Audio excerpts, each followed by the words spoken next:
Yeah, good evening, ladies and gentlemen. Tonight we are gathering here in the studio to remember that we have had a Thanksgiving prayer in State House.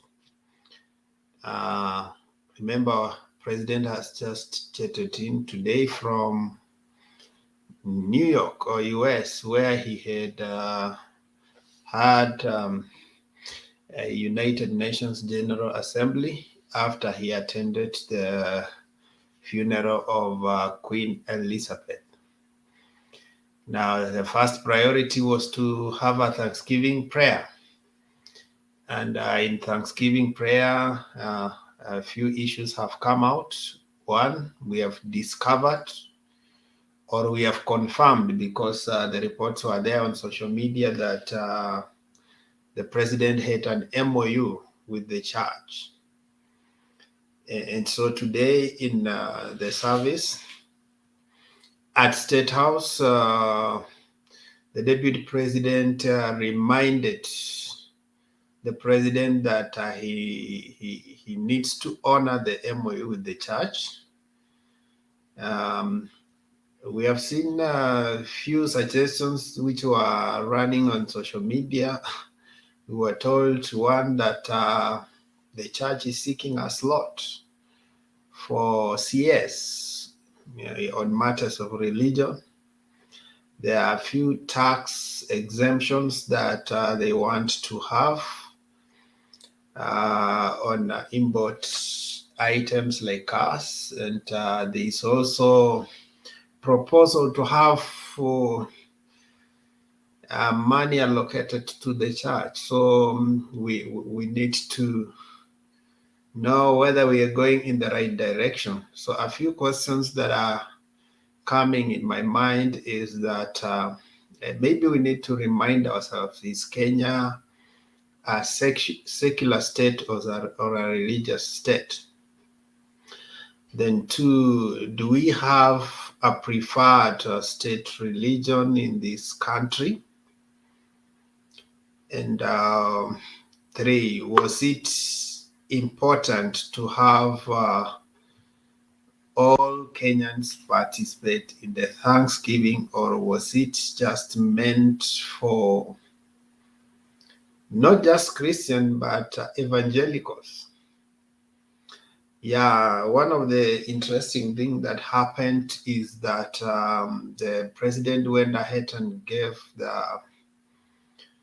the freedom for the attendees of the service to roam around the State House and pray in tongues. I think that is a slogan understood by evangelicals.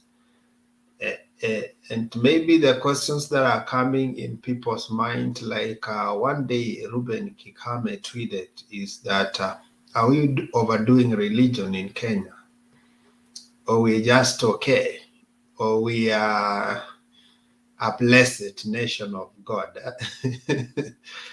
Yeah, so are we overdoing religion? Then also, in addition, the president went ahead and gave the church prayer items for church to pray for. Pray for the revival of the economy and blah, blah, blah, blah, security. Okay, so we are a praying nation.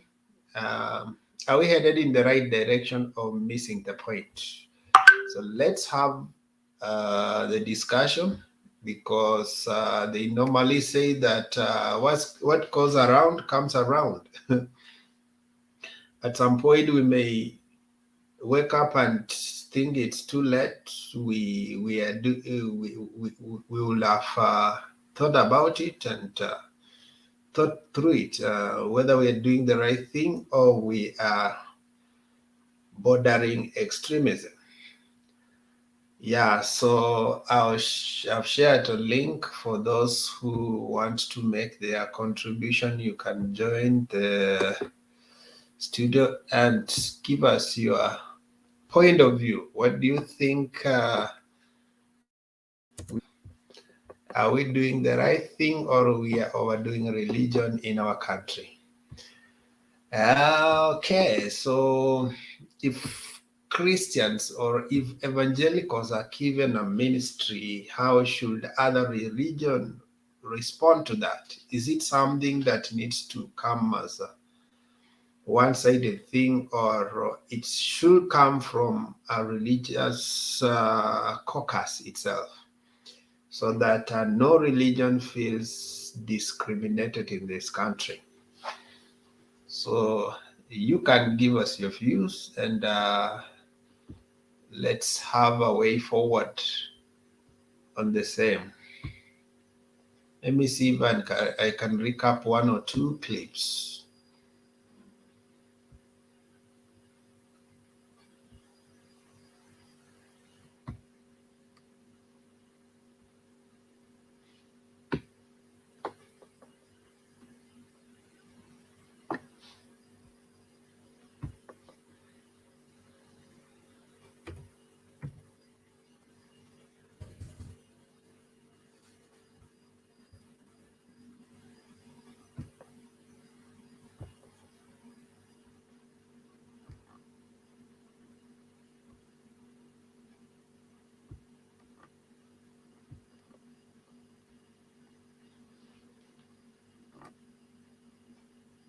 And so to assist him.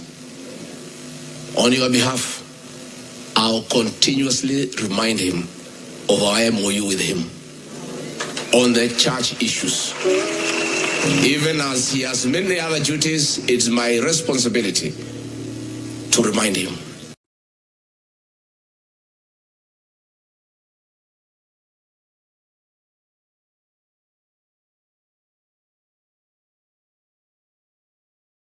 After this service, please don't leave.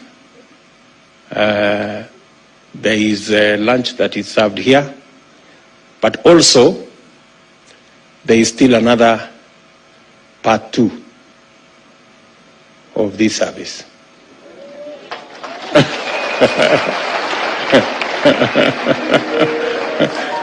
and the part 2 of this service is not as organized as part 1.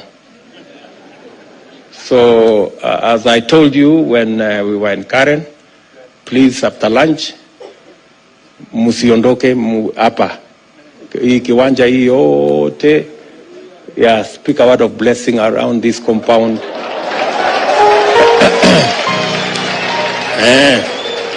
And those who can speak in tongues, please speak in tongues around this compound.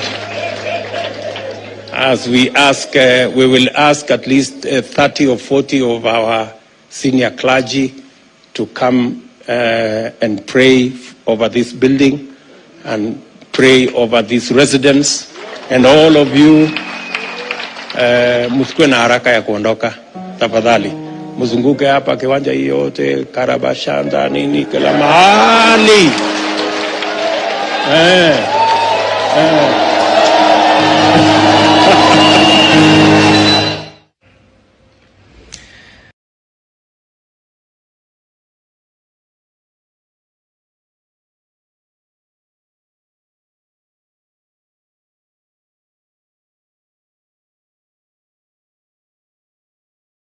Prayer item number 2, I want you to pray for our economy.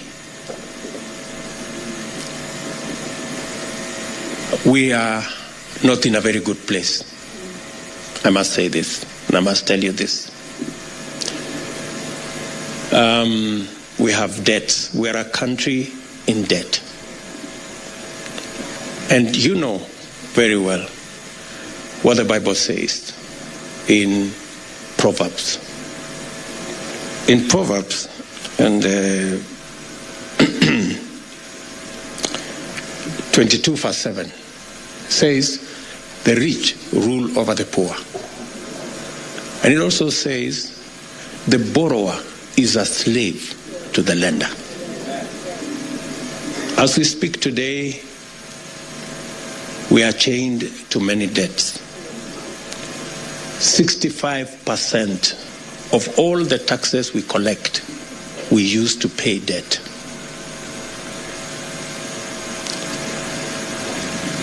That's why I'm asking you to pray for our economy.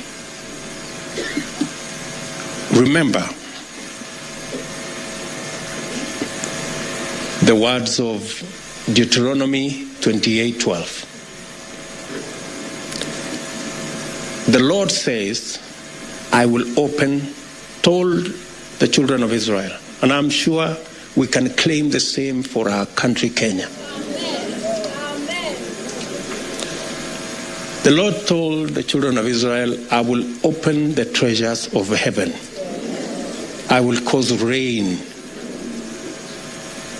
to be in your land. And more importantly, he said, you will lend to many nations, but you will not borrow from anybody.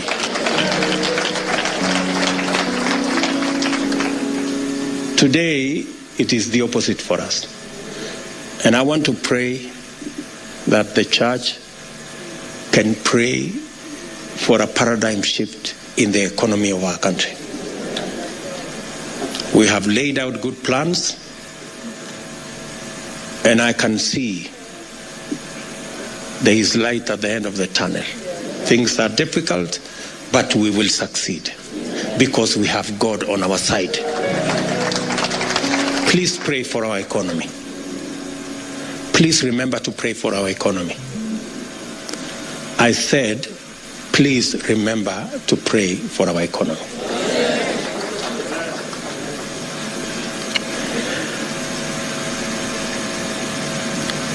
Part of the reason why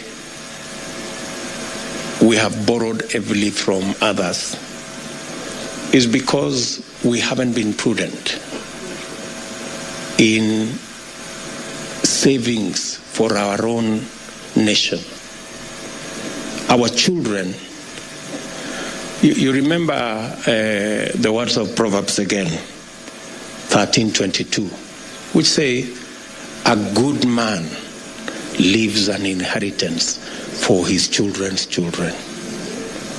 But the wealth of sinners is stocked up for the righteous. So, instead of us leaving an inheritance for our children, we are leaving debt for our children. And so, we have to be prudent about saving. It's biblical to save. I know there was a ruling this week by the court on matters to do with savings in our country. They have told us to do certain things, including to go back to the Senate so that we can proceed together. That we are going to do because savings is a must.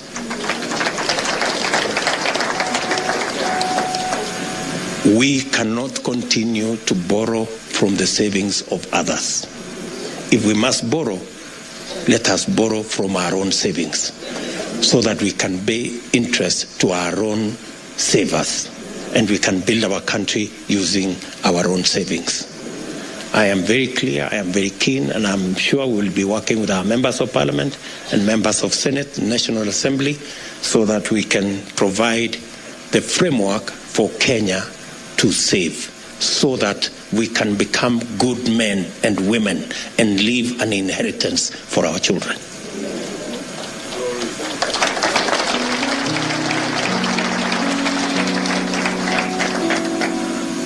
Do you know that everybody who works today in Kenya saves only 200 shillings every month? How much? Not 2,000. Even those who earn 500, 600, 1 million shillings, they save 200 shillings. And somebody has gone to say it should stay like that. That is not what savings is all about. So we are re-engineering that whole space, and we want every Kenyan to save. Those who are employed, their employers should also match their savings. And those who are not employed, the government of Kenya will save with them. If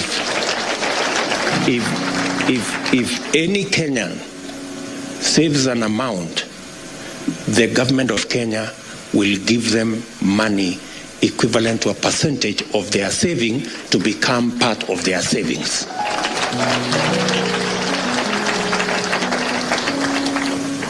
It is the only way we can build the culture of savings. It is biblical, it is the right thing, it is what countries do, and that's the only way we can stop being slaves of our lenders, and we can instead lend to others.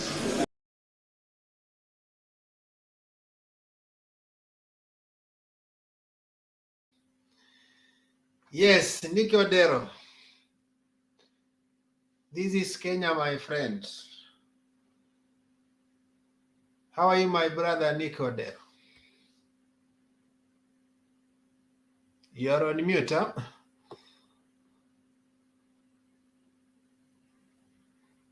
You are on mute.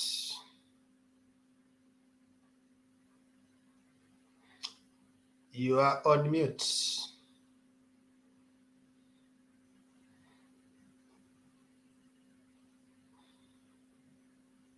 You're on mute.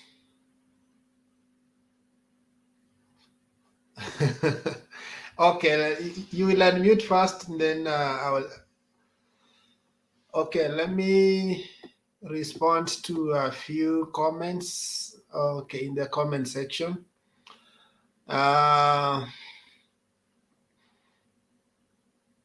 Someone is saying that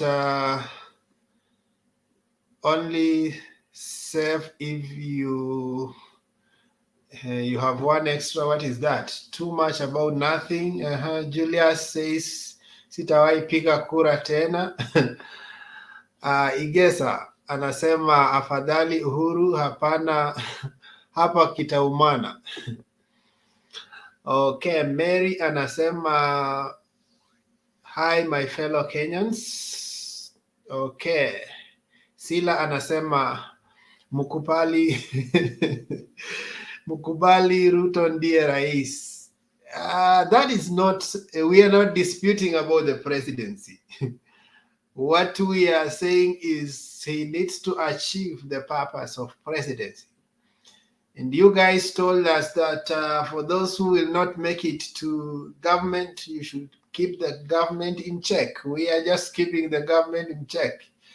So we are not here to sing Hosanna, Hallelujah to the King. We are here to tell him, ulituambia fuliza utamaliza. We are here to tell him that you told the hustlers utawatoa kwa CRP. We are here to remind him that you said you will create, was it 4 or 5 million jobs per year? We are here to remind him that is the role. We were not giving him ceremonial presidency to feel good in State House and the rest of us clap for him and worship him and sing Hosanna to the King. So don't tell us that Kubali Ruto is the presidency. We moved from there. He is the president of Kenya, but there is a responsibility that comes with the office. There is a responsibility that comes with the office. So we expect that after alisema akiweka Biblia chini, mambo kadhaa yanaanza kufanyika, like he will deal with the cartels. We haven't seen that. We haven't seen heads roll. So that is what we are expecting. We haven't seen him move quickly to name the cabinet the way he moved quickly to appoint judges. So we are putting him to task because this is our country. It's not someone's personal property. Odero, have you sorted out your mic? Yeah, I think I've sorted out my knife. Can you hear me? Yes. Now, why are you behind camera? I'm behind camera. Yeah, I don't know why, because it's my first day on the show. And it's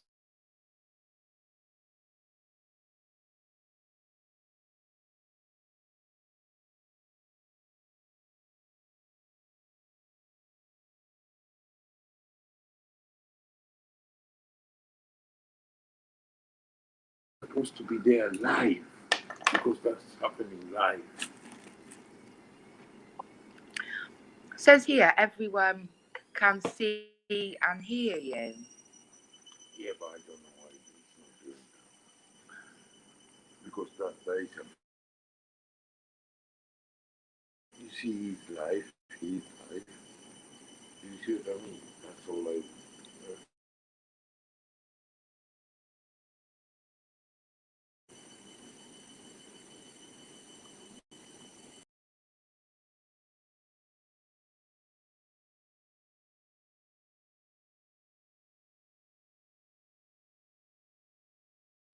Wekesa, you are mute. You are mute. You are mute.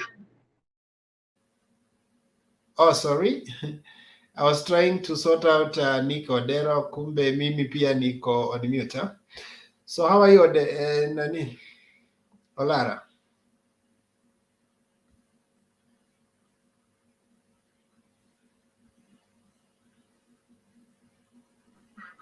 I am fine, sir. Maybe, how are you, sir? I'm good. Tuambie hii mambo. Yeah, do you know how to speak in tongues? We are told ukienda huko you speak in tongues and move around in the compound in the state house. Wewe umejifunza hii mambo? I'm hearing myself back. Let me just close the other browser first. Before I come in. Yeah? I'm hearing Okay. myself back. Just sort out and then come back.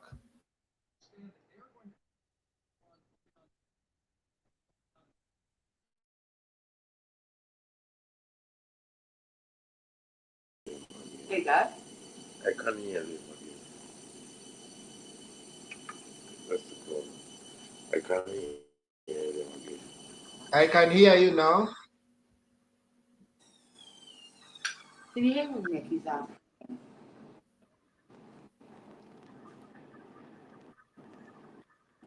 Can you hear him? Hello? Yeah, tunakusikia. We can hear you. Can you hear me? Oh, yeah, Yes. Pole sana bwana. Pole sana ni my first time. Oh, you have done it well. I You have can't get tried. through. Okay, You have okay, yeah, tried. thank you very much. Mi Yes. nashukuru sana. Yeah, proceed. We are listening. Na yeah. What I wanted to put an input is the situation that is being from when declaration was done in Kenya until now and how I feel about it. Siwezi badilisha kitu yoyote, lakini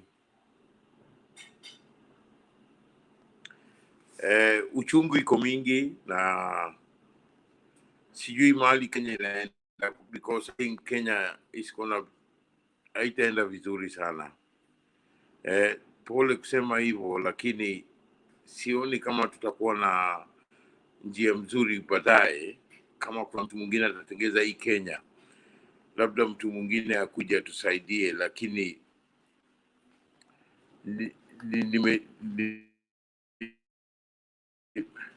nimerudi chini sana kimaisha kikenya. Mimi niko mimi myself wasiwasi hata Kenya, lakini nyumbani bwana, lazima tupende nyumbani, lakini sina raha za kidogo. Pengine mtaniwacha nitajiorganize tena, alafu nakuja kujoin tena. This is my first day to come in here and I hope next time mtaniwacha tena nirudi tena ndio nitoe point ile nitakutoa, lakini kwa sasa sikuwa organized. I've just got lucky to get in. Thank you very much and nitawazidi kuwasikiza, alafu nijue vile I'll come back next time. Thank you. Aya, bye Nick. You're welcome. We always here through the night, so you can log in anytime you feel like. Okay, night in Kenya, but I don't know where you are. So it depends on your time zone. Okay. Steve, how are you? I'm fine. Yeah. Okay, sir. Yeah. Is it also your first time? No, no, it's my second time. It is my second time. Yeah. Yeah. Yeah, it's a Sunday and we are speaking spiritual matters. I think one of the things I have realized on this channel, to be honest, when you talk about issues of religion, people don't want. We also don't like, of course, imposing faith on people who don't want to listen those matters. But now it has come to our attention. When it's happening in State House, you have no choice, my friend. You are part of it. Yeah. Yeah. It is happening at the center of gravity. Yeah. And it may impact you positively or negatively. So you will find yourself have to, at some point, think about it, talk about it. Yeah. It will affect you and your children. So are we going the right direction? Are you happy with what is going on? Yeah. Okay, if I will just say something, I think on my first time in this channel, it was a very controversy topic that nobody wanted to talk about. There was someone who was taking us through the panelist. I don't know, I've forgotten the name of the guy who was leading the debate. Njiru, somebody Njiru that time. Yeah. So I think we were really on one page with Njiru by that time, but most of the people are not with us in the page. You see what I just saw today, this country is a secular country. Where I work, there are Muslims, there are mosques, there are even few churches. I'm a Christian. I think when we are going to the point where a church can sign an MOU with the government, we are going the wrong direction. You see, in this country, pre-independence and post-independence, that is the church, and even during the Nyayo era, it is the church who stood firm for the people. It's the church who said no when it was time to say no. There were those churches that stood, and we know in the history of Kenya, the bishops and the archbishops that were detained, arrested, beaten, for standing for the reality of the moment on those days. But when we come into a point where a church can sign MOU with the government, when will they say that is wrong? When will they say the government is not doing right? You can't oppose somebody who give you food and privileges, even if that is your daughter or your son. They will really have minimal space of opposing or speaking something against that person. And we're leading into a way where we're going to have a government that is controlling everybody. You cannot say anything because you are under their benefits. If now they want a position of official CS, I don't see that this is not the church that Jesus Christ left for us as a Christian. This is a church. This being religious, not a Christian. To me, it's not walking the ways of Christ, but it's walking in the religious tradition, where you just do things as per the tradition because I put a collar, I'm respected, I'm a man of God. So because the popularity respects me and the president can hear me, others will follow me. So I think I don't know how our Muslim brothers will take it. The Hindus, we have the traditionalists, we have the pagans in this country. The president must be ready to lead a country that has diverse faith. He must accept that in every pavilion that he brings up the general religion, the people of Kenya have a choice to where to belong. If he is a Christian, well and good. And for all reasons, the president of this country has been Christians, and they have put everybody on table.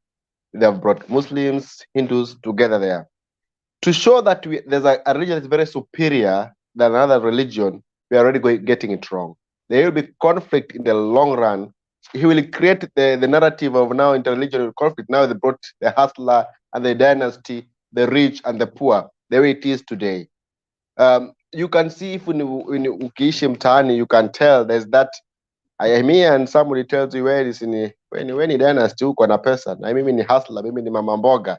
Because the narrative has been created that there's the rich and the poor. There are those who lack and those who have. The danger is going to be in a few years' time in religion. So I plead with him that he must be very conscious to the reality that we are a diverse country with a diverse religion.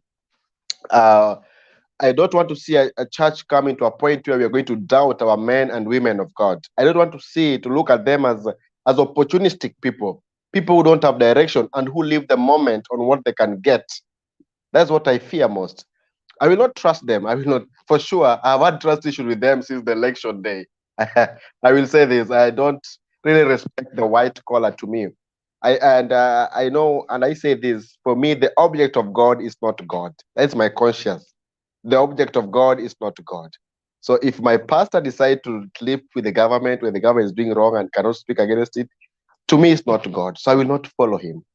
And I will want a country that um, my colleague who is a Muslim is respected. He feels that his religion or her religion is well included in this country. And our constitution states that we are a secular country with several religions.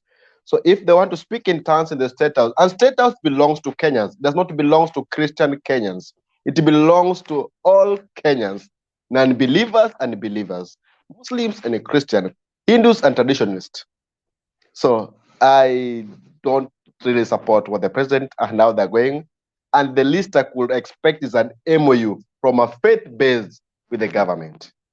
To me, this is the highest So let me ask order. you, Yes. a state house actually is an institution, and I know they have employed so many people, and I know inside they have employed, I don't think they have employed Christians, they have employed people of faith, some are not of faith. So when you do, like, you are sanctifying the state house according to your religion, so how do these other people, Yeah. how do they operate in that environment? Environment. That is what I'm trying to communicate here. How do a Muslim cook or a Muslim waiter or a Muslim security person feel in that kind of environment? It's very difficult. They feel lesser people. I mean, it's like the being in the West and somebody tells you are black, I'm white, you know, and it is the super ones. To me, at the moment, is a wrong move. Is a wrong move because the state house belongs to the people of Kenya. It is our house, both Muslims and Christians, Hindus and pagans, and anybody whoever they believe in. So the president must know that he's living there the courtesy of Kenyans, whether they voted for him or not voted for him. Now, let me ask you, Steve. Yes. There's this issue that gave Raila problems when he met Islam women and they talked about there were immigration issues. So, how is it that when Raila meets the Islam women, it's bad in terms of faith? And when Ruto is working with the Duale, it's okay because they are of the same faith. But it is a problem when Raila meets with Muslim women. But it's okay for Ruto to work with the Duale. How are we? What are the standards in this country? Yeah, this is, thank you for bringing up this, Wekesa. You see, Ruto and the team had sold Raila as a non-believer. So the majority of Kenyans are Christians, I believe so. But Ruto had sold Raila as somebody who is a muganga, dirty person. So anybody who is not a Christian, to them is not a believer in the God that they believe and the God that they want to work with. So Raila associating with the Muslim women, it was a point for them to campaign. You see, yes, Mukristo, yeah, I believe in God. But you see, Ruto is a double speaking president. I will say this without fear of contradiction. He want to be on both ends, but very, very smart guy. He want when it works on his ways, it is good. So the Muslim women were just talking about the things they go through with migration, with the Kipande, I did things. But when he works with the Dewale, is okay. This tells you that there's hypocrisy. He's not really speaking what he means. He only speak for the moment of time to win or to have some that or have his way for what he wants. And Raila was sold as a guy who is not a believer, a guy who's very evil, and that is the narration that was sold. I'll call them to religious people, not Christian. I will not call them Christian. I will call them to religious people. People who follow the traditions of religion, but don't believe in Christ. Because if you believe in Christ, you don't follow the religious. You will know where there's religious belief, and you will know where there's love of Christ. So there's different two things. To me, I think that's not like Christianity. That's like really being traditional. Somebody who's following the tradition of Christians, like in the Pharisees' days. A believer will tell, but to me, to Ruto and his team and all the pastors who I see in those white collars, they're religious. They don't do the what the Christ need them to do. So I have no problem with what he does. What I require him that if he spare us the drama of putting this country like in the age of being in one religion line. We respect our brothers of other religions. We respect our sisters. Some of them are some of us are employed by Muslims. Some of us are employed by Hindus. We respect those kind of people. We don't want to be in a country where they're going to feel they're less, because the ideology is where I am in the coast. When you are not putting on the white council, you are a Christian. Maybe I'm not a Christian. I don't even go to church. So you see, they're going to be that kind of a division. It used to be here sometimes in the coast in terms of employment and recruitment. Dini yako inaangaliliwa. I'm trying to imagine where they're going to feel so very inferior. It's going to even be more worse.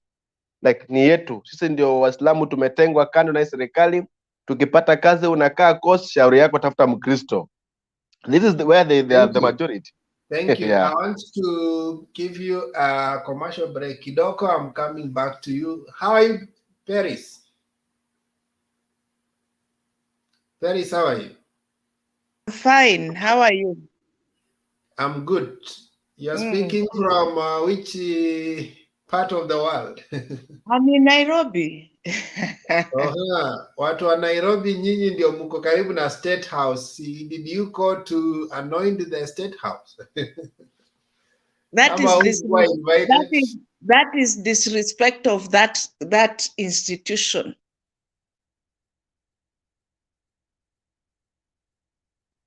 Okay, you see, there is the president and there is the presidency. The presidency is in the State House. So for me, that is taking, okay, I went to school, I was so young, the time of M.O.U. M.O.U. never missed church service. When you open the news every Sunday by 9, the first Rais Mtukufu M.O.U. alikuwa kanisani, so such and such a place. We never see what we are seeing today. I'm sorry to say that I'm a Christian, I'm a believer, but I'm not religious, because those are two different things. Because to me, we are going back to an era that now the Christians, the bishops who fought for the repeal of Section 2A, whatever, if they are dead, they are turning in their grave if they came back to life today. They are turning in their grave because of anger, because it's like we are going back there. And now I condemn the so-called pastors. To me, I respect them because they are preaching the gospel.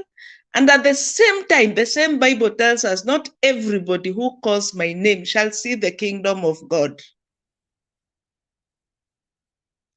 Because as we have the assistant of Jesus as our president, God allowed them to win this election, and God guided the Supreme Court judges to uphold the presidency. So number one, if we continue on that trend, we are on the wrong track. I'm not there to judge them, let them do their thing. What we want is they deliver what they promised us, what they promised the Kenyan people. That is what we are interested in at the moment.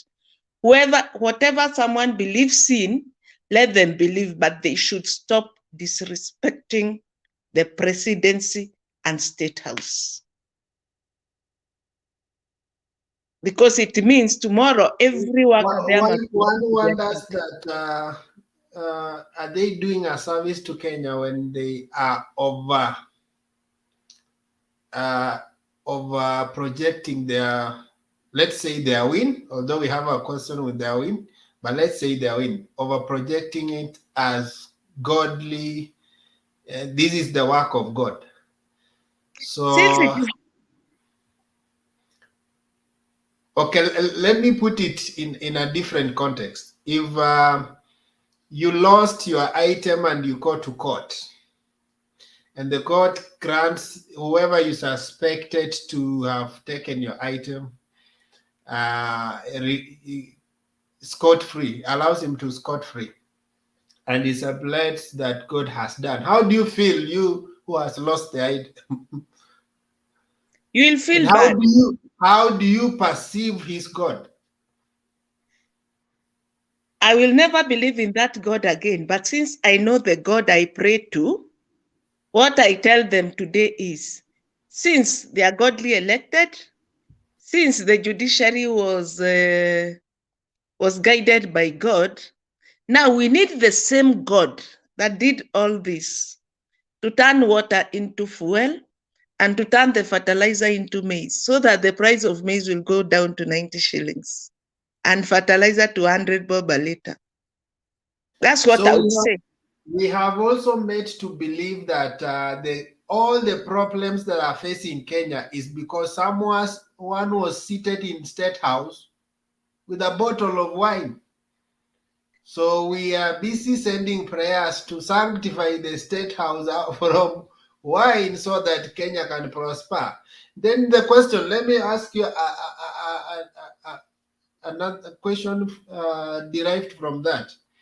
So why are we happy that the highest tax in this country is called the sin tax? Sin tax comes from actually alcohol.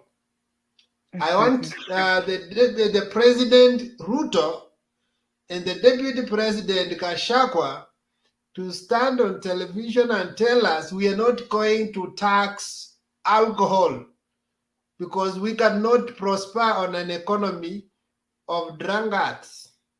I want to hear that, because you They can't. cannot go in the State House and take one of the products of Kenya, which is alcohol, and you say it's bad, it should not be in the State House, and sanctify it. And when you will come to read here the budget, tell us that the highest tax we are receiving in Kenya is coming from alcohol. How does that work out as a country? You see, there is one word they use and say that Wakenya si wajinga. And now they said we are not wajinga, but now they are the wajingas trying to fool us. Because vividly enough, I know when I was young and my mother used to come and tell us, hey, Kibaki ni mlevi, Kibaki tumepata leo amekunywa.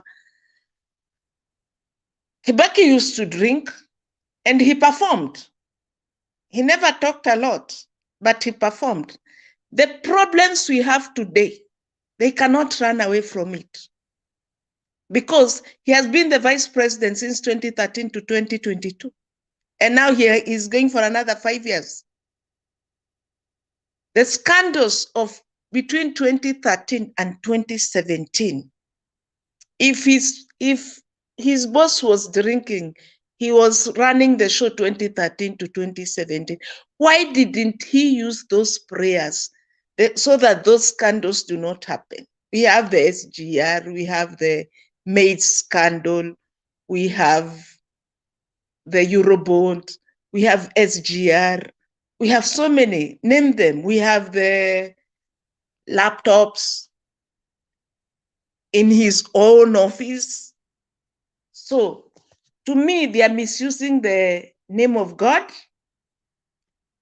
I will not judge their faith because faith, it's individual.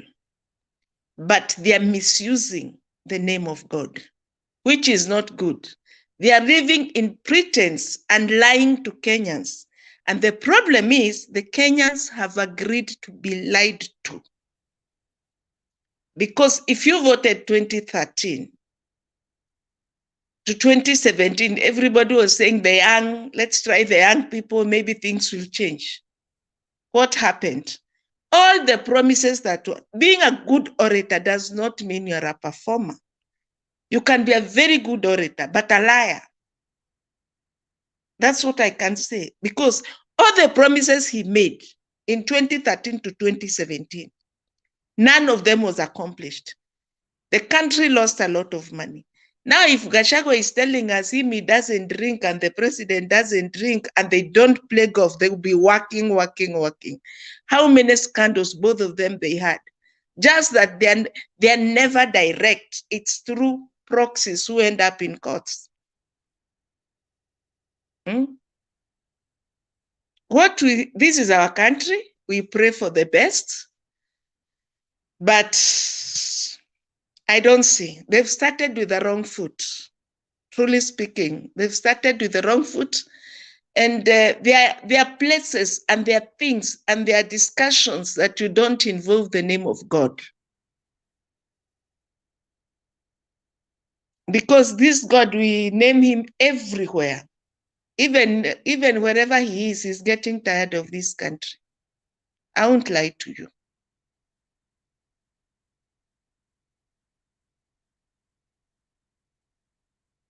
Unless you people are I don't know, but good students of the Bible will tell you that you don't have to mention God in everything. If you are actually working with him, he will be demonstrated in everything you do. But each time you try to mention him, you are stage managing it. I have been on this channel telling people that go read the book of Esther from chapter 1, chapter 2, 3, 4, the whole of it. There is no mention of God, not even one. But when you read that book, you can feel that there is a supernatural power that did what happened there. You don't have to mention every 2 minutes God for him to be real and manifest in your life, unless you're not sure of yourself. Okay. You had something, Steve, to respond to that? Yeah, something about the alcohol. You dear, this lady in charge of I don't know, the breweries in Kericho is called who? Keroche. Yeah, the lady is in UDA and is the biggest seller of the alcohol in the country. I think so. And at the same time, evading to pay tax. Yes, evading to pay tax. And the alcohol seller is the friend to the president. Is the party of the president. I think she should start by praying for that lady and laying hands on top of that lady so that lady can find another business. Another thing, I don't know much of the Bible. I don't know all the Bible. I've not read so much of the Bible, but I think alcohol was in the Bible also. People drank. To me, alcohol is a drink. What you do after drinking is the problem. It's a drink that goes to your system. If you want to sleep, go to sleep. If you want to be, if you can work and under the influence of alcohol and you can do it perfectly, it's okay. Like my sister here say Kibaki used to drink and work, and he worked, and we all know that Kibaki worked. So for Ruto to say that alcohol ndio tabia mbaya sana hii Kenya, he's really creating a scenario that I don't know how he will redeem, because that's where we get our biggest tax, of course, as you said. I don't know how we'll, because if the sellers will feel because if we go in that direction, even there are those who have a problem with the things like Mira, and he's the one who was even in M.O.U commissioning the route for market of Mira. So all these are Kenyan products. Yeah. There are those you don't use anyway, but someone else uses it. And then again, on matters of faith, you don't force people to be in a particular state. You only share what you think is right and let what you know convert them. If they choose to live drinking, that is upon them. But you don't now impose and say that since I am the president, nobody will be drinking here. You know, Ekesa, you have said two things here that does show the hypocrisy. You talk about when Raila met the Muslim lady, they made noise, and he's working with the Dwale. You talk about now the alcohol, now he has the Kerocha lady in her party, and is her friend. He's making noise against the alcohol. So to me, I don't see anything here. I just see cheap politics, populist ideas that is going to pass by air. as the chief just said, hot air. Within some times, he will regret all these kind of things he's saying. Do you think so? Are you sure he will regret? The way he's confident. This is a Not country. regret, but the issue is he may not achieve what he thinks he wanted to achieve because he thought he will use religion to maybe to manipulate all of us. But he may just end up manipulating a few people. But where Kenya has reached, I don't see people being manipulated so much, except a few who already belong to his school of thinking. Olara, how are you?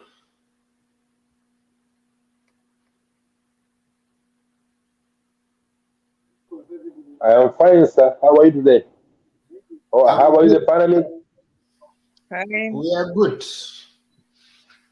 Ndio, nimeona umeanza vizuri na right not, lakini yes, I have seen our president is overdoing the the Christianity card. Most likely, I would say evangelical card because not all Christians are evangelists, but they're all Christians at the end of the day. Uh, as a statesman, I may allow him to go with this, to go away with this, because as an evangelic back, okay, he should have his first Sunday in the state house, bring his people in to pray for him, maybe, to pray for the country, yes, to pray for everyone else, yes. But the underlying factor should always remain that you don't overdo it. He could have done it simply somewhere in Uhuru Park if he wanted, if he wished to. But doing it under the constitution and the emblem of the country, then put the church over there, you're not portraying a true statesman or whoever is advising him, I don't know. He could advise him, please go to a newly opened Uhuru Park, have your evangelical Thanksgiving over there, and bring in all over people all over the works, including Muslims, just walk by and see you thanking your God or thanking our God properly. I will pass this time. I want to see it next, as Madam Ruto said, he wants to do the same congregation every other month, every other quarterly. I don't understand it. But if that is going to be the case, I would rather have somebody like Omtata revisit that and see how our national unity is used. Is it used for purpose of Kenya? And in fact, Kenya is friends to other countries who are secular. If somebody helps Kenya through that line, will he be conceived as somebody who's helping evangelical somewhere? And if it's not the case, is it going to be like LGBTQ will not be allowed in Kenya? There's a lot of implications coming out of that. Let me confine myself on this. But I must confess also, I am a Muslim by confession. I was born a Muslim. My parents were Muslims. But I don't see anything wrong that he calls his first Thanksgiving, bring him in his faith, and profess to us that he is a just man. This is very important because we are going to hold him accountable for everything. Because if he confesses man of God, if he confesses to us using our national emblems, using our soul, the presidency, presidency is something which unites every Kenyan. It's not bad that we have a religious person in there, but we should also, the same religiosity should also be reflected on the decision taken, and hypocrisy must be dealt accordingly. as you've been asking correctly, Mr. Bernard, okay, Wekesa, that we should be taking. We are not here against the mass which took place or whatever took place over there, but again, we are just asking for a government to serve all Kenyans, whether they are prayerful, and in fact, even those Kenyans who are prayerful should be even taxed equally, like those who are maybe doing the other stuff. Maybe somebody's rebelling.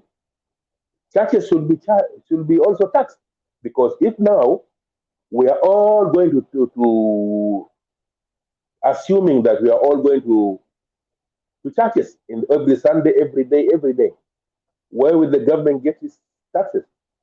So people should be taxed equally, whether you are don't give tax haven to religious enterprises, because some of these religious enterprises they are having equities, they are having investment in banks, they are having that. They should be equally taxed, not just tax the evil one. If we are the evil, why tax us more? Are you just being a god on earth all over us? No. Now you realize IMF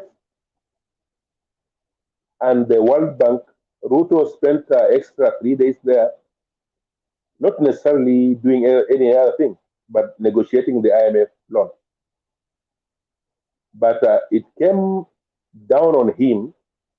That loan was negotiated 3 years ago, and was done by Uhuru Kenyatta, and it was to be released. But the factors remain constant. Kenyan economy haiko poa sana. Kuna restructure itafanyika. Sasa they're going to tax anything which has sugar in it or has petrol in it. Mind my word again. Anything that has sugar in it or has petrol in it. This is what we consume every day. You choose what you have to choose. You can choose juice. You can choose, and including water, because water is produced by the same companies which are producing those juices. Now, there is a bite coming soon. Everything beverage is going to go by at least 3% or 4%. Alafu sasa hiyo fertilizer hata ukipeleka Mumiasi, the shambas there kwenu Wakesa, mulibadilisha system ya hakuna hata miwa. You need 3 years to just reclaim the sugarcane farms and to reclaim it, because people wamejenga hapo, watu wameoana hapo. Zamani ilikuwa huwezi kuoa kwa shamba ya miwa, utasonge, lakini saizi watu wamekata shamba ya miwa chini, mtu ameweka bungalow hapo, ameishi hapo. Things are tough, and I just want to allow this one time, one instance, like kwamba the evangelical reign over the set house, which never happened in the living memory of this republic. Even if the Queen was the head of the church, but Kenya was sovereign and it was just dealt with an administrator. There's never time the service was done over there if it's national, because today so it was national Thanksgiving for President Homecoming. I don't know if that will be allowed. Let's hope it's just a one-time thing. They will learn from the criticism. They will learn from what we are saying here. We want to make this Kenya to be for all Kenyans. Kenya has always been for all Kenyans. And if they're going to tax us, let them tax us fairly. Don't tax the evil more and the righteous less. Then the righteous eat from the evil. Let tax everyone level. Tax everyone level. Hiyo tax kwa starehe za watu ni kitu mbaya. Amesema tuache pombe, tutawacha pombe, alafu tutaangalia tax nani sasa. Watu waache pombe, alafu tuangalie is it going to be fair to tax everyone who's fairly, who's acting actively, who's righteously. Those righteous people are the ones even to be taxed more because they know the verses clearly. Asante Now sana bwana Bella. here is the contrast, Olara, Yeah, that asante. this pombe we are condemning is the one being taxed heavily, and we're depending on it for economy. And on the other side, the church is making a lot of money, but it's tax free. Like it was recorded, I think you can check in media. Recently, CITAM made 2.5 billion. That's a lot of money. But you see, this is tax-free money. And when we come here, Liga, which we are condemning and trying to sanctify with anointing oil, is the one that is driving the economy. It is the one that is paying the highest taxes. So we need to choose what. Okay, let's proceed. Asante sana. This was my point also because maybe you made it clear to everyone to understand it. Taxing people, and people will always drink, and you tax them more, you're just hurting everyone else because you'll be hurting a mother in the house, you'll be hurting the children in the house, you'll be even relatives in Ushago. Somebody who drinks will always drink hii chupa yake mbili, lakini sasa hii chupa mbili ukiifanya iwe the cost, the taxes in it is almost half the cost of the oil product. What are you making out? Why should the government just diversify its income? In fact, in fact, if the law was clean and clear, a lot of people are not taxed because the government is so lazy to collect the tax. That's why they go to readily available avenue. Just increase the taxes over the petroleum, increase the taxes over anything sugary, including the beverage, because including the alcohol, they're all using sugar. This is where they tax because that's where you cannot escape. Because to turn the sugar into a product, there's a process, there's a factory, there's something, there's something, there's something. That's where they get their money. Why don't you just go down and properly regularize the economy? Our economy is so irregular to the extent, Mr. Wekesa, you cannot imagine. Asante sana, wacha niwachie tu hapo kwa sababu naona watu wanataka kuongea, lakini wacha niachie tu hapo. Thank you for that contribution. Mwaluma, how are you? I'm fine, and you? We are good. Yes. M.O.U, Ruto with the church. What is your take? Should there be a religion or a religious sector that is highly favored with the state than the rest?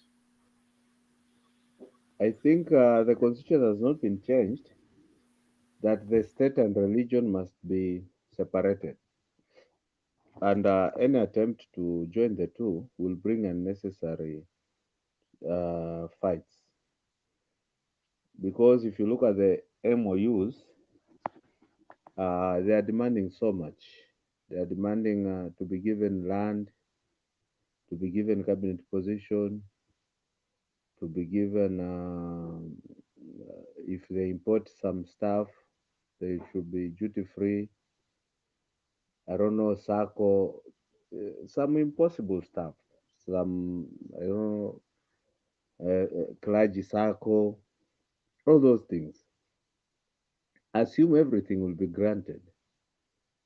Then the Catholics will place their demands. The Muslims will place their demand. The Okorino will place their demands. and all the religions will press, including the Indian brothers. It means now the government will just be massaging the egos of religious men and women. Yet they are not contributing anything to the economy. What they condemn to be evil in courts is the one that is supporting the economy, is the one that is will be building the roads, is the one that will be providing the funds for them to have the the luxury that they want to. I think the church should lead by example. They should. The reason why we are where we are is because the church has failed. The church has failed to guide the country.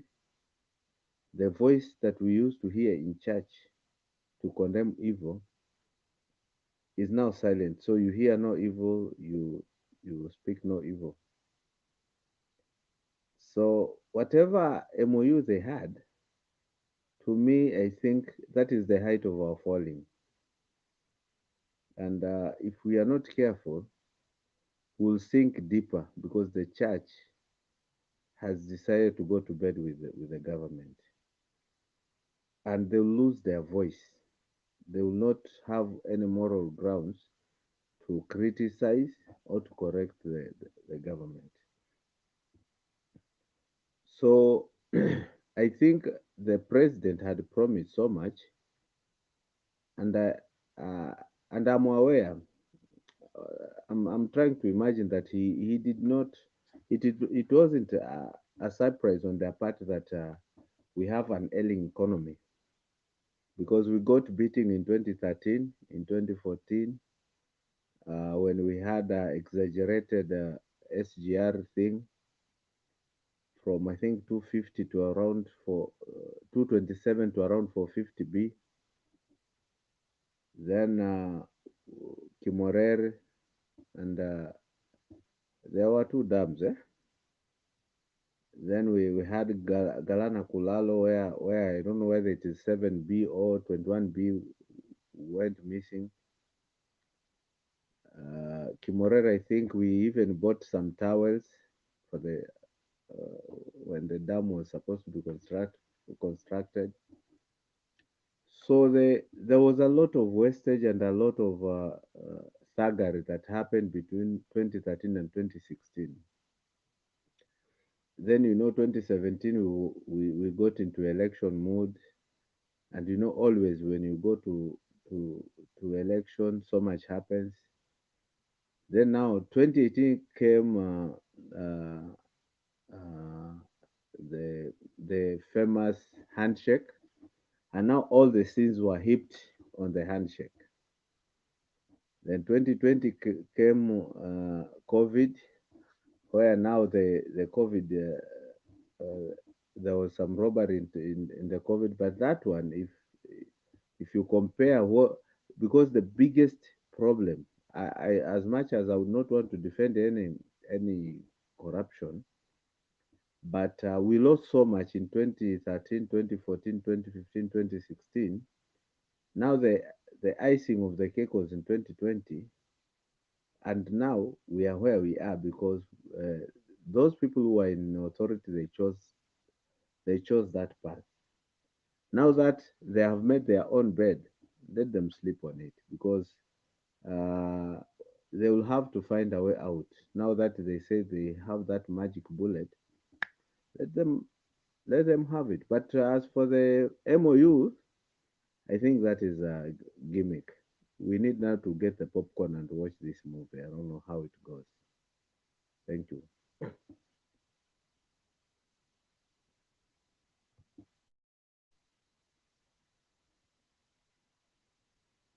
I'm done.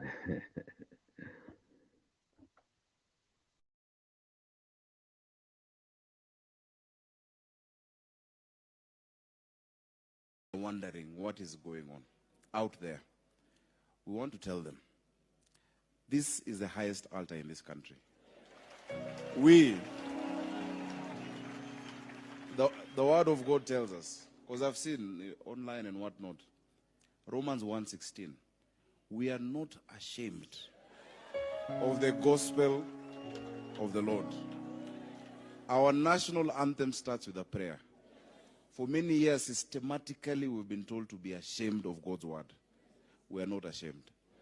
And from this hill, a river will flow throughout our country. Your Excellency, thank you for leading us by example, for mentoring us young leaders to know the word of God. I have seen many of our colleagues here, and I'll just speak on their behalf.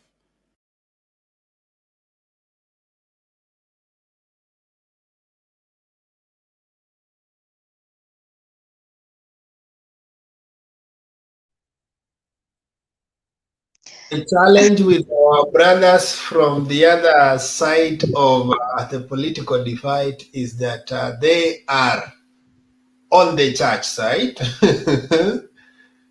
They are on the word of God side.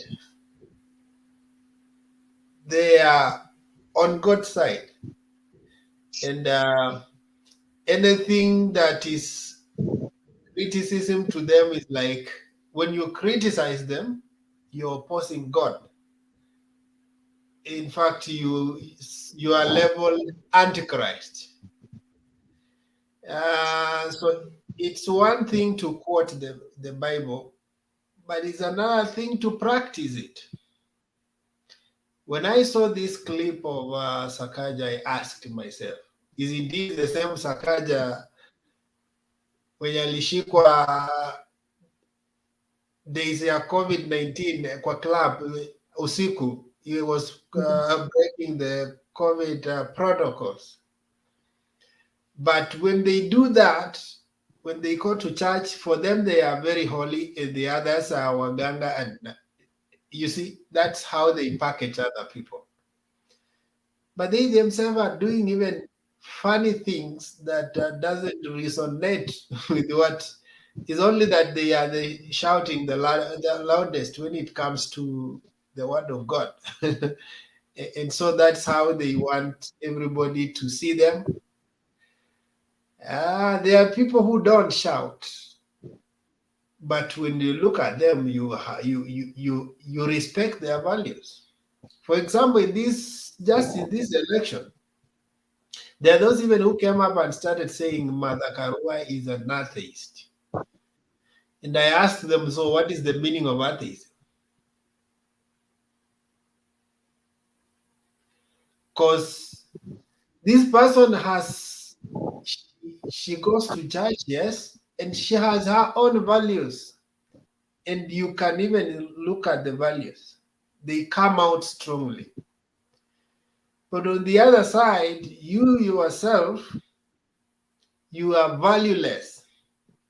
Anything you can pick, anything and put together, but so long as you are shouting loud, mambo ya Mungu, now you are the righteous.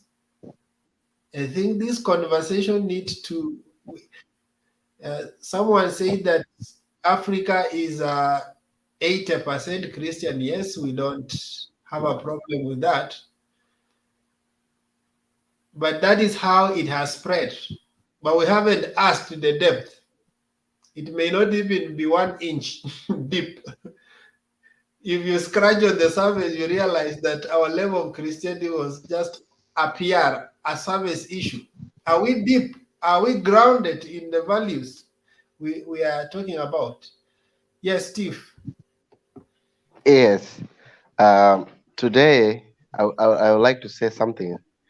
In the book of First Peter 3:12, I think, if I'm not wrong, we will not be silent. You know, the Bible tells us not to be silent, even if we have to say it, even if you have to die for it as a believer. And I told you I will not be religious, but I will want to say what my brother Mulwama say. The church or the pastors who are there at State House today, I'm saying they're stealing from Kenyans. They're planning to be the biggest thieves we're going to have in this country.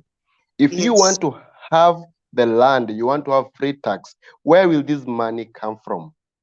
You are the thief stealing from the unrighteous, the ungodly that you are punishing, you are praying against. You will be paying the tax. So today, I want to say from my opinion, we are going to face a church that is stealing from the people themselves. They first pay the tax and they get the services. They should lead from the front. Otherwise, they're thieves. There's no different that there's no right what to define them as corrupt, because you want a free, you want circle, you want to be unregulated, you want land, you want to be in the CS, you don't want to pay the tax. How on earth will that work? Today, they were in the state house, they were given some food somewhere. They were told there's food somewhere. I saw it in your clip. And and of course, there was some transport. You never know when the reimbursement. These are people's taxpayers' money. And this somebody tells that this country has no money, and he hosts a gallon of people who can eat in a drink and have good time after prayers. Then we don't have money in the treasury. I see that we are going to have a very hypocrite government and a church who want to steal from the poor or from the unrighteous, or what they call unrighteous, because if they're the righteous, and my brother Mulua said the church should lead from the front, and that was it. That's what we was believing as children as we grew, and now we are adults. The church will be the example for all of us. They should pay tax first, then tell others to pay tax. So follow the example of Christ. Do it first. But you don't want to do it, but you want to earn from it. This, if you look at the church today, they're very rich. The pastors are very, they drive the high-end vehicles. They live in mansionette in the green, in the suburb, good areas like Nyali and Mombasa. Some of them stay in Karen, and they don't work. All they have is the church support them. If they can afford such kind of life, it means they can pay little something to the state. For them to demand places like CS, I'm wondering if we have a CS who is a bishop, what will the imam from the mosque feel like? We should have also a CS who is an imam. We should have a CS who maybe is a Qadi. I don't know, but there's this confusion in this. I think there's some in kama drama ya shule. I don't see a government. For me, I look at as a drama and things, children playing. I don't see things serious here. For me, I'm sorry to say this, because I didn't expect a government to be run like a school drama. What was you were saying about Sakaja and the thing that happened during COVID, and now what he's saying, it's just the same. Most of these leaders have been accused in corruption issues. Our deputy now, then with the airport issues before the election. You see, they've not even come clear as Christian to say that as a Christian, I was accused this way, it was this way, to explain himself to the country. If he stole it, give it back. If he didn't steal it, he need to be justified. So to me, I'm sorry that I don't want to be religious. I don't want to join that kind of group. My belief tells me that I should see by sight. I should know which spirit to follow. I'm only seeing excited people want to use religion to dupe the most people that they can dupe and play with their mind. So to me, I'm out of it. The last thing I would like to say here is that when it comes to tax, the government is going to tax people. Of course, I know they're going to increase the tax base. I had this David indeed talk about it recently in some forum. The tax base of Mama Mboga, Mtu Boda Boda, they don't pay for parking and all this. They want to have the tax, of course, to run the country. So they have to increase the tax base. And this is when the people will know kumeumana. Sababu they were told they're going to be given 400 million in 1 year job. They're going to be given this and this and that. They're going to be taxed most because they have never been paying tax. I know the things that have never been taxed, like what my brother Mulua said, that kuna watu hawalipi tax hii nchi. Kuna watu hata wanakaa tu wanajijua hao ni maskini, lakini they can afford to pay tax. So they're not used to doing this. So they're going to get surprised if they're told you should pay for some parking space, should pay for some licenses to the government. So they're going to cry the most because walidanganywa watapewa bure, because the narrative that was sold to us was a free state. Things are going to be free commodities. You see, things are going to be easy for everybody. So they're going to be surprised the most. I'm sorry to say this. The Mamboga will find it very difficult. Mutabodabada will find it difficult. So I want to, for me, mulituambia to put the government on check, but for me, I decided not. I wanted to see and join the ride and the bumpy ride with them, so that we can bump together. Because we will stop. I'm tired to use a lot of energy against some people who are of God, and I'm on the side of the Satan side. So I would like to join the bumpy ride with the people of God, because, as you said, the people on the other side of the government, if you oppose them, you are antichrist. For me, I Yeah, know in my heart I'm but not Steve, antichrist. Yeah. Steve, Yes. but here's the strategy, the tragedy.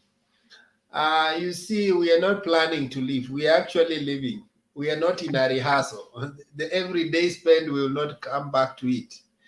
And you see, it's also an overlapped generation. As you at where you have reached, maybe if you have children, they are growing up, and when they grow up, there are things they are seeing, and whatever they are seeing, and if there is no contrasting of it, they end up believing that what they are seeing is the truth. But actually, what they see forms a part of their reality. So we may think like it's not. Let's leave them. We don't criticize them, and we think that is their own problem. But at the end of the day, it will come back to us, because the people we live, the children will grow up knowing that these are the values we need to espouse. At the end of the day, those problems that you thought they were outside, you find them in your own house now. They have grown up believing that this is how government looks like. These are the right things. Maybe when they come on TV and they say things, if you don't tell them that this is wrong, this is right. So, in other words, I'm saying, yes, we may not like it, but we just have to take responsibility. The good thing about life is do what you can. I normally say that Jesus, who came to save the whole world, the only disciple 12 people, and he went away. And on the cross, he said that it's finished. Do your part and go. So you don't have to convince everybody, but at least for the people who believe in you as Steve, tell them that this is the right thing. And that is the whole essence of living. For me, that's how I take Yeah. it. I want to ask, I'll come back to you. I want to ask Paris. I've seen people who disagree with what we are saying against maybe the setting, are saying that, and most of the time they use this scripture, don't judge others. So I want us maybe to think about that scripture. Maybe is it that, why is it that people want to use that scripture as a weapon when they are doing wrong things? Because for me, everything we do in life, it's most of the time we judge, we employ our judgment skills. And you will even find these people who are calling others waganga. You have judged that person. You have already categorized. You have already classified them. You have already put them in a certain, yes. Some of them you call a lot of poverty. Some you already categorize. So what is judging others? Why is it limited to a particular frame of thinking? And these are things that happen. I also ask myself, why do we even have judges? What is their purpose? It's a whole government, arm of government, and their work is to judge between issues. So why do we even have pastors who deal with the issues of people? And you have a problem with your wife, and you go there, and he tries to. I don't know why people want to limit that scripture to a certain perspective, or take it out of context. Yes. I believe one thing that they say we should not judge. I'm not judge. I said I'm not judging them, but we have to correct them when they're making mistakes. They judged the Azimio group before election. They No, classified. wait, very fast. You have to complete that scripture, because that is where people go wrong. Do not judge, or else you will be judged. So it doesn't mean judging is wrong, but it actually says, because you judge others, also you will be judged. And in fact, it continues as saying, in the same measure you judge, you will also be judged. In other words, if you criticize others, you will also be criticized. In the same measure you criticize them, You will be Christian. So in other words, it is preparing you to be ready to be judged by others. It doesn't stop you from judging. That is how That's what I was trying to answer you. They are complaining, we are judging. They forget. They judge the other side before election. They judge them as antichrist. Even to an extent of some churches in central Kenya, you'd go. And the pastors, those bishops, were telling them A, B, C, D. They were judging the personalities to the congregation. These churches will be banned, so don't vote there. They judge them. Whatever happened, whatever the Right Honorable Prime Minister was suggesting, it was done in Rwanda and it's working. They never banned churches in Rwanda, but they reduced. I'll tell you an example. In 2017, I vied for MCA in Mountain View. If you see, you'll go to in the informal settlement, you'll find one person have 5 churches. When they call you, they are telling you, we need this, we need this, we need this, we need this. Why do we need all these small churches when they cannot pay tax? If he is godly enough, even give Caesar what belongs to Caesar and what belongs to God. Let him impose tax on the churches. Let him impose tax on the churches. Pastors are living great. They're calling off Kenyans. You plant 1,000 shillings so that God will bless you with 1 million shillings. If you plant 100, you'll be blessed with 100. What is that? Is that not conmanship? If a church can record a 2 billion profit, why can't they pay tax? The government needs that money. The same congregant who is going to that church is paying tax. What specialty do you have? You don't have to pay tax. Let the church give what belongs to Caesar. So as long as they judge, we will judge them and we are ready to be judged. So let him do the honorable thing and impose taxes on the churches. Yes. And then with all these small churches, they should close all of them. I support it because churches have become a business, not even a business. They are conning people. To see a pastor, after election, they went to a certain pastor in town called Manyuru. That is a super con man. Before you see me, you have to pay, I don't know, 2,000 or 3,000. I only hear people saying, I've never gone there. You need anointing oil. You pay 100 shillings or 200 shillings. I don't know, blessed handkerchief. All those now, is that not conmanship? Huh? The Catholic Church, we go, you don't need to pay for holy water, blessed water. Just go and get the water. Why should you pay in all these churches, handkerchiefs, 200 shillings? Is that not conmanship? And that is where they went for prayers after the Supreme Court upheld, and they tell us they are more godlier than we are. Oh, excuse me. Where are we going? I've lived in Europe for 15 years. People go to church there during Christmas, baptism, wedding, and that is it. And you'll never see somebody involving the name of God and Jesus Christ in everything they are doing. We are misusing the name of God. See Sakaja, the video, I've not seen it. I don't watch news in my house. I only see a few things on social media and that is it. But come to Westlands, Sakaja, there is a club around here. He's the one guy who is monotonous in all the bad things they are talking. And there they are going to tell us, First Peter, what. They've all started with the wrong foot. Let them get the courage and ask God for wisdom and stop the conmanship.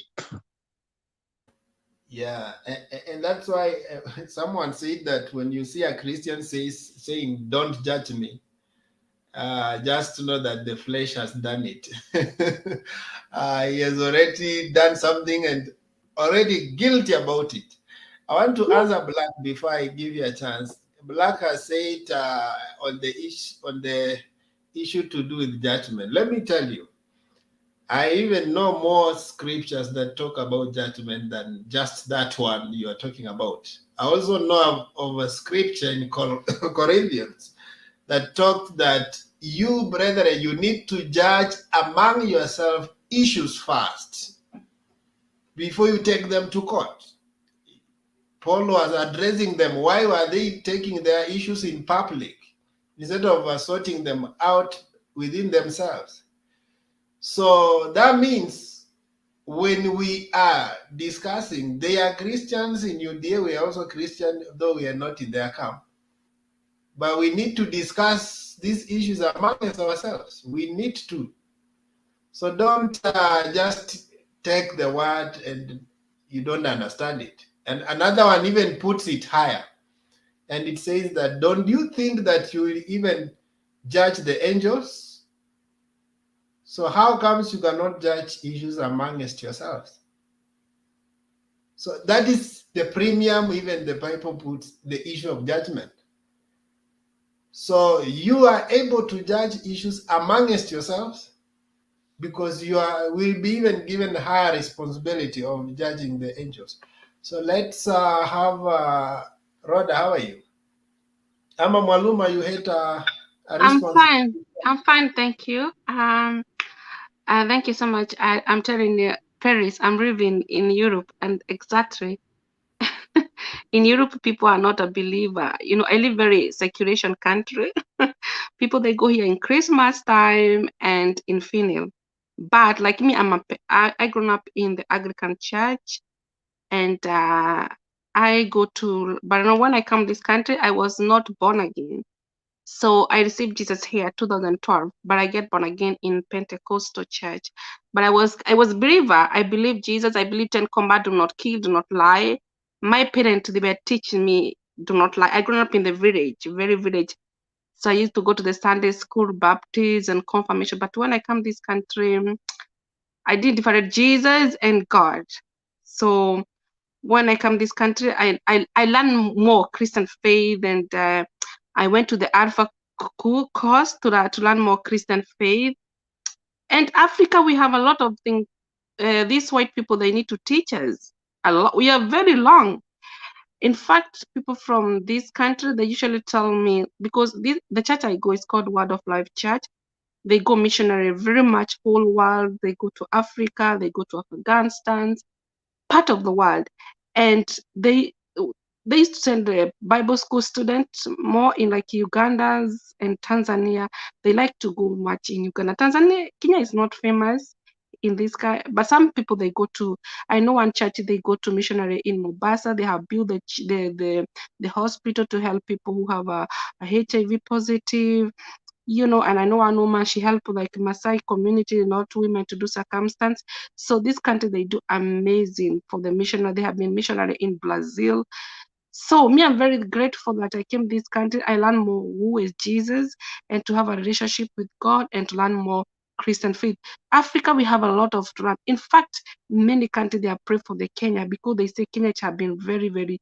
There is one woman from Norway. She told me that Kenya, people are praying for Kenya. Kenya have been very, very religious for the last day because people they believe Kenya is very spiritual. They believe Africa we depend with it. We are more people they depend with God.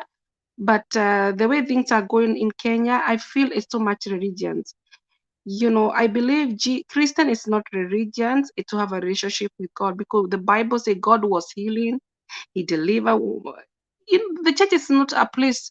In fact, it's not a place just to meet and having fun. Church is to reach soul, to go and to reach the soul who are not Christians.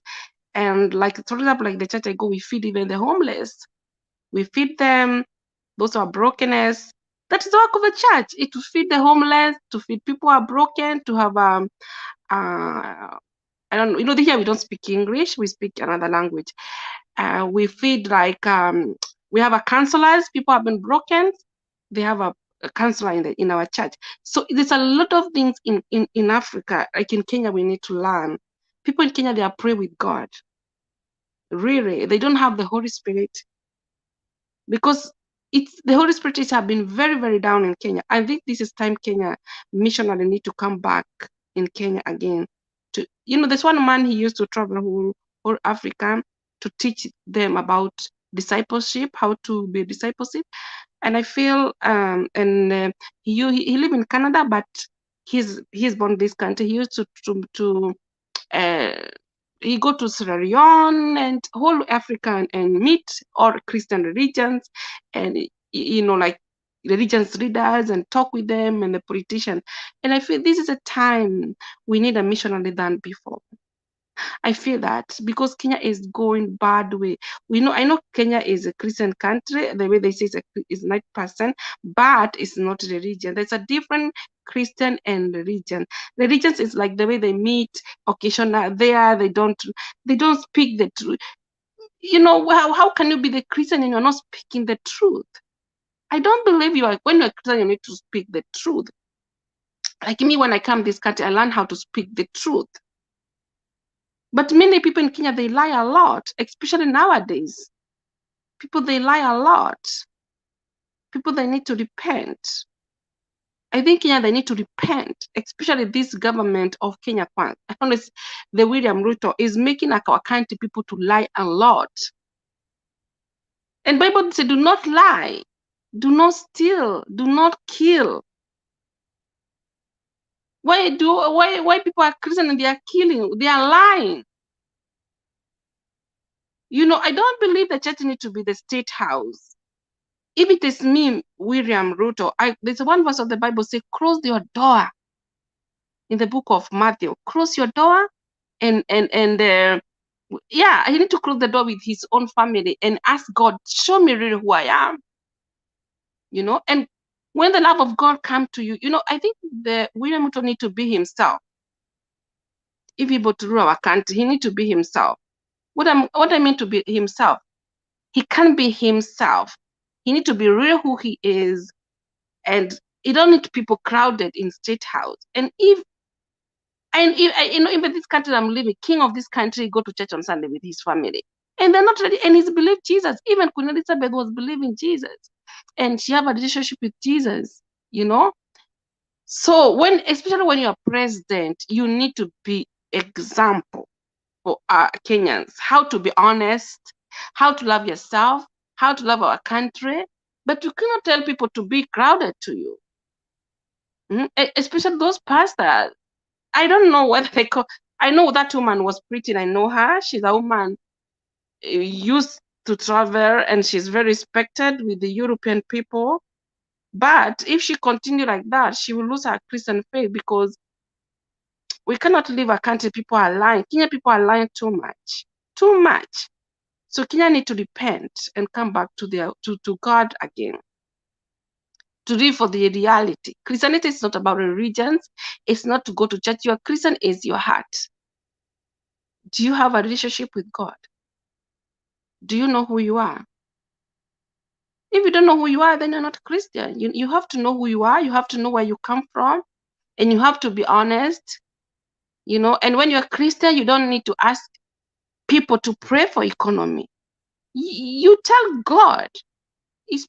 Tell God alone. I want my country to close the door. Ask God, cry to God. Let the Holy Spirit to lead you. So there is many things Kenya they need to change, especially Christianity in Kenya have been much, much down. Like me, I come from Mount Kenya, and I feel like Mount Kenya, we are not really honest. I think they're hiding something. There's a time you say, people, they don't know there is a hell and heaven. It's better you die for the truth. It's better you be homeless for the truth than lie.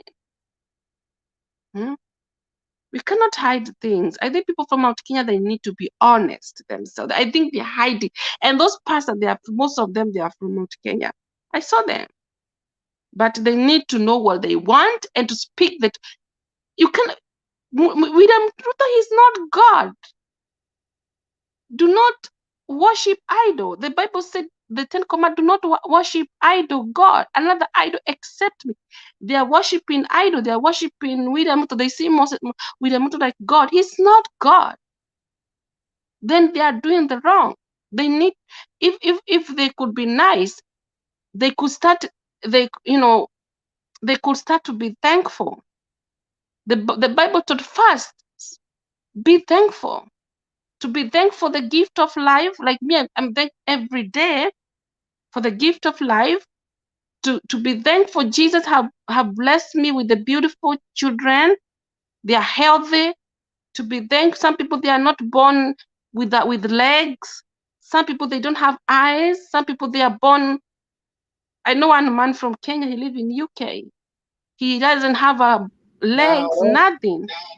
Rhoda, this is a church in your Mount Kenya. It's called Bottom Up New Akorino Church. Umeona mambo inafanyika huko kwenu? Bottom Up New Akorino Church. Oh my God, people they are really. Najua mmejipanga kukula pesa ya William, nyinyi watu wa Mount Kenya, nyinyi sio washa. Haki wako na vitu. Kwani William Ruto amewafanya nini watu? Haki wako na Akiona tu vitu. kanisa imeandikwa bottom up, zile pesa zitamwagika hapo ni mingi sana. They are really crazy. They are really crazy. But later on they I think they're hiding something. They need to be honest. Bottom up. You know, that's why William Ruto, he came there in Mount Kenya, because he know that people, me, I'm not weak. Me, I'm not weak. If I could be there at that state house, I could tell everybody to bow for Jesus and to repent. I could start to pray and to worship. The Bible says, worship God, truth and spirit. But there was no honesty there. I could see that they didn't worship with the true, like the way, like William. If he's really born again, why he punish people? I heard he's going to punish people. At if you don't do this and this and this, he intimidating people. If you don't do this, it's better you take me to the jail. Take me. I bet you kill me for Jesus. You know this one man from China. China is a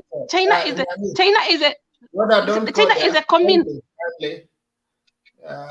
We have to respect the YouTube rules. So don't call them. No, I'm just one. Wait, there's one man from China. China, he was almost to be killed, and he went to the jail because China is not allowed to be Christian, and he went to prosecuted, and he stayed for 10 years. Thank you. Thank you. Maluma. Okay.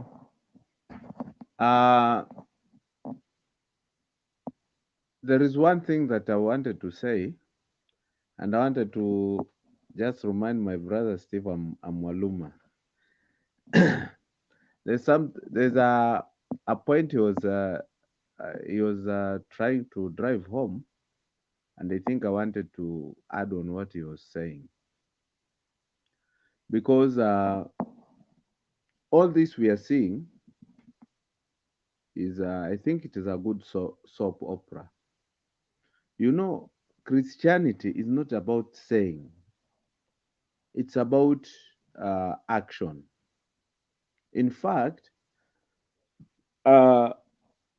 one thing where we have failed so much is where we want to convince people by what we say, but what we do is totally out of the world. Because I don't need to show anybody that I'm religious. I only need to portray Christ in my life, how I live, how I behave, and that is what Kenya needed. What we are seeing in a Christianity circle is just acting. You just act nice to be a good person, but in practice you are the worst. Because take a situation whereby somebody wants to punish an innocent Kenyan who has stood for the truth. Take an example of the Cherera, the issue of the what happened in the Supreme Court.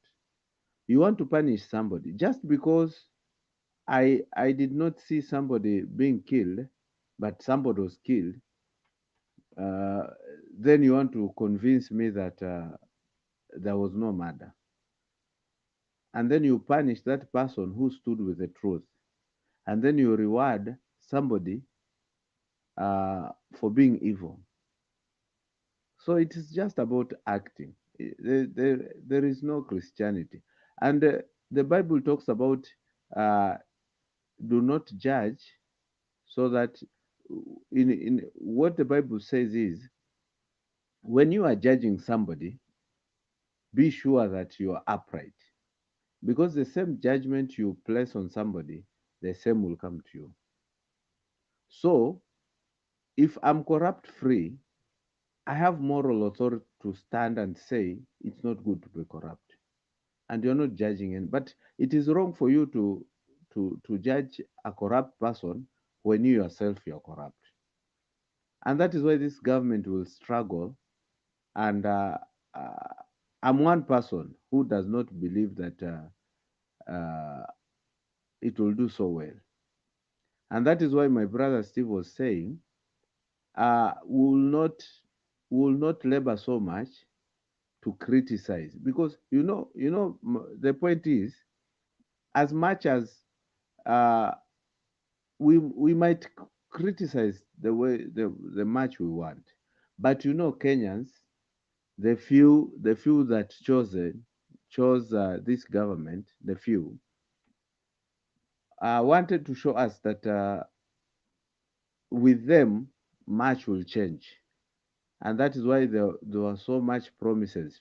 50%. In fact, I'm looking forward for the 50% cabinet slots for women. I'm looking for the M.O.Us to be fulfilled. I'm looking for all those things that were promised, so that finally, when they get all these things, we will stand and say, "Behold, we were wrong." But before then, we will have to be there and watch this thing and see what will be happening, because right now, like now in the parliament, they are struggling to buy people so that they can have the absolute majority. That means they want whatever they come up with has to go through. The few that will be making noise might not succeed because they have made up their mind they want to rule on particular route. Gosh, the DP was saying he wanted now to allow they want to allow people to to get into the forest. Now you can imagine, for the last 3 4 years the government has struggled to undo the evil of destroying the forest. Now somebody comes to tell us that whatever you are doing hamkuwa mnafikiria. Sasa tunataka kupata cabinet secretary ambaye ako na akili ya kudestroy forest. Tell me, if we are struggling right now with the drought, and the government is pumping a lot of money to to ensure that people are not dying, not see ati watu wakuwe na enough food to keep people alive.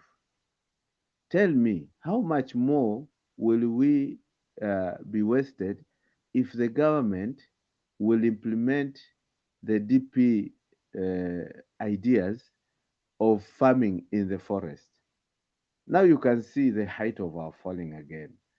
Now I'm wondering, fine, we will be there criticizing and doing ABCD, but these guys have decided they want to to take Kenya to a different destination, so that now people can sit down and say ile mambo tulikuwa tunaambiwa ilikuwa ni kweli. Because I have struggled to convince people now we are in Moi era, and the freedom that we had, we might not enjoy it as much. That is why kila mtu anatishiwa. Everybody will be revisited. They are saying they will punish Matiang'i, they will punish. I don't know. They are there. They want to. They have to fish around and see watapanish watu kivipi. And then the church is there faithfully trying to show that the way my brother Wekesa was saying, uh, uh, they are trying to show that they are on the right side of God, and we are on the wrong side of the devil, so that now everybody looks at us anatuangalia in suspicion kwamba hawa ni watenda dhambi, but the other side, hapo ndio mbinguni, hapo sasa ndio kwa watakatifu. Now that is the height of falling. The last thing I will say is our brothers from Central Kenya, majority, probably minority, I don't know, they have been brainwashed with these religious suckers, and they have really believed in the government uh, of William Ruto. Now the shock will come when now the the reality now will come in, because taxation regime will touch every bit, because the way you are saying, they are widening up the tax base, so that they can be able to prove to the World Bank that they are collecting as much as possible. But remember, when the Naivasha dry port was made, it was for the purpose was to help the government to repay the loan, because then they will generate more income, so that they can be able to pay back the loan. Now they are taking back the port operation in Mombasa, and that means we'll lose some income stream from Naivasha. Again, we are losing on the investment that people had invested around the dry port, so that they could tap from the same. Probably some have done the go down, some have done a lot of investment around there. Now, those guys will will will have lost everything. Sasa hawatakuwa na invest, hakutakuwa na tax ambayo itakuwa collected around there. That means the government will lose some income stream, while they are struggling now to fight the former president's family. They will still be losing, because I'm from coast. What we needed from coast initially, they were supposed to do the dry port at Majachumvi, then they changed. But remember, this was to decongest the port of Mombasa, because uh, we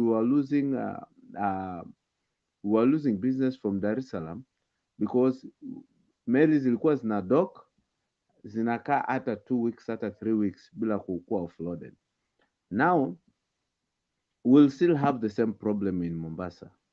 And then Mombasa kuna a lot of kuna CFS, kuna nini, kuna a lot of opportunities that we can still tap and generate income.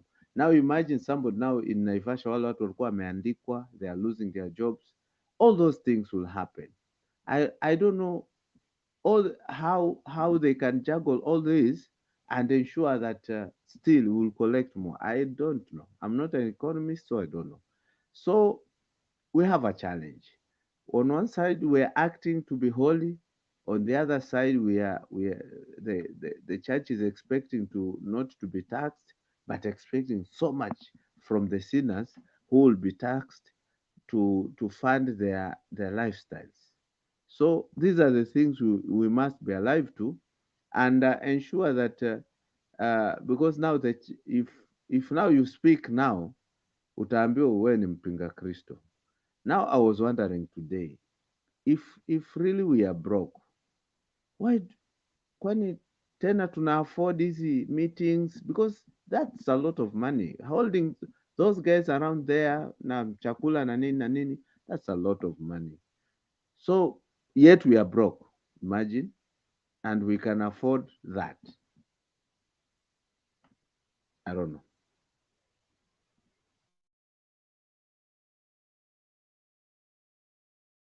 Thank you. Steve? Yeah, just to add something of what my brother said about the statement that were made by the DP on the forest issue, kupanda miti. You know, you remember the 2013 election in mambo ya Mau Forest, those time. And we all know what happened at the Masai Mara. Bado amekata miti. We almost lost that kind of avenue, hiyo kitu, hiyo park. And we get so much money there. Because of politics, mtu alisema, the same DP is a record saying kwamba mvua inatoka binguni sio kwa miti. we guys, we are going there. We are going back there, and now we are now our kind of DP anasema wataingia wafamu huko ndani. We know the climate change. I work in Mombasa, of course, but I work with an angel that work in the Asol area like Bamba, and I know what kukata miti inafanana. Places like Samburu in the coast here, these places that we work and we do some project there, and you go there and you sympathize with the people that live there. Imagine if that can happen in the Mau forest and now the Mara down there. Tuliona wild beast ikienda Tanzania zinakaa kabisa, wageni wanaenda Tanzania Serengeti, because the ones in Mara were dying because upstream there was nothing till we had that this CS Tobiko. He did a good work. He did a good work. But some years before, the same team that were doing the good work which Tobiko was serving, walisema hiyo miti maji inatoka binguni, because that time they were Jubilee campaigning when Odinga said that you should conserve the Mau. The same Jubilee government said maji inatoka binguni sio kwa miti. But when their people were suffering. To be specific, Murkomen. Murkomen, okay. I was, I don't watch news also. I'm not fan of these people. I just hear it on social media, as my sister said. This is coming to be like another history repeating itself. You know, the people in the Rift and Central, when they are sold these ideologies, wanaona kwamba the chakula yao itakuwa, they don't really want to know the other side effect. For them, they want to know that their interests are served. Full stop. And that's where the DPs and these politicians takes charge, because the populist, they become populist. Wanajikuwa, they can furahisha the umati. Not telling the umati the truth, but that hii miti ikitoka hapa, our rivers will dry. They will not have the fertile lands again. The animal down in the Mara will die. They collect so much tax from the tourist. This is, to me, I don't know how we're going to face the future ahead. It is only God who can help us to the God now they serve and the God we serve, because I know the God I serve. I hope the God I serve will see us through the future ahead, because I can't stand to see a deputy president talk like that. For sure, I will tell you, Mr. Yona News Tanguna, the day of the Supreme Court. I have not been on TV. I rather watch other things, because I cannot stand seeing these people say things that they're saying like this. Lastly, before I leave the meeting, I would like to say something that when it comes to religion, I think we have talked more about it. I'm ready to be judged antichrist.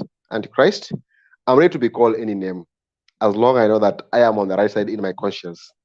I will not stand a man and a woman in collar serving their interest because the president has promised us something, and they want to steal from me and we pay our tax. If they want all those benefit in the M.O.U, which to me itself is a sin. Today I was sharing with my pastor, of course, not all Mount Kenya people come from, I'm a Luo, but my pastor is a Kyuk. He comes from Mount Kenya here in Mombasa, and we were discussing this. And he was actually the one who told me about the M.O.U. So when I came here, I saw that you are this topic. I got interested to join it, because in the morning I was discussing this with my pastor. Not everybody from Mount Kenya is like that. I will not want to judge this into community, but I will want to judge this into individual who have been put in some bracket to coerce a number of people. So I will not want to say this is Mount Kenya or Rift Valley thing, because my pastor is from Mount Kenya. And I don't think he himself this morning is the one who told me about this M.O.U. And on my Facebook, I was going through my Facebook and I saw that this topic here, Nika join. So I believe that it's not about community, it's not about the region that we will say that in community na medanganywa sana. It's about individual. Of course, there might be in mass, there might be in many in number that when I feel kwamba they own the state with to be really ruling in terms of church. But I will plead with the president that he should just lead this country as a statesman who respect Kenya as a secular country. Full stop. hiyo madoido mingi anafanya, mbinguni ataingia peke yake. Matendo yake na Mungu ni yeye peke yake. Sisi pia tutasema yetu peke yetu. Hii yote mbio mbio hii anakimbia, hii sijui yeye ndio mfalme wa falme. This nonsense to me. I want him to rule this country as a statesman, somebody we are going to look for and we are going to be proud of at the end of our 10 years. Na kitaka kuwa pastor baada ya kumaliza president, alisema atakuwa pastor, but not this side shows. And I think they're very excited to winning the president, and they're forgetting they're now the president. So they're so excited, maybe. They are not Yeah, excited. thank you. Yeah, I think I'm just Before- speaking carelessly now. Before you They are lock not out, excited because they are still very bitter. before you lock out, Steve, Yes. there's a quote here from Mahatma Gandhi. I don't know if you know him. Yeah, I know him from India. Yes, yes. Yes, he said that I like your Christ, Mm-hmm. but I do not like your Christians. Your Christians are unlike your Christ. Yeah. He said he has read the Bible, he likes Christ, The Christ. but he doesn't like Christians. You know, because just you know, the you know. Christians are Can I say not something? Can you give me like 5 Christ. minutes? For example, like Luto tribe Karenjini, they are just amazing people. I know one lady, she live here. She's a Karenjini, and she told me they love peace. They see the goodness. They see the greatness. She's called Chebet, and she's just amazing woman of God. And she see the goodness. She see the great. Actually, she gets sad when she see how Ruto is doing. She don't maybe I don't get happy, and she's a very spiritual woman who love Jesus. So Karenjin people are not bad people. Is Ruto have that problem? They want peace. They see the goodness. They see the greatness. They are positive. You know, Yeah. it's only Ruto have that. Hmm? Yes, Yeah. but we cannot judge the whole tribe with one person. Can I say Mr. I don't something? mean like that. Mr. Waikesa, I think There you is should also control the meeting. I think you should control the meeting because I was almost going and I was still talking. We are very few here today. I'm sorry. Yes. Yeah. I'm sorry then. But We are we cannot judge the whole tribe with one person.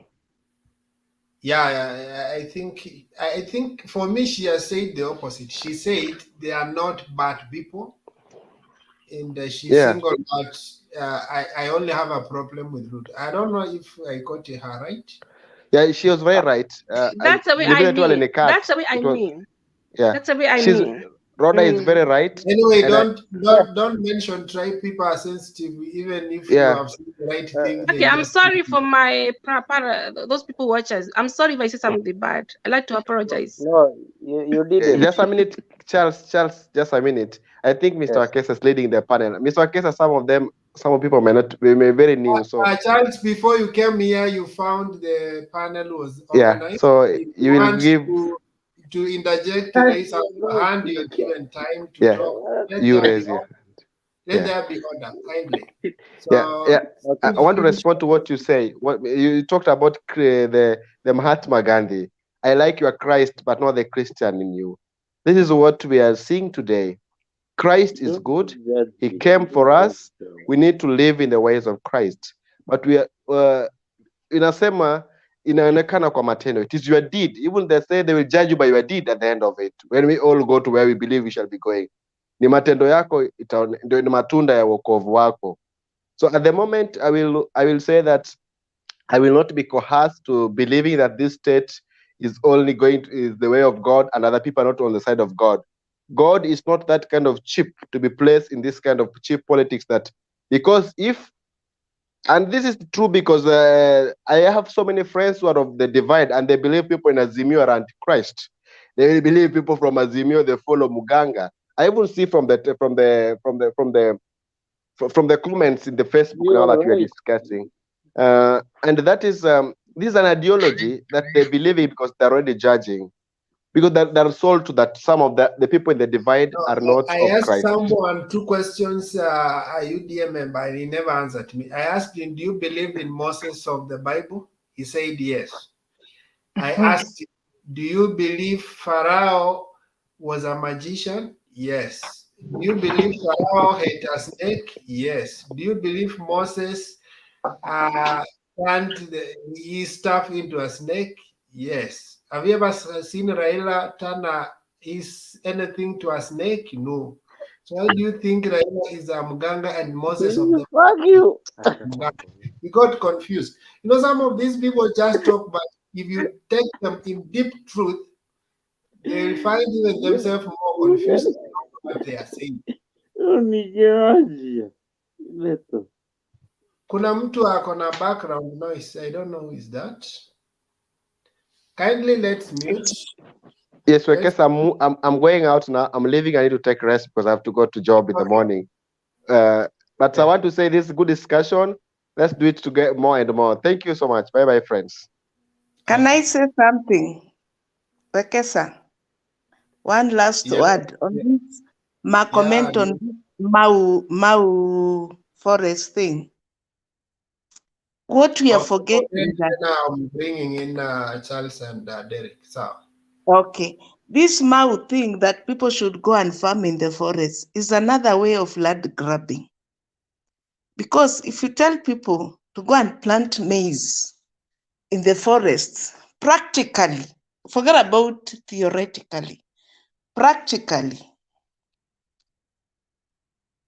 where there are so many trees, maize will never do well because of the too much shade. They also need sunshine.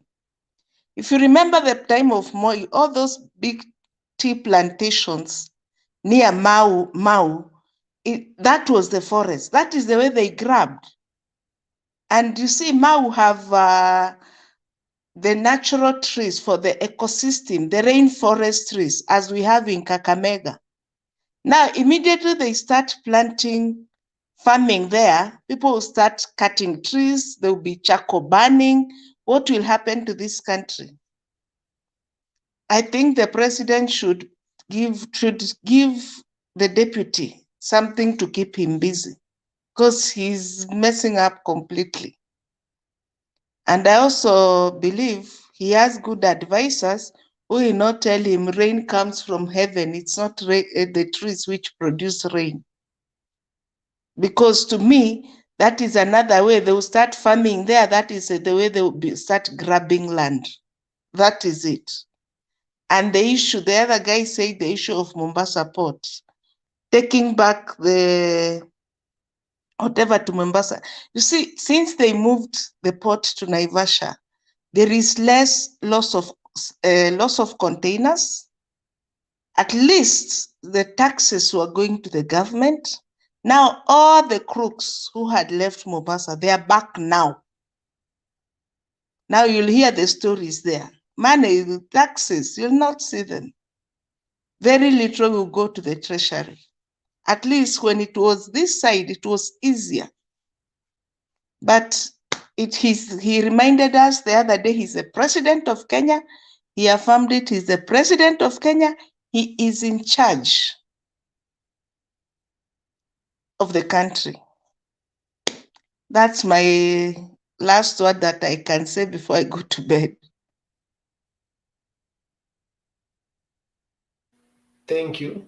Thank you for your time and contributions that you made tonight. You're welcome any other time. Charles, how are you? Unmute. I'm fine. Yeah, tupe maoni. Wewe unasema aje hii mambo ya tupatiane CS kwa kanisa? About the cabinet secretaries. Mm. Now, where is the question? Which is the question? Yeah, do you agree there is an M.O.U that the church met with the president, and now the deputy president was saying it needs to be implemented. So part of it was our pay ministry, our exemption from some certain taxes on imports, pay support from government. What is your view on the whole of this topic about church and state? Aya, tuko na yeye ama amepotea? Then maybe come in when he comes back, we will give him chance. Yes, Wekesa, mambo. Niko poa. Me, I have nothing much to say, but I've been watching and listening to the ground and to the government at large.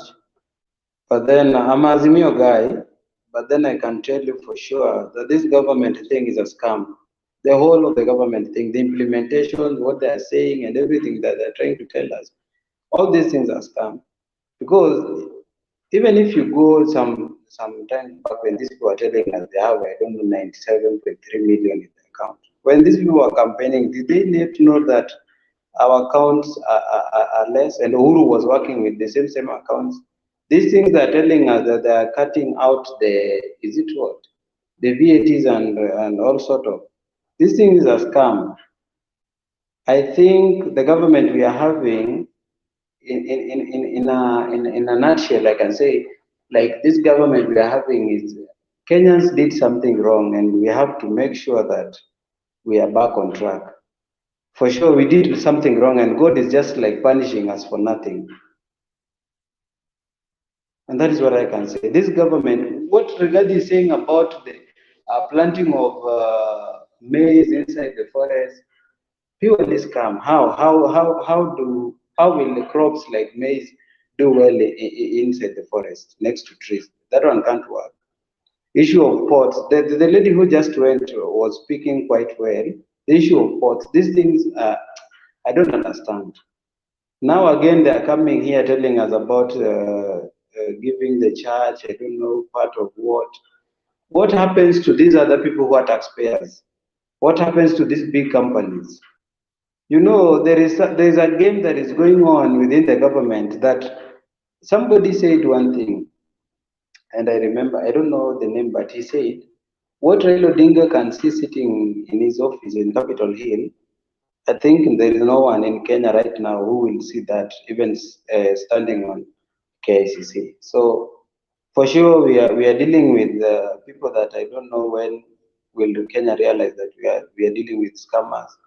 The government itself, these people should not lie to us ati sijui hakuna pesa, ati wameinherit the government yenye iko broke. Wakati ulikuwa unapiga campaign, you knew very well that you're going to run a government. You're not going to run a kiosk. You're going to run a government that needs finance. You should also, one thing, you should make friends with outside countries, so that if you run out of funds, you can request for these funds. And again, the issue of fertilizer.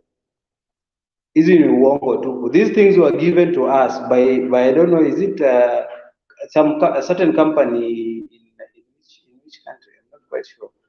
These fertilizers were given to us free of charge. Like you see in Togo, they were first distributed in Togo, and Togo is distributing these fertilizers free of charge.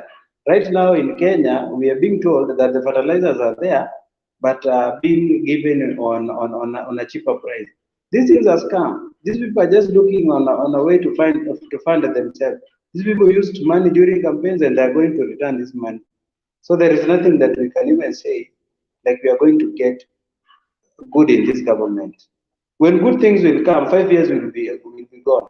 When 5 years will be gone, what are we going to celebrate about? People are really going to cry. There is nothing that is going to happen new in this country. I think it's just a scam. That is what I can say. Thank you. Let's have Charles is back. Charles, you unmute first, Charles. Yes. Yes. Sorry for leaving. Mhm. You asked the functions of a religious, yes. Yeah, just maybe just give you a contribution according to the current issues you have seen now. Yes. Yeah. On the issue of a religious, yes. I think the church should also be given a place in the government, because they need to be represented. Do you feel what will happen? Do you know one of the things when maybe daktari strike for salary increment, sometimes the government finds it difficult to do that because increasing one sector affects the others. And so let me ask you, if we give Christian a ministry, what will happen to Muslim? What will happen to Hindus? What will happen to other religions? You know,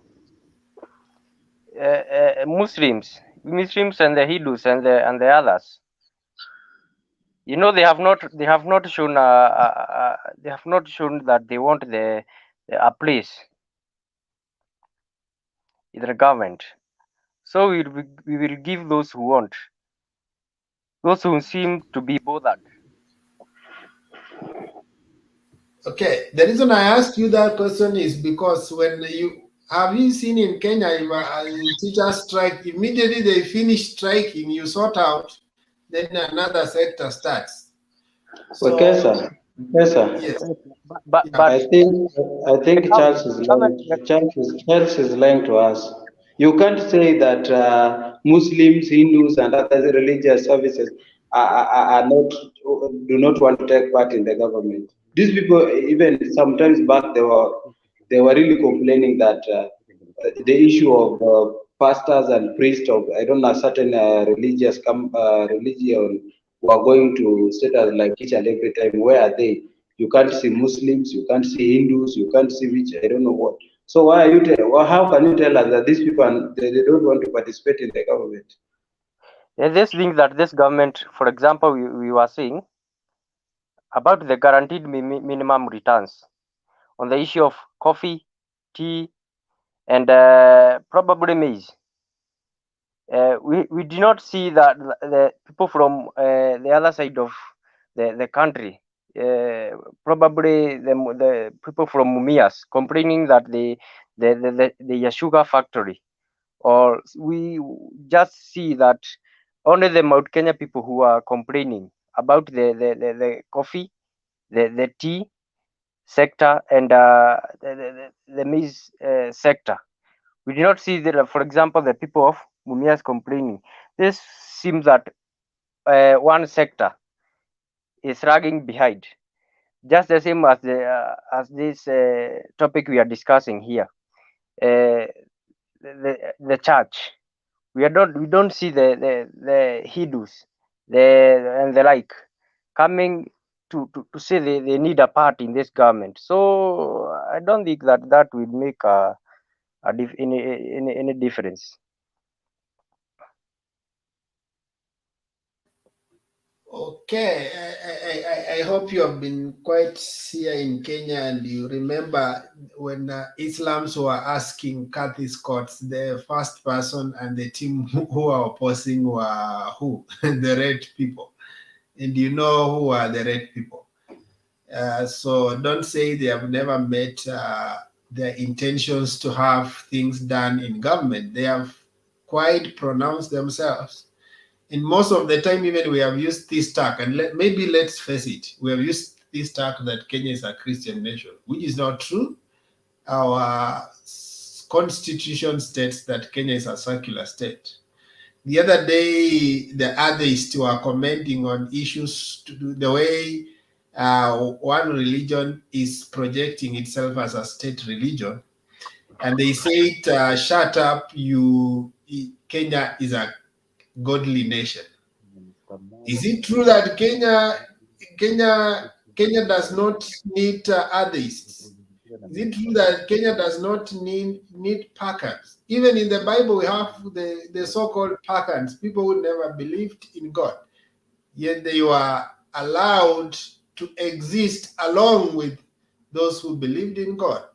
So why do we want to make like in Kenya, if you are non-Christian, you don't have your rights and opportunities to exist or ask your government to do you what it needs to be done. Now that when it comes to taxes, you are not discriminated and you are not told you are another don't pay tax.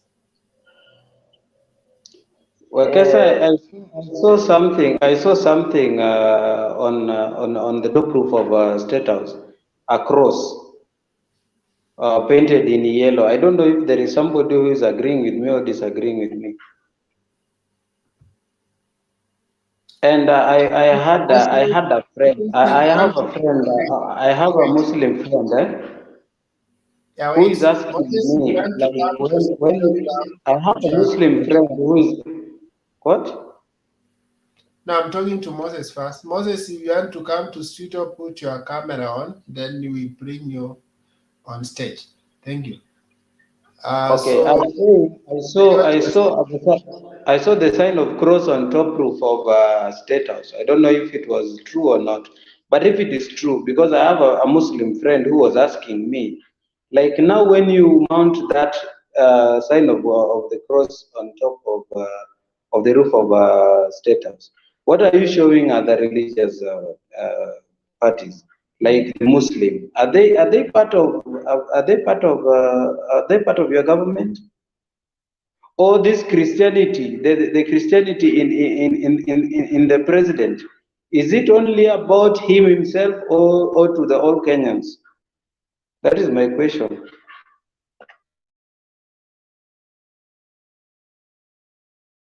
okay? Lam, is your question related to that?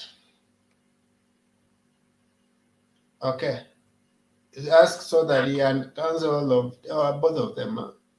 Yeah, I just came inside the studio because of Muriuki talking about this, about Christianity and all. When it comes to govern, it doesn't relate anything with the religious. Because if you say there is religion, it will attach so many people and so many believers in different diversity. So if you say like I'm a Muslim, and I think this government should really, really try to separate themselves with the religion, because a time will come, it will be very difficult for them to remove themselves from the religion, communicating with other people regarding their religion. Because when it comes, I'm Christian, there's Dinia Musambo, we should all respect. We should all respect each other, regardless of whatever they worship. And when it comes to govern, we should govern the country as it's supposed to be governed. But if you say there will be a CS for religion, and that CS, even the Christianity itself to Wakristo wenyewe peke yake kushikana mkono pamoja, it's very difficult, sababu kuna watu wanatoka kwa religion zingine tofauti, yani hizo pieces of Christianity si moja, bado kuna watu wana imani, kuna Catholics, everything. So when it comes, there will be a time it will be very, very difficult to communicate with people. And if you draw that line with religion, it will be not easy. Look, there are countries like Saudi Arabia, they're Islamic country, but we don't see the king every day in the mosque. Muslims pray 5 times a day. Okay, they separated the religion and the govern. It doesn't mean that it's an Islamic country, so everybody, all eyes on the one side. Like it's Friday, everybody watch on Friday, they watch king praying or doing everything. You'll never see that at all, even if you look everywhere. You'll just see them governing the country. So I don't think it's a good idea. Personally, when it comes for Muslim, we don't care. It will come a time for youth like me, I'll be ready to do anything. Because seeing like we Muslim being separated from whatever is supposed to be, like we are separated because of that line. I'm not happy about it. Thank you very much. I asked someone a question now. If in Ruto's government itself, KAA, we have people like Kinandwale. We don't just assume now because they were supporting Ruto, they are assimilated to Christianity.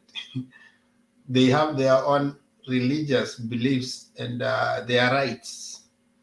So should we mind about them? Because the DP is a born again evangelical, everybody else should assimilate. So Karuk, you have 1 minute to answer those concerns so that we go to another person. Thank you.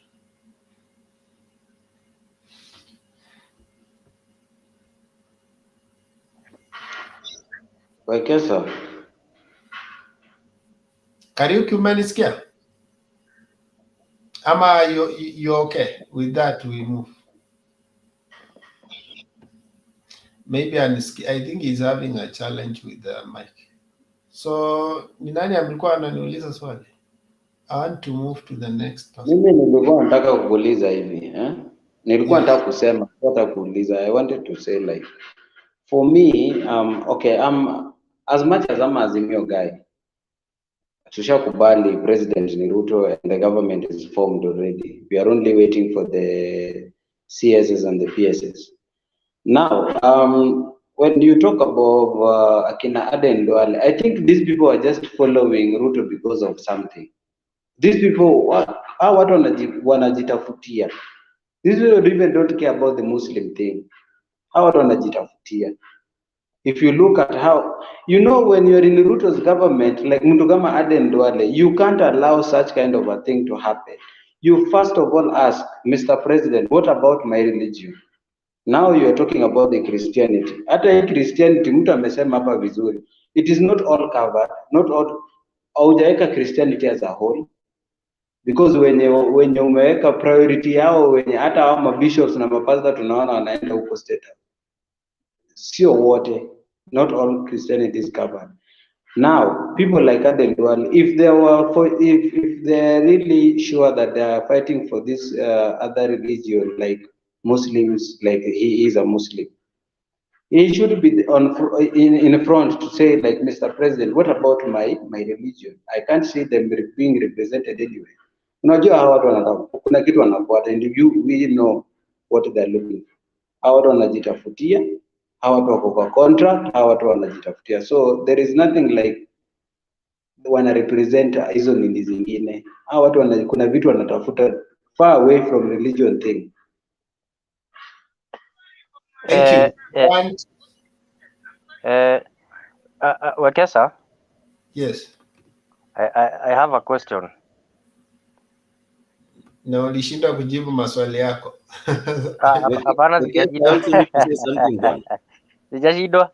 Unajua? Okay.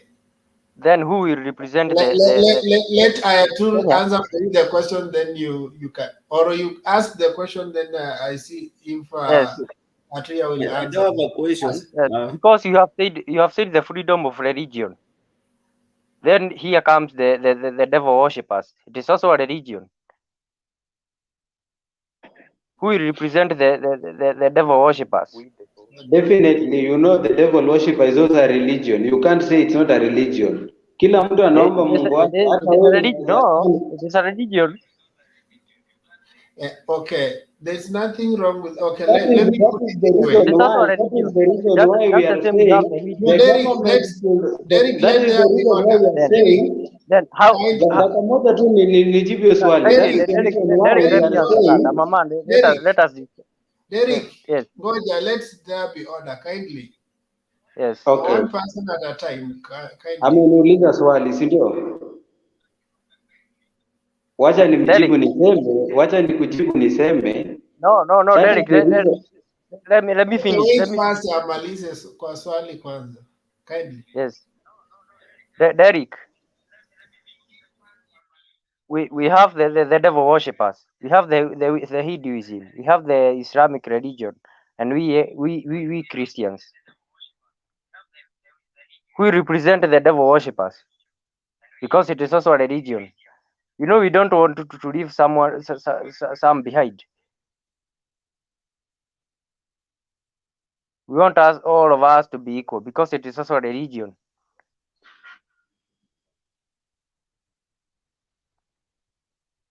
Are you done? Mama, So Yes, I respond. We want to yes, go to the next person. yes. okay, My question. in That is my in in general nataka nikujibu hivi. This thing is simple. Serikali ijiondoe kwa issue ya religion. Because when you speak of religion, this thing is huge. Ijiondoe kwa story ya religion na iseme serikali is for us all. Na ifanye kazi venye imekuwa ikifanya. We've had different presidents na hawajakuwa wakiinvolve hizi issues zenye tunaona saa hizi. Uhuru has been president sijui na anaomba na watu wa Anglican sijui ni watu wa AIC sijui ni Moi alikuwa wa AIC, lakini hakutuambia like anataka kufanya sijui nini to do with the religion. Serikali ijiondoe kwa issue ya religion, ifanye kazi kama serikali na isimamie kila mtu. That's all. Yes, I agree with Derek. Thank you. The government ijitoe kwa mambo ya religion, kwa sababu we will bring so many religions here. Yeah, it's okay. Yes. Yeah, I think as I bring in Atuya, I read the book of Obama called Dreams from My Father, and also the other one, Audacity of Hope. Most of guys think that Obama was not religious.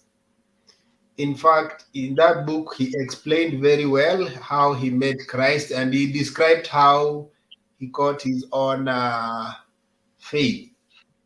Even the church, he got the faith. But the issue is when he came to politics and he was doing to be elected as president, some people tagged him a Muslim, but he didn't want to wade into that conversation.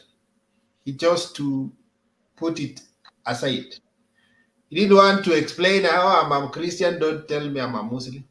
For him, because he was going to be president of all faith, he chose not to dig into. And for me, that's how statesmen do. You don't have to close in so much on one sector until you just feel like you are not part of them. You have to show that you are open to embrace all humanity, even when you disagree with them. I have never seen Christians dispute this fact that in the book of Job, the chapter 1, a discussion emerges and we are told that the sons of God went to see God and also the devil went with them. And the devil went to the presence of God and God was asking the devil, where are you been? And he said, I've been here, there. They have never disputed that the devil went in the presence of God. But you see, the way we practice religion in Kenya is like we have to sanctify everything. Anything looks demonic should be away. We also see Jesus at Canaan, and he actually prepares wine, and he performs a miracle, water turning it into wine. But today's Christian will see, ukiona pombe unasema riswa, shindwe, shetani. You don't know how we practice our anyway. So it's good. It's possible that you can sit with someone who does things that you don't agree with, but still tolerate them because they are part of the society. Atuya, I want to bring you in, you weigh in as we continue. Thank you, Wekesa. It's been a while since I was here. The last show I attended, I think it was on the day after elections, on that night or the elections night itself. I don't know if the shows have been on. I've been trying to look for the live streams. I don't know. I've not been seeing them, but luckily today I've found one. Wekesa, I can't see familiar faces here, but I will start with you. I've not been here ever since we were declared winners of the last general elections. Yeah, at least kuna familiar faces in the comment or a familiar commenters. We were trolled. for so many years. We had a battle of titans in here. We call each other names. We battled for the soul of this country, and at the end, as I always told you people in here, we have the numbers. We had the victory. I think you'll give me just a second to celebrate my victory in this channel. I have not done that, and it's now down to work. We supported the current government, and we're here also to keep pushing it to remind them of what they promised Kenyans. We are not here to just celebrate. We're here also to remind them of what they need to do. Just to delve into the issues that I found in here, I will deal with the religion issue later. One was the Mau and the forest issue and what Gashao was saying. I totally don't agree with him. Though a noble idea, if implemented as planned or as experts say, I don't think it can work in Kenya. Trees grow very fast. There's no way it can't be a circle. Those farmers will deplete the forest if you give them a chance to go in there. We have lots and lots of land lying bare. We have lots of space. They can go in. The government can actually fund farmers to cultivate in the ASAL areas, in other areas of the country, but we cannot allow people to go back into the forest. If we are not able to regulate very simple issues like kanjos in Nairobi, we cannot regulate people in the forest. So you cannot allow people back into the forest, and we can see how the situation currently is in the country with no rain. And now you want to send people into the forest again. It will be a recipe of chaos. So on that one, Gachagua, I think he's on it alone. I think he's still living in the Moi days. I think that one won't work, and we won't allow it to work. I heard someone say that the Kenya Kwanza are complaining about the government they inherited. Didn't we know that we're inheriting a poor government? Nobody could have turned the situation of this country in 5 or 10 days. I don't know how many days today since inauguration. I think 7 days tomorrow. Or 10. Nobody could have changed the fortunes of this country, White, Raila Odinga, or Wajakoya in 10 days. What I believe, the government that Mr. Kenyatta left behind was in a bad state. It will take time for the current government to try and change fortunes, and that is what we hope for. And we, the people, we must constantly remind them that they had promises and plans to Kenyans, and we're here to push them so that they can achieve what they promised. On the issue of the religion, the national anthem of this country, the one which we usually Themba used to tell us to sing around 5 or 3 in the morning, starts with the "Oh Lord of our creation." It's a prayer in itself. So we cannot just demonize religion in this country. And one William Ruto, him acknowledging religion and him being prayerful, it is not a sin. He has not said that this country is a Christian nation. He has not said that this country does not recognize Muslims. He has not said that this country does not recognize Hindus. He is just being himself. He is a Christian. Today was on a Sunday. He attended church. He decided to invite uh, people to State House and perform a church service. I don't find anything wrong with it. But the issue of having an MOU with with the religious leaders and creating a ministry for religious matters, I don't think it's a very wise idea. Uh, I think we have the Ministry of, is it Ministry of Sports and Culture? I think all matters of religion can fall under that ministry. What we can say, we can have a department under the Ministry of Sports and Culture that expressly deals with the issues of religion, so that we can have the Muslim issues dealt with, the Hindus, the Christians. But you cannot have that as a ministry. That is, I think, to stretch it so far.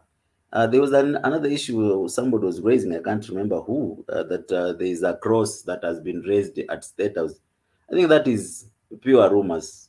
State House is a government, it's a state house.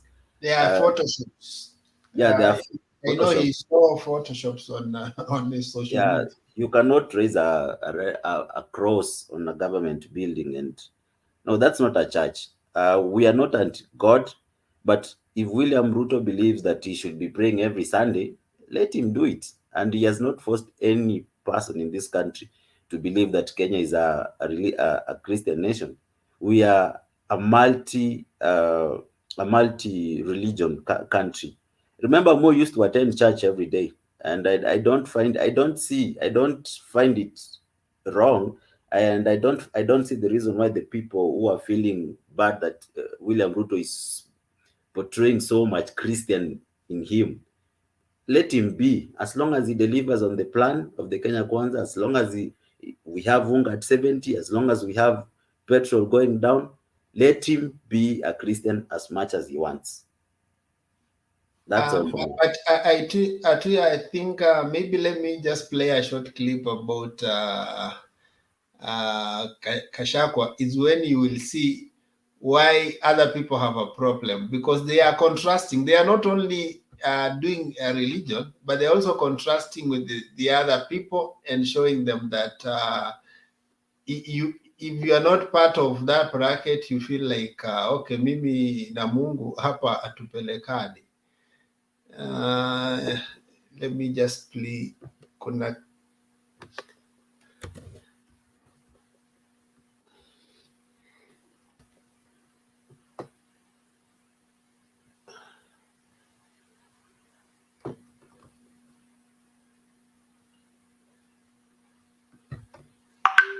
Okay, let me play this as I'm looking for the Yakasha. After this service, please don't leave. There is lunch that is served here, but also there is still another part 2 of this service.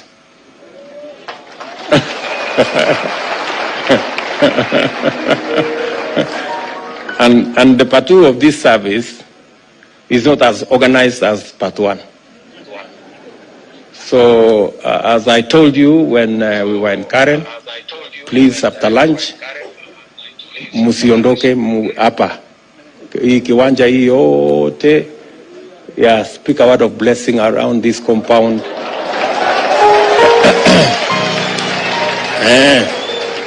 And those who can speak in tongues, please speak in tongues around this compound. As we ask, we will ask at least 30 or 40 of our senior clergy to come and pray over this building and pray over these residents. And all of you, msikuwe na haraka ya kuondoka, tafadhali. Mzunguke hapa kiwanja hii yote, Karabashanda, nini, kila mahali.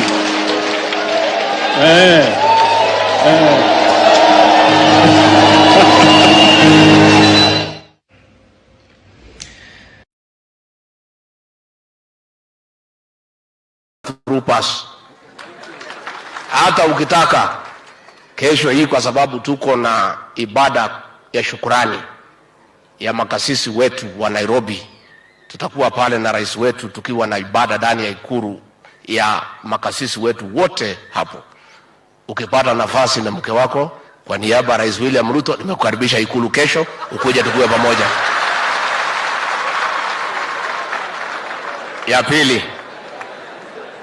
Ya pili, mimi ningetaka kuhakikishia wewe Bishop, hakuna njia Mwenyezi Mungu angekubali watu ya Azimio washinde sisi? Haingewezekana, kwa sababu walisema ati wakichukua watafunga kanisa dogo. Sasa Mwenyezi Mungu angekubali watu ya kufunga kanisa lake waingie? Wakarudi wakasema ya kwamba ati kanisa la Kristo imepandishwa juu sana, ati wakichukua wataikata miguu na kutoa kasuba. Na saa hiyo ni kanisa la Mwenyezi Mungu wanaongea juu yake. Sasa Mungu na ile nguvu yake yote angepatia hii watu nafasi? Ndio sisi uliona hatukuwa na wasiwasi, hatukuwa, tulijua kwa sababu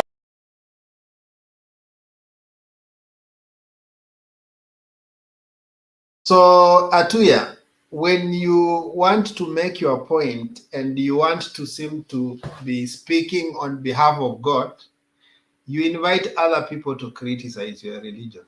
So that is exactly what they are doing. They are speaking on behalf of God, and they are telling Azimio the reason why God did not do this for you is because of this.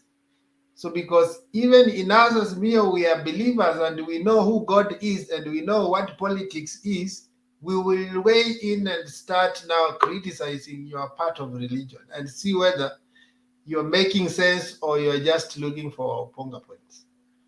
So that's where the conversation began. Otherwise, if you want to practice your own religion, nobody bothers. Do it the way you want. But if you want to show that the reason why I'm progressing, Sais Atuya, you meet your I'm having a problem. This guy, Mwangi, kindly.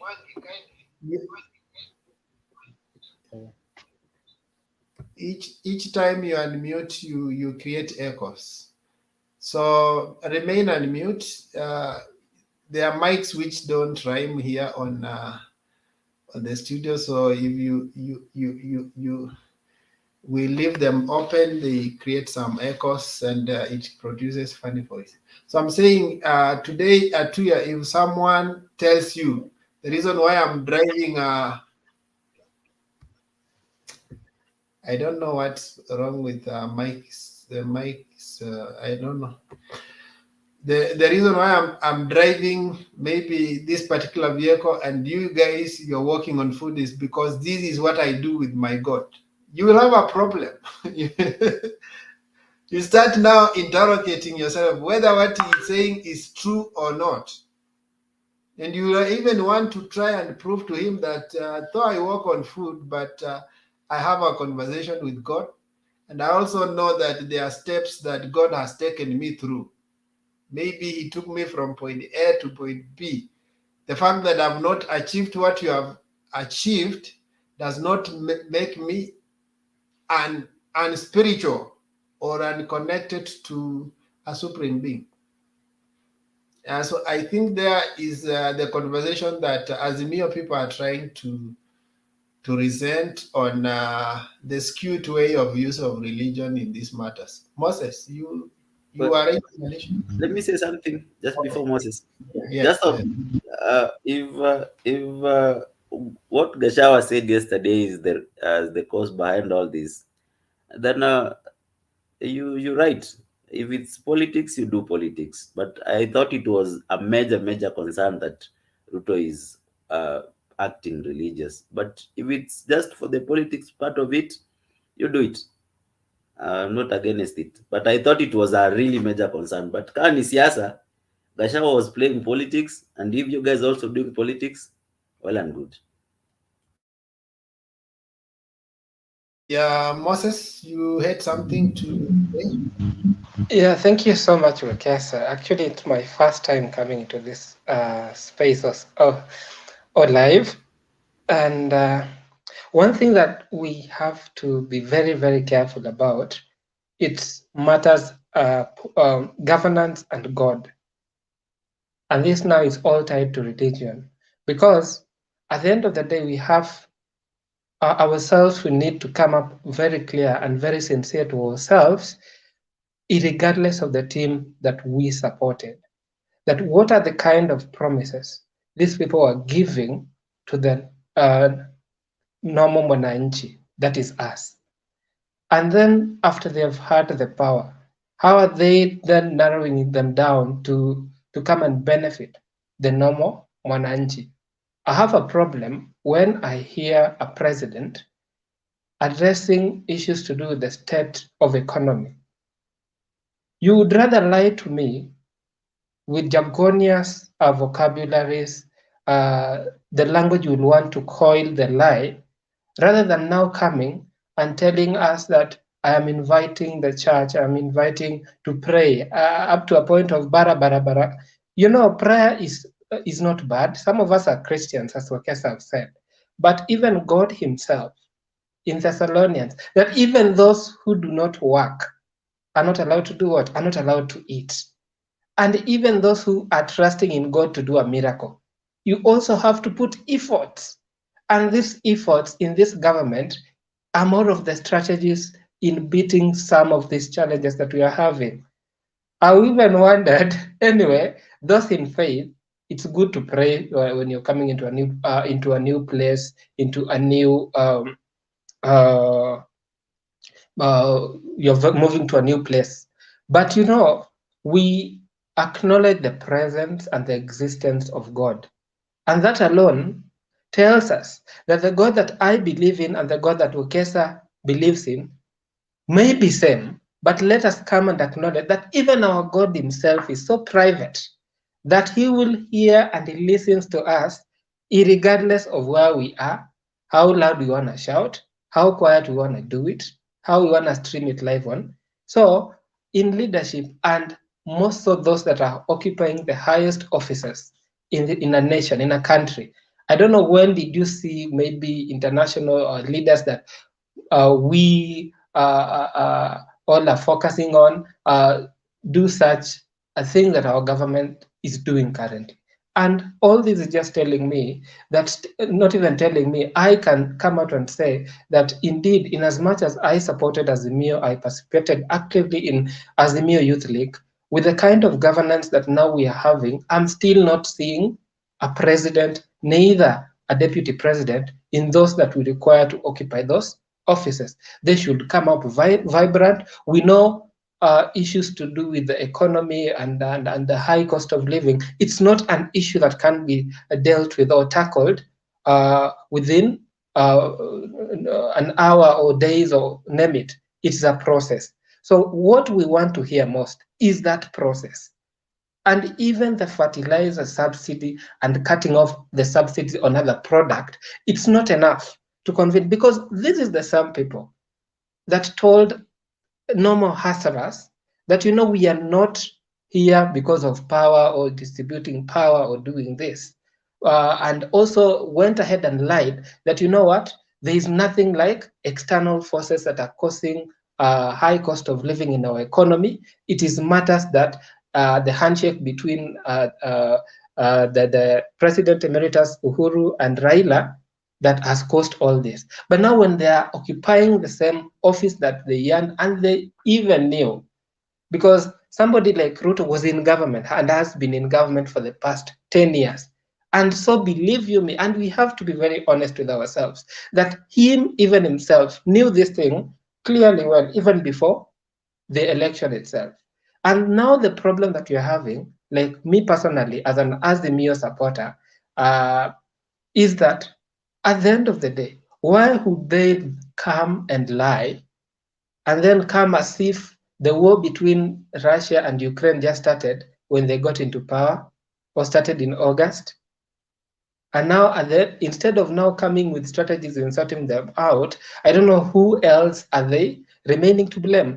And even now, when it comes to issues to do with forest cover, to do with whatever, me, I would come and say, let the government do what it feels it is right for it to do. Let them do it. Hata kama wanataka kukata mau mzima wamalize, lakini watu wakuwe na chakula. If it's going to benefit the people, let them do. Because at the end of the day, Wekesa, we want a government that will deliver to the people and will not be pointing fingers like they've been used to. Or Raila, it is handshake, we don't want to blame games. And that is the point now that we are saying, okay, like now the DP assured us that God is the one who allowed them to rule. Me even arguing with them as a local mwananchi is like I'm arguing, I'm battling with God, which is not even right at its own point. So why are they even coming and forcing even Azimio and Baba to come to the opposition? No, let them deliver, let them be guided with the same God. Because let me tell you, they're gonna be a crisis. And it's high time we come and mature up in ways we do politics of this country. Let us be matured. Let us look at the kind of leaders we are working with. We are now getting into a state that all the beans is going to be split. The point that we are going to have the various ministerial positions or leaders elected, that is when all these conflicts are going to come out. Because I read the statute, I'm reading Nation, you Summarize find, in one. okay, let me summarize. There are going to be issues because at the end of the day, there'll be a problem to do with maybe a cartel. You already heard from the DP himself telling all the DCI to move to Kiambu Road and wait for cases there. I don't know. There will be now cases. There will be issues in government. We will be coming, gathering a status to pray, asking God to bring the parties involved instead of coming and tackling it out how Matiange and this year have been handling these cases. No, it's going to be messy if this is the way we choose to move as a country. And it's high time for all Christians, everybody from all walks of life, be it Hindu, Islam, come out and demand that let the government be as neutral in matters religion as possible. Ruto himself can bara at his own private room. Nobody is disagreeing with him on that. He can do it with Nani. Thank you. Thank you. I think you are bringing out a very important point. But something I should not forget is that you can compare Ruto's speeches, okay, speech in New York and speeches in Kenya, and you realize he never even mentioned anywhere to do with the religion in New York because he knows there you bring out substance. But anajua in Africa, here in Kenya, you just fill people with too much religion and they just see you like you are a hero. So look at his speech. Everybody applauded it. It was good. These are the substance we want to hear, even back home here. Don't take us as zombies. We are no, all of us pray and we know where prayer is blessed and where matters of execution of government is blessed. So I want to bring in Francis Atuya. Just write down. I know Francis will also bring out issues you will respond to, because you are one of the consultant who are Ruto. I'm also one. Oh yeah, okay. So Francis, how are you? Yes, I'm very fine. Yeah, come in. So one of the things that you need to note is that presidency is a symbol of national unity. That is why president is no longer treated as a private citizen, but as a symbol of unity. So whoever says that Ruto should do anything in State House and nobody will question, that is wrong, because even when Uhuru Kenyatta tried to bring BBI, he was told that he's not a private citizen. He holds a public office that requires some kind of respect. Same applies to even to Ruto. The other thing also you need to understand is that religion is a very porous thing when it comes in unity. Very porous. And I would give you for a good example. In Islam, they are also subdivided subgroups. They are the Shia Muslim and the Sunni Muslim. That's why we have Iran and Saudi Arabia. They're always fighting, not because of anything else. All of them are Muslims, but they're fighting because of why? One is a Shia Muslim, the other one is a Sunni Muslim. So it tells you how religion can subdivide people into very, very different category of individual. And then the other thing, you need to look at it in this way.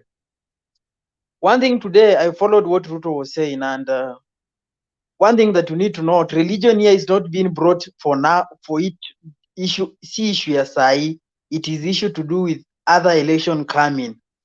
Ruto said it very well that 65% of our taxes or our revenue are used to service loan. Therefore, we are likely to increase the NSSF and NHIF so that we'll be able to use money to do some activity. So in simple terms, he was telling you, according to the national debt, don't expect too much. Lower your expectation because you'll be servicing the loans. So here it shows very clearly, because this person gave a lot of promises until everybody could see heaven on earth. And the only way he can hold waters is to use religion, so that nobody question. In a religion, if you try to question, they tell you, God, you cannot question God. You cannot question God. You know? The other thing we also need to notice very carefully is that religion has been brought in so that to try as much as possible to consolidate power around the majority or the bigger part of religion. Why could he not associate himself with maybe even another religion, maybe even the Corino or maybe the Muslim, because they are the minority? He chose Christians because they are they are the majority. The same way Congo has been having this problem. Congo is governed by the Catholic. That is why in the previous election, when there was this person called Etienne Tshisekedi was competing with Martin Fayulu. Martin Fayulu was supported by the Catholics. Unfortunately, never got the presidency. The crisis emerged there. So you see, religion, people use religion to retain power. He knows it very well. Even if election is held today, again, maybe in case of anything, he will still win because of what? Christians are the majority. But it's not that he knows very well there is no any economic model that says if there's any problem, we should pray. The reason as to why you have head, memory, brain to think is to make some choices. Some things you don't need to involve God for them to happen. You have a memory that can think and make the right decision. Why should you pray for economy, whereas we know very well for the physical and the monetary policies that can be implemented in an economy? Why should you go and pray for the bandits, whereas you know very well you can confiscate the guns, you can take them military? These are the things that we have memory to think. Those that we are not, they're above our capability, we should pray. But whatever thing that we can solve, let us solve. Let us put something that can be seen. You can also, Wekesa. So there's a clip that I've shared, a link I've shared in the private chat. You can play that link. Actually, I think it is a speech was made in Tanzania some years, like 5 years ago, but it's directly touching Kenyans at the core. I've shared a link in the private chat. You can see it there. So, and you learn very well, like religion is one of the poorest thing. And if you want to divide a nation complete, play with religion. Because as I said earlier, there are people who will take this chance, So it will reach at a point, maybe even the area of Garissa and Isiolo. What about if they started mistreating Christians, telling them that you have a Christian president, go there and ask for help. Go there and Nairobi, they will help you because the Christian president. What will happen? Because of the social identity theory, whereby people try to identify themselves with certain religion because of maybe the state power. So we need to be very careful. He's the president of all people. Mimi nilipigia Azimio kura, is my president, either I like it or not. But that one does not mean he has to use religion and to segregate the Muslims or the Hindus or any other religion. Let him appear impartial. Let everybody who in that government feel is part and parcel of it. He has no reason to go publicly and maybe say, oh, this, you pray in tongues, do this and this.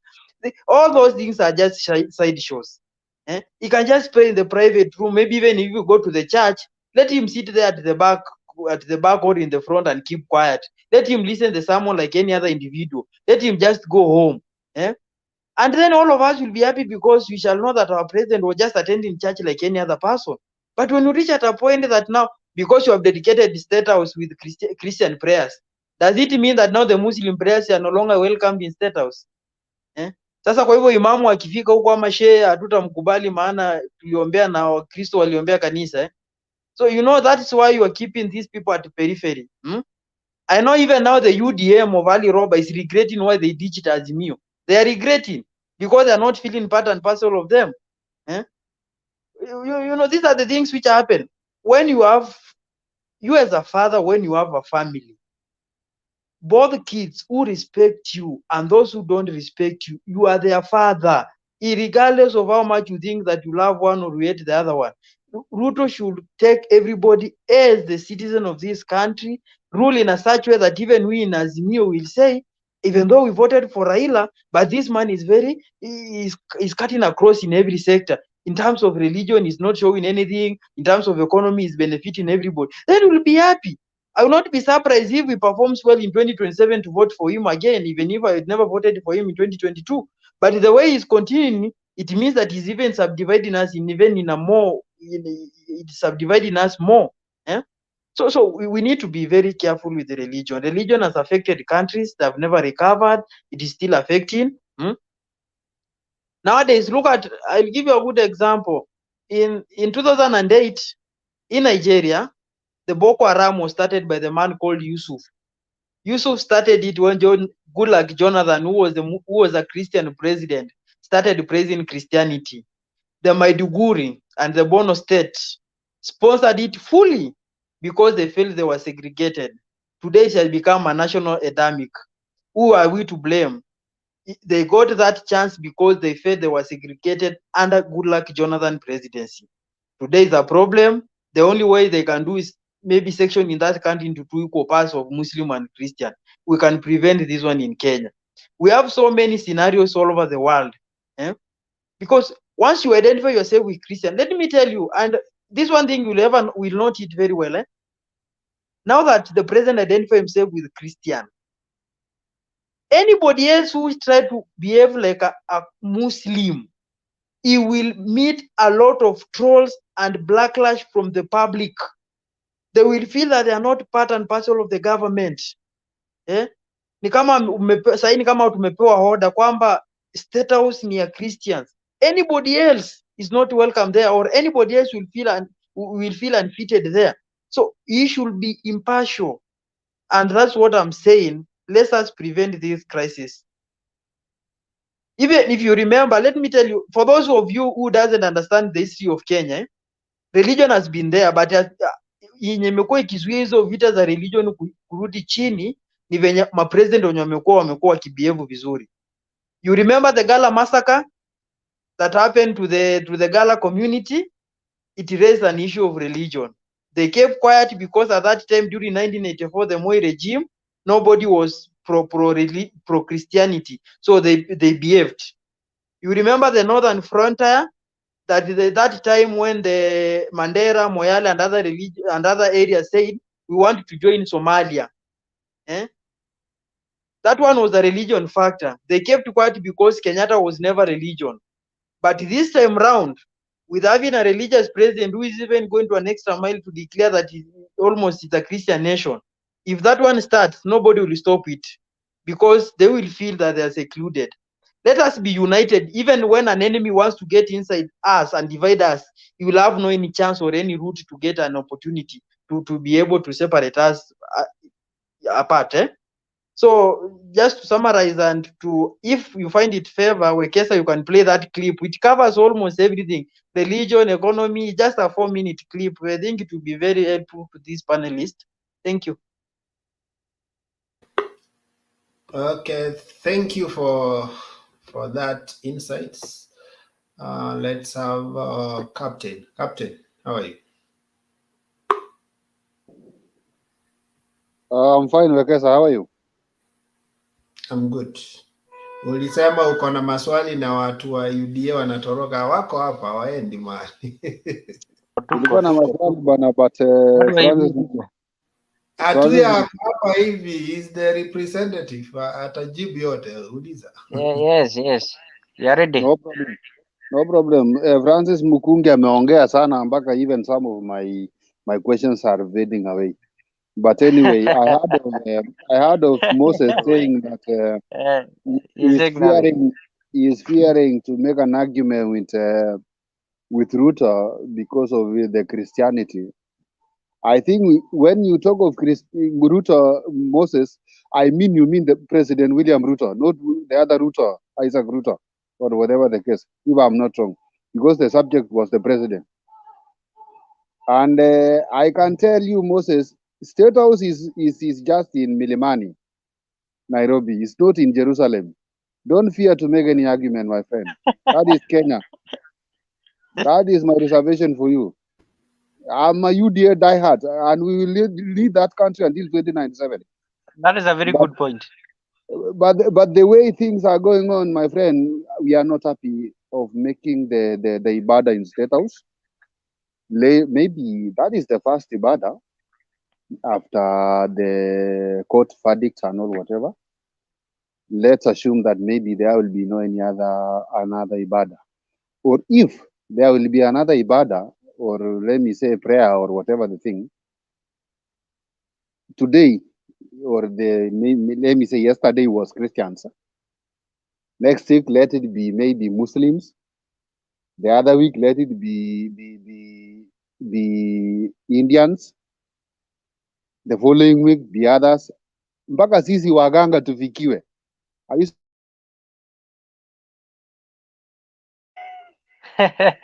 I told you, Wekesa. I think, Captain, you are missing the point. You saw the No, state no, was no. being sanctified. Wekesa. It was sanctified. Ni kama zile pombe zilikuwa hapo zote Wekesa. zilinyunyizia anointing oil. Sasa upeleke tena huko mikora. Hapana, I told you, hapana Wekesa. Wekesa bwana. We know our president and we know our people in UDA. These people they will bulldoze us because they are in power. Na ikuwe State House every Sunday itakuwa ni ibada. That is something which is in public domain. Hakuna kitu tutawaambia. Unaona? As like Atuya was speaking about that, that there is no problem on making the prayer there. I tell you, Atuya, that if you associate yourself to any religion as a leader in any country, of course you will be mistaken. Remember of other countries that they have associated themselves with Muslims, and the way the thing of like terrorism and other things are happening. It is so very wrong. It is very wrong. What William Ruto, the president, was doing before swearing in and before they won the election, going to churches and over the weekend and all whatever, it was right thing. But for going to State House to do the prayer, for myself, I don't agree on that. I totally oppose on that. I am the diehard of William Ruto. I have been here before. I'm still here. Wekesa can tell you Atuya, I've been here. And we know it is not good. As president, somebody has said there that president is a symbol of unity to the people of the country, of the said country, according to our constitution, if I'm not wrong.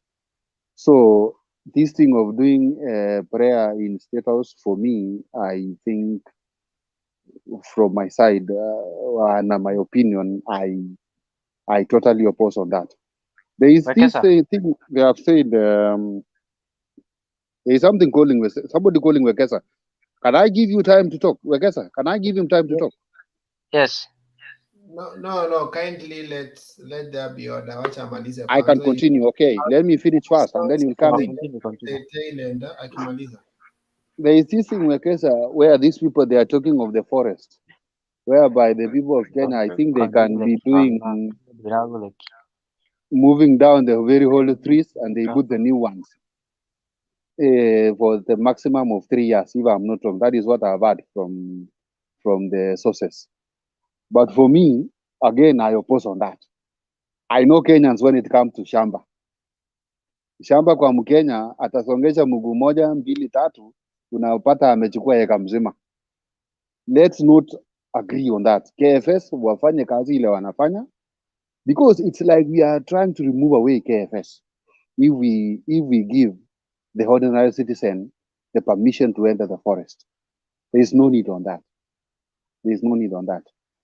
The government should think of something else about the forest and something else on how to get the resources to govern them, but not letting the people to go there and then they look for tax from that side. That is not, I cannot, for me, I oppose on that. I believe our message will be there for them to understand. Let the forest remain, because they are talking of bottom up. They are now subsidizing fertilizer. So when fertilizer is subsidized, we are waiting for this fertilizer to come and the rain will come, we plant our maize.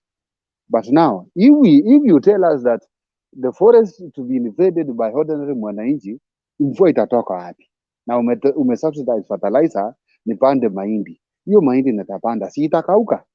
Na Mkenya tayari ameenda pale kukata miti. No, sometimes you have to speak the truth. I might be a bit mkale kidogo, lakini I think my point inafikia watu. Point yangu mnapata vizuri, unaona. Atuya na kuna mmoja hapa, I think Charles something, hawa ni watu wa UDA. Hata mimi ni wa UDA wazee, lakini don't beat, usipige ile drum na wananchi wanaumia. Hii siku 100 William alituambia sijui ingo itakuja pesa ngapi. Sisi tunataka wifi, polisi wanataka pesa, wale wamama wa huko wanataka pesa, kwa sababu kama Azimio wangeshinda, nafikiri hii tarehe ni siku ngapi? Siku 5 ingebaki, saa hii ningepata 6,000. Hiyo hakuna tafadhali, ningepewa 6,000. So saa hizi kwa sababu hawakushinda, ni nyinyi mlishinda. Lete ile idea yenu, we want actions. I'm part of UDA, yes, na si ati nangoja ati nini, but we want actions to be done, because ningepiga kifua sana nikiambia Raila, mzee ulishinda baba, nipe 6,000 mzee, mwezi imeisha. So let the spade to belong to where it belongs. Tusiimbe tu hapa hivi alafu tukifika pande yetu tunafuruta kamba ikuje pande yetu ya UDA na wale wanaumia huko. Hapana. We call a spade where it belongs. Let us not call it a spade on our side na pande ile nyingine unataka tuite kijiko. Hapana. We want a fair country that all of us can live in. The speech in America was okay, but we are more than that. We want more than that. Kenya is a very good country. We love more investors if you remove this thing of corruption. Corruption, if I talk of corruption, why should you appoint Nathan Duale to be the minister na amechaguliwa na wananchi pale, ametrustiwa kuchaguliwa pale akuwe MP, then unakuja unamtoa kama MP, unampatia ministry, turudi tena huko Karisa tuchague tena MP. Mbona tupoteze hiyo pesa? Give somebody else another job, mwenye ana kazi. Wacha Duale asabu wananchi wake mwenye walimchagua. Anyway, Wekesa nisiongee sana. Nitarudi siku saa nyingine nitaongea zaidi. Thank you. Atuya, unaweza respond in 3 minutes, tuende kwa next person. Yes, I think I just don't have a lot to respond to, but I will begin with what there was this guy Moses was actually asking for. Moses was very vehement on that we don't need prayers to revive our economy. We need plans. Moses, we have not even finished 15 days in office. What was happening today was just a Thanksgiving prayer ceremony at State House. And if you can remember what the president actually said, he said that we have a plan in place and we believe that it will succeed. And then eventually said, I want to ask the clergy to pray for that plan. We have a plan. We have an economic plan. We don't believe that we will pray and food commodities and fuel prices will go down. We have a plan in place, and putting that plan in the hands of God, as a Christian he is, then I don't see the problem of him putting his plans in the hands of prayers. And if William Ruto was a Muslim and he is very dedicated to his religion and says that the imams should pray for his plan, I don't think we could be having any issues on that. We still working with the officials of the handshake government. We still have time. Let's give us time. We have our own government in place. We have our own CSS in place. Let the 100 days elapse. Then you can have questions on us. Francis is very eager. He really wants to see this government fail. for political reasons, so that he can celebrate the fall of the people, the people that he didn't support. We are at a place where that we all want we all want the government to succeed. Francis, you can't at this early stage, I think 7 or 10 days, just start prophesying of bad times to come. I think whether you are on the other side, on this side, I think it's time that now we held this government into account. I think Moses was doing it rightly. Let's remind the government to do what they promised. Stop prophesying of doom. Stop hoping for something bad to happen so that you can celebrate. There's something else, Francis, you raised. You said that William Ruto actually promised, made so many promises, even made them look like heaven on earth. I think that is a good thing you're saying, because if indeed he promised and made people believe that heaven can be brought on earth, that's the reason why then he won the elections, because he made his plans, his promises realizable to the people. Now, what we need to do, what you, Moses, and Francis now need to do, is to ensure that we force this government. Was part of the team that was campaigning for him, but at this time we are not celebrating. We want to ensure that the plan, the economic plan that we promised Kenyans, is implemented, so that me, you, and any other person can succeed in this country. We cannot be aspiring for doom any other day. And in the comment, Brother Benson, a regular here, I think he came into. I wish he could have come into the panel, so he could have addressed the issue of religion. He was asking me on how the bottom up will work. Benson, the president will be opening parliament, I think this coming Thursday. From there, we will have our legislature, we will have our troops in parliament come up with policies, come up with ways on how the bottom-up economy will be rolled out, on how the Hustler Fund will be rolled out. Things are cooking. I know you people are really anxious of how things will roll out, but I want to appreciate, and this is the good thing of having the Wekesas, the Francis, and Moses on the other side of the political divide. You will keep us on toes, and I'm happy because we didn't have an handshake.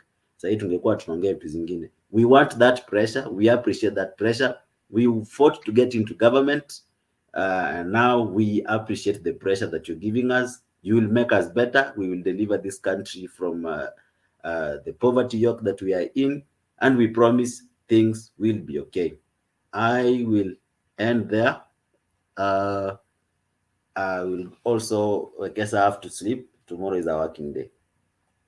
But I will be listening in. Thank you, Francis. Umementioniwa maybe in 1 minute, and then Moses pia amementioniwa.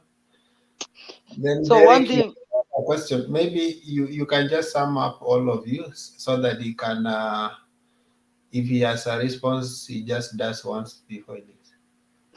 one thing, I'm not prophesying. Economics is about data. I have data and I can tell you there's nothing that will happen. Things like Wi-Fi, free airtime, those are private goods that cannot be public goods. That one, take it to the bank. They are private goods that can never be public goods. So that one we rule out immediately. The CRB, the Kenya Central Bank said it is not possible. We rule that one out. So we have data. This is not about prayers of hope. This is about data. So data shows clearly that things are not working well. The other thing also you need to know, there is nobody, when you voted in election on August, you voted for presidency, not opposition leader. We are not here to oppose anybody. We are here to make contribution on facts. We are not opposing anybody. You never voted for opposition leader. You voted for a presidency. That's what we want, facts. If you can cross-check on 10 days to come on, that is what will be on October. the IMF is releasing what we call a loan program to Kenya that will see some subsidy lifted, such as unga and slashing of salaries of public servants or increase of taxes. These are things which are there in the public domain and they are coming. We are not talking about here ops. So whatever you are saying, Professor, and I'm not prophesying, I have data, I read, I do economics, and I can tell you that free of charge. Thank you. Okay, briefly, Moses, and It's when I'm coming in, just a short one, a clarification on the question to Atuya. Actually, what I meant, it's yes, we're in different political divisions. What I meant in matters prayer, to make it just clear, is in as much as we pray, there must be actions. So we are more of actions. And this leads me now to the question that the reason you're getting all this from Francis, from Wakesa, and any other person that is not part of government is simply because what is your priority? What are your priorities as a government? Are you still playing politics to your citizens, or are you focused towards delivering? Because my question is, if I am having a road in a rural area or in a certain particular place, it's fond of having traffic or maybe accidents because of potholes. So would I then come? We know the road needs to be done afresh, but because there is no money, would I just wait with a little money and say, okay, let's just wait so that we get the money, we'll come and do the whole road afresh? Or do we just work on at least trying and curbing these kinds of accidents, traffic, and what alike? Like, because I'm asking this, the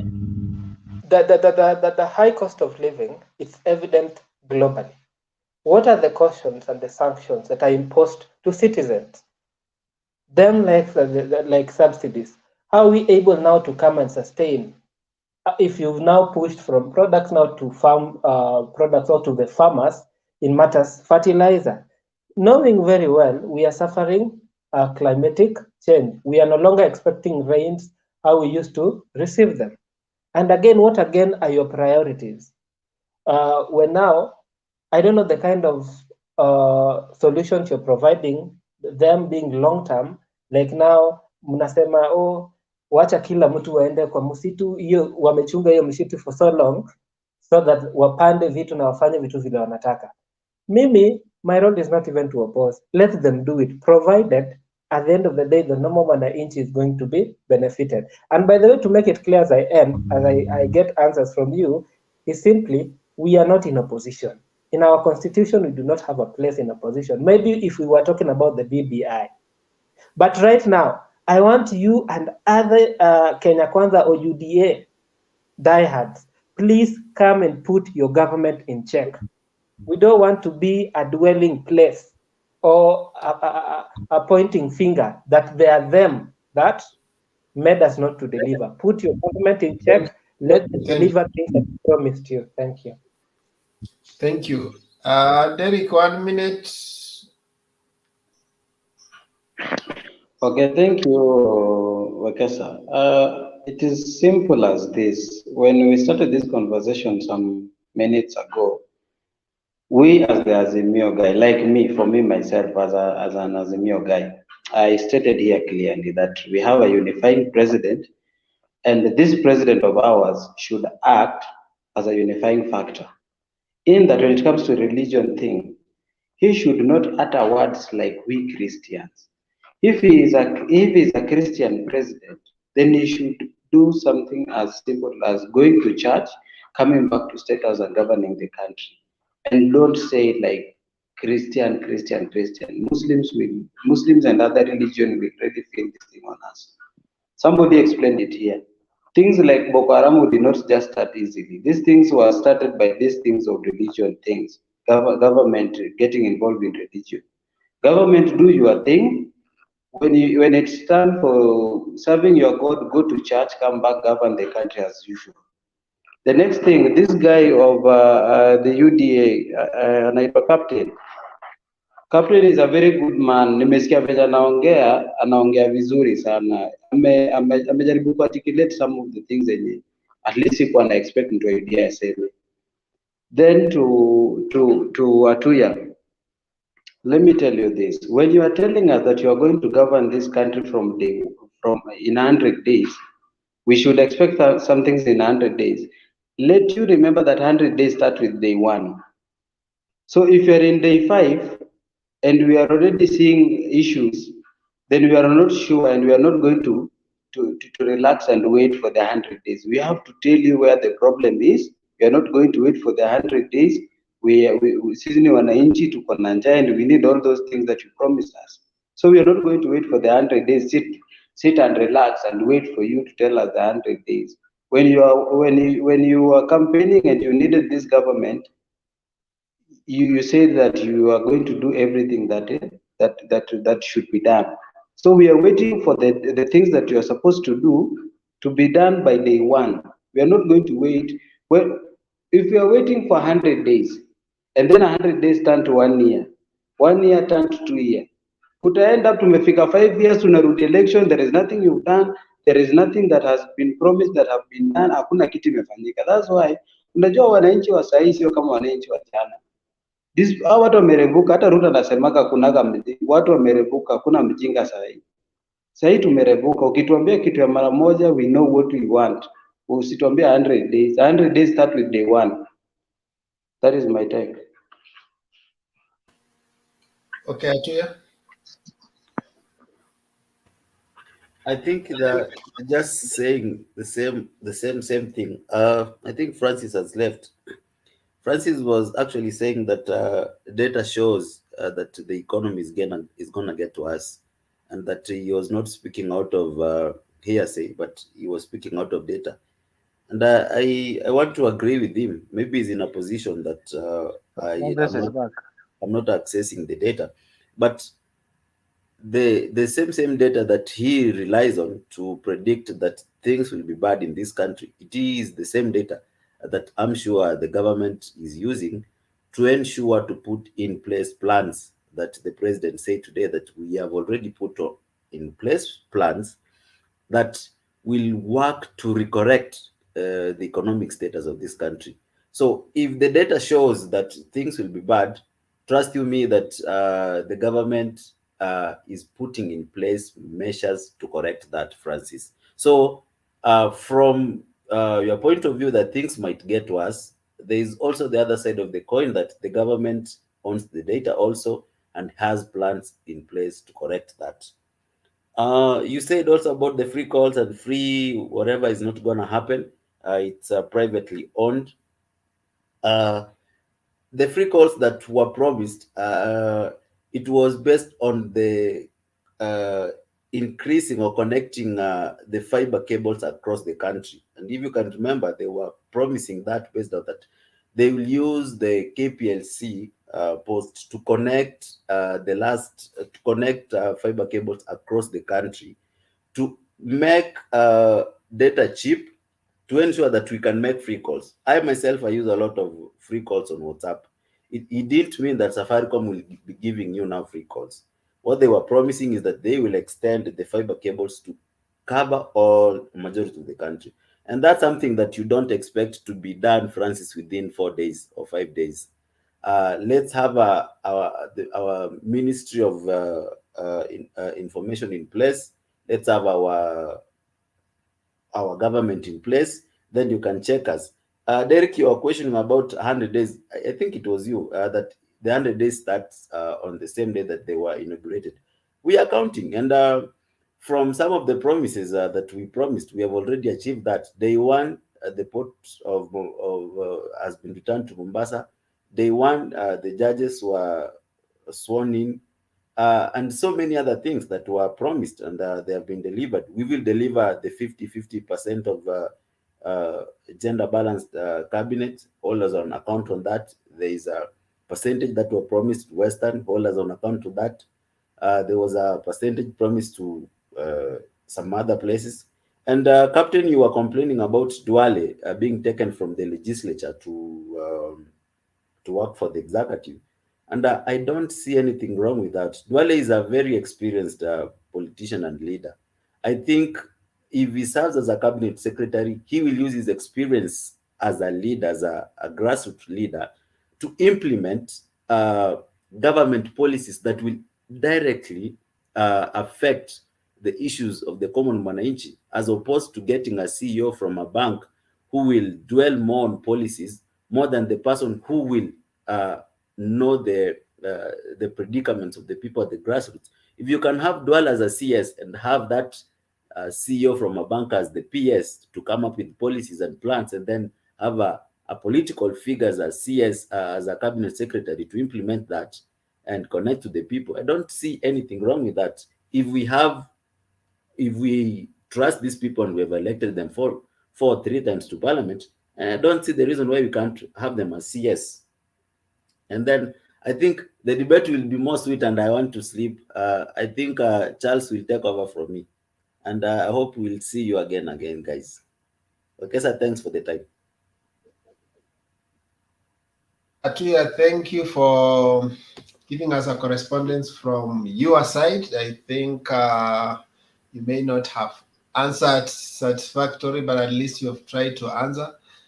And for me, I always want a balanced debate from both sides of the coin, not chorus from one side. So I want to see you more often. Professor, kindly give me, I answer him about Duale. Thing. Right now, the temperatures are not very high. People are now soberly discussing issues to affect the nation. So once in a while, pop in. Kindly, Wekesa, give me, I answer him about Duale thing that I said. Please. 30 seconds. On the line, tafadhali. Huyo Mary Okay, sir. It's Captain here. 30 seconds. Kuna watu hawajaongea 30 seconds. Okay. Atuya, what I was talking about Duale is not only about Duale, but I was just giving an example using Duale because I have heard that he is one of the names that is in the cabinet appointment is Duale, Murkomen there. In fact, the list for appointment of cabinet secretaries, almost all of them are they were elected in one way or another, maybe senators, members of parliament, and all those. So what I was saying is that why should this government let the person who has been elected by the people of Kenya to have a cabinet secretary? Then we will come back again for the voting. So are you answering or asking question, my brother? I'm asking him, why should this government we will go back and forth. You know now you are interrupting, Wekesa. You are interrupting. That's why now you will waste a lot of time. My question is that why is this government again, they want to give the same person another job, yet he has been given by the people of Kenya? Why? You should appoint somebody else. I think the answer is very simple. Let me tell you, they were not sure who will form the government. Ata Kashakwa, Kina Alice Wahome were already planned to be ministers, but they were not sure if Ruto will form government. So they went for those positions. But now that they have won the government, they want to be at the top of the cake because they believe they are the one who contributed. I think for that, let's leave it there, because you can choose where to serve, and Kenyans can decide to have another MP or a senator. So I want to bring in Mary. How are you?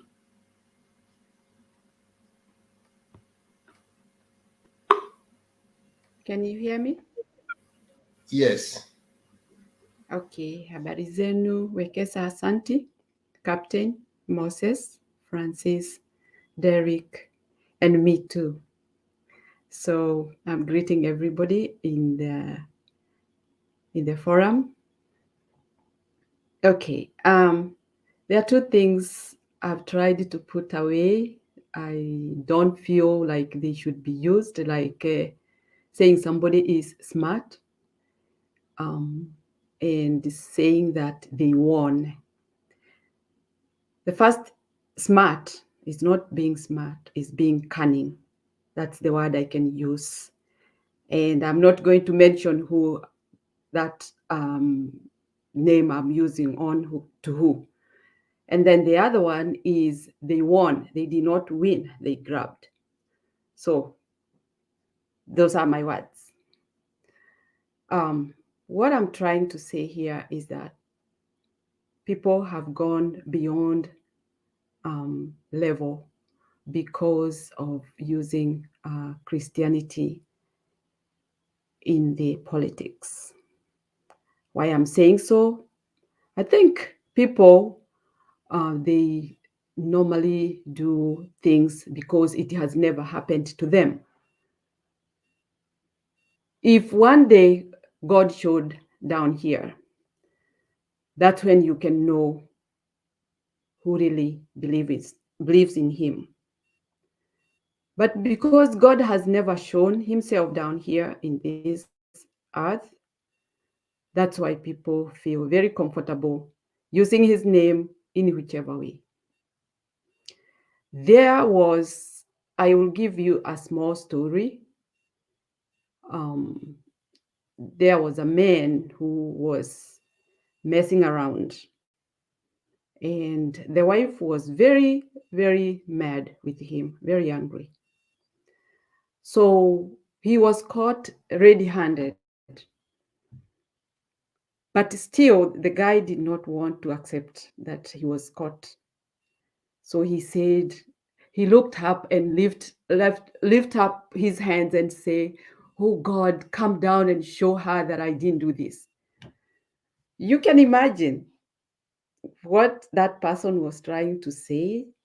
And the wife just looked at him and said, "How about if God comes down and show what you did?" So I try to put these things into perspective, feeling that people have really played with God's name in so many ways. They are never serious about Christianity. They are just serious on what they're gonna get after using Christianity. It's very dangerous. We have lived in this world, or we have lived in this earth, people talking about I'm a Christian, I'm a Christian. I'll give another example. I personally, I did send money and I sent to the wrong person.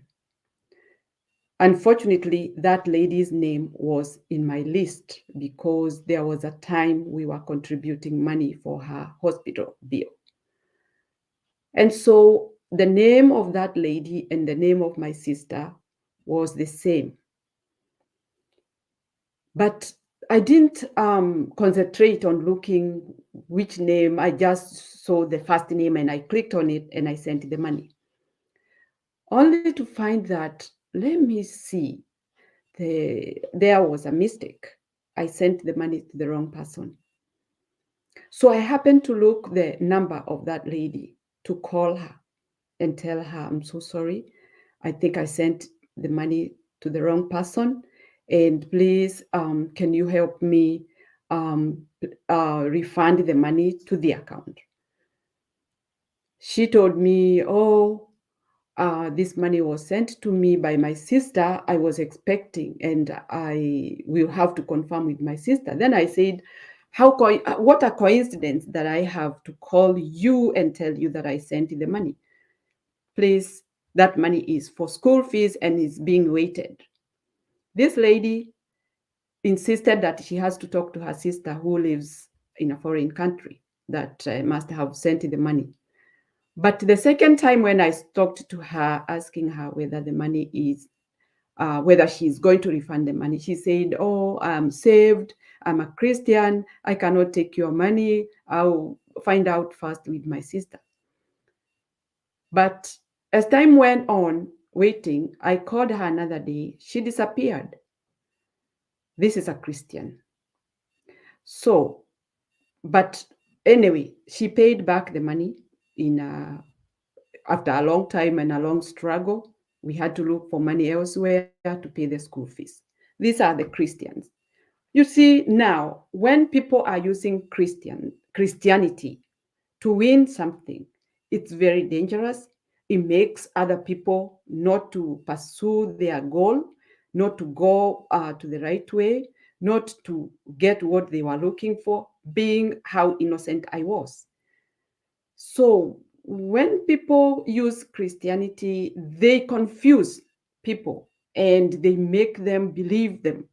They make people feel like they are comfortable, they are safe on their hands. It's very dangerous. That's why I'm using the word dangerous, because those people who believe that this person is a Christian will be driven to the wrong direction. Look at those people who stand at the side of the road waiting for victims. They are predators, looking for those people who are weak spirited and those who are ready to do anything. And they are told, I don't know how they choose these people and tell them that, come here, let me help you.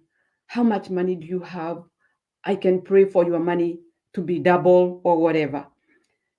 Those people are using godly name to pray for the money to be double. And when you look at them, they don't have even shoes.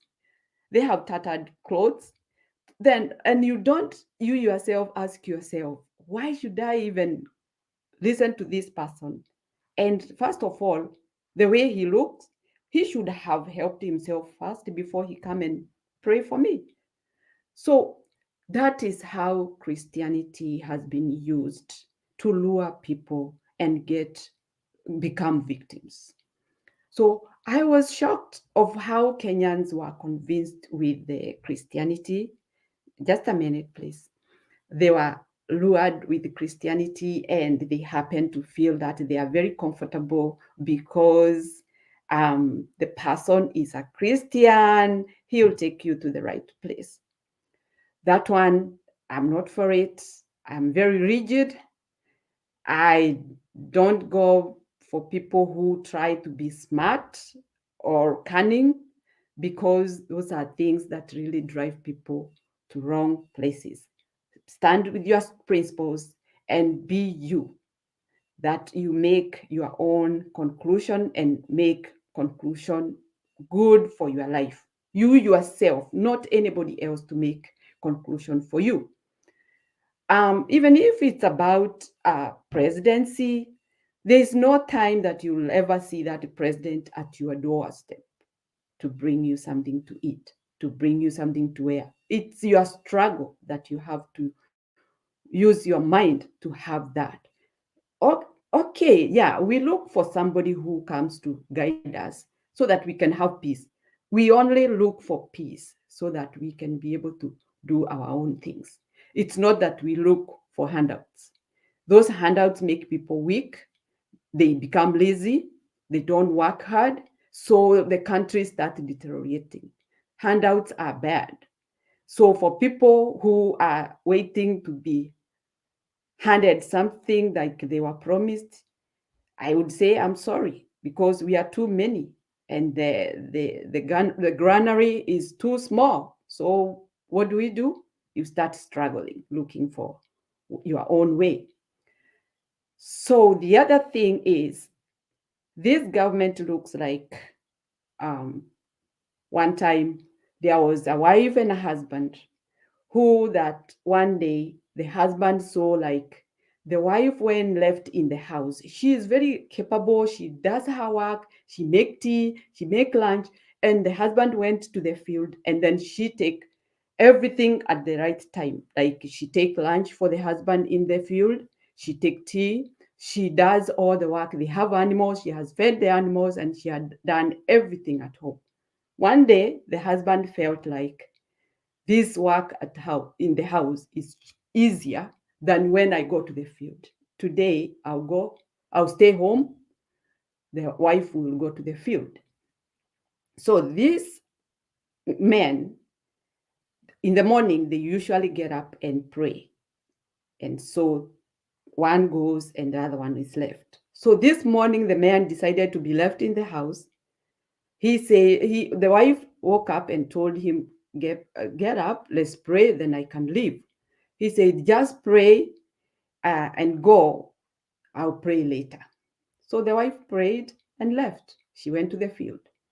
The man was left. You want to ask a question?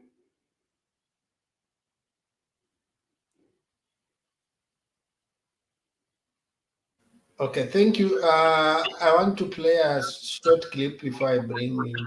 I allow questions. Then I will move to the next. I wanted to ask Mary a question. Wait, kidogo Kariuki.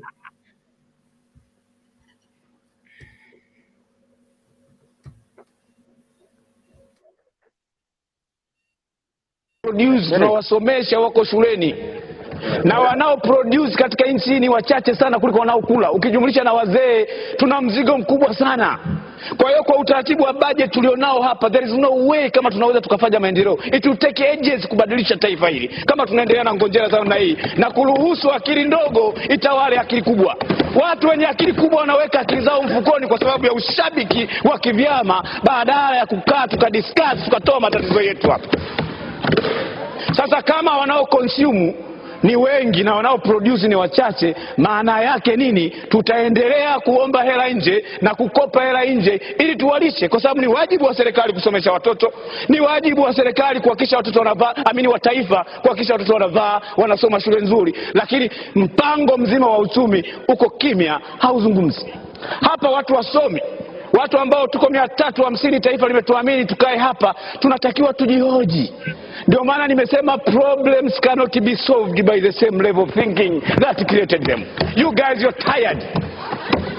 Kwa sababu hamuwezi kutatua matatizo haya, mmetuweka kwenye mesi nyinyi wenyewe. Ni lazima akili ya juu zaidi iweze kutatua. Ni principle, yani hauwezi kubadilisha. It's a principle. Hiyo ni mwana mahesabu. Na nikiunganisha, insanity is keep doing the same thing in the same way and expecting different results. And this is what we are doing. Tunafanya hayo kila mwaka, budget ya namna hiyo hiyo. Ukienda kwenye elimu ni matatizo, ukienda kwenye kilimo ni matatizo, ukienda kwenye afya ni matatizo, mwaka baada ya mwaka ni matatizo yale yale. Why can't we think a little bit more? Why can't we stretch our brain a little bit more? Kama taifa, nimeongea na watu wengine ambao ni maprofesa, wanasema mara nyingi wakitoa ushauri wa kitaalamu, serikali hamsikilizi. Na inawezekana wanakaa watu wachache wanajifungia, alafu wanakuja wanatoa maamuzi kwa sababu wanajua mambo ni yale yale, business as usual. Ndugu zangu, where are we going? Where are we heading? Takwimu zinaonyesha tena karibu 42% watoto wanaozaliwa wanadumaa. They cannot think properly. They cannot question, they cannot ask. Ubongo aliotupa Mungu ni lazima uwe stretch ili uweze kuchambua. Tumeumbwa ili tutatue matatizo hapa duniani, sio tu create matatizo. Tulipokuja hapa bungeni tunatakiwa tu solve problems. Bunge hili niliomba liwe bunge la kimapinduzi. To change namna ya kufikiri, to change namna ya kufanya vitu. Na wengine wanapata tabu hapa kwa sababu tumezoea bunge la chama kimoja. Tuna mfumo na traditional ya chama kimoja cha zamani. Ulimwengu umechange, alafu tumesimama mahali pamoja, hatuendi na ulimwengu unapokwenda. Maendeleo duniani yamekuja kwa kuwa na mawazo tofauti yanayopingana. Badala ya kutuzomea, mtusikilize. Huu ndio wajibu wetu. Mimi kama opposition siwezi kusifia hapo. Mimi sijaja kusifia na kukosoa. Ufanye kazi yako vizuri na utimize wajibu wako. Sasa deni kama hili kila mwaka linaongezeka. Alafu tunakaa hapa tunasema serikali ya CCM itaendelea kutawala. So what? Ili iweje? Kwa sababu lengo la serikali kuwepo ni kutatua matatizo, tuhakikishe tuna improve maisha ya watu. Lakini watu kwa sababu wanainda vyeo, na mmoja amesema mchungaji, nitasema tu hata kama mtasema mtanitoa nje ya bunge, kama ukweli unakosewa au speak out. Kwa sababu hiyo ndio kazi ya wachungaji vile vile. Na mmoja alishauri hapa tuombewe. Sioni hata theory ya uchumi inayosema kwamba kama unataka kutatua matatizo ya uchumi, tufanye maombi. Nashangaa huyu mchumi amepata. Theologian. Hata Paulo anasema asiyefanya kazi asile, sio aombewe. Unamnyima chakula, yeye anasema watu waombewe. Mimi kama mchungaji tunaombea wazinzi, wanaofumaniwa na wake za watu ndio tunawaombea. Mimi kama mchungaji tunaombea wenye mapepo. Hii ni principle tuna apply. Una consumers wengi, producers wachache, maana yake you have to produce more. Tafuta njia za kuproduce zaidi. We don't pray this. You don't have to pray for this. Alafu tunakaa hapa tumezalisha taifa la watu waoga, wanafiki, wanajipendekeza pendekeza. Mbunge mzima mpaka mimi sijaja hapa sijapewa favor. Wananchi wa Iringa wamenichagua, wananiamini na najua wananiunga mkono, wananisikiliza. Sasa sihitaji kujipendekeza kueleza ukweli. As a nation tuko kwenye matatizo. We have to address these problems. Sio tunakuja hapa tunaweka ngonjera maneno ya kanga alafu watu tunawapigia makofi. Tunalipeleka wapi taifa hili hapa? Mheshimiwa Speaker, Mheshimiwa Mwenyekiti, ninajisikia uchungu, naomba niishie hapa. Asante sana.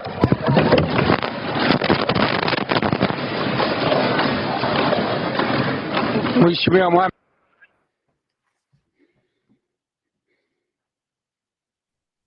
Yes, Mary, continue. Okay, nilikuwa nasema kuhusu vile watu huwa wanapuuza kazi ya wengine. Kupuuza ni kusema huyo mtu ambaye nilikuwa naongea habari yake, the husband felt like the housewife. Charles, mute your microphone. Charles, mtu mmoja azime mic yake. Mtu mmoja azime mic yake. Is it Charles? Charles, zima mic yako.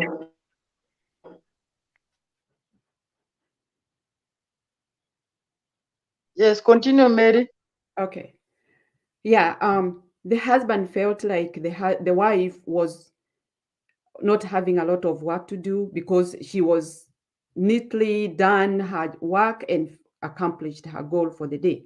So the husband decided that this is his turn to remain in the house, and the wife go to the field. So she didn't argue. She accepted, and as usual, they wake up in the morning and pray. But this time, when the husband was to be left in the house, the husband said, "You can pray and go. I'll pray later." So the wife prayed and left. She went to the field. It took a long time. She stayed, and there was no tea, 10 o'clock tea. There was no lunch. The only thing she saw was she could see people coming to her home, to her house, with animals. What happened? The husband did not get up. He went to sleep. He was overtaken by sleep. There were cows in that home, which was to be milked. There were pigs, which were supposed to be fed. There were chicken, which were supposed to be fed. And there was a dog and a cat in that home. So the guy was overtaken by sleep. The guy, he was woken up by people banging the door.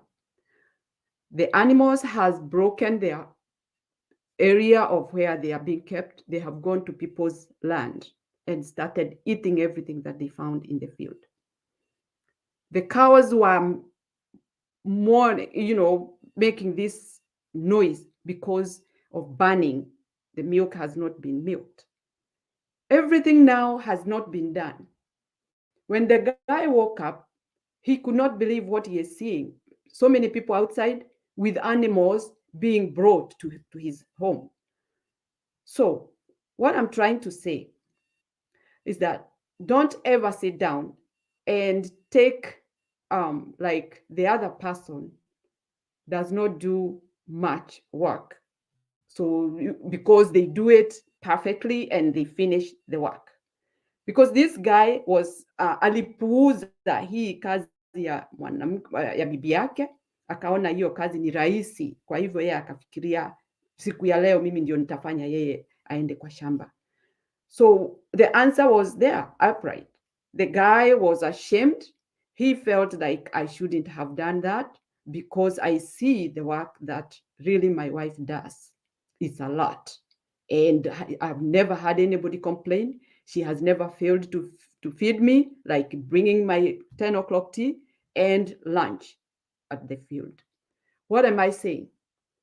I'm saying the government that came in, I think they took literally that the previous government was not doing anything. So now they have been put to a test. We see how far they can go. I hope I get ashamed of them performing more than, performing of what they said. But what we have started seeing now, it's like pulling their legs, not knowing what is happening and what will happen. So that is my take. Whoever has a question, I end up my submission there. Yes, I have a question. Are you a Christian? I'm a Christian. Yes. Then why are you giving stories that condemn, that seems to be condemning Christianity?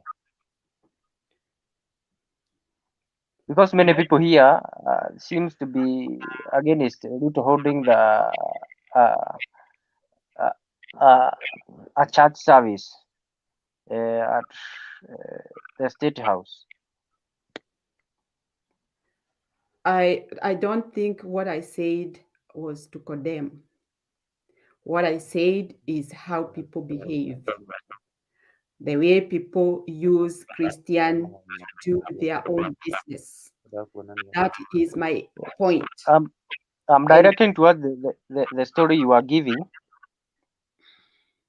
Which one? Yes, of this one of these people who pretend to be magician. They come with the name of God, that they double the money that you have. Have you ever faced those people? Have you ever met those people? No, I've never. I would tell you that they are not good people. They have made many people go astray. They have made many students not to go to school. Sometimes I remember there is one man I know, he was taking school fees to school and that money was gone. He came back to the office crying, an old man crying. And he said the money that we gave him from the office, because he took it was a kind of a soft loan, it was lost, it was gone. And he was showing us the way where he had kept the money and how he took it from his pocket and handed over the envelope to those people who are saying that they're gonna pray for it to be doubled. And the envelope he was given, he was told not to open at that point. Go and open it at the school and the money will be double. Only to open and find they were just Gazette papers that have been cut and fed in the envelope. Is that not God, Just mute Mary. your mic. Mary. Mary. Yes, Charles, nakusikia. God does not like fools. Ati what? God Charles, mute doesn't your like mic. fools. I'm saying God doesn't like fools. What does that mean? Yes, but by those stories you are giving. So let's stop there. Then let's give another person to also to air views. That is public participation. Public participation, unaweza ongea tukusikie.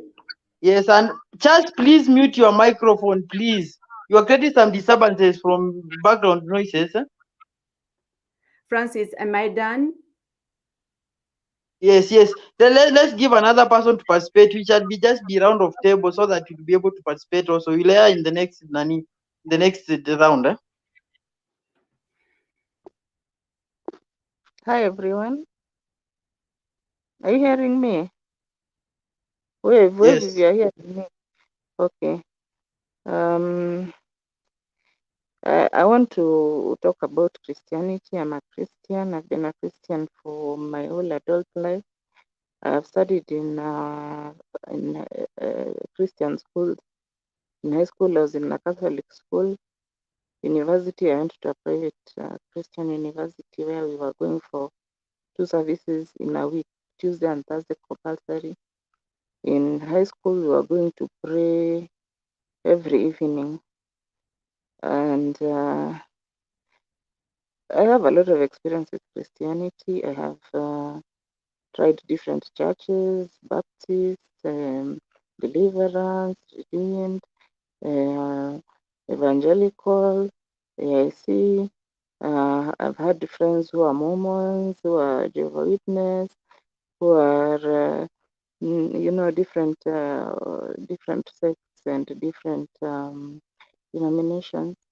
And what I can tell you from from my several years experience, several decade experience, is that what you can rely on as a Christian is your relationship with God and the Bible. When I was in campus, we had a lady who was my roommate, and she was having a relationship with the chairman of the CU. And you know how what happens in campus when new group comes, freshers, the men leave their girlfriend and they go to the new lady. It used to be called gold rush. So when she was left, she was my roommate. When she was left, she fell into deep depression, severe depression. And we tried taking her from one pastor to the other, and all these big pastors went to them to pray for her because she wanted to kill herself. She had lost 30 kg.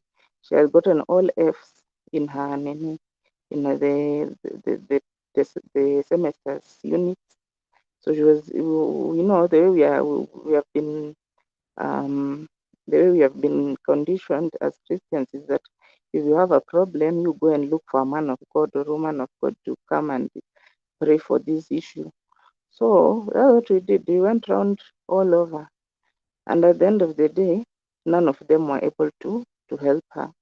So now, when we reached the end of the going around from one man of God and woman, mostly they were men of God. We got to the end. We just decided we will go and pray because okay, the school had a prayer room. So tukasema we were how many? About 3 plus her, just 4. We just decided we didn't even fast. We just said only by faith because now we have reached the end. We have read all these pastors. None of them is able to. All the big pastors, only that I don't want to mention their names. And we have reached the end of the road. So let's just go and petition God. Maybe He will see that we are lowly students. We have tried going around. Nothing is working. This lady is still in deep depression. She wants to kill herself. So we went to the prayer room. Hata hatukuomba for a long time. We just prayed, but we were really sincere in our prayers because this girl was in bad condition and she could have easily died because even she was not eating, she was not going to class. Even bathing itself was a problem. So we just prayed for like 20 minutes. So the girl just went back to the room, akarudi kulala tu. So the next morning when she woke up, she was completely fine. She woke up, she went to the shower, she ate very well. So the point of my story, yeah, is that that's something which I took it that God was teaching me a very important lesson about my relationship or our relationship, our individual relationship with God. That there is nobody who, like often it's said here, that maybe the people who are in UDA normally own God or behave like people who are in Azimio don't have a God or don't believe in God. And me, I'm in Azimio. I believe very much in God. But you know what the propaganda has been that if you are in Azimio, that means you are not godly because the person you are supporting there, he's suspected of being involved in witchcraft. He has sacrificed his children. I don't know. He has brought, he's so power hungry that he has involved himself in all kind of evil. No matter his father cast him not to be a president. You know, all that propaganda to try and sanitize the other side that you don't really, if you're a Christian, it is no you can support Baba unless you are not a Christian. Yeah. So my point is that even the Bible itself, it says from that experience, what I got was that there's nobody who God does not listen to, or there's nobody who God listens to more than others. all what God cares about is the sincerity and your faith. Yeah, just like the way the woman with the issue of blood for 12 years, she went around to many doctors, and then she heard of Jesus and she had faith, and she did not even pray. She just touched the hem of his garment, and she was immediately healed.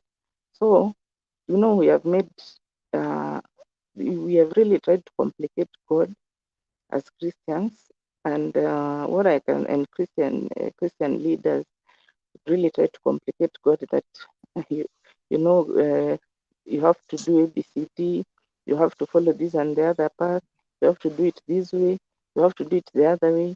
But how was Jesus operating? Jesus was not operating like that. He was not complicated. Because me, I always tell people that if it's about complicating, we want to really complicate. God is the most complicated person, but he simplifies himself to our level. And I always say that God will meet you where you are. Yeah, you don't need to be so sophisticated or to be ABCD, or you are a bishop, you are an archbishop, you are this, you are the other.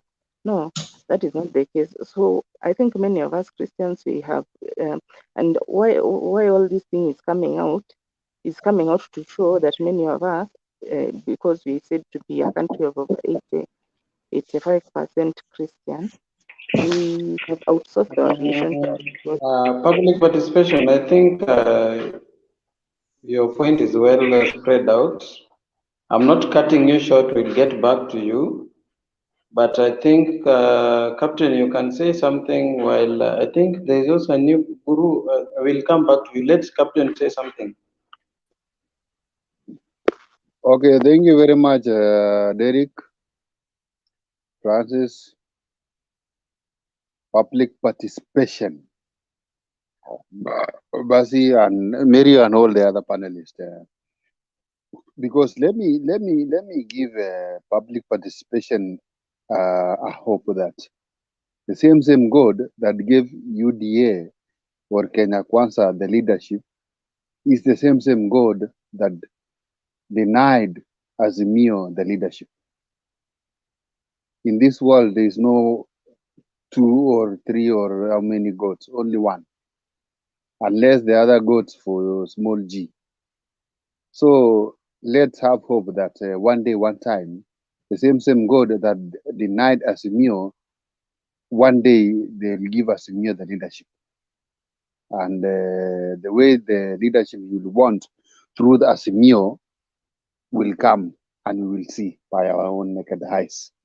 For now, let's have Kenya Kwanza leading the country, and we give them humble time to lead the Kenya.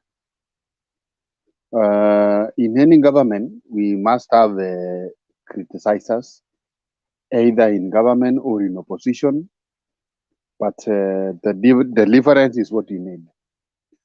So I think, Derek, I will not have any other word to say, but only that let's all figure out what this government of Kenya Kwanza will give us, because we need deliverance, as I've always said.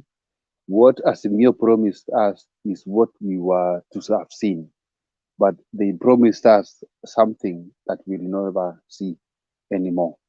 What Kenya Kwanza promised us is what we want to touch by our own hands, because they promised us a lot of things. Yeah, and those are the things we need, like the fertilizer, which we have seen. It is now 3,500, well and good. The fuel is now going high, which was in exchange of fertilizer. Maybe the people, many people, they don't know. The subsidy for fuel was removed, and they subsidized fertilizer. You understand what I mean? The subsidy, the way they were subsidizing fuel, they removed it, and they subsidized the producer, which is the farmer. And after 1 or 2, 3 months, the other subsidy from fuel, it will come down to subsidize other things. I may speak more about UDA, I saw Atuya was here, but I came to see Atuya is not aware of what's happening more than the way I know. But guys, let's give them 2 months, 2 to 3 months. Things will be well. Okay, Even though, thank you. okay. Thank you for submission. Your point is well taken. Guru, I think you can come online.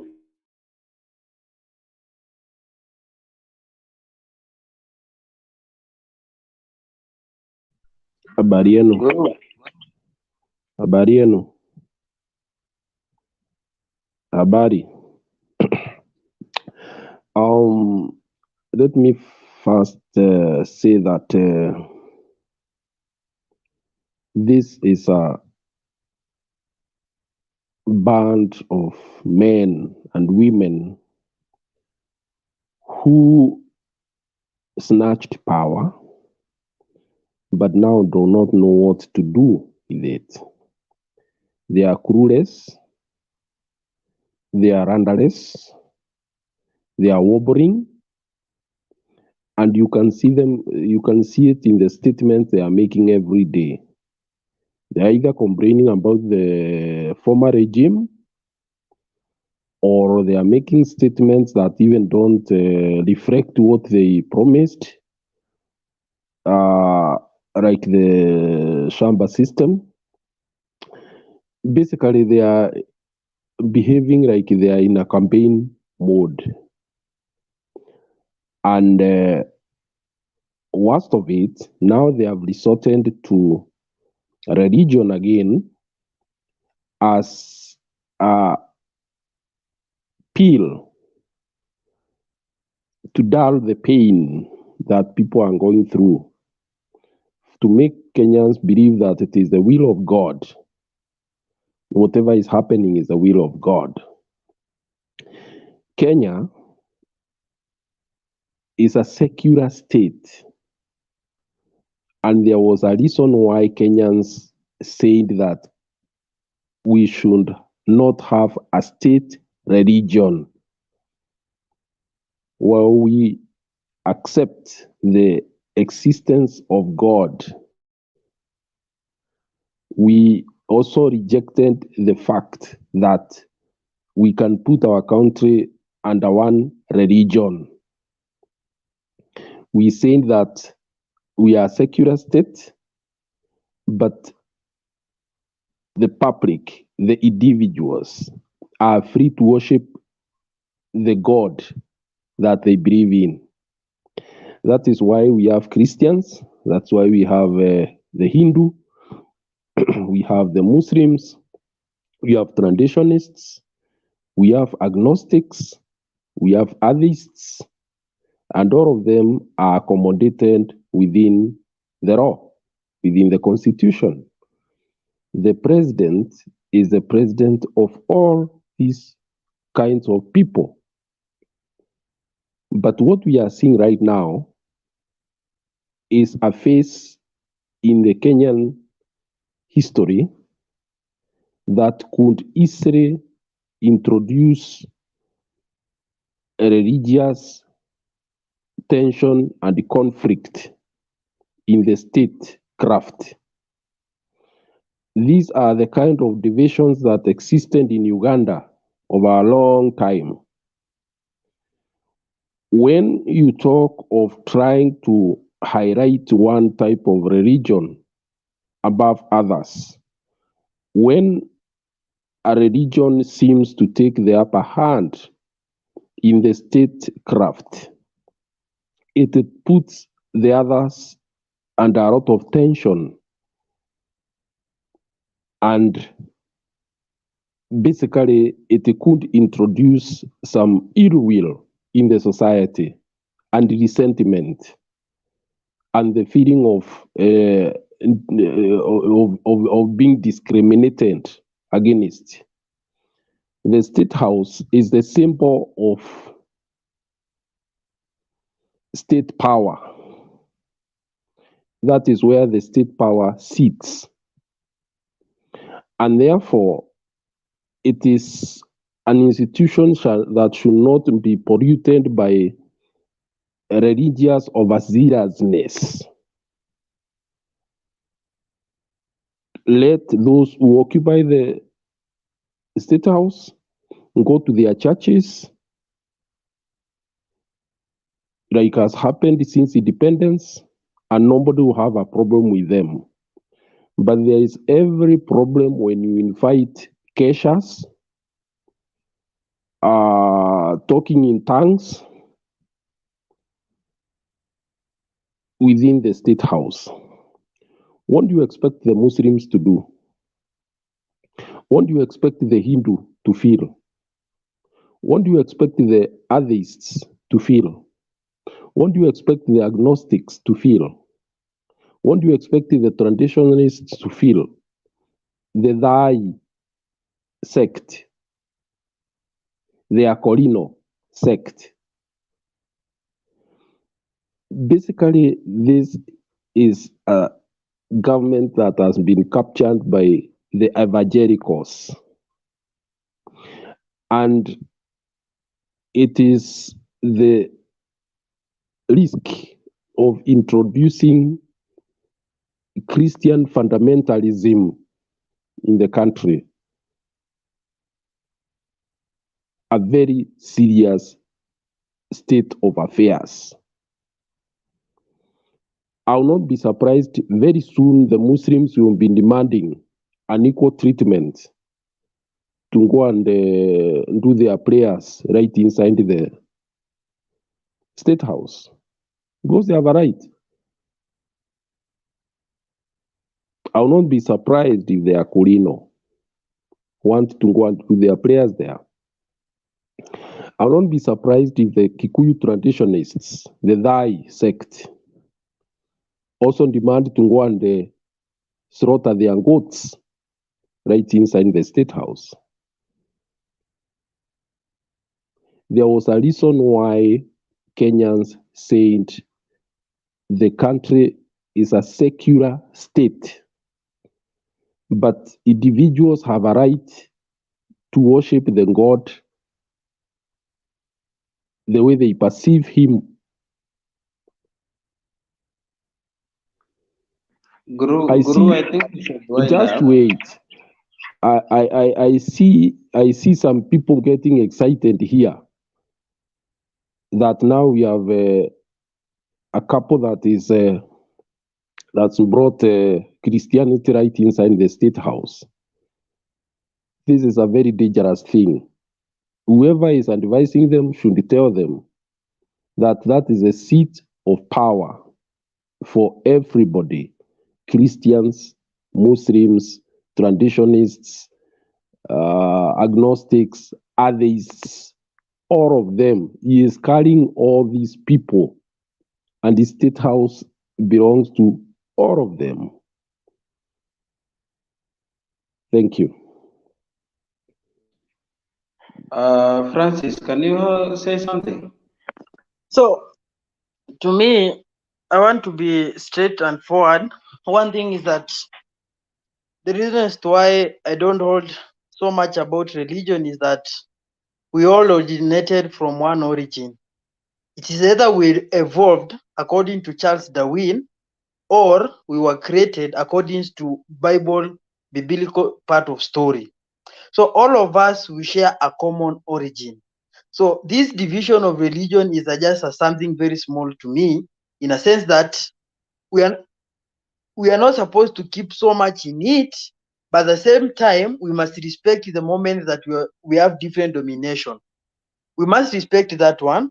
But we Kenyans, even if the leaders try to portray as if we are different, let us try to hold each other, even if it's painful in our hearts. We are feeling that they are not doing the right thing, but let us hold together. My question is this way. My point is this way. We cannot destroy a country because of 2 or 3 people who feel that they can control us where to go. They were voted by the people, and we have power to tell them what we are doing is wrong or to ignore them. For instance, if they call their prayers in state house and those pastors tell them, no, we're not supposed to do this and this way, I think they will not be able to call anybody else.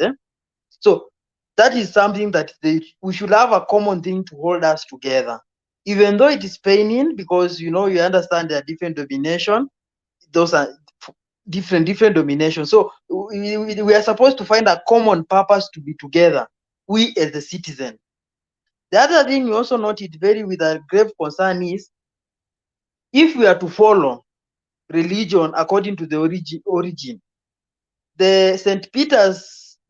Petersburg, that is St. Petersburg, that is the Vatican, the church in Vatican, is built where there was the grave for Peter. So if we were to go by the historical means, Catholics are so close to God than us. If we go historically, this I'm talking about history, because the church is built on the graveyard of Peter, whom Christ said, my church will build upon you. But when you go to the Catholics, and this is something that you need to note it very careful, even if you are the president, you go to the Catholic and you find your patiambeli meja, you will sit with other people either backward, give your offerings, nobody will even want to know how much you have contributed. Nobody will give you a space to give someone. Watafanya misa yao wamalize. Umbea yako ya siasa na vitu zingine utapigia huko nyuma ya kanisa. But whatever thing they say there, it is purely church. That's why you see all these politicians will learn to evangelical church because they feel there is that money talks, but they will never go to mosque or Catholic. These are the people who stand by the word, whatever they believe. You can try it out. Go there. There's nobody who wants to bother to know if you are a new member of that church today or tomorrow you not appear. At you give us testimony. There's nothing like testimony. All of us, all of you, your congregation, you are being given equal treatment. And that is why you find them, they cannot run to Catholic. They always avoid it. Hawawezi enda huko, na ndio kanisa kubwa Kenya, by the way. If you compare Catholics and the evangelical, Catholic is the bigger one. They will not go there because those are the people who stand by their principle. The other thing also, we Kenyans, that we need to be careful with it is that these leaders, you need to understand that they used every means to get the power. They used Christianity, they used tribal, they used political parties, they used abuses, they used every sort of things to have power.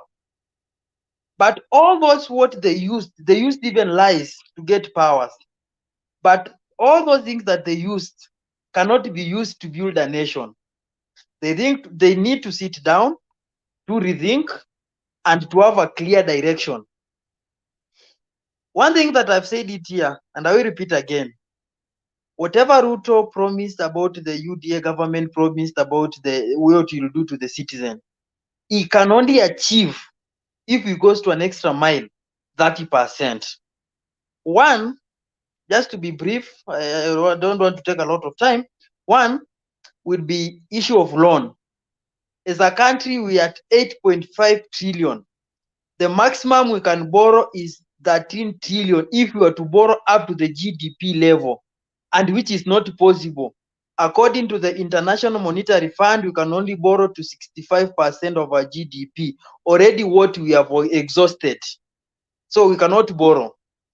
The other thing, we can never use, the issue of bottom up can never be applicable in a sense that right now, the cost of doing business is so high that even financing the hustler, it becomes much expensive. So you need to swallow an apple pie. Should you use either tax cut or call individuals, external investors and internal investors to do business in Kenya? We'll have a better country.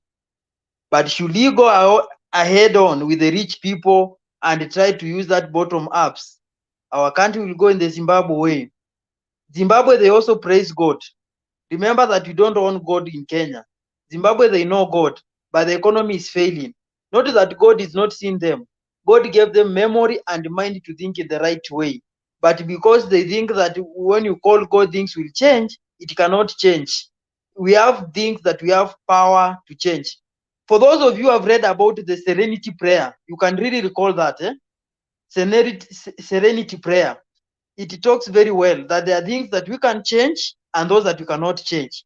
For those that you are able to change, such as economy, we Kenyans play our part. Let's not put religion. We insert religion there, we will fail. We insert anything apart from using data, the correct data, we will fail. Let's avoid religion in terms of economy and any other thing issue.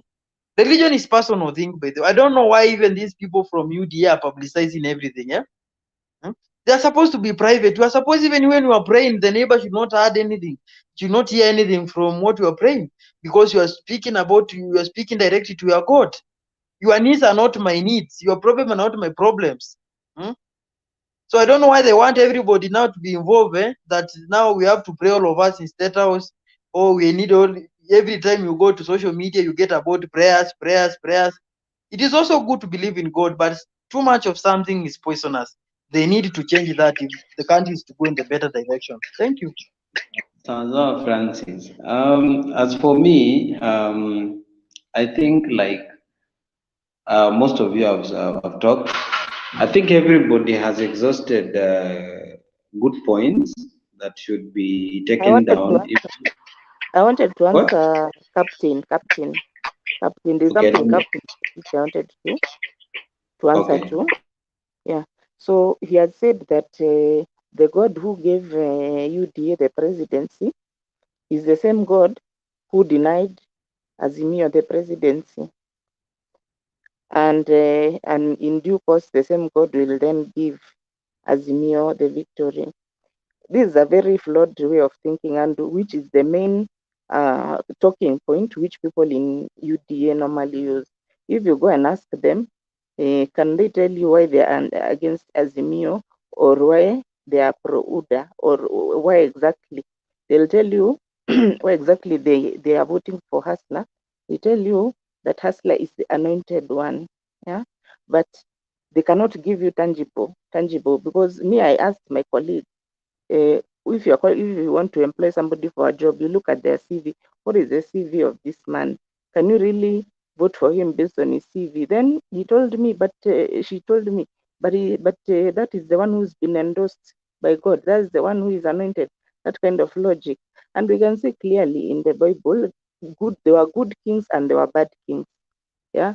So if you are going to say that anybody who enters into being a king is the will of God, what about Akina Nebuchadnezzar?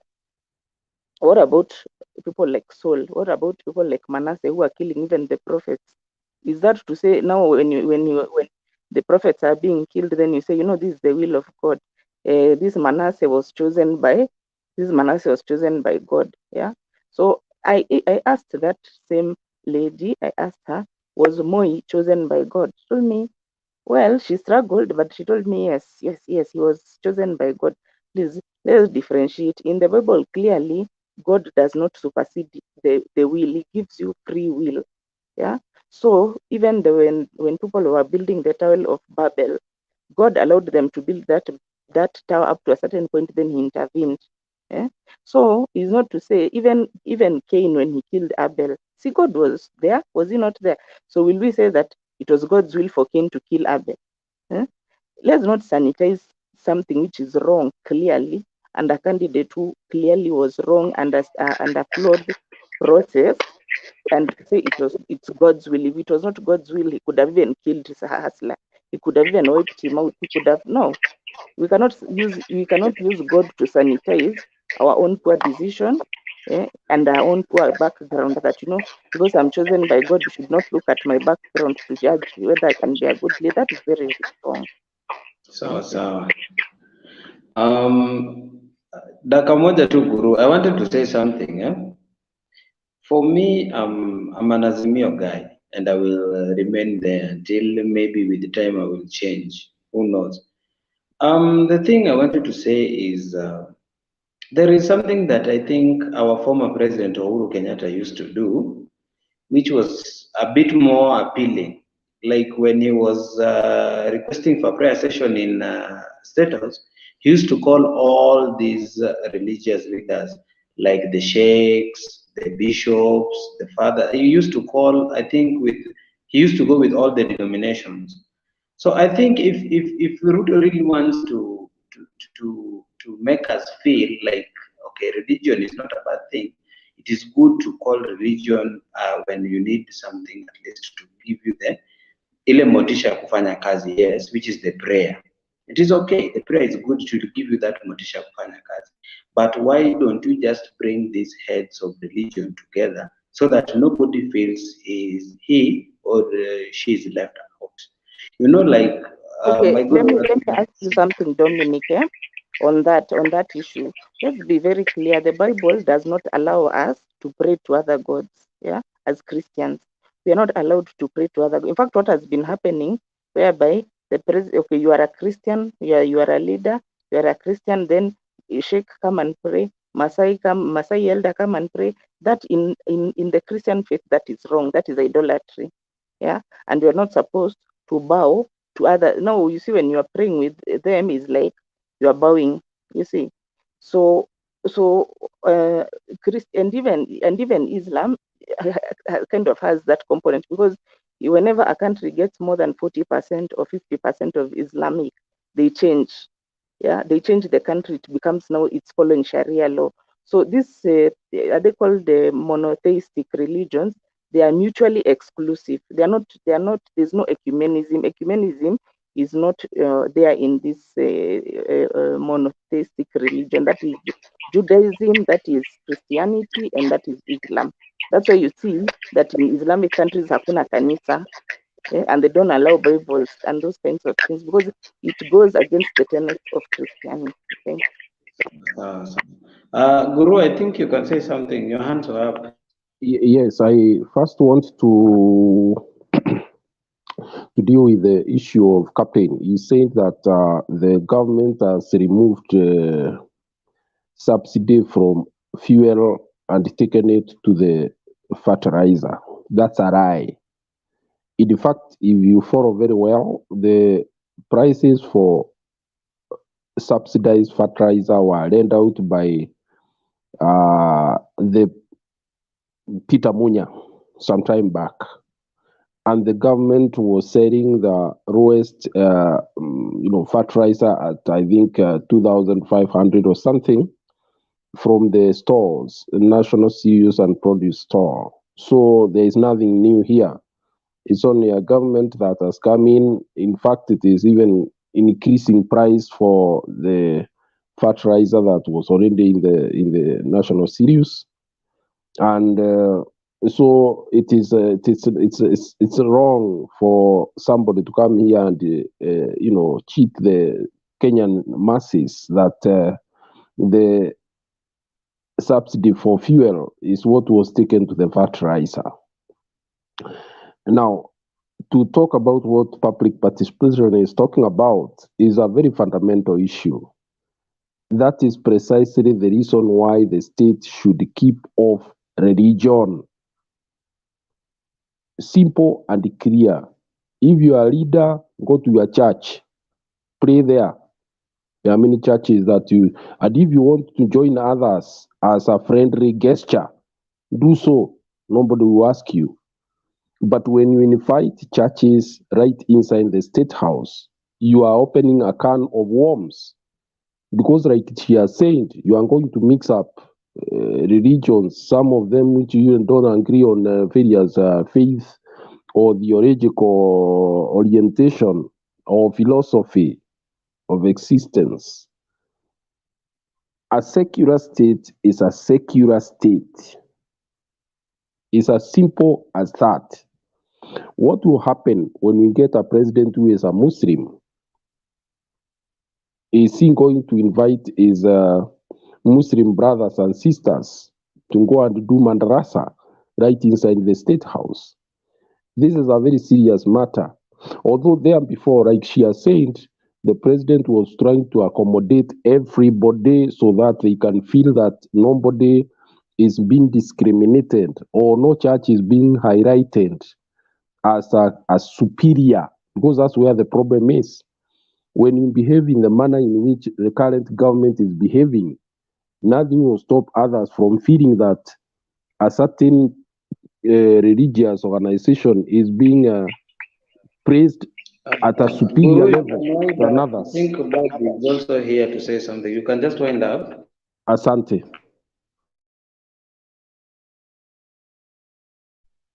Bob, umeingia sahi, but I think maybe you are following or you have something to say, or even if you have a question, you can ask so that we can tell you what we are talking about.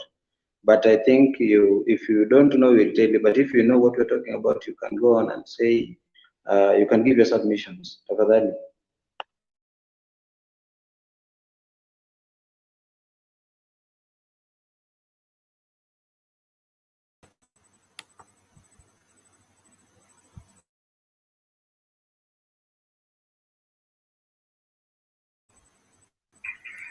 Jambo, can you hear me?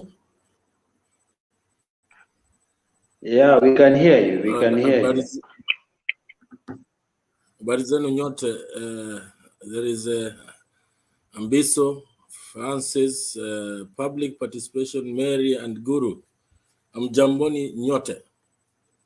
Yeah, I can see there is the menu down there where Ruto to be reminded about the M.O.U.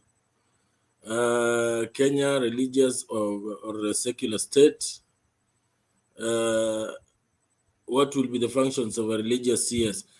Okay, let me just give my own views, and I want to say that the current administration, I think, has lost direction, and I'm ready to take criticism because the kind of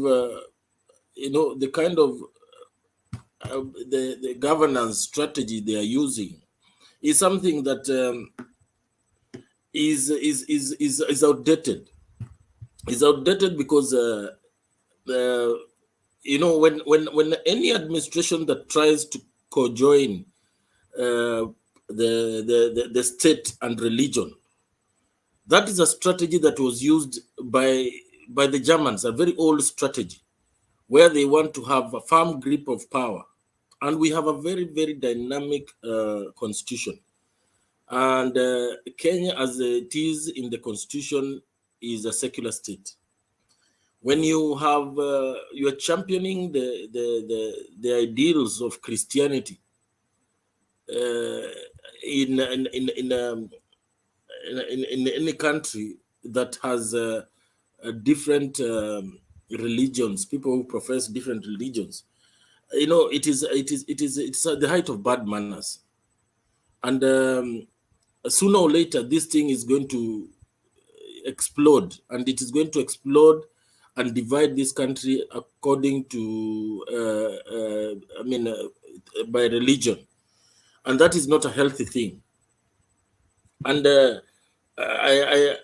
let me just say that I think I read somewhere that the current president was asked a few religious leaders to remain behind. I think they had some kind of prayer in State House to cleanse. I don't know what he wants to cleanse in that State House. He's better off telling us before he does such rituals that we do not recognize in our constitution. Anybody in Kenya is free to worship privately and even publicly, but you cannot bring matters of faith inside the State House. State House is a government office. It's not a private property where you want to. You can go to your house and call pastors and then let them pray in your house. That is a show of bad manners. And I want to discourage Kenyans from even attempting to follow and champion such ideals. Those are very wrong ideals he's trying to champion. There are more important things to deal with. And I dare quote my high school teacher back in 1986 who told me, and this was a missionary. He told us that if you don't read, you're not going to pass your exams. And he told us that the Bible is simply a history book. It was brought to because it was a way of trying to during those days, there was a lot of misunderstandings on different issues. Therefore, people needed to be given a book that required, that would shape their way of life.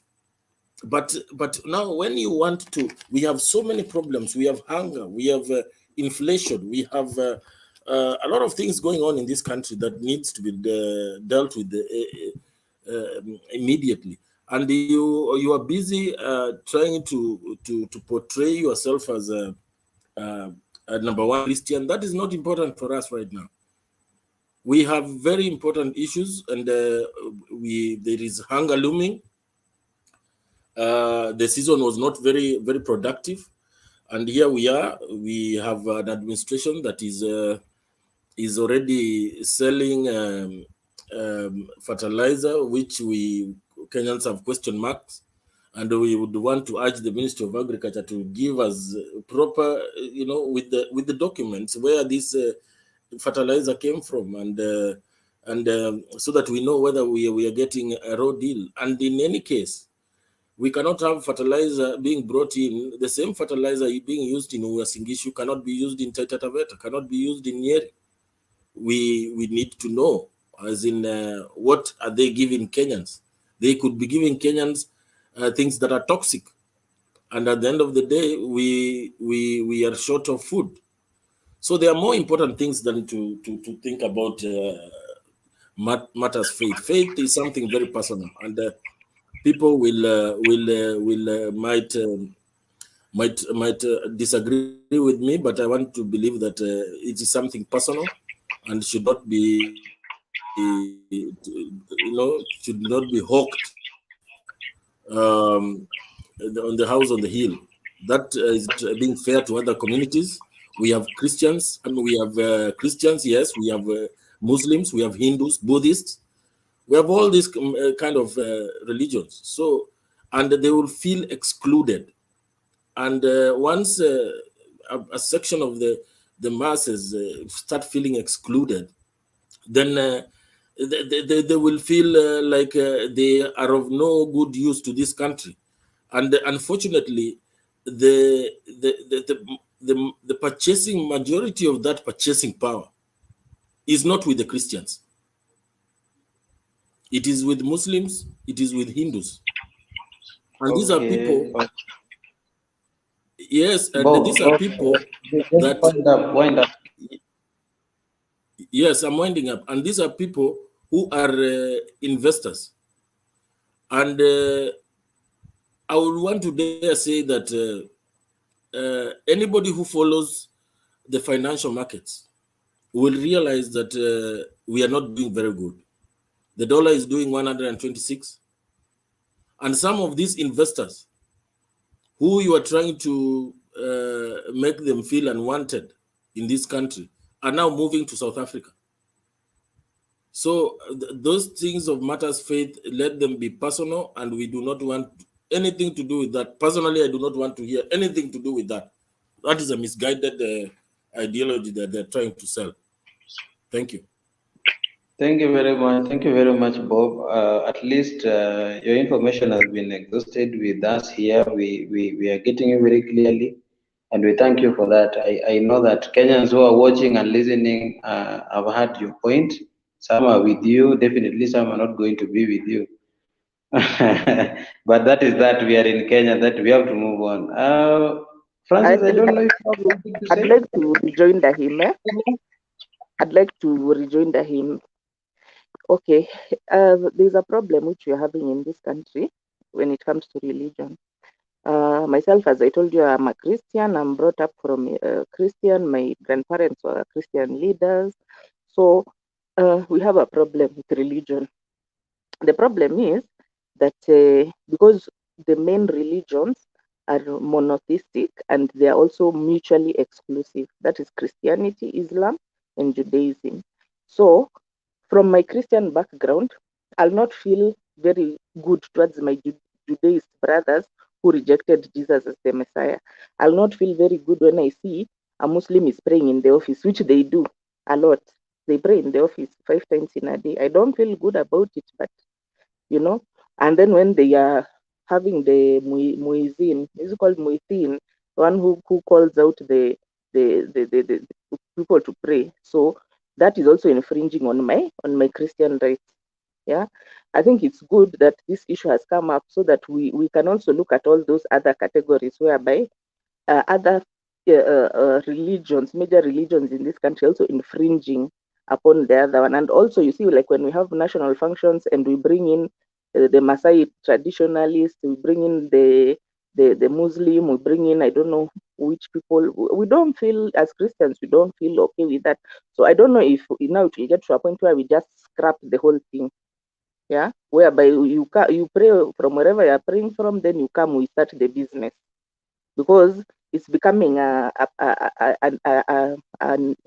thorn in our flesh, as particularly the more aggressive religions. You see, now this is the same aggression which we normally feel from Islam, whereby they'll put the loudspeaker in a majority Christian area. You see, they pray in the office, in a majority Christian office, they're still praying openly over there, you know, and we're supposed to. So I think this issue of separation of state and religion should come out very clearly. Thank you. Francis, can you say something before Guru? Guru, I will give you a chance after Francis has said something. He is so quiet. So you see, I've also, you know, the aspect of not questioning religion has led us to believe some things which were not supposed to be believed. For example, do you know that the picture that it shows Jesus was a movie acted in 1979 by John Krish and Peter Sykes? Those are images of individuals who are alive, and we put them and say these are image of Jesus Christ. Nobody has ever captured image of Jesus Christ. Leave even Christians, even the Jewish do not have that picture. But our generation will come and will inherit that Jesus was this picture. When you look at the time of religion and the invention of camera, they are two diverse things, very diverse. So we need to question, we need to key these conspiracies. Should we not do that? People will live on believing. Somebody acted the movie in 1979 when my mother was even an old person. Then today that picture is being used as Jesus, and people will come and believe that way, you know. Then what does it mean if we allow this machinery, state machinery of Ruto and other people to go this way? People might even go ahead and believe that Kenya is a Christian nation, which will bring a lot of problems, you know. So we need to be very careful. If it was a person like me worshiping or doing Christian things on my house, is a no problem. Ruto is no longer a father to his family. Ruto is no longer a private citizen. Ruto is a public citizen and a father to all of us. So whatever he does, he must know that in one way or another we have attached feelings and everything else on whatever he do, because whatever he do signifies what Kenya stands for. We did not go to the United Nations to give testimony there and to give speeches. We send our representative, who is the president, that is William Ruto. So he should be very careful when conducting himself. He's no longer a UDA candidate, he's a Kenyan president. That's something that he should not eat very careful. So whatever he does, you know, he should know very well it is affecting us in one way or another. Either we voted for him or not. Because I believe on one thing. Today, Central is almost full. Tomorrow, those people will migrate into Kambani. They will migrate into Coast, into Kajiado, into Narok. So if Narok was not developed, or some areas were segregated because of one or another, what will happen if you migrate, you go there? Kenya belongs to all of us. Either you voted for him or no. We all pay VAT, we pay excess duty, we pay as you earn. We pay every kind of tax. We pay income tax. All of us, regardless of who you are. Therefore, the development should be distributed the same way. Respect of religion should be the same way. And the only way to respect religion is to remain impartial. Let him stand on his Christianity on individual basis. Let it be private. We have no problem. But the work of receive my prophet mpaka wa Nigeria, wana receive mpaka status, wana post to yani, actually it's a big problem. We need to change that. People should tell him the truth so that at least he able to act from the facts. I think that's all that we need. I have to say about religion. Let me add something to what Francis is saying. about this issue of bringing the Nigerians and all that is very important for us as Christian. Let me talk as a Christian. As Christians, we are not modeling our behavior according to what evangelical leaders do, Catholic leaders do, Protestant, Mormon, or whatever, because anybody can enter into that seat. A Mormon can get there, and a mufti or a pastor for I don't know what they call them, the Muslim leader can go there. But the point is, us as Christians, we follow the example of Jesus Christ. We don't follow the example of John Maxwell, or I don't know who. We follow the example of Jesus Christ. How was Jesus operating when he was on earth? Jesus used to go and pray early in the morning. He goes up the mountain by himself and prays. He even separates from his disciples. During that time, I think the last time or some other time, I showed a clear distinction how the situation was working that time. There was a Roman Empire which was ruling the government. Then there was a religious class, that is the Sanhedrin, the Pharisees, the Sadducees, who were now like what we are seeing, the people who are now going to State House. I'm not saying they are Pharisees, I'm just saying they're the religious elite.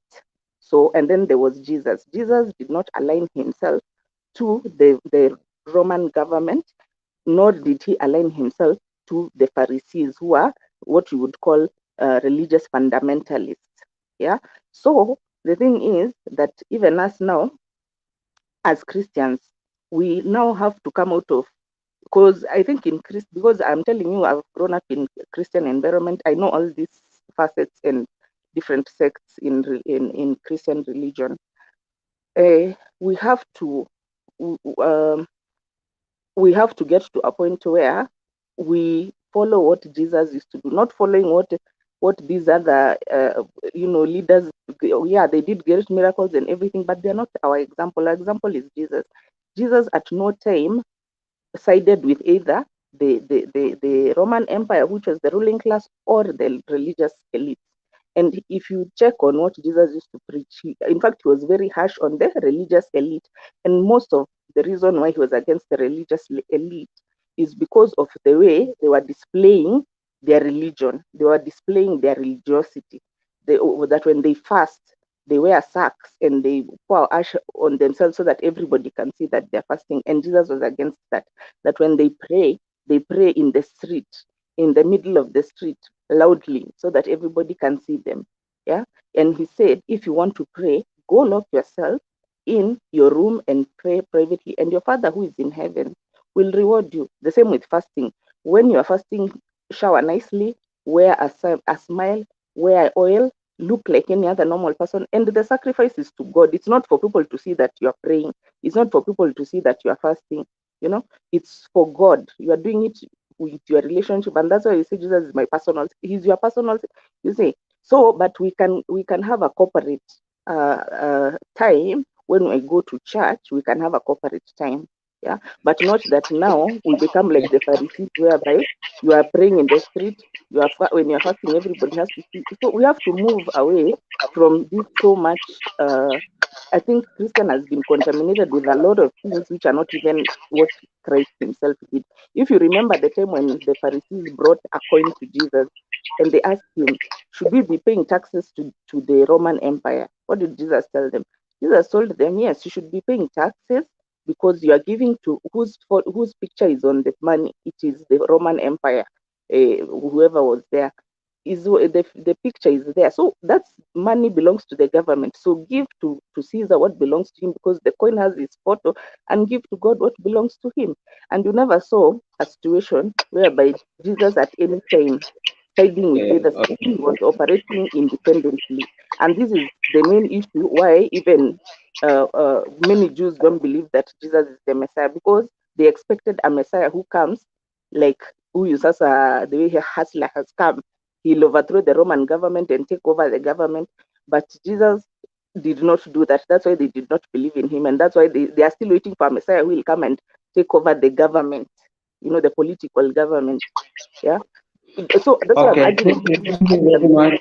Let's give this chance to Guru. At least he tell. Yeah, thank you.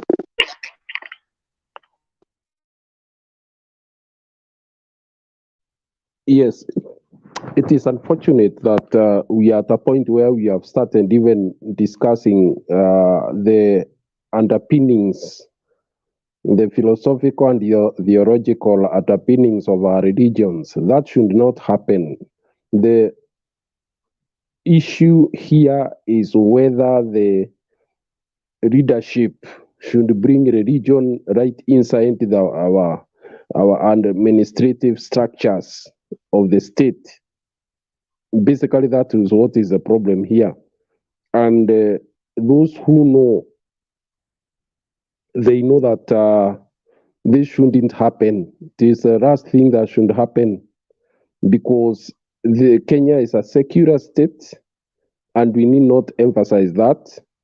Some time back, the Muslims complained that whenever meetings were being held in government offices or wherever, only Christians were being around to worship. Then a window was opened for them to also bring in their prayers. Now, maybe it is something that will require some more debate, whether we even, like public participation is saying, whether we even need to have those prayers during the functions or just leave people to worship where they worship. And when you go to public meetings, you just carry on with your activities. There are countries that have gone down that route. Uganda is one of the countries that had religious intolerance and tension for a very long time, which even defined their politics. And we have lived very well in Kenya with a lot of tolerance up to some point, but with the current government bringing their worship right inside the state house, I'm doubtful whether that tranquility and tolerance will be maintained over a long time, because there is no religion that wants to be seen to be inferior to the other one. And when you bring a religion right inside the state house, what you mean is that that religion is more superior than the others. Yet that should not even come out in that manner. So basically, this man is misguided, but I can also understand him. He's trying to use the religion as a way of escaping responsibility. That we have a lot of problems right now in Kenya. We have hunger that is ravaging through the various parts of the country.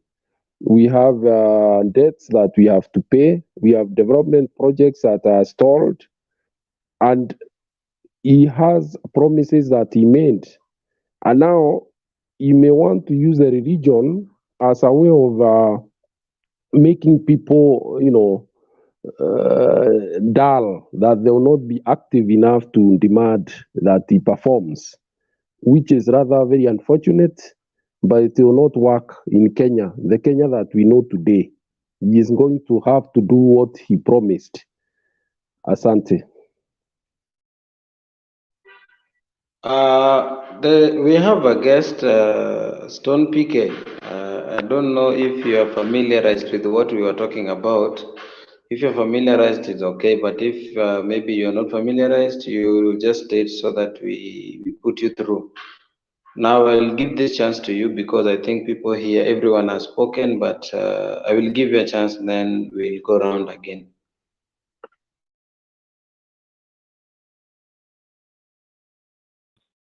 Thank you. Is it Abiso? Abiso is the chair? Yes. I'm not the chair. The chair has gone, so we just thought of just continuing with the conversation. That's okay. That's okay. Power is always taken. It's never given. So you take the power. You are the moderator. Thank you very much. Let me say, I came in. I kind of got a wind of what you guys are discussing, and yeah,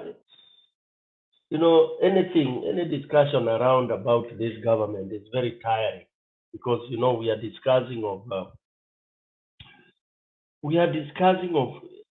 the issues that are not supposed to be happening. One is this presidency is illegitimate. nobody, he gave himself the presidency, rather he performed the coup. So, but he's there, he's sworn in. So, yeah, he's the president as it is now. We saw him during campaigns. It's not that he came from the mass. He's a Kenyan, very well known to most of us. And why most of us are against his leadership is because we know he's hogwash. He's very, to use the very strong term, he's very useless in terms of leadership. He has never succeeded in any portfolio. And this I'm saying with all fairness. Those of you who are a little bit younger, just go to Google, see Ruto's achievements. Because when we are employing people, or when you are being employed, you are interviewed, you say I was in this, I served here. What we ask is, what were your main? Give us 3 things that you achieved in whatever position you had. So this man CV is not anybody. Nobody would even give him a job of a country CEO. But unfortunately, that is what Kenya is now. Kenya is going down the drain. That's the truth. Because everything this man does, what he touches is mediocre, is opposite. He has made Kenyans hate religion.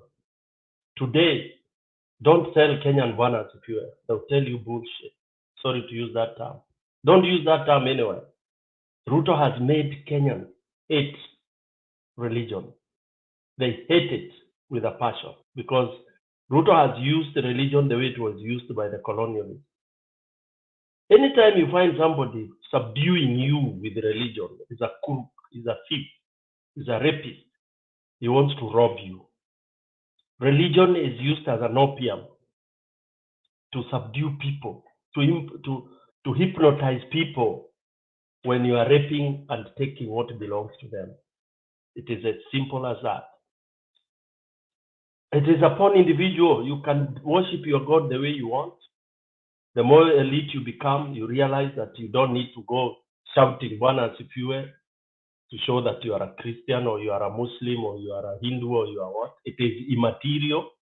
What you do in public in terms of religion, it is utter sheer nonsense. It is material when you sit in your own room, wherever you are, in your confinement, and talk to your God, whatever God you worship. The best countries, the biggest economies don't care about God as a country, but individuals do worship in their own capacities. US is one of them. It is nonsensical to start a national function and you are there praying, wasting 30 minutes.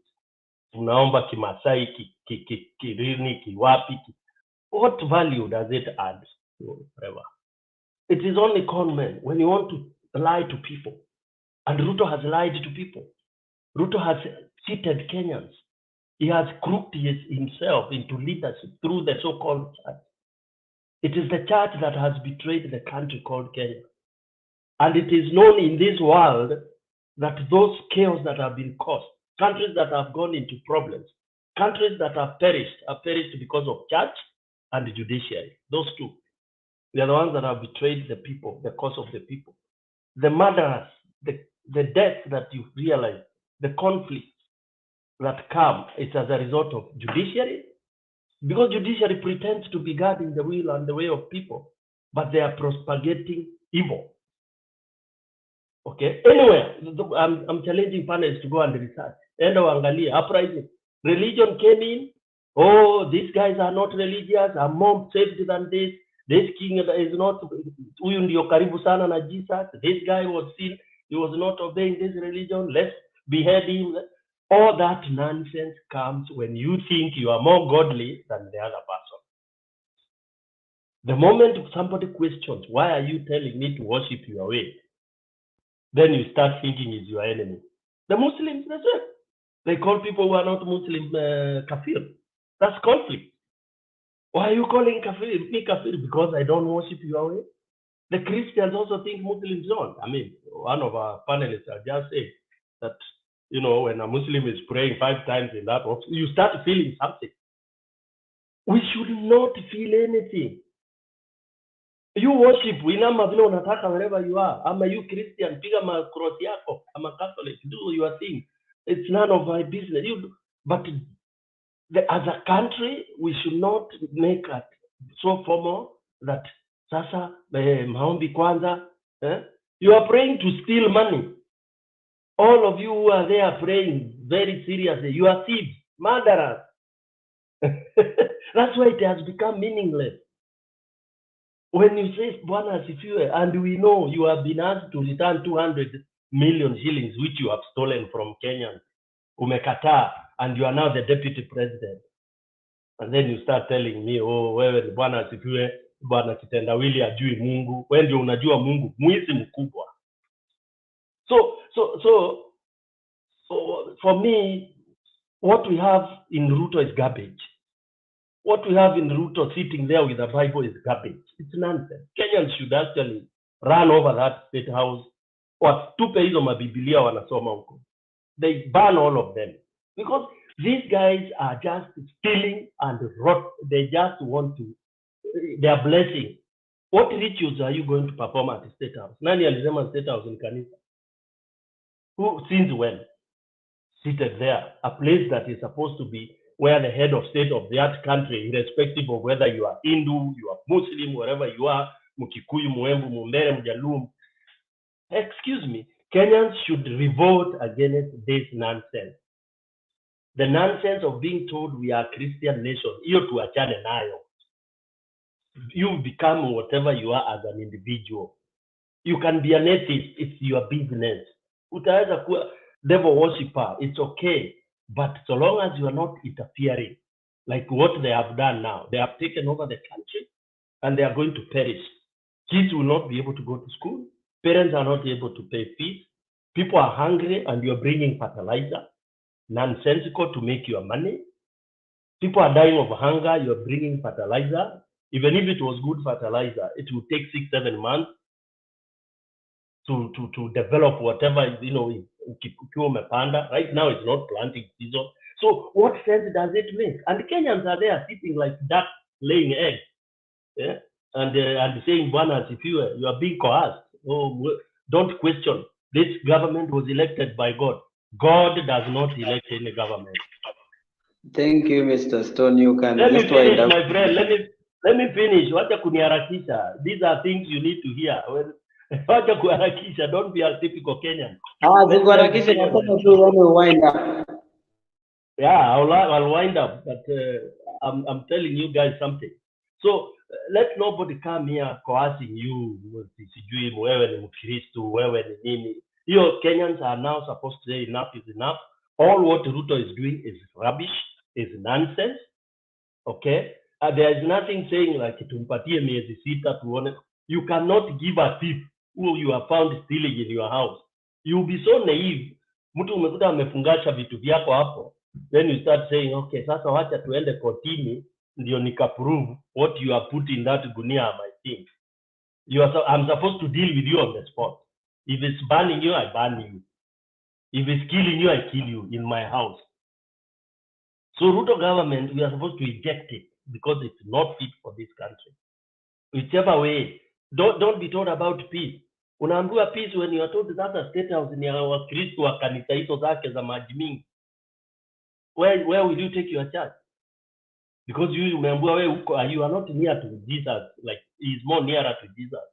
And those who are nearer to Jesus are the ones who will go there to pray.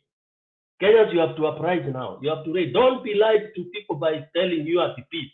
Ati Wakristo, ati Bwana asifiwe. Hakuna cha Bwana asifiwe. Hakuna Mungu ana elect leaders.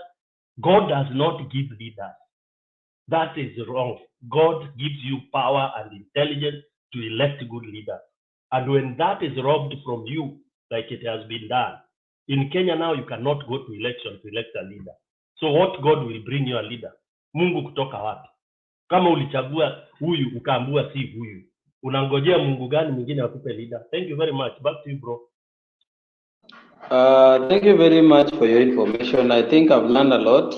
Maybe with some of the panelists, I've also learned something from you. Those who will agree with you, definitely they will go with you. Those who will not agree with you, definitely they will do away with you. But as for those who are with you, I know they have something to take back home. Bob, Papa, can you say something?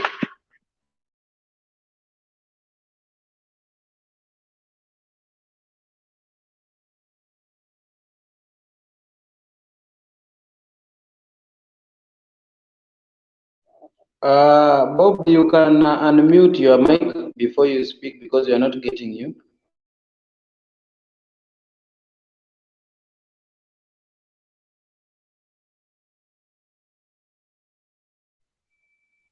Can I add Bob, are you something getting me? before? Can I add something before he gets ready? I think that, and me, I'm talking as a Christian, and I'm also in Azimio. So, but more because it's a religious topic, I'm talking about Christianity. So, I think that this is an opportune time for us as Christians. Say we are 85% Christian, to return back to the Bible and see what the Bible is saying and what Jesus actually taught.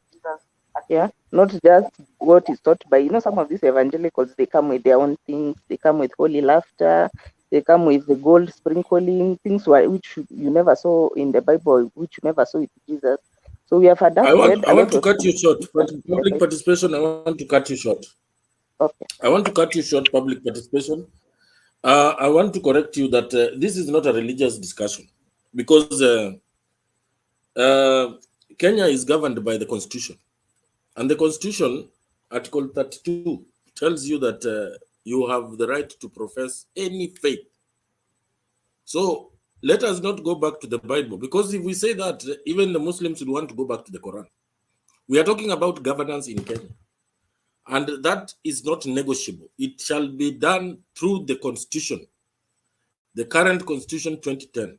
So anything to do with religion should be thrown out very fast. That is a personal issue. And we should not allow this. And I want to echo Stone PK because these fellows have captured the judiciary. So even if any citizen is to try and go the legal way, because as it is, the conduct of the president himself or the presidency has demonstrated that they are going against the constitution. They are championing ideals of a certain religion. That in itself is going against the constitution. So it's something that is not negotiable. I would not want to discuss it anymore, and I would want to keep it that way, because this administration have a legitimate, they have a problem with their legitimacy. And that is the reason they are hiding behind religion to try and portray or endear themselves to the Kenyans. They know Kenyans are people who love their religion, Let me ask, irrespective whether it's let me Christian. please say something. Sorry, let me just please say Yes. something. The point which I'm trying to put across, Baba Nani, Papa, is that these people, they are equally misrepresenting Christianity. They are misrepresenting what is in the Bible. So they are giving, as much as we are 85% Christian, they're also misrepresenting us. Thank you. Okay. I agree with you. I I agree with you. They are misrepresenting the Christian the ideals, but as it is, I think we should be focusing on the constitution, and that is what they are violating right now.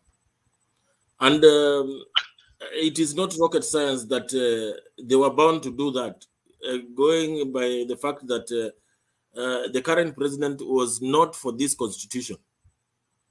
Therefore, I find it hard to believe that he will champion the ideals of the constitution, because he is already fighting a legitimacy problem, and in whatever he was selling during the campaigns is doing the exact opposite.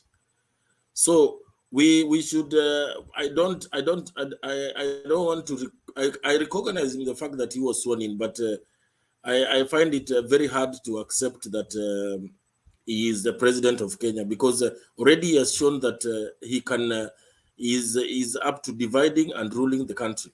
Because when you try to bring in the issue of religion, then you want this country to disintegrate. And like Stone Piquet said, history has it. Anybody who has tried to bring in religion and state together is bound to become a dictator. It happened in Germany. So we should be very, very careful, and the slightest opportunity we get is to uproot this government. That one I'm not going to miss my words. I'll leave it at that. Thank you. Francis, I think I will come back to you because you are mute, Kabisa. But let me give Gurus. I think he has something to say. I will come back to you, Francis. Okay? Yes. Let me say this: that in the past, Ruto has said that Kenya is a Christian state, and it brought a lot of problems to the Muslims. That is before he got the presidency. When you also consider the fact that the Chief Justice said that the ruling that they made was guided by God, it was a divine intervention, then you start getting a cocktail of very dangerous scenario or situation that is developing in Kenya. Are we now moving towards a theocracy where we anchor everything on the Bible, that whatever is happening is the will of God? Will we then very soon say that even those who are dying of hunger in parts of the country is the will of God? That because the state is ordained by God, Ruto for that matter, then everything else should follow that line, that it's the will of God that things are happening that way. Kenyans must be very vigilant. Moi used to attend church every Sunday, and we were actually told where he went to church, the kind of readings that were made in the church, who accompanied him to the church, and so on and so forth. When that was happening, there are Kenyans who are being tortured in the Nyayo chambers for their political beliefs. So I agree with Bob that a government that wants to start or that wants to be dictatorial normally plays with the faith of the people, that they accept. First of all, they become subservient and they start accepting the things as they are, that it is ordained by God. That questioning that state of affairs is actually going against the religion. So this is a serious matter. I'm a Christian myself, but I totally disassociate myself and condemn attempts to turn State House into a overzealous religious institution, because Kenyans accepted and wrote the constitution that ours is a secular state.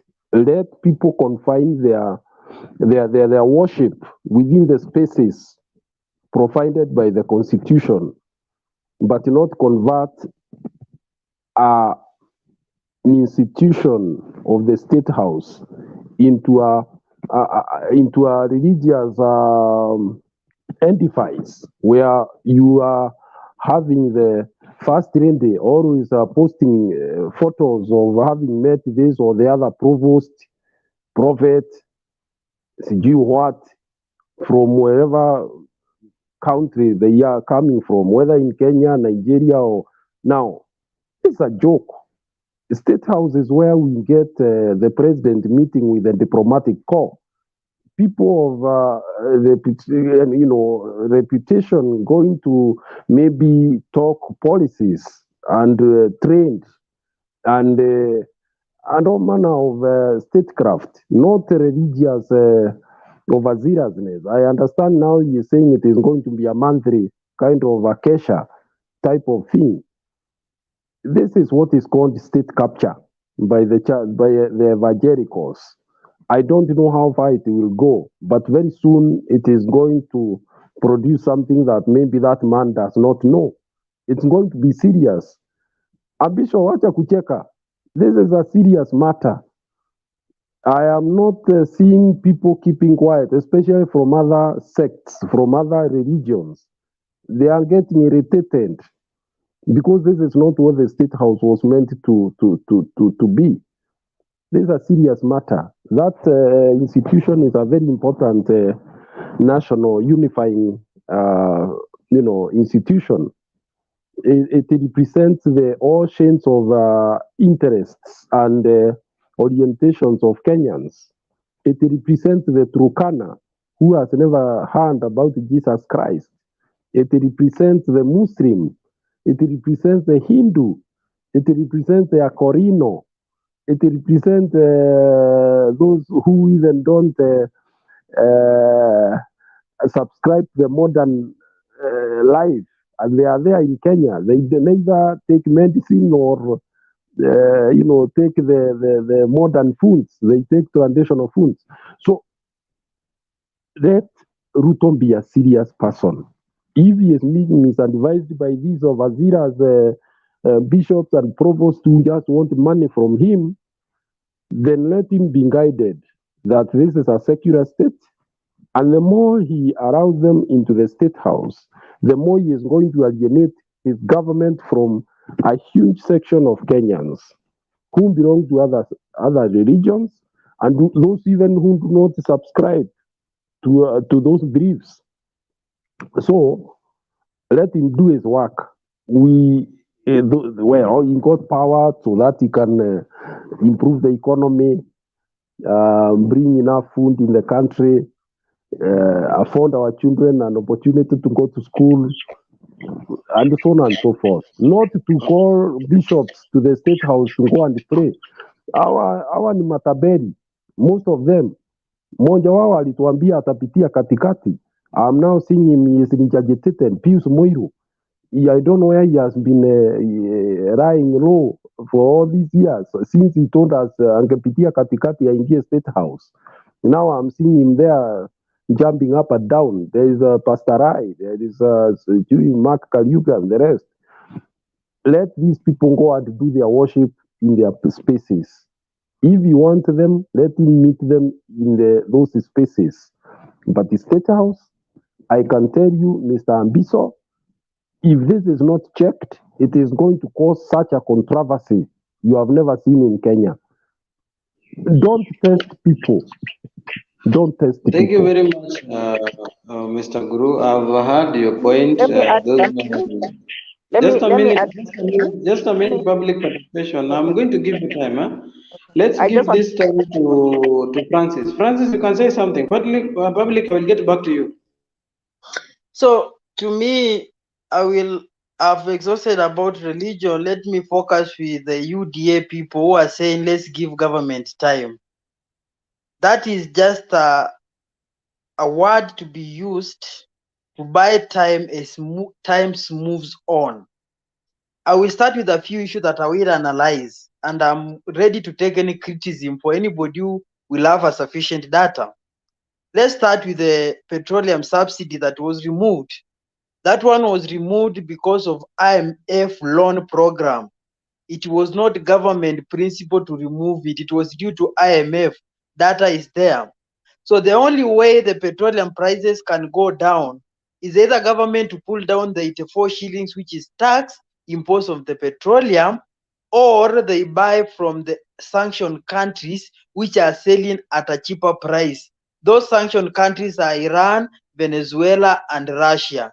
Should they go ahead to buy oil from those countries, we expect maybe Kenya will be punished through either sanction or Kenya will turn to become a Cold War ground.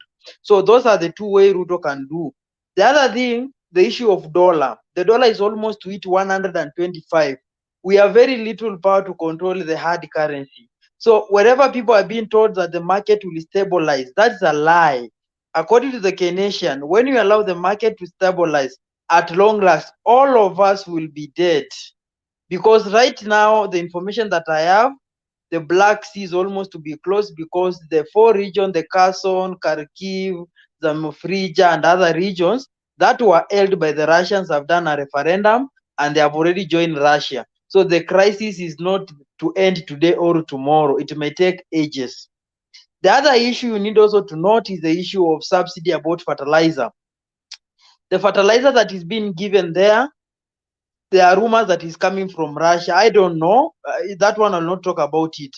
But one thing I know, even with that fact, NCPB are not all over the country. they are in strategic places whereby we require petroleum to transport to the final consumer, meaning therefore the final farmer, meaning that even the price that we have subsidized, we shall repay it through transportation because the petrol prices are so high.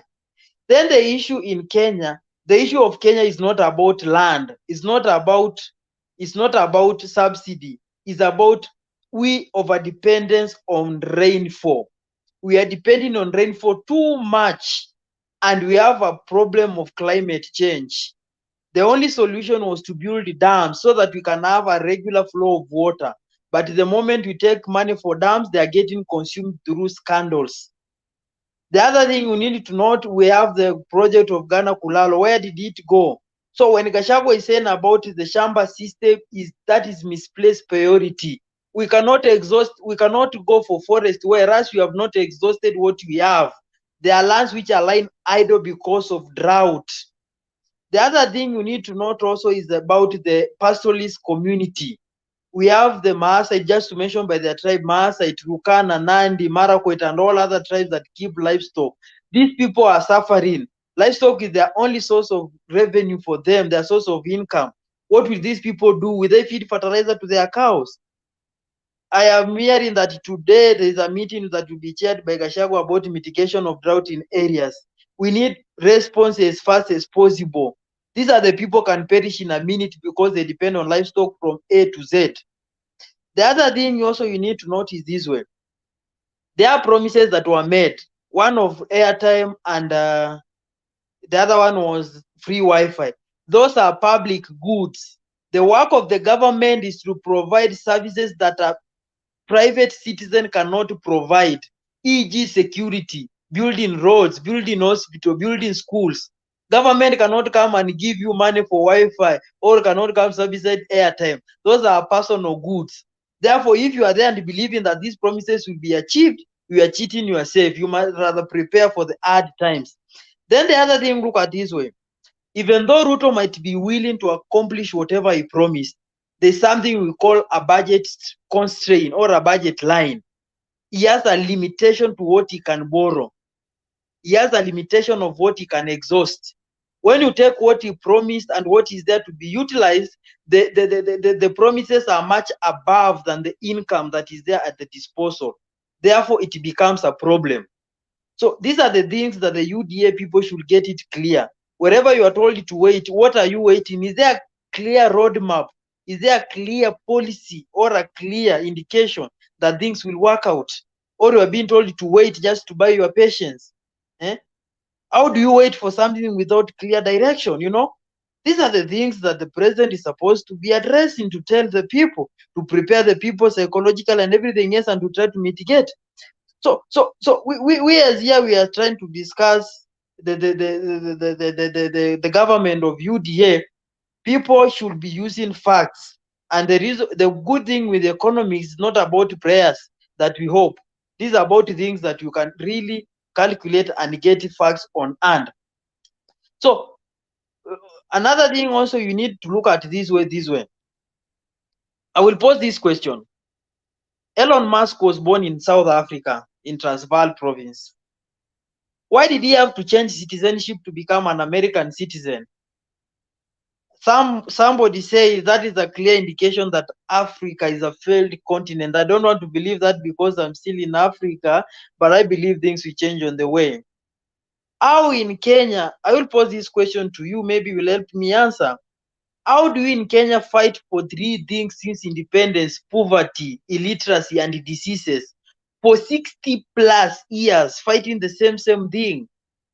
Can we not change the trajectory of what we are doing? Where did we go wrong as a country?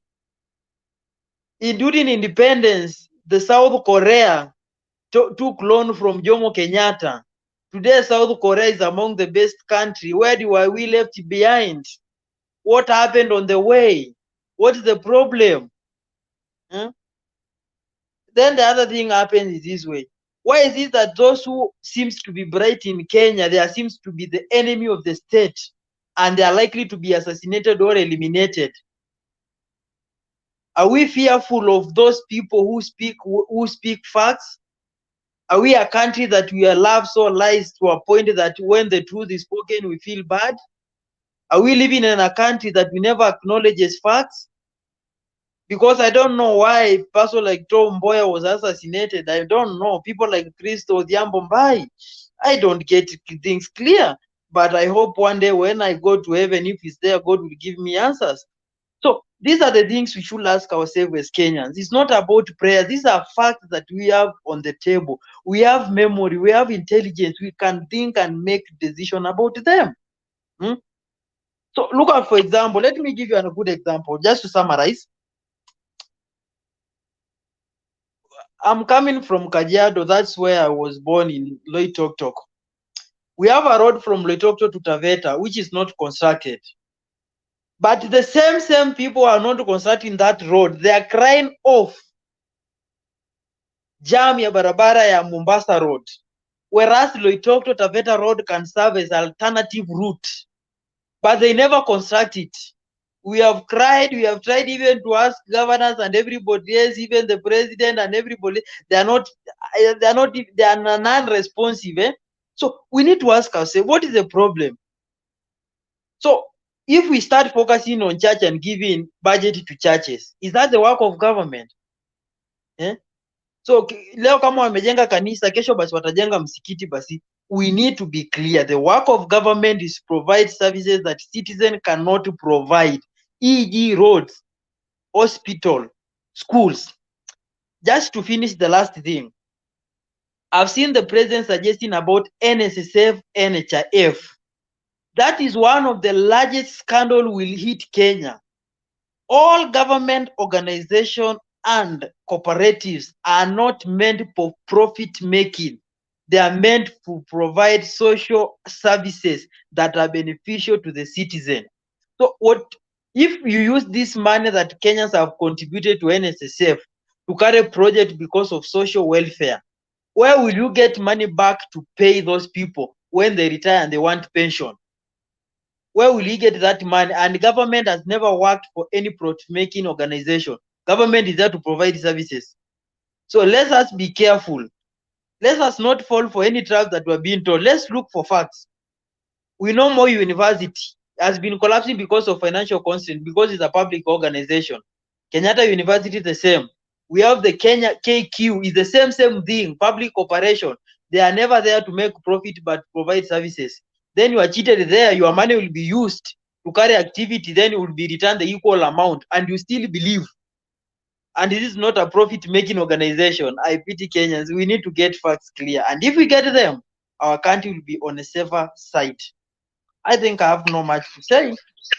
Thank you very much. Thank you very much. I think we are getting somewhere. For those who are listening to each and every speaker, we are getting somewhere. So I don't know if public participation you wanted to say something, but before you say something, let me welcome Kuseo and Nyumba. You're most welcome, and I will get back to you. Public participation, you can say something, a word or two, before I get to the two new visitors. Thank you. Yeah.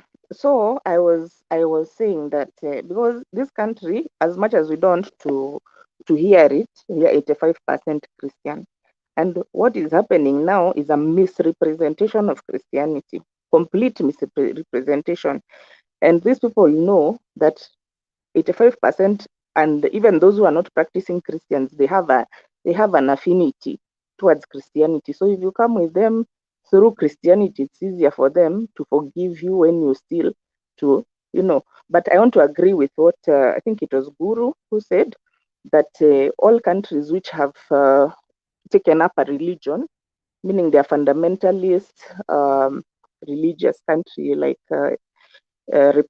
Islamic Republic of Iran, the Saudi, the Yemen, the Somalia, all those which are being governed now, there's a merging of the state and the religion. They have problem, they have conflict, because even in among those religions like Islam, there's Sunni and there's Shia. So you also find that now it becomes a conflict, it escalates because one sect can be having the state machinery. It now starts a war. Then they become even more fundamentalist. and like countries like Yemen now have become completely destabilized because of having a religious fundamentalist government. And most countries which are having 40 to 50 to 60%, 40%, 50% of Islam. They have, even in Nigeria, the states which are having that margin whereby it's maybe 50-50 or it's 60 like that, they always end up having issues of religious war. So, and the same applies also for tribe, like South Sudan, the Dinka and the Nuer, you see. So this is why it's important to move away from these divisive issues like religion, like tribe, so we don't allow an institution like the government and the executive to be about two tribes, like what is happening in our country, or about a certain religion, because even in the religions there are sects. So if you are evangelical, now you'll have problem with the other AIC and PCA and Catholic, that kind of thing. So me, I'm of the opinion that we need to regulate, by the way, the same way Kagame has regulated in his country. We really need to regulate Christianity, and in fact religion, basically, not Christianity only, religion, because even us, you can see we are a majority Christian country, but we normally are being shouted for from the mosque. You know, that is also an infringement of our rights as Christians. When Muslims are praying in the office, that's an infringement of our rights. They should have somewhere private where they can go and be praying, not in front of in the office. Anyway, the other issue which I wanted to talk about is what Mr. what's his name? Francis was talking about, that what's wrong with Africa, what's wrong with Kenya, and why are we killing brilliant people? Basically, you know what is wrong with Africa, and you know what's wrong with Kenya. I think it was Justice Mutunga who said, or I don't know if it's him or it was Professor Ndi. You see, now even I'm calling Professor Prophet, Professor Ndi, who said that Kenya is a bandit economy. That is the problem. Yeah, that is simply the problem. By the way, it's not rocket science. It's a bandit economy. This country is run by banditry. Yeah, it's an oligarch. If you go into business, you have to be in government. If you're not in government, you're not going to get business. All these governors who are there, they built 4-star hotels or 5-star hotels in their respective counties, and then they are diverting all the business of all the training. In fact, even they're coming up, trumping up some workshops which are necessary so that the hotel can get money. So what happens when he finishes his 2 terms now? Where will he get money to maintain the hotel, to keep business going? He has to come back to government. So this is what you are seeing now, whereby Akina Kiroito Murongi and this other one, what is his name? The one who used to be government, Mutua is now coming back to, because you see, even the kind of businesses which they engage in, or which they've used to come up with from the looted funds, is not a government, is not a business which is sustainable under normal market forces. You have to be in the government. If you're not in the government, your business is collapsed. The business which you built, of course, through corruption money. So that's what happens in a bandit economy. You cannot sustain. If you are a governor today, I can steal all the money, build a hotel, build a 5-star hotel, divert all the whatever workshops for the county there, make up some fake workshops, you know. But when I come out, what happens? The next person also comes in and builds their own hotel and starts. You see, so we are having an unsustainable kind of an economy because of these issues. And for you to have to do business in Kenya, you have to be part of the government. Even these Wahindi, they have to go with an envelope to go and see now Hustler. Bure, any business which they had is going to be cancelled. So you see, that kind of environment is an artificial environment. A normal environment, like what happens in these developed countries, is you leave the market to the market forces, demand and supply, and there is a fair ground, a level ground for all competitors. But now here, you are being victimized if you are not in the government. So that's why you are saying that even the governors who, let's say they were in this Kereto Murungi, he was in Azimio. Why is he running very quickly? When we have got two more visitors who have not spoken. Yeah, so me, that's how I can explain to Francis. I don't know whether he gets it, but that is how Kenya is. Thank you. I would invite Kusea because you're the first. Then I will get back to Nyumba. Then I will get back to you, Stone. So you can just wait in a bit. Huh? At least take some few minutes. Don't go for long. It's already getting. We are getting in the morning. So take some few minutes, please.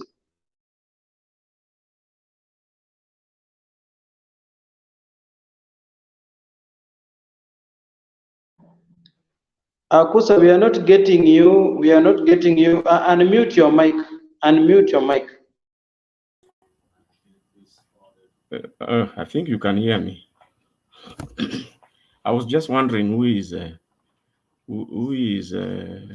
moderating today. Is this the gentleman with the Greek name?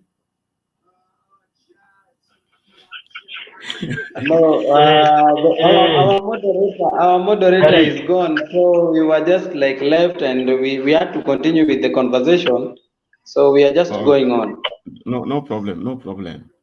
Good evening. You said morning. I think depending on where you are. Good evening, Guru, public participant, Stone, Francis, and Nyumba. Nyumba, happy to see you.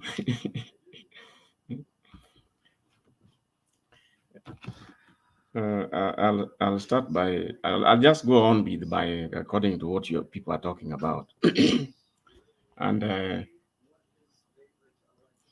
I think we did talk here yesterday, and it seems to be like what's happening here is this new government seems to be they try to do things opposite to whatever has been in place or whatever has been done by their past leaders. Like this prayer thing. This prayer thing seems to be coming from. I think the one we used to have annually is the so-called national. Is it National Prayer Day? The one they normally hold at Safari Park. Is it? Now they want to start another one, which they want to be associated with, which is call it the State House monthly, whatever. They call it Thanksgiving. Now, well, there is freedom of worship, and if they want to do Thanksgiving, maybe they would. It's only that if you make it everybody's business, that is, I think, where the challenge is. If you want to make it everybody's business, because you do realize that State House is a public institution. So if you want to be biased on how you pray, as far as I know, you do realize that part of the reason why we are where we are is because Kenya, as somebody has, I think, indicated here, you are a very poor country.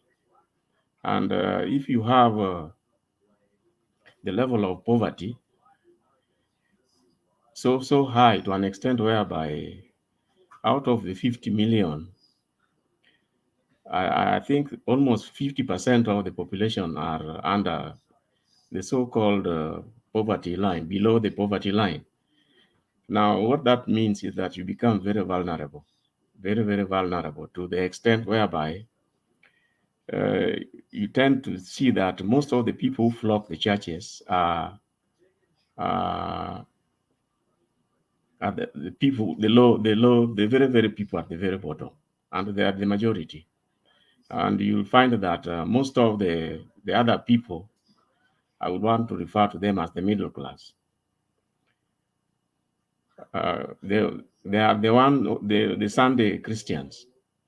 Sunday Christians. I think somebody did say here that we have about 85% of the Kenyan population Christians. But Kenya is a very queer country, very, very peculiar. So peculiar that you see this, what you can call conmanship. Conmanship has entered the church, and that's why you find that most of our people, the church leaders, there is something they are chasing there, which is not just they are chasing personal benefits or personal gains. You can see it in almost every new this and new that. And you see, if you are so poor that you do not know how you are going to eat the following day, you will be tempted to approach the church, because people think it is in the church where you will get maybe free things. And no wonder in the old days you find that if you want to be a smart beggar, you go and try your luck almost near the church. So those who are entering and those who are exiting, you are likely to reap more. Now, if that is what you do, and you realize that the sort of politics being portrayed by the new government or the new team is that of they just simply ask themselves, where do you get most of the voters? You get them in the lowest people in the country in terms of living standard. And when you can't get anything to eat, at least you'll try to help yourself. Pray. You can pray for food. So if I know that what I need from you is a vote, I will approach you and try to reach you through the church. The best way to reach the poorest people in society is through the church. And this is just another class war which is taking root here. It is some kind of a class wars. Very soon you'll find that there are certain churches which are for the very poor and other churches which are for the rich. When it gets to that level, then that is when you will know that these people have actually succeeded in dividing the country. Now, I did hear some comments here. Some people are wondering, how do you stop them? How to stop them is very, very difficult, because the freedom of worship and association, and call it even press and the like, are all now enshrined in the Constitution. Now, if the same Constitution does not have a way out to deal with runaway prayers or so-called Christianity in quotes, there you are. There you are. You realize these churches among themselves, they compete on wealth. Which church has got the more congregations and which one is the more the richest? And so then when it comes the time for giving these sadakas and what have you, these days it used to be willing giver, willing whatever, but these days what do? They even have a list. They even have a list. So if you didn't give something the other time, don't be surprised if you are reminded that, look, you need to give this and that. And I remember some of the old churches, like I think the Catholic Church, for example, you realize that their fathers and the priests, they live I think, within the church compounds. And how do they feed themselves? They normally rely on donations from the churchgoers themselves. And it doesn't have to be money. You realize that most of the churches that congregated at State House, they are the ones where the church giving, church sadaka is money. In the other more serious churches, the offerings are what is supposed to sustain the pastors and the priests. And that is why, if you have your potatoes, you can take a basket of potatoes there. It is almost even better than even giving the cash. But now everything has become money, money, money. And that is why you see now this Thanksgiving and even during the elections or even after the elections, for somebody to say that, kama ingekuwa Mungu hatungefika hapa. In other words, they knew that they had lost. Or what are they trying to say? How do you interpret that kind of talk? They knew that they understood what went wrong or what they did to get to where they are. And like somebody once said, sometimes even a thief prays that, oh God, help me. Before they strike, I'm told some smart thieves do actually pray. And what do you do after you've gotten what you are praying for? You thank God. Now, for me, the way forward of what I would like to say, first of all, I'm so disappointed that the intentions of the constitutional makers, especially around Chapter 6, everything, so many things don't seem to be working. Take, for example, this idea of recalling MPs. There was supposed to be a recall for MPs for which, let's assuming like now, when after the elections, some people are defecting this way or that way. There should be a way to recall those MPs if they are doing things which is against the constitution or against what the electorate had intended. Now, you are all aware of the other one about the degree qualifications for these MPs. The degree qualification has been watered down. They are using the same constitution. They have postponed the implementation of the same, I think, to 2027. You also remember the issue of the CDF. The CDF and the devolution. Devolution has turned out to, as some people used to say, devolving corruption. Now, corruption has been devolved to the counties through the pending bills. If you bother to check exactly how those pending bills, like Nairobi, I'm told, has got an 80 billion pending bills position. Now, I had an opportunity to listen to the previous governor a little, and I could understand, according to him, how the pending bills had accumulated. It was all corruption. The people who award those tenders are the people who have proxies to apply for the contracts and to do the supplies. And in the process, you end up paying the same people who are awarding the tenders, and the common term of the tenderpreneurship. That is exactly where it came from. The bidders are the same people are the ones awarding the tenders, of course, through conmanship. Now, I was just wondering, the issue of wealth, Stone, I don't know whether you are aware of this, the issue of wealth declaration and lifestyle. Are there constitutional provisions? If they are, maybe we need to revisit the Chapter 6 so that the same can be streamlined and strengthened in such a way that, including these churches, the taxes are not taxed because it is believed they are normally living on mega donations and that kind of thing. When you find that the church leaders are the wealthiest in society, you start questioning exactly how come. Sir, you'll wind up. I want to give Nyumba some few minutes to. So I think if there is a constitutional provision on especially lifestyle audit, I think it may just require a revisit. Although I know the current parliament cannot do it, but I think in future we should think of maybe having, call it a constitutional conference of sorts, whereby these things can be streamlined. Because the countries where they were borrowed, things work so well, but in Kenya they can't work because the same constitution is so easy to be flouted. Thank you. Thank you very much. Thank you very much. To what No, just a minute, public, just a minute.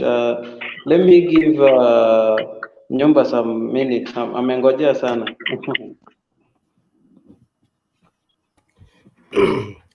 Asante sana Bwana Derek Ambiso Nyabil.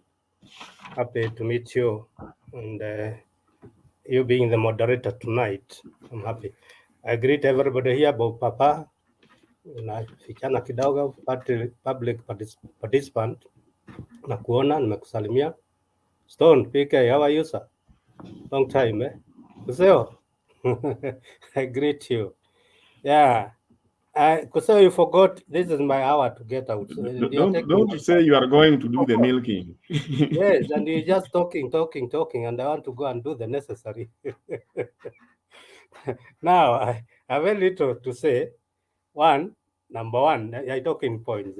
Me, I'm a Catholic, and matters religion are very difficult. Faith. We can talk here. I think the topic today was a bit difficult because you can't have an answer for this. How long we talk. Of course, I've heard the people. Stone, I've heard you. I've heard all the rest. It's okay. We are discussing, but you can discuss this thing for a whole year without an answer. matters faith are very difficult. Let me give an example. Faith, the latest, maybe 2-3 days, I was reading the papers. Mothers in Zimbabwe, they are going to vaccinate their children against measles in a secretive way because they're in religious formations that don't allow for medical attention or going to see doctors or hospitals, okay? Kids have died, many children have died, but a few bright mothers are taking their kids, children, for vaccination secretary, okay? You can see matters of faith. Now they are believers, you should not go. This is measles attacking the kids, killing them. And the church and leadership says, no, don't go to hospitals, don't see doctor, don't take medicine, okay? Don't get vaccinated. And they believe it, some do, and they do that. Even in Kenya, we have some of those religions. So I'm saying this matters of religion is a bit difficult, although I agree with the comments raised here in that it's making State House to be a church, it may not be correct. We have the annual Thanksgiving, it's held elsewhere, and even if it's State House or denominations, not the evangelicals only. So, but I would rather the topic was slightly off the religion, because this one we can talk forever without having an answer. Let me go to other topics, because somebody like Francis is Mappy has left the screen, maybe is behind the scenes. He's an economist and talks a lot of sense. Okay, maybe for example, NSSF is not an investment thing. This for pension. This for people retiring. When you go buying shambas, building buildings, constructing buildings, and all that, then I retire. I used to retire at 55 years, civil servant. Then you stay for another 10 years before you get your benefits, because there's no money. It is invested in buildings, invested in lands. For what? The main thing is for the retirees to get their pension, get their money, and they live for the remainder of their life on this earth happily. So you see, when they go buying those lands, they go constructing those buildings, those are personal interests, their benefits as people, individual, hiyo 10% ndio unaona wanafanya hivyo. And I'm sorry that the president saying this will be an investment. No, should serve the people as a pension. This is see ya kwenda niwache hapo. It's not correct to think of NSSF as an investment of that sort. They are thinking. I remember way back some time, there was a total war between Atwoli and the system. Atwoli being the leader of KOTU, that is, he was a member of the board running NSSF. And since he was anti-corruption, he actually was thrown out for them to eat. He was making a lot of noise when they're eating. They want to eat the people's money. He was thrown out, and they got hii ni chama cha wafanyikazi, okay? The same people he is standing for, wanataka wakule pesa. I remember there was an MP from Coast, I think Kazungu or somebody. Ndio watu walikuwa nakula hiyo pesa. And once you are corrupt, you even become big. You became an assistant minister or something like that. I don't remember very well. So NSSF waache hiyo pesa ikuwe ni wafanyikazi, wapate pension zao na wapate on time. They enjoy it before they go to heaven or hell. I don't know where they go. Now, the other thing, maybe they're not in the topic. Me, I didn't want to dwell on what is on religious matters as indicated in the topics here. It is, as I said, it's very broad and we can't have an answer for it. Then we talk about these roadside pronouncements by the deputy president and the president himself, and especially the deputy president. Policy statements, this is more style. On a road, you go and release a statement, a policy statement, without even consultation. You as an individual, you're not an authority in everything, okay? Okay, we know M.O.U was an authority in everything. He was farmer number one, teacher number one, doctor number one. He was everything, number one, everything else. And that's why we are going back to that, number one, okay? Even on this panel, Wanakuseo, I'll consult you. There's a line I'm a professional in. You have one line. I should respect you, and before I make any decision in a line touching on where you are an authority, I consult you. Before, and others, and even Stone and everybody else, public participation. Not waking up and making a very major pronouncement that touches on us Kenyans, These people, actually, they are overspeed. I'm sorry to say this. Both the president is deputy, wameweka gia namba sijui namba ngapi, they are overspeeding. You need to go think properly, analysis, research. By the time you are releasing a statement, it is well thought and on good ground, not just from nowhere. And finally, I think always respect your boss. Like now, Dominic, Derek, I'm expecting you can throw me out of here. I know, so I should be very careful how I even talk to you. Okay, respect your boss. Okay, I was a boss somewhere myself one time. Because I also respect you. I know you're my boss. I can see a coalition between the president and his deputy. I can see a coalition very soon. Okay, the deputy is releasing policy statements that should be released by the president every other time. You should be very careful when you boss things that you're undermining him, you're in trouble. We are going to have the same scenario of Uhuru and Ruto sooner than later. If our deputy president keeps on pronouncing issues at the expense, he has forgotten Ruto is the president, he's the deputy. Okay, I can see some problem coming to him very soon. Yeah, and now finally, I wanted to say that pending bills. Me, I worked in the public service for almost 20 years, and pending bills should not be there. I was what we call an AI holder. AI holder is authority to incur expenditure. Your signature matters. Italipa macontractor, itafanya nini kwa bank. In fact, you are holding that money on behalf of the permanent secretary then. Now, you cannot go procuring services or goods when the money is not there. You shouldn't. So what happens with the pending bills? These people go to procuring, even if they don't know if the funds will come from where, and they are not there for personal gain. Yeah? And that's where you find that some things are carried over because there's no money. You should not procure unless the funds you are sure they are there. But that's the norm of the thing. Actually, it was an offense. You could be sacked or disciplined for that. It could not be allowed for you to incur services or goods if the funds are not there. And so, pending bills, it's a calculated move of stealing, actually.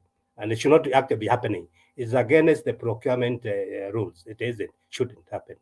So, gentlemen, I didn't want to talk much. Stone, I've missed you for long. I saw Guru here. Just say hi to him and everybody else. I'm around. Niko sana, ngoja tulishindwa lakini tunacheka tu, maisha inaendelea. Yeah, thank you Thank you very everybody. much. Kazi yangu kusema. Quite certain what you said. It's well articulated to us. Those who will have the words get in, let them get in. Those who will wenye watapuuza wapuuze. Stones, umekaa. I think you can say something kidogo. Public, I will come back to you. Anajua unangojea sana. Stones, say something kidogo. Wacha public aongee, ladies first. Oh, okay, sawa. Public, you can tell us something. Then Bob pia usikae mbali, naona umetuwekea kisitini nini? Okay, I wanted to talk to make some points about what Kuseo was saying. Unajua Kuseo, he thinks like somebody who is in a country where systems are working. So yeah, and assume that things that if there's a declaration, a declaration of wealth form, it works. Where does it work? If you see somebody following you over some money you have illegally acquired, wewe shida yako, you are an omena. You don't have a godfather. That is the issue. It's not about the public, but I mean the wealth declaration form. Alafu kanisa nayo, let me tell you mambo ya kanisa. Kuna kanisa ya poor people and kuna kanisa ya rich people. Some of these churches, they have gone as far as to install ATM machine in the compound of the church. Wako na mpaka ile nini ya card ya kuswipe. And churches, these big churches now, the very wealthy churches, they are even involved in money laundering. When you go and you steal money wherever you are stealing, you use the church to to hide that money, alafu unapea commission kidogo kwa board ama kwa you know, corruption imeingia mpaka kwa kanisa. Achana hata na mambo na nini declaration of wealth. So I usually listen to Koseo, and yani I'm like, I think you've forgotten what Kenya, and now is when things are now about to go south kabisa, because even gambling, you know, gambling ilikuwa imeacha. Gambling is another thing which comforts poor people very well. When you are poor and then you can spend 20 bob every day gambling, it gives you hope one day utashinda 1 million ujenge nyumba ama you do something substantial. So those things were cancelled at one point during Uhuru's time. Sasa zimerudi full force. So this is why I'm telling you, this is a government of impunity. Amujona impunity is about to start. Thank you. Bwana Derek, maybe to add on a public participant, the declaration is nonsense. The whole declaration is total nonsense. It has no effect. It's just an exercise in futility. Thank you, public participation, for raising that. Thank you. Stones, uko na kitu ama ni handover bado? Wacha niseme kitu nikisalimia ndugu yangu Nyumba. Hatukushindwa Nyumba, tuliibiwa, we were raped. Tuliingia kwa nyumba ukakuta mama amechukuliwa na mwizi, and then unaanza kusema, unaanza kuomba Mungu atakurudishia. That is what Azimio did. Kuja umenyang'anywa bibi yako hapo mchana, uko na bunduki kwa nyumba, badala uchukue bunduki unachukua Bible. Jamaa anahepa na wife, wewe unachukua Bible ukianza, I heard you are a Catholic like me, unaanza kupiga Mungu Baba nisaidie arudishe bibi yangu. We are foolish. Sisi ni wajinga tu wa kawaida Kenya. And then also Kuseo ndugu yangu, you know, I like what public participation has said. Kuseo, wewe, I want you to come when we chase Ruto away, then Baba or somebody else is in place, then these policies zako hizi zitawak vizuri, because that is what Azimio wanted. A normal, you know, a normal government that oils itself, and in Iran too, system in Iran. That was our dream, but it's shattered. It is shattered because the systems work. That is true, Kuseo. I agree with you totally. But it works with the normal people, not with the kind of people we have, not with the thieves we have. And Kenyans tunaanza kutumia ati kupaka mafuta, sijui, you know, you see. Sasa mtu kama Kachagwa, Ruto, now they are, you know, the truth of the matter is, as of now, that's the president of the Republic of Kenya. Wallahi billahi. Yani, that has not dawned on some of us like me, and I shudder to imagine where this country is gone. So for me, sina shortcut ingine ile naambia wa Kenya ni kutimua hawa watu mbio. We cannot say, oh, tunaogopa bloodshed, tunaogopa impunity, not impunity, tunaogopa disorderliness, tunaogopa kuwa a country of anarchy. Anarchy is reigning right now. The true anarchy is when Gachagua and Ruto are talking and running head-skelter. The MPs are on rampage. What do you call that? Anarchy when judiciary tells Kenyans voting is useless. I'll keep on singing this. As of now, Kenyans, if you are waiting to be told in other words, then you didn't go to school. If you are voting to be told that for you to queue, ukijiita unaenda kupiga kura, ati sasa unaambiwa ungojee 2027, ukachague, ati wait, you can remove Ruto 2027. If you are that stupid seated, knowing that your vote utaenda asubuhi saa 9 uamke upige kura, utoe Ruto, wewe ni kama vile Ruto nani anasemanga Atwoli, wewe ni shenzi sana. Ikiwa unangoja kupiga kura, ati utoe Ruto ama umextendie miaka, okay. It is over and over in terms of electorate, in terms of the judiciary, finished. Executive, finished. Those of you who don't know about Haiti, go and read about Haiti. Kenya is disintegrating. It died on the 9th of August. buried by judiciary on the 5th of September. If we want to resuscitate it, it is war, war, war, war. I'm saying this as a family man, but I know I have to sacrifice because we are talking and speaking what we are speaking because people died. I've been playing the clip of Njoya in front of Parliament, akitandikwa kama Mbrukenge, a whole provost, akitandikwa because of fighting for what we are fighting for. Who can do that today? If Njoya did that, and many Njoyas, people died. People had to die for us to be where we are, and we have screwed it all. So for me, I really don't care. If Kenyans want 1 million march, wakisema watoke, niambue nichange maji, nichange pesa, nichange. I don't care whether somebody calls me dissident. We had many dissidents when I was being born. Akina Koigu Wamere were dissidents. Akina Raila, they were dissidents. But they are dissidents, and we reaped what we have now. That's why today we are able to do that. Ruto is reversing that. He's now hunting all of us who speak. Yeah, that's what is proper in all of us. But he can go hang. Na atatoka. So for me, I'm not. That's why I don't come to this debate because that's a sugarcoating. Tuna debate. What are we debating about? What? What are we discussing? At the government in place, a government that we saw take over by force at Bomas. What is it that took place at Bomas? And Kenyans are there. Sasa mnaambia mwende State House mkaombe. There is no God that will listen to you, Kenyans. There is no God that will listen to you doing. Even God is annoyed with you, Kenyans, because you are behaving like you don't belong to God. You allow an imbecile to lead you. Which company did Ruto ever run successfully?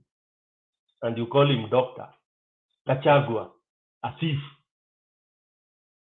Ameambiwa arudishe 200 million, amekataa. All the money that they have stolen, they have reversed it. One of our panelists said they are doing things opposite.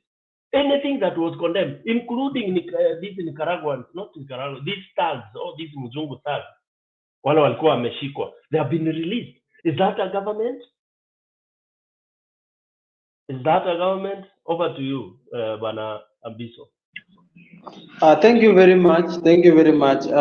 For me, I think I will say something before I leave. I need to rush somewhere, but the debate must continue. The last thing I think I can say is, for me, I've been wondering, is it that Kenyans did something wrong that God is punishing us or what? Because I don't understand where this government was formed, how it is going to be formed. I don't know why even they're delaying on the issues of to do with the CS and the PS. This thing is like, and that's why they can't even give us what we want right now. They were telling us about the 100 days. Wanna forget 100 days start with day 1. Said because date 7, date what from the 100 days. There's nothing that is being implemented. Ni mashida tu kila siku maombi. If they're finding it hard, wanaturudisha kwa maombi. If they're finding things are not working out, wanatuambia sisi mara, let's do this. God does not work that way. And I think that is the reason why nawaambia, for me, I think God is punishing us in some way or another. I'm not quite sure, but that is what I'm seeing. For me, that is my take. Guys, it was nice at least hosting, and I think I will hand over to anyone who can go on with the conversation. I have to rush somewhere. But let me give this chance to Bob. While you're speaking, at least you've been relaxed, Bob. So you can speak to these people to listen. Yes.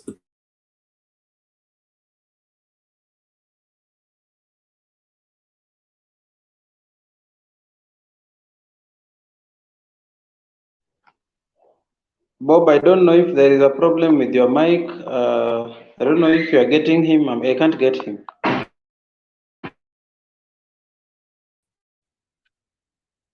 No, he's not audible. But Just try to unmute. Papa, try to unmute. Eh?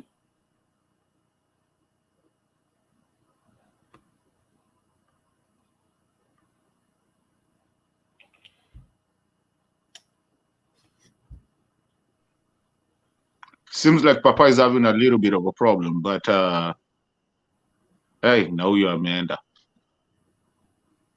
Papa, can you hear us?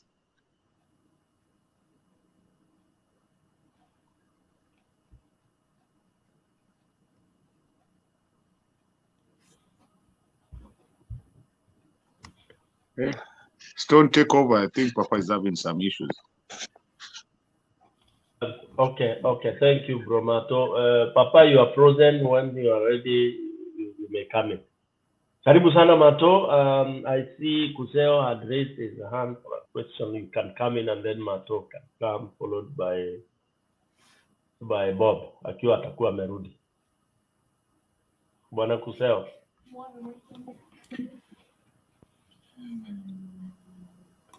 Yeah, Papa, I can see you moving your head. It means you are active. You can't hear us anyway. Stone, I just wanted to point out that, you see, unfortunately, the way things have gone is that for us to take any corrective action or route, it's going to be very challenging because they are controlling all the control issue that you can use to, let's say, legally change things. You see these issues around the M.O.U, the issues around the NSSF contributions, your issue about NHIF, your issues around the Mombasa port. Now these are mountain policy issues. How you can go giving pronouncement around the same without even a cabinet? Exactly what is going on. Now, you see, those are missteps which are taking place now. Now, you did talk about if Azimio had come in, a number of things would have been streamlined.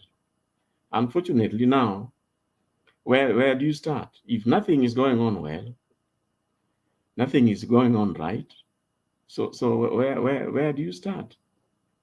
Where do you even put a stop? Now, yesterday I did indicate here that what you see is happening is that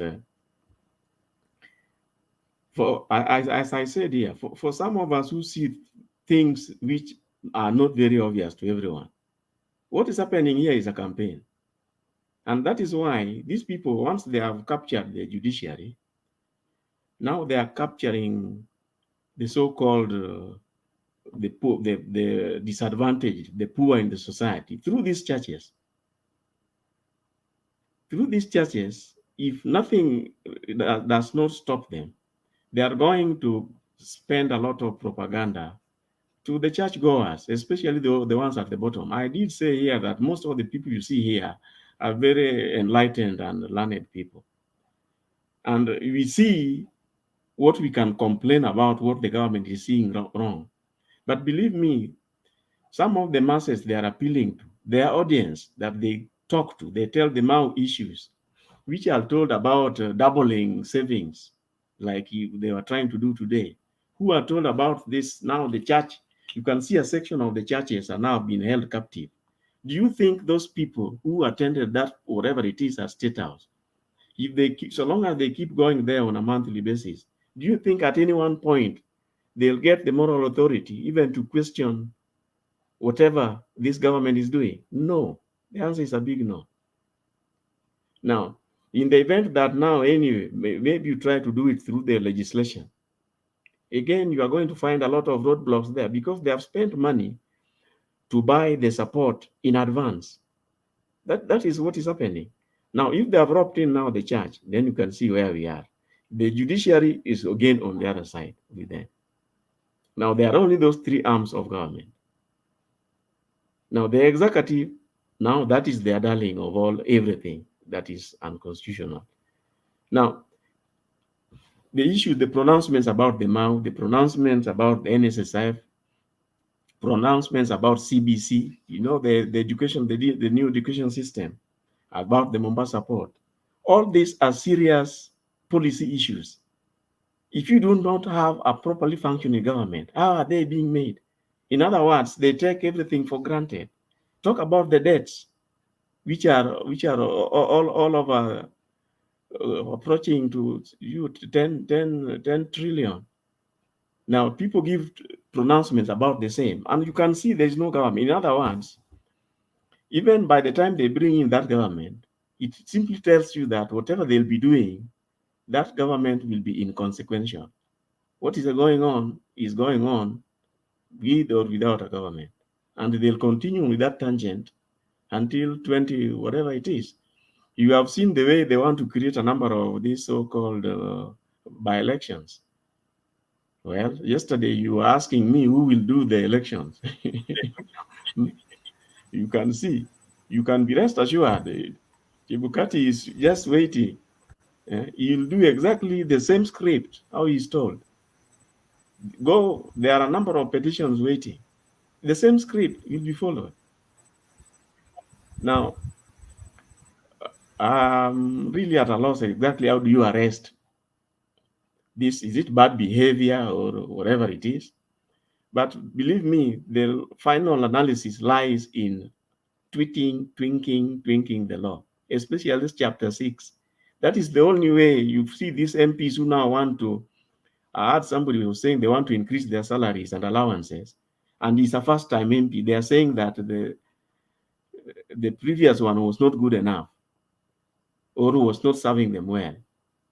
Now, they have the numbers to do all that. So all we can do here is maybe complain and explain how we are frustrated, but that is more or less, maybe that is as far as you can go. Now, if nothing happens, and as I predicted that these are already people are on the campaign strategy, you can see the people they are targeting to talk to. The same fellows who are going to be appealed to give them votes. And me and you know that the people who can question them are not in those masses. The masses will more or less do as they are told. Because, as I said, their tokenism is the strategy here. If you are you don't know what you are going to eat tomorrow, I come and dangle some 50 bob. You think I'm God, it is God sent. Then you hear them saying, ni Mungu tu. Ni Mungu tu. Now, we do not know whether it is the same God, but worst of all is now trying to stigmatize certain societies or certain groups as not being godly. That is very dangerous, class. They are trying to have a tangent whereby a certain category of people are not godly. What a message to be spreading in the modern Kenya. Anyway, thank you. Now, can you hear me now? Okay. Yeah, but Papa, you Yes. can come in. Yes. Yeah. Now, Jose, you seem very withdrawn and tired. You do not know where to go, whether it's left or right. But I will tell you one thing. I strongly have faith in Azimio leadership, and I want to repeat this. I had said it somewhere else, and I'm going to say it again.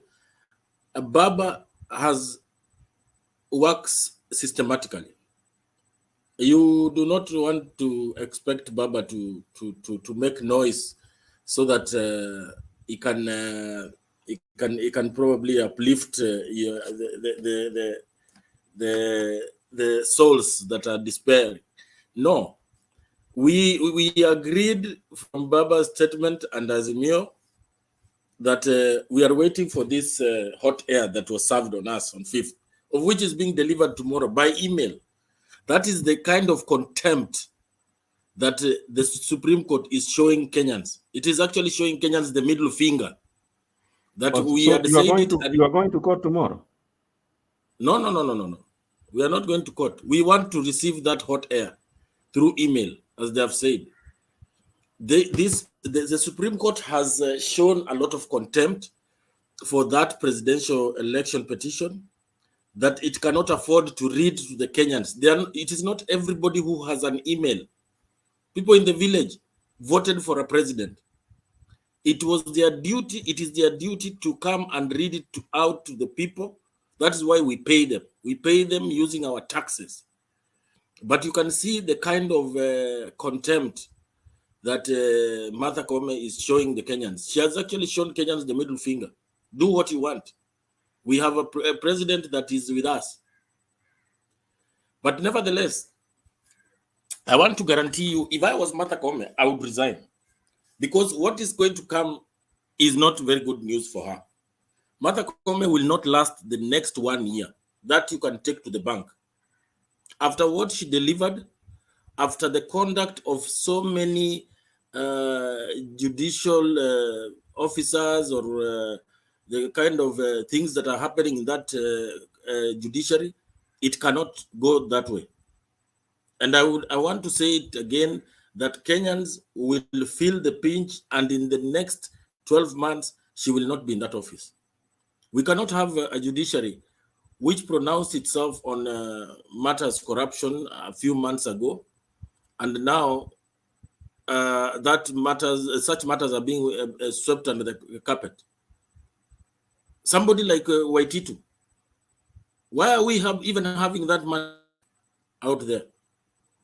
We are talking about billions being stolen from the Kiambu people. And if you followed the Senate hearings, where on earth did Kiambu get involved in peace matters in Sudan, where they are factoring 949 million, 47 million to as an advisory committee for matters in southern Sudan? Where did you hear that? You know, these are some of the things that the Kenyan people are not listening to themselves. They vote for people, they go there and decide to eat their money with impunity. And you find that case was put off this week, the week that just ended. Put off for what reason? This is a matter of public interest. This is the Kenyan money that has been stolen by somebody like Waititu. And the whole group is just a bunch of thieves. And we are clapping. And I can see so many fellows in the comment section talking about God. God does not send you to go and steal and keep on singing to us and play for us. Present for us hymns at Bomas so that you can steal the election. This is this country. I want to insist on what the former president said. In 3 months' time, this country will not be the same. Whatever is going to happen, I know the true God is going to make it happen. This is not a government we should give even 1 minute. Any slightest opportunity we get, we should uproot this government, because this government wants to divide you on religious grounds. They want to make roadside declarations on matters that affect you as an individual. They want to, and when I'm talking as that it affects you as an individual, when Gachagua utters such words, is simply inviting the Maasai to be ready to protect the M.O.U. Any invasion to the M.O.U. by squatters will be met with the ruthlessness of the Maasai people, because they will not stand and see their natural resource being destroyed, of which will send them hungry in the next few. As it is right now, their cows don't even have sufficient water. And the man is so careless and can open his mouth to tell us that ati ajui pali akili ya watu ilienda. Akili ya watu ilienda wapi? Akili ya watu iko sawa kabisa. That is why there was a declaration by Tobacco to stop encroachment of forests and deforestation. That is why so many countries out there are planting trees. You cannot have a president going to talk about climate change in New York while his deputy is talking nonsense here. This is a rogue group of mercenaries that are pretending to be president. So we must stand firm. We want a detailed ruling, be it by email or otherwise. We'll receive it. Then from there on, we will wait for direction from our leaders, because as it is, we have the right to invoke parts of the constitution that can give us the freedom. Self-determination is there. It is there in the constitution. Whether Chebukati wants it or not, we have the numbers. We should not be afraid of these people. One time or another, we must fall in order for us to rise. So I still don't want to accept. I will accept the fact that somebody carried the Bible and was sworn in by Madam Hot Air, but I stand firm that I will wait for direction from our leaders. Then we can move Kenya forward. As it is, I'm not moving on, as people might say. Moving on is you can move on alone. For me, I know what I want from my country, and I will stand firm. Thank you. Thank you, Bob Papa. Before someone else comes in, Mato is supposed to come in, but 1 second before Mato comes in. Tomorrow, yes, we are getting the declaration on the election, according to the Chief Justice. So she'll be telling us how she liked the election, and we are looking forward to reading that. Mato, come in. Thank you so much, Mr. Storm PK, and everybody that is watching us. Personally, I didn't want to come to say so many things. I only had 3 points because I've heard the whole conversation here and there. I was kind of busy trying to do some things here and there. But here's the thing. I agree with, actually, Stone, I do agree with you when you say sometimes maybe when you go radical kidogo. And that's maybe something I share deep down in my heart, but not openly. I think it's just about that time. I wanted to talk about and I need people to really understand this. I don't know why I have a hard time trying to let people understand this. You know, when you hear money laundering, it's not a joke. Money laundering happens. It's there. It's a real thing. It's not just a statement. Okay? We spent 4 years of somebody money laundering. When the big bills were taken out, the $100 bills the $1,000 bills were taken out, and we had the small bills that now we have, the new currency, the new bills. People had to take something there, and if you were running a wash thing, you had to take it somewhere. And that's the time Ruto was so big, and his people trying to go to the churches, and I really feel pity because I'm a Christian to see churches being used like that. These guys that you hear now, they are asking for M.O.Us. It's because that money is still out there. How do you go? I know a church somewhere in Muranga. Don't ask me how I know it. That was given 17 million. But when you go back to that church, it's still near Mabati. What are we talking about? Where did that money go to? Money laundering happens. That was it. And that's why the church has so much on Ruto. And when you watch these churches, most of them are the same churches, and most of them are the central churches. He used to roam around hiyo time yenye Kinauru alitoa hiyo tende ingine. Is money laundering. He still has a lot of money out there, and that's why they're asking right now to be enshrined in our constitution, that they cannot pay taxes, they cannot be looked at, and everything, because everything religion is always looked at religious and whatever. Listen, guys, let me ask you a question. Why have we not even had a cabinet? I mean, the last time I knew we got our independent, we did vote on the 9th of August. The Supreme Court spoke on the 5th. So, and today we're on the 25th. Really? What is the first order? If you are the one, Kuseo, if you are the one, and whoever else is listening, if you are the one being the president and being inaugurated as a president, what's your first day? What's the first day? What is it? Don't you want to have your own cabinets? So how do you run to go give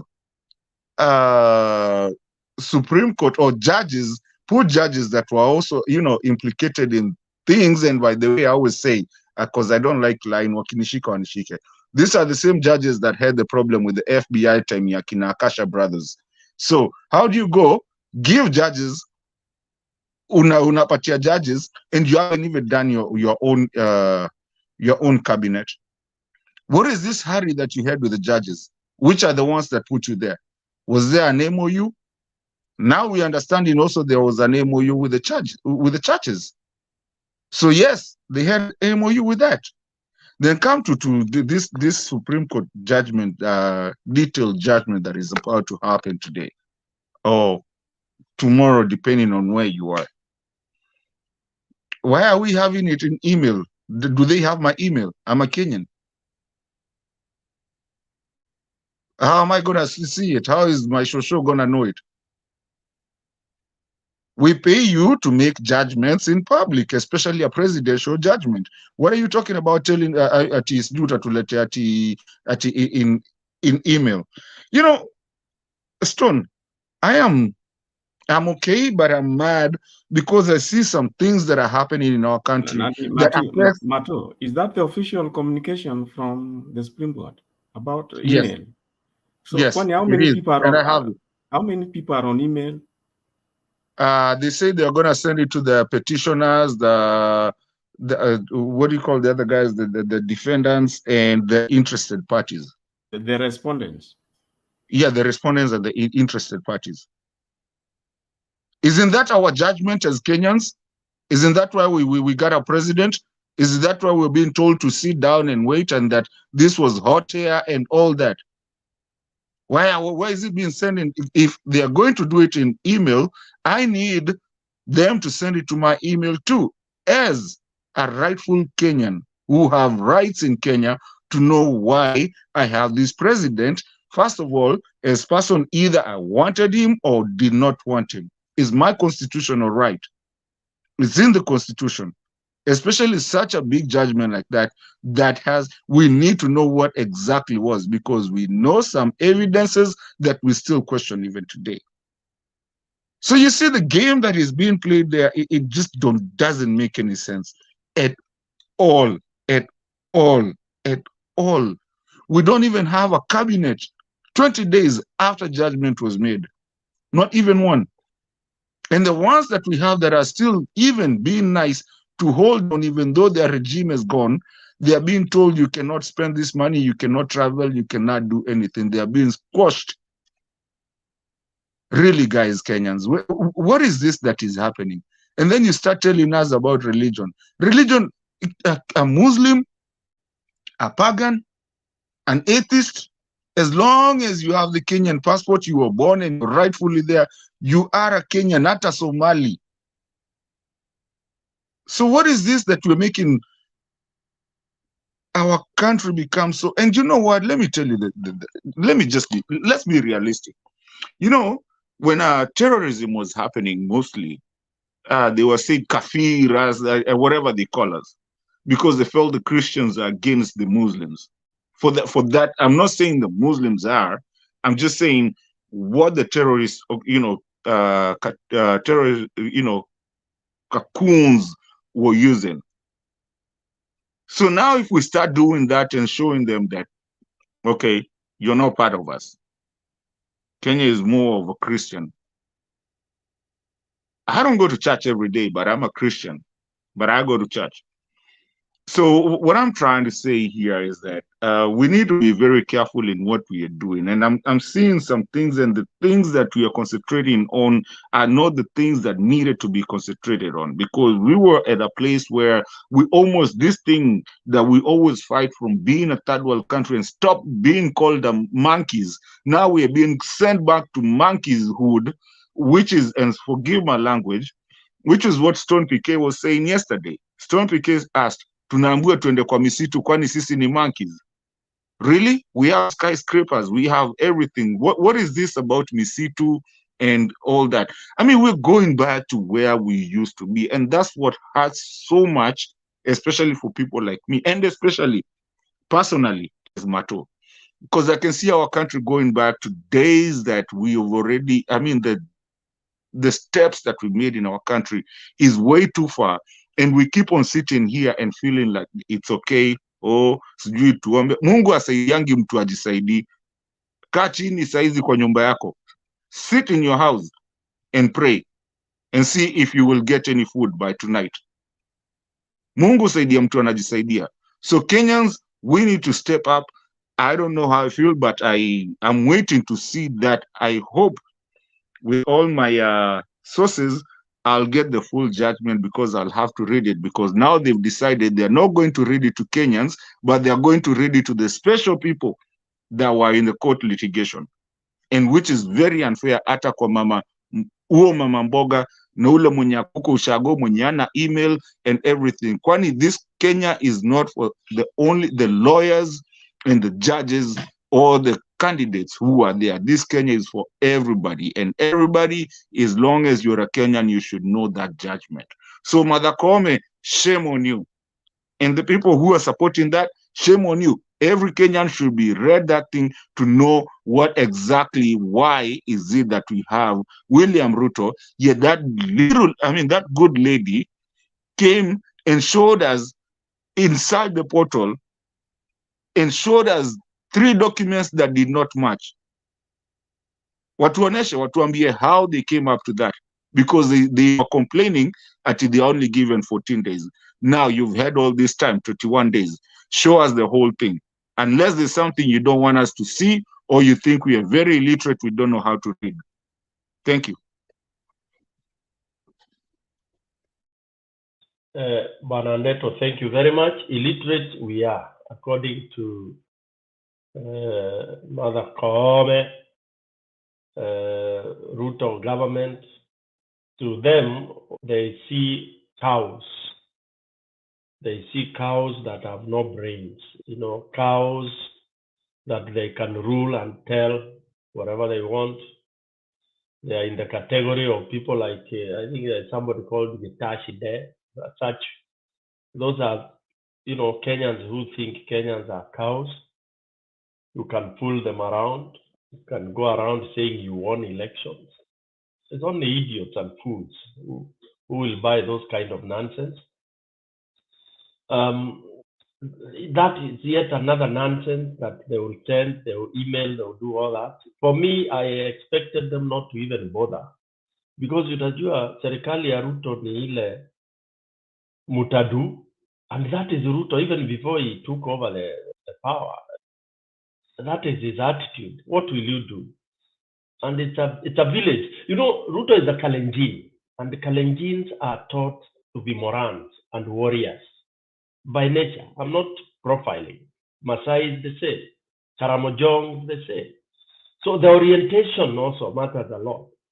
You can't, even if you took that person through whatever school you want, up to Harvard and everything, utatoa ile hiyo ya huko village hiyo initiation zile chandoni things, you are oriented from childhood that yours is to steal, is to kill the other person to acquire. How do you change that person to civilization? Only that we have been assuming and expecting so much from some of these people in Africa. Mostly African context, leaders were never elected. Those of you who did history, there was no elections. It was shika na nguvu, chukua na nguvu, conquer, raid, take. So that orientation to transform into democracy, rule of the law, that language does not exist in very many parts of Africa continent, and Kenya is one of them. That's why when somebody storms bombers, he has no jittery. Hawezi kusikia chochote. Huwezi kuwa blame. It is how they are oriented. When you are told, go invade Stone PK, bomoa boma yake, chukua mali yote yake, chukua ng'ombe zake, kimbia nazo, then you are a hero and you are rewarded. Then you are rewarded with women. You're given 6 more girls or something like that. How do you expect that thing to change? Huyo mtu hata ukimpeleka wapi, ukuje umwambie ati sasa akae hapo muhesabu kura na akose kuchukua hiyo kiti. That's why he would ask you, hey, nani aibe kura zangu? Nani? Mimi. Ati niache kiti. Kenyan. you should know what sort of a person we are talking about, and it's somebody who doesn't even care whether you discredit, you talk the whole day criticizing, saying he doesn't have this, he doesn't, he has done roadside declaration. For Gachagua, for Ruto, that is normal, and it will continue. He will not even bother to consult people. It is mpende msipende. So Kenyans have a choice to either vumilia that rule, and because we have so many young people like the ones I'm seeing on the comment section, I can tell people's age by what they write and what they talk. I mean, those are people who really know nothing. They came, they found tarmac, they found water, wamepewa maziwa. Those who are quite old ni wale wamepewa maziwa, wanafagiliwa makamasi, wanafungwa napi, pampers, yeah. So those are the kind of people who don't understand when you say that there is no democracy, that there is rigging. Most of those guys, you ask them what rigging is all about, they don't know. And majority of them never even woke up to go and vote. They're the ones who say, wacha tu, itaenda vile itaenda. So basically, I don't engage. For me, if there is anybody who cares, those people who feel like truly speaking things are bad, they will do something. If you have another option of leaving it as it is, and I would wish as M.O.U just pulled out of the government completely. But again, these people are tumbocrats, matumbo kwanza. Because why would you want to administer in a government where you have no say, truly speaking? Right now, they are talking they would get the majority. How does M.O.U expect to really do anything in a Ruto government? Hata hao watu wetu wa Azimio pia wamekuwa wapumbavu. Wacha tu waende huko wakule pesa na mabibi zao na familia, mshahara tu wakule because it's there, but they should not tell us that they are going to kutetea wananchi wa Kenya. Unawatetea kwa nani? You have no say. Whatever you say will not hold any water. Hakuna chochote watu wa Azimio watakuwa wanajaribu kupitisha itapita. Unless people don't know what Ruto background is. Yeah, that they expect negotiation, that you are going to negotiate na Ruto. Kenya Kwanza, at discussing things, at committee, what.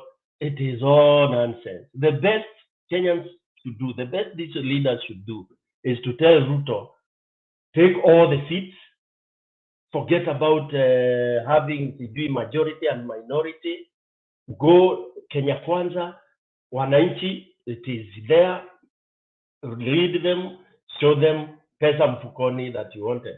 Alafu Azimio people waende wakafanya kazi zingine. They can look for jobs internationally and elsewhere. Then we let Ruto lead Kenya for whatever time he wants to lead. Because whatever you're going to try, it will be futile. It is in futility. Okay? For me, that would be the second option. The first option is kumutimua mbio, mara moja. Mobilize Kenyans, chase him away. We will suffer a little bit, we repair it a little bit, 3-4 years of instability, yeah, and then we regain.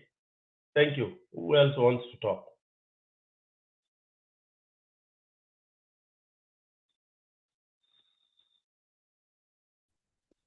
Mumenisahau. Public participation. Oh, okay. You can hear me. Yeah, go ahead. Okay.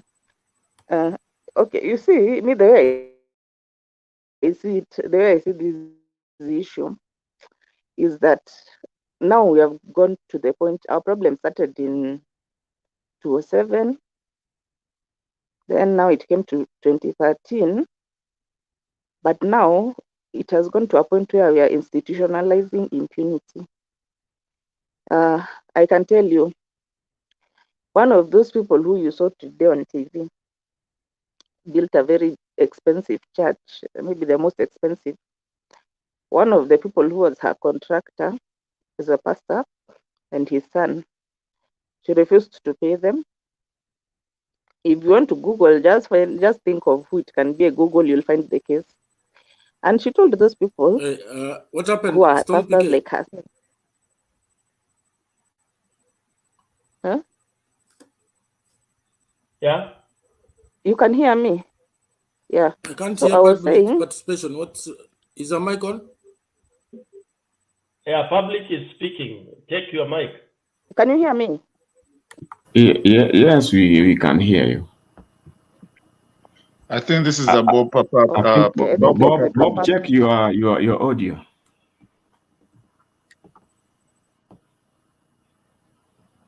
Can you hear now? Papa. Go ahead. Papa atarudi too. Go ahead, public. So the point which I'm trying to make is that now there's institutionalization of impunity. And I'm giving you real life example, not hypothesis. I'm telling you what is on the ground. So one of those people who was there in the meeting, she built a very expensive church. I think the son, his son. I think they're called JB Construction or JD Construction. So they helped her build the church and she refused to pay them. They tried to look for other pastors. She said, "What can you do to me?" And they went to court. And sure enough, it was thrown out. And what she told them in categorical terms is that I am in, I'm the pastor of the who is who in this country. Where are you going to take me? What are you going to do to me? Nothing. So the other one is Keroche. Keroche right now her company. Yeah. She has not paid that. I don't know since when. KRA can't take her. So basically what it is, institutionalization of impunity. If you know you don't want to pay taxes, if you know you want to be washed and you want to be protected, if you know that you want to build a construction, you want to do whatever you want to do and you don't want to pay people, you get into government. That is how it is. Now the problem comes whereby you are in government today, like the M.O.Us were in government. Now they are not. The Kenyattas were in government. Now they are not. Then the person who comes after you, because you cannot stay there forever. There's a term limit unless they're going to change, which is also very possible because they know what will happen after. That if I come after you, I'm supposed to finish you so that I can take over. Because that's exactly what Hasler is doing to Moi family, so that he can, the kingpin of that community, he has to finish those guys. So those guys right now, they are very miserable. Wametolewa wote from MP, and in this country, if you don't have any political power, even your economic, because the way this country operates like an oligarchy, whereby the people who are in government are the same people who are the ones who are managing the economy of the country. Yeah. So that's why for you to be able to buy out, like for example, what happened with the milk industry, that you are in your milk or your dairy company is there, so you buy out slowly. But what you're doing to those who don't to be bought out, you intimidate them, so that at the end of the day, you take all the brands for milk, then you come on the shelf. We think these are different companies, but it is just one company. It's a monopoly. So when you are a monopoly, you are the one who is buying. You're the only person who is buying from the farmer. Then, since you have government, you go to Kenya Dairy Board and say that no selling of raw milk. Milk has to be processed. Yeah. So you're using the arms of government, and government is supposed to be taking a role of regulatory, and creating a level playing field for all, so that market forces can be able to come into play and the competition is fair, so that you get value, and through the competitive kind of situation. But now we have a situation whereby the market is artificial, the market is controlled by one or two people or a group of, like what we are seeing now, KPLC, a third of it is owned by the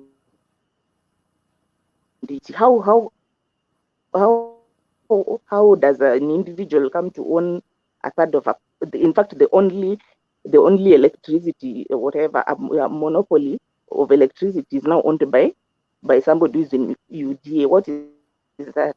In which country does that happen? You know. So we have a big problem in this country, and it's gotten to the extent whereby I've heard of a story whereby a woman leased her land to somebody to farm. And now the person went and colluded with a lands official and judges to take away that land of hers. And that is what was happening also the time of Sonko, whereby they go and check on the in the lands commission, and they're not lands commission but lands RD. This title deed ni nani, ni mjane fulani, an old lady who doesn't have any power or know anyone powerful, and they come and take away the land from you. So that is what is happening. And now the problem is this impunity. You only are able to operate in it when you're in government. As soon as you leave government, the same thing, it's a double-edged sword. If you're living in a country where there's no rule of law, that it's the rule of the jungle, it also, haven't you seen what has happened to the Moi family? Kenyatta family is also on the chopping board. The same thing which you're seeing, that there doesn't seem to be any hierarchy in terms of who is calling the shots in UDA. Yeah. Gachagua says this, then Miguna comes and says, no, this Shamba system is not good, and he's also in UDA. So the Swahili proverb, chombo cha kuzama hakina usukani. That's where we are. Whereby kila mtu akona, and they know, because there's no honor among thieves. They know. So you can see Kehika now, she's saying, no, this port should not have been removed from Naivasha to be taken to Mombasa. Miguna is saying, no, we cannot go into Shamba system. Hasler himself, when he called for the prayer meeting, he's saying, yeah, we want to save, and somebody has gone to court, but it's going to be quashed. I mean, he's just saying it openly that the court has no influence. Yeah, they have just given us some few demands here and there, which we're going to fulfill, and we go on with the 2,000 deduction. And of which, in fact, if you want to destroy NSSF, because that's just a pyramid scheme kind of a thing. They're just looking for quick money. How can they make quick money? Because now they're in dire straits. They've used a lot of money for the campaign. There's no money. The loans are here. I understand now we were paying the interest. Now we have gone to principal plus interest. Now they're desperate. They're going to Korea. Please give us loan. They don't, they're at the end of their, and that's why there's even a problem with naming the cabinet, because there's so many people who are there who are impune, and they're like, you have to give, it's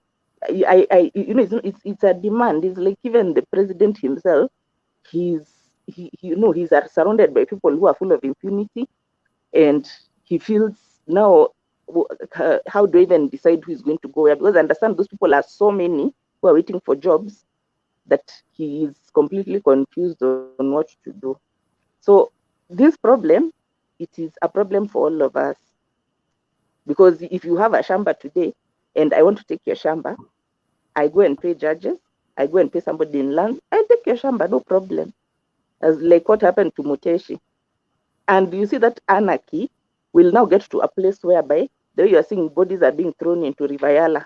Nobody believes in the justice system. They know that if today Kuseo Chukua's my Shamba, ama he cons me, there's no court where I will get justice. So I go and hire somebody to kill him. And these are police who are doing this. All the people who've analyzed those bodies, these are professional killing.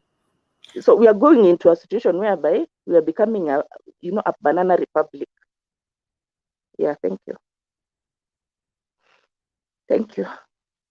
Thank you very much. Public participation.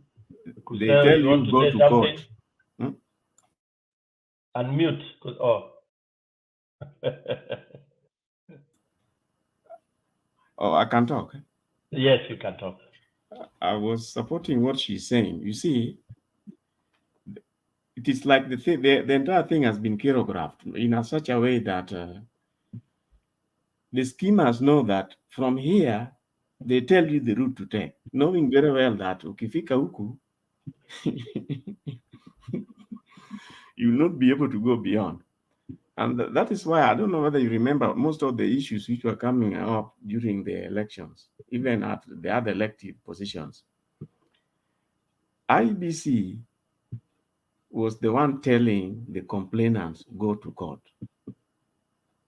You know, if we are competing with you, Stony, and I think you are unfair to me, and I think I have a case, I think you don't, I can challenge you, take me to court, isn't it?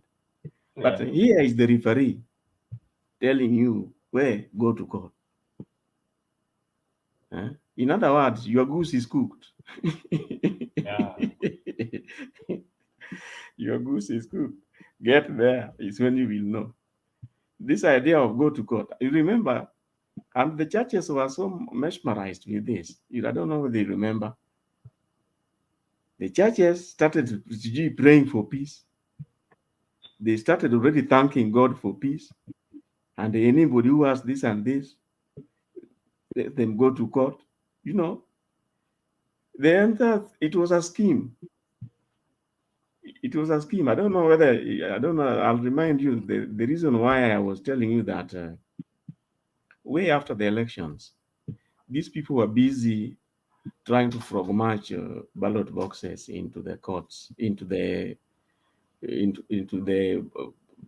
meaning polling stations, and the winners are being declared. Why? What do you think they were after?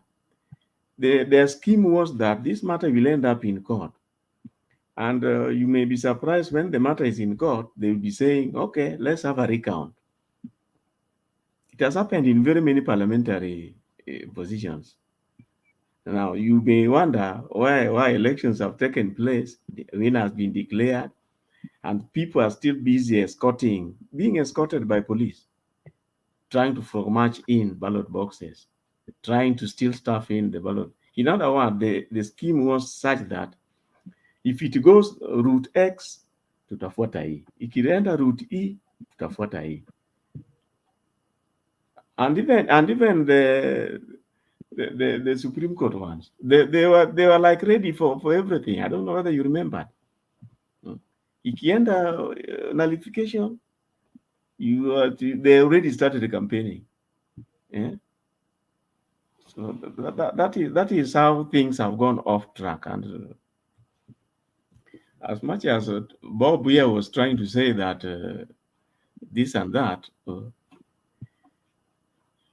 this thing seems to be so, the scheme is just too much. And then you see they started buying your supporters, they buy your MPs, they buy this and this, because they know that when they do press this button, what options are available to you? If you have the numbers in parliament, you try to use it, then their scheme would fall off. So what do? They make sure that they interfere with that. Now, this issue about parliamentary majority and whatever it is, what I'm just wondering, how that can be, assuming the 3 months. By the way, I hope I'm digressing to Stony. Assuming the 3 months notice has been given, and now call it Mutua or Kingi can now formally join the other party, isn't it? My question is this. You remember the elections which made you part of Azimio was in agreement and it was signed. Now, how then do you move to the other side? Can you do so without foregoing the parliament, going back to elections? I do not understand. Again, unfortunately, the courts may be asked to interpret. So you may find a case in the Supreme Court to interpret exactly what should happen. Unfortunately, the courts are them. Kuseo, did you see Aisha Jumwa? Aisha Jumwa, she used to be the MP for is it by-election thing? Malindi. Was it the by-election? Yeah. No. I'm saying the previous. I'm not talking about now. So she was Yeah. elected on an ODM ticket, Where somebody died. and throughout she almost yeah, her security killed someone. But what I'm saying is that she was elected on an ODM ticket. She joined the UDA Faisal, almost the gentleman immediately. called They Faisal. started campaigning with, and she was not removed.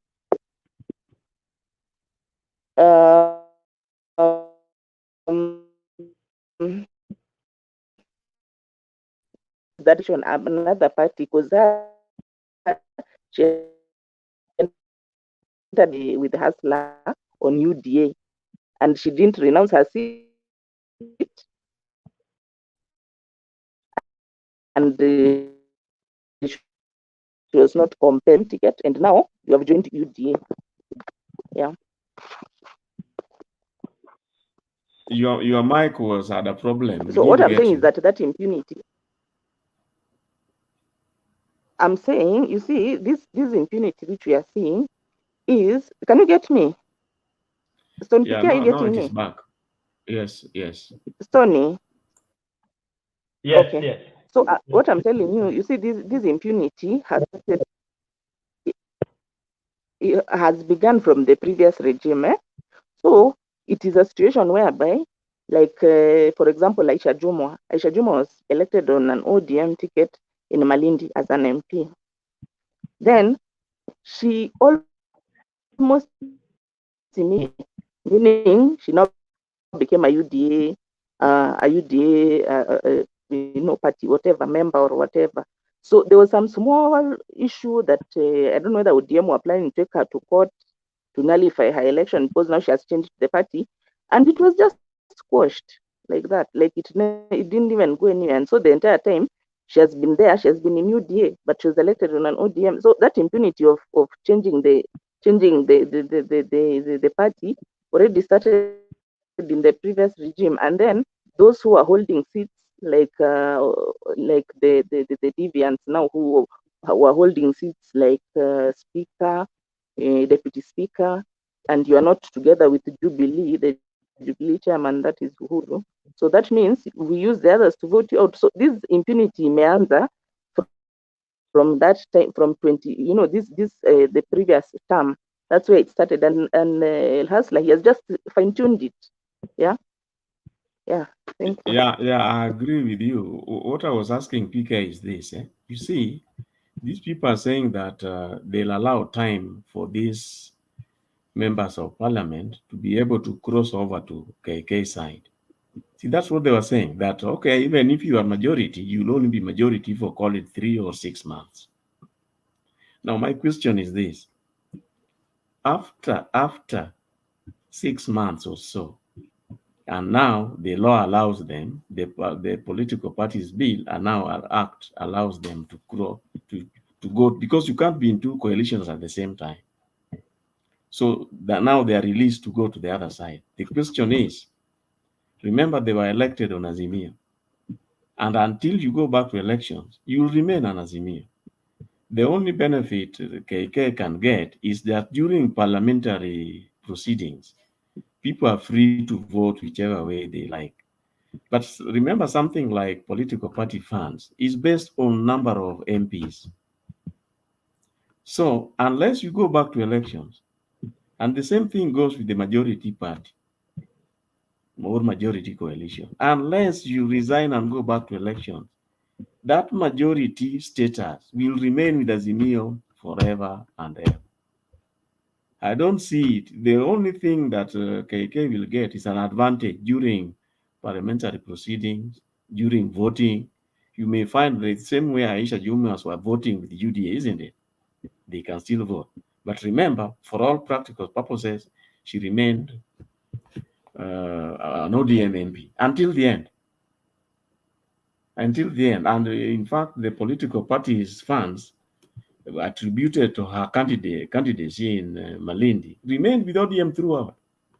The same thing, you remember the UDA members who left Jubilee. Their contribution as far as parliamentary funds was concerned was still going to the Jubilee headquarters, as much as they were now technically on UDA side. Basically, they were saying that they were the 160 members on UDA. So this issue of majority, I don't see how it will be wrestled out of Azimio unless they go back to elections. You see, they were saying that they have the independent candidates on their side. Again, independent candidates cannot be in any other party. They remain independent for life. It's only that during processing parliamentary issues, they can choose to vote the other side. And that is the best that can happen to UDA or to KK as far as this law is concerned. But as they say that the speaker has I do not know. The speaker has the last say. So since the speaker is on KK side, we are all waiting to see how they want to rule on that matter. What is your input?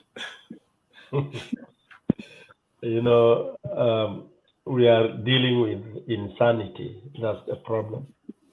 And what you are explaining is what it goes on in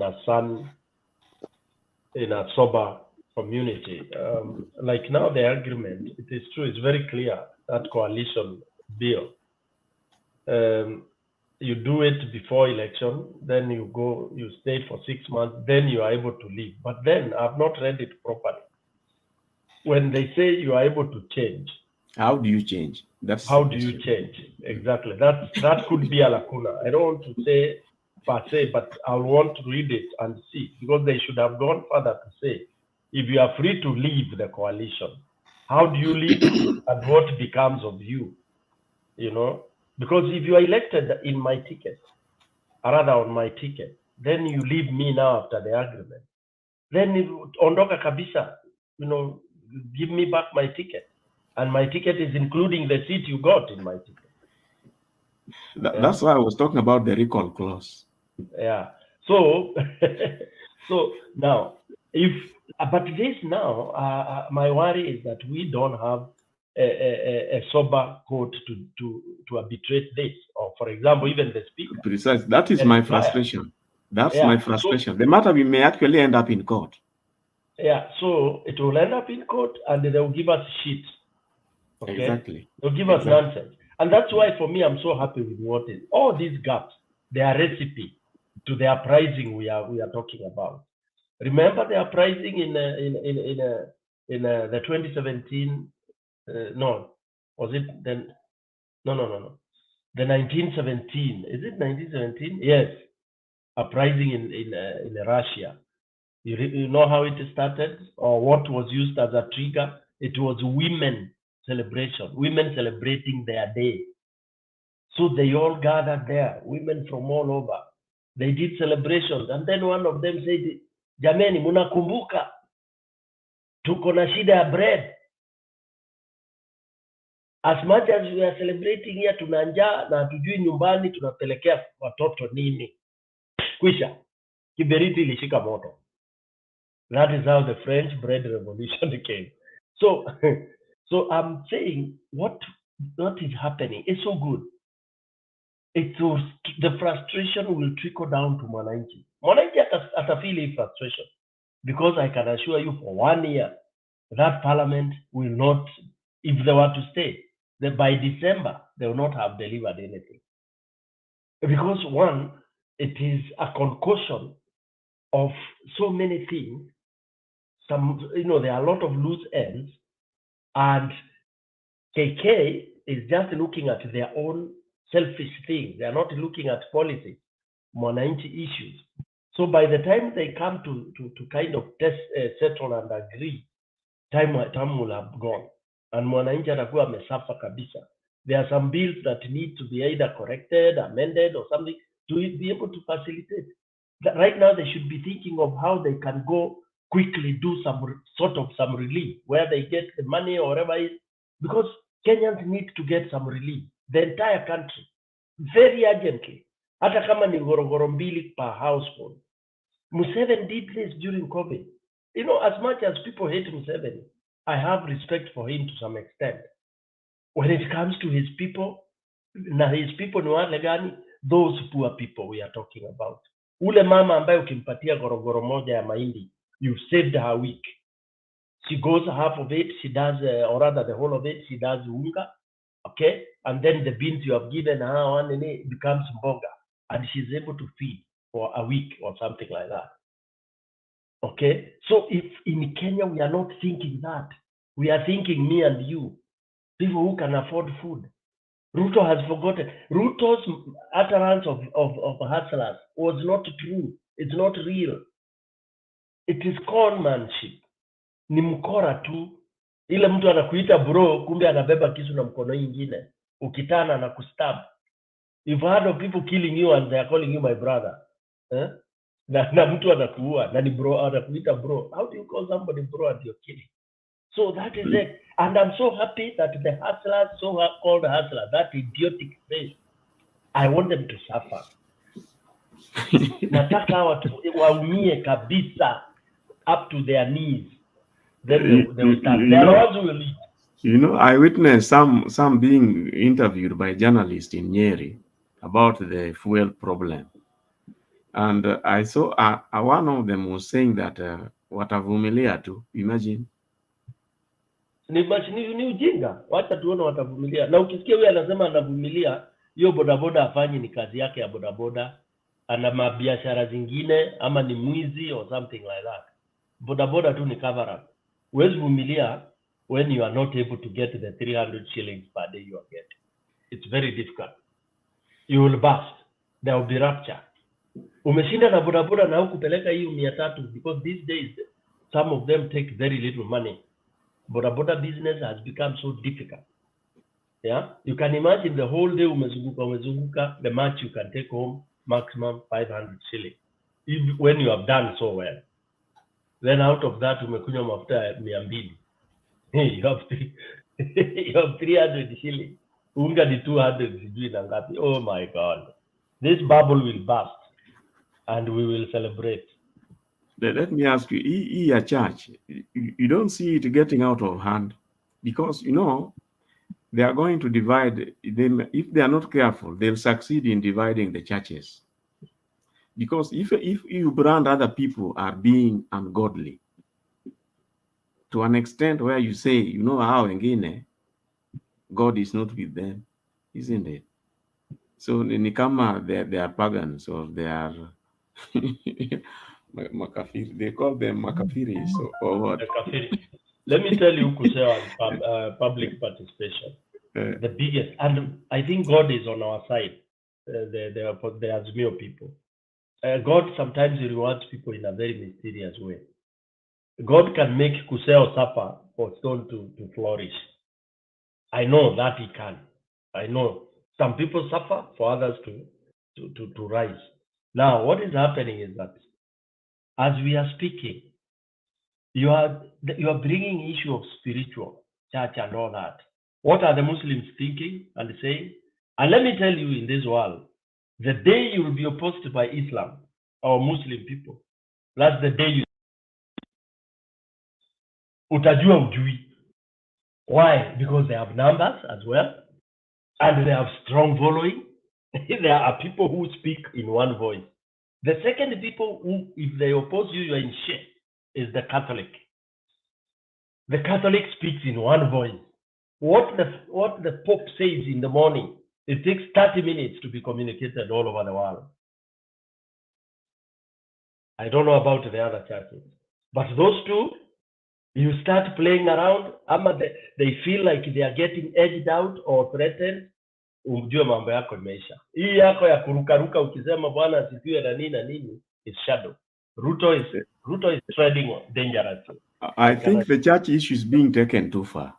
That is my personal assessment, and it might make the other side of the churches to revolt. And if they are the churches are divided, Well, well, I don't know what's going to happen. It's good for us.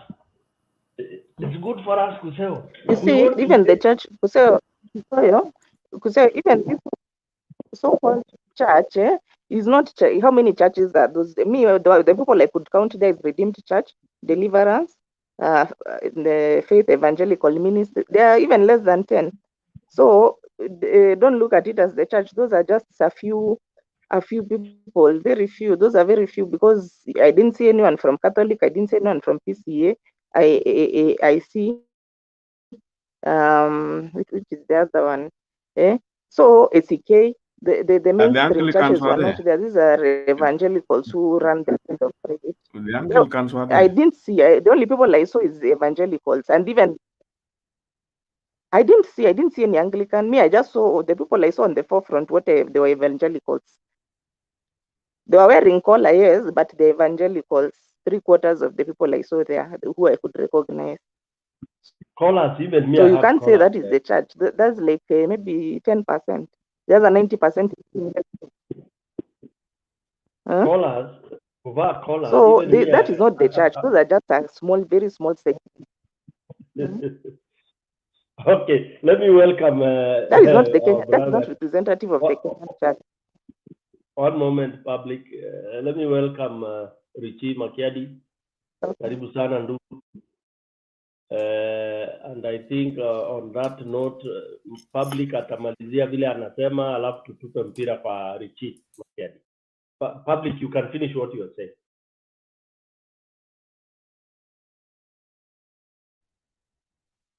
Yeah, so what I'm saying is, even forget about the Muslims, even the majority of Christians are not with these people. Yeah, the people who they have some personal friends who they have been trying to get the members of their churches, because you know how these churches operate. If you have 10,000 followers in your church and you say God spoke to you that let's vote for this person, all 10,000 of them will vote, almost all of them. So that's the strategy he had, and those are the people. If you look, they're the same people used to hang around with when he was campaigning. Otherwise, the mainstream churches, they are not there. Yeah, and even them, they don't want to be seen to be polarizing.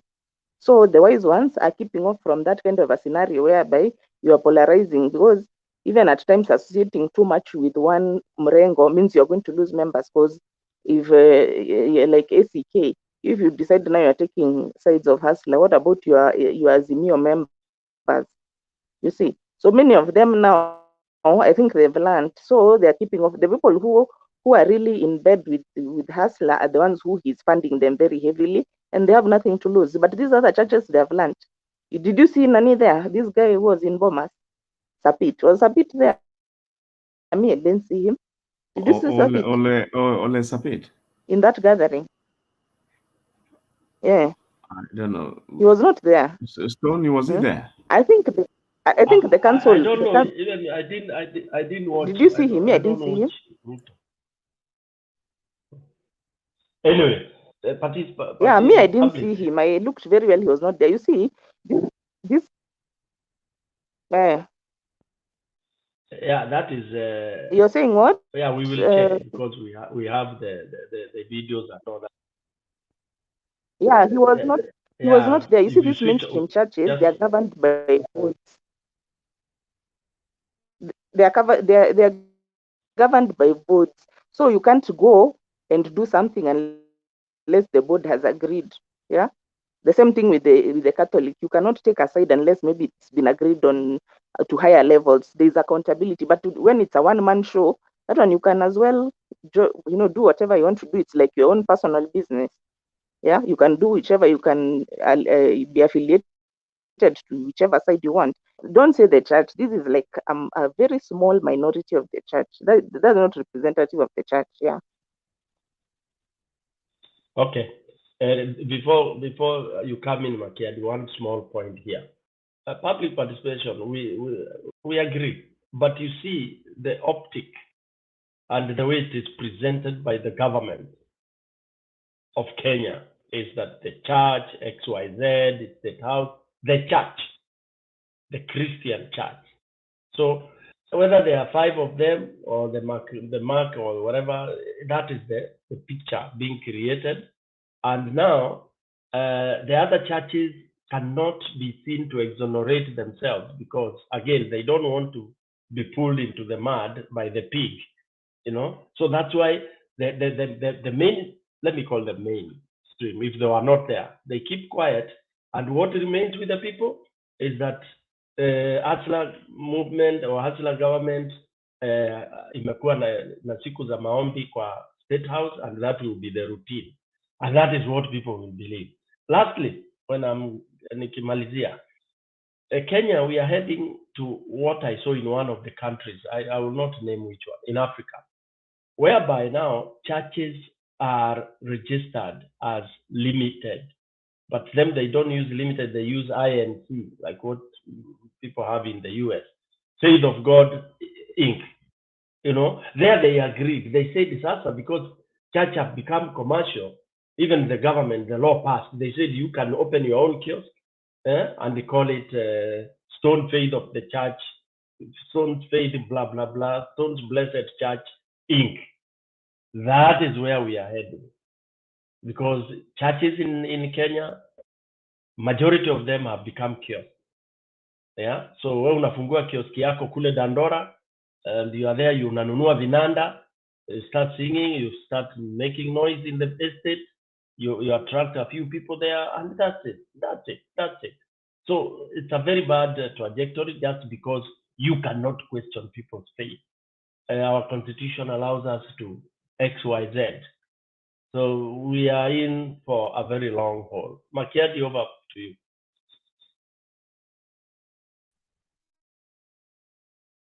I don't know if you can hear me.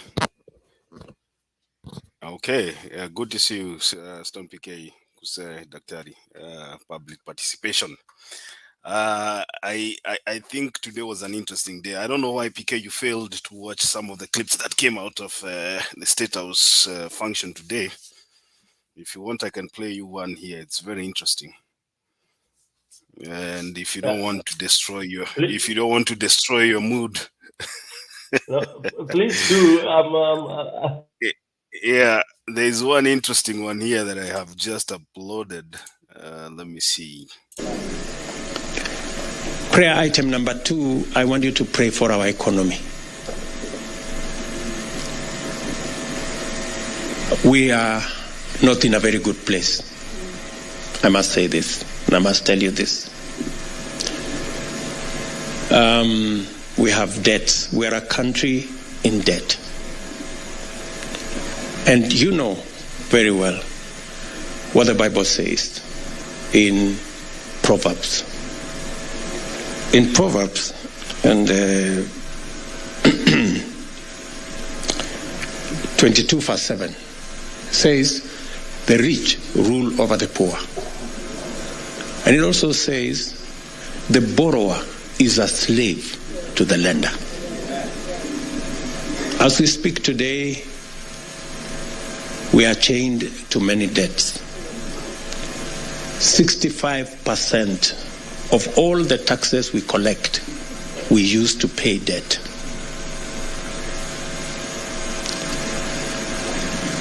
That's why I'm asking you to pray for our economy. Remember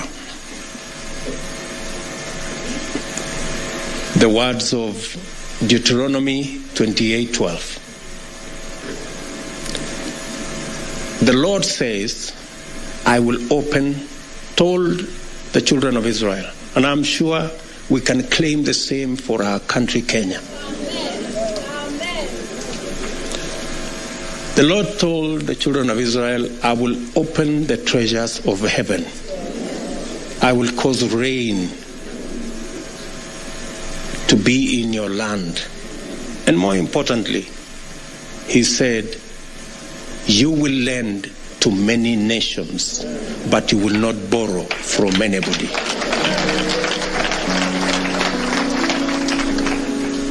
Today, it is the opposite for us. And I want to pray that the church can pray for a paradigm shift in the economy of our country. We have laid out good plans, and I can see there is light at the end of the tunnel. Things are difficult, but we will succeed because we have God on our side. Please pray for our economy. Please remember to pray for our economy. I said, please remember to pray for our economy.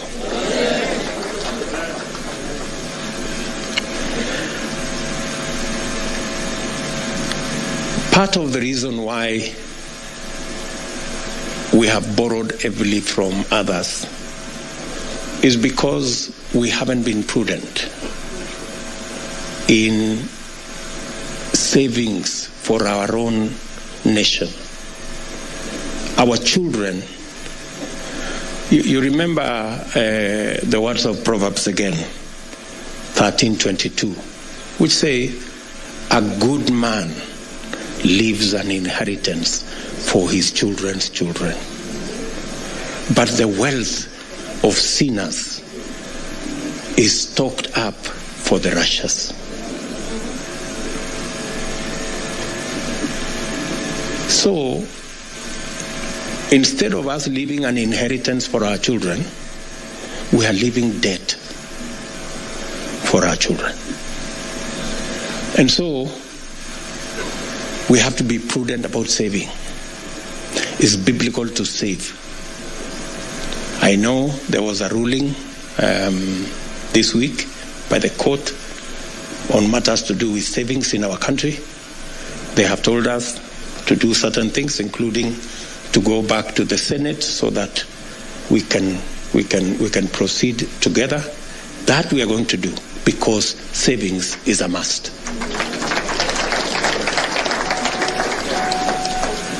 We cannot continue to borrow from the savings of others.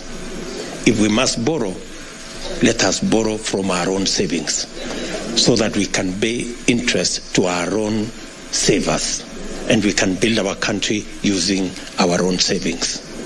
I am very clear, I am very keen, and I'm sure we'll be working with our members of parliament and members of Senate, National Assembly, so that we can provide the framework for Kenya to save, so that we can become good men and women and leave an inheritance for our children.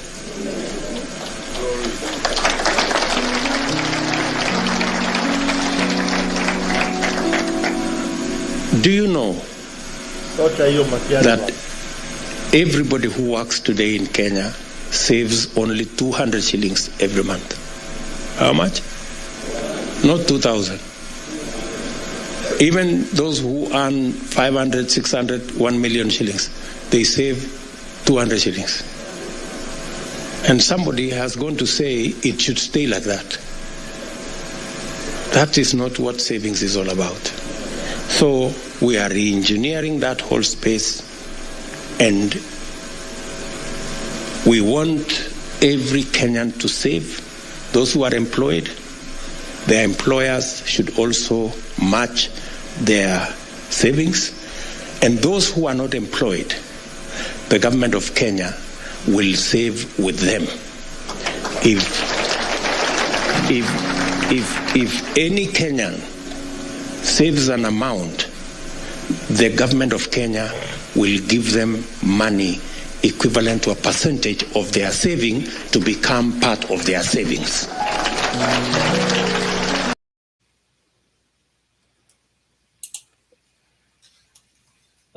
Stone PK, nilikuwa nataka usikie hiyo ndio usiseme huku ambiwa. Najua ukisikia kwa second person utasema tuliweka chumvi.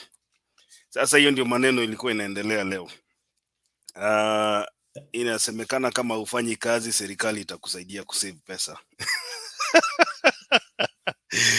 Na kama unafanya kazi na unasave na serikali itakuongezea pesa ndio usave mingi zaidi. And the president is saying hataki Kenyans wakuwe watu wa kuomba pesa. He wants Kenya to lend to other many nations.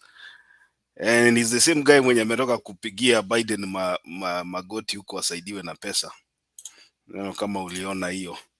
juzi tu, hata ajamaliza one day. He has landed in the morning, na the first thing amefika ni kuambia watu ya kwamba hatutakopa pesa mahali pengine. You know, I told you, PK, these guys are not ready. These guys are not ready to do their job. These people are not prepared. And the one thing that you guys were talking about, which is very important, is the issue of parliament.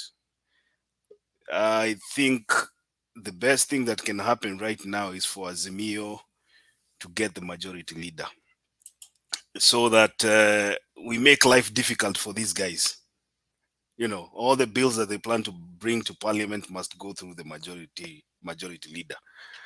And you can see their plan is to interfere with a lot of things so that they can make their whatever their pledges come into being.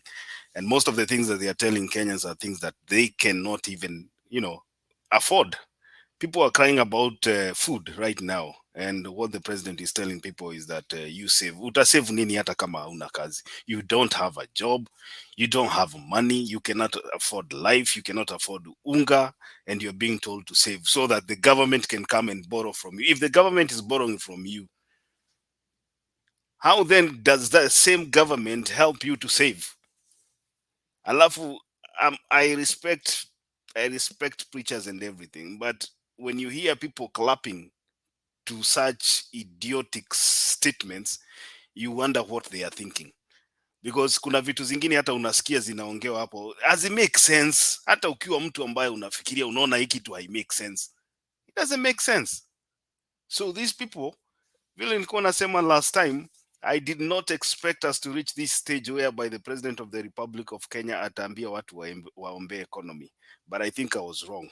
Just a week, only a week into their government, wameanza kusema tupigie magoti tuombe economy ikuwe mzuri. I think it's okay kuomba ni mzuri, lakini how do you mix economy na prayers? Kusema labda wewe ndio utaniambia, wewe ndio mtu wa academics. Kusema karibu.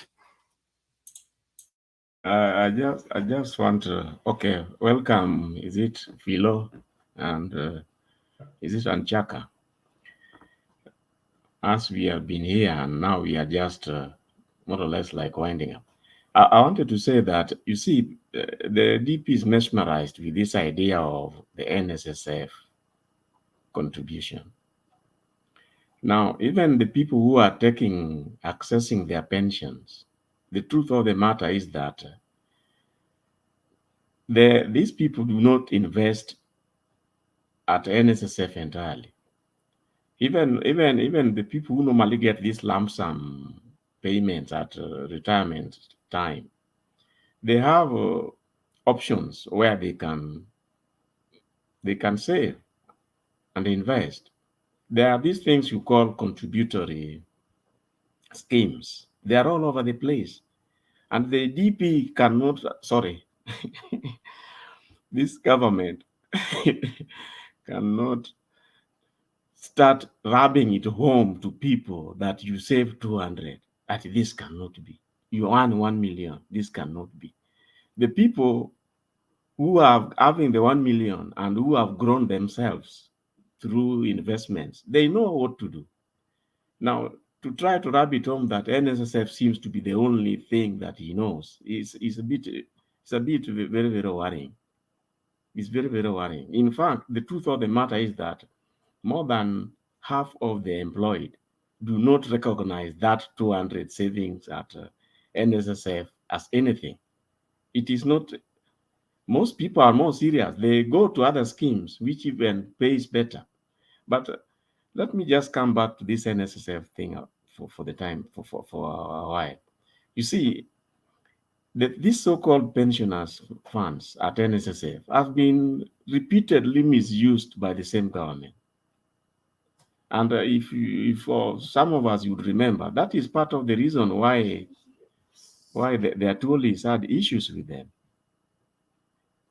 Now, you realize that, for example, the same NSSF, it got involved in some of these real estate investments, whereby they would go and buy Stone PK's ranch or land at Stone PK's own price. And then they forced the board to purchase it at a dictated price.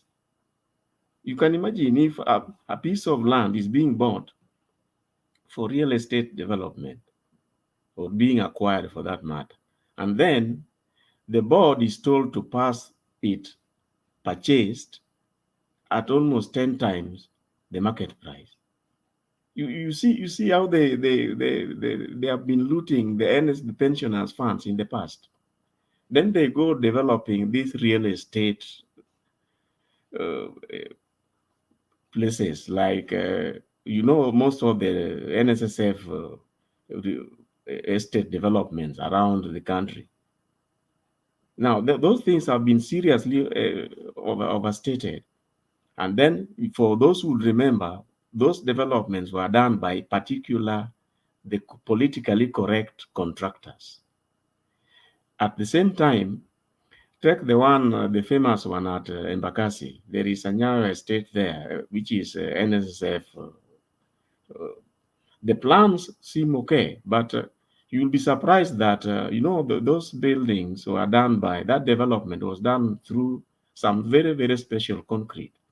And you'll be surprised that almost 90% of the building material was brought in at the last phase by the developers. The last estates there were done by Chinese, and they were coming with material, including steel. The Doshi steel was not used there. They brought it from China. That was part of the terms for doing that contract. And you can, maybe some of you do not know, that development, the concrete walls were not done with blocks from Kenya or bricks from Kenya. They were done with concrete walls. Have you ever seen a house which is concrete everywhere? The walls, the slab, the floor, everywhere, just concrete. Well, that is the sort of development that was done there. But the truth of the matter is that everything was so overstated that the parties who are involved, the people who are in charge, they more than 3/4 of the development funds went to private pockets.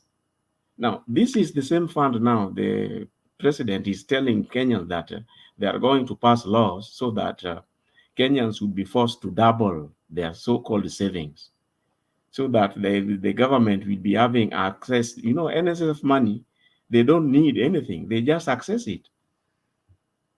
They just access it and invest it anywhere they choose. Now, that is how bad it has been. I'll allow other people to contribute from there. Yeah. Okay, thank you. So I just want to pass it to Chaka before he drops. Anaona ni kama internet yake inasumbua. Chaka Mdume. Asante sana Makede na Unmute. Okay, sawa. Yeah. Unanipata? Uko sawa. Yes. Endelea ndugu. Hadi Son PK, Use, Isha, Agoi. Hamjambo nyote. Mimi Chaka, mambo yangu huwa si marefu. Mambo yangu huwa ni mafupi sana. Ukweli ni kwamba hawa watu hawakujipanga. Serikali haijajipanga. Haikuwa na mpango ulikuwa tu ni kuonyesha kifua na kubepari kwamba tutachukua mamlaka. Lakini kupata mamlaka si kazi. Umepata mamlaka lakini wananchi wanahitaji kufanywa kazi. Leo unatuambia tuingie kwa magoti tuombee uchumi. Ambapo jambo la msingi kabisa, ndio tunajua kwamba Kenya tuna madeni. Ni sawa, tuna hayo madeni ni sawa, si kwamba yapo tu kwamba alichukuliwa pesa ikapotea hivyo. Kuna miradi ilifanywa na hiyo serikali ambayo alikuwapo rais wetu. Yeye kama makamu wa rais kipindi hicho. So kutuletea hii mchezo hii ya kila siku kwamba ni maombi. Tuko hapa tunafanya maombi ya shukrani. Hii haitatusaidia kamwe kabisa. Na the worst thing is kwamba to save. Tunasema mimi Chaka, mimi sasa hivi niko hapa nachunga. sina kazi kabisa, nachunga mfugo hapa nilipo Makiadi nachunga. Unaniambia ni save 200 nitazitoa wapi? Kama unga wenyewe ni hiyo 200. Unajua vitu vingine ni vya kitoto. Jamani, siasa ni tofauti na uongozi. Na cha kunisikitisha zaidi, heshima, mimi nilizungumza tangia hii mijadala ya mwanzo, heshima si tu siku zote. Huyu anayekuhusisha uongozi, huyu mtu anajua vitu vingi. Kuna mambo haezi kuambia. Leo wewe umemwacha vibaya na kumtukana, mfano kama naibu wa rais, front of those president wenye walikuwa wameattend katika inauguration ya rais. Mbele yao kabisa unamkashifu mtu mpaka anashindwa na kuenda State House. Anakimbia mahali akatafuta na roho yake aiweke kana kwamba yeye, ambapo zimwi la pesa yetu tunaijua kwamba ipo. Mimi nitazungumza kama college ya makinani wa Kisii. Simbarati. Pesa yetu tunayo. Unaijua mahali ipo. Iko mikononi mwa watu ambao ni corrupt. Ange fight corruption, pesa ingekuja hapa. Na that's ndo maana serikali ya Azimio ilikuwa imesema pesa ipo. Ni kutafutana hii pesa imeshikwa na hili kundi ambalo lilikuwa linapiga makofi jana hapo kwa State House. Wakisherehekea kwamba tena mnaambiwa kabisa macho kabisa machoni kwamba hawa ndio watu niliasi nao tukatoka Jubilee. Tena hawa ni watu kidogo tu, lakini kuna wengi ambao tulitoka na wao. Kwa nini watoke kama hawakuwa na makosa? Huu ni msitu wa wenye walijipanga, washakula pesa zetu, wako nazo, wamezishikilia na bado wanatukandamiza sisi tulipe madeni. Makiadi, hii kitu kama itaenda hii miezi 5 6, tusifubiri miezi 6. Kenya lazima tuamke bwana. Na hii kitu tupilie mbali hii serikali bwana. Hata kama ni kujitolea mhanga bwana. Kwa watu wa kutusimame hasa Kenya, tusiende huu mkondo tunapelekwa kama watoto. Wakenya wanaumia. Ahadi zilikuwa ni hewa tu, ilikuwa siasa tu. Sasa hiyo mamboga iko wapi? Pesa mfukoni iko wapi mpaka muda huu? Tena bado unatuambia kwamba tuendelee kusave. Na save kitu gani kama asilimia kubwa ya Wakenya hawana makazi? Hawana kazi. Huku kwetu mashamba yashachukuliwa. Wewe leo wanatuambia kwamba tusave. Tuna save kitu gani? Tuende kwa maombi. Hii siasa ya maombi si tulitokana nayo. Kama ni Biblia hata mimi ninalo nalijua vizuri sana. Kila siku natuambia vifungu vitatulisha kweli? Makiadi, mimi na uchungu kabisa. Si kwamba na uchungu kwa sababu ati pengine mrengo wangu ulishindwa. Mimi siko tena katika ushindani. Lakini unapopewa majukumu, fanya majukumu. Onyesha. Fight corruption. Pesa iko kwa watu ambao lakini huwezi pigana na corruption kama wewe mwenyewe tayari unadoa. Lazima uwakinge hawa wengine. Na pesa iko pale na ndio maana serikali lazimio lao kama ndio ngoingia katika mamlaka hatungezungumzia haya. Hii pesa ingeshokotwa huko ndani ikarudi ikatufanyia kazi hapa. Pesa si kwamba Kenya haipo. Pesa ipo. This is like an excuse. Huyu mtu anajitafutia tu mahali aonekane kwamba yeye ni msafi, hata vitabu vya Mungu vinamtambua na kibaya zaidi ni haya makanisa. Leo yeye anazungumzia tu hapo, na Waislamu wakija juu itakuwaje? So Makiadi, mimi sina mambo mengi. Ni uchungu tu kwamba walikuwa wanasherekea kwamba ni watu wa UDA walikuwa wanasherekea. Haya ndo, this is the outcome. Na pale Rais Kenyatta alipozungumza mikono salama ni kwa huyu mzee, alikuwa na maana.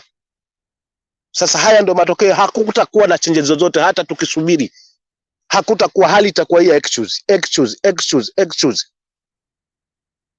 Kwa hiyo mimi Makiadi sitakuwa mrefu, nitakomea pale tu, lakini kwa kweli hakika ndani ya moyo wangu mnaungulika kwa sababu sijategemea kwamba hii Kenya iende hivi. Pamoja na hizo ahadi tumeziweka, tulijua kwamba pesa itakuwa mfukoni kweli.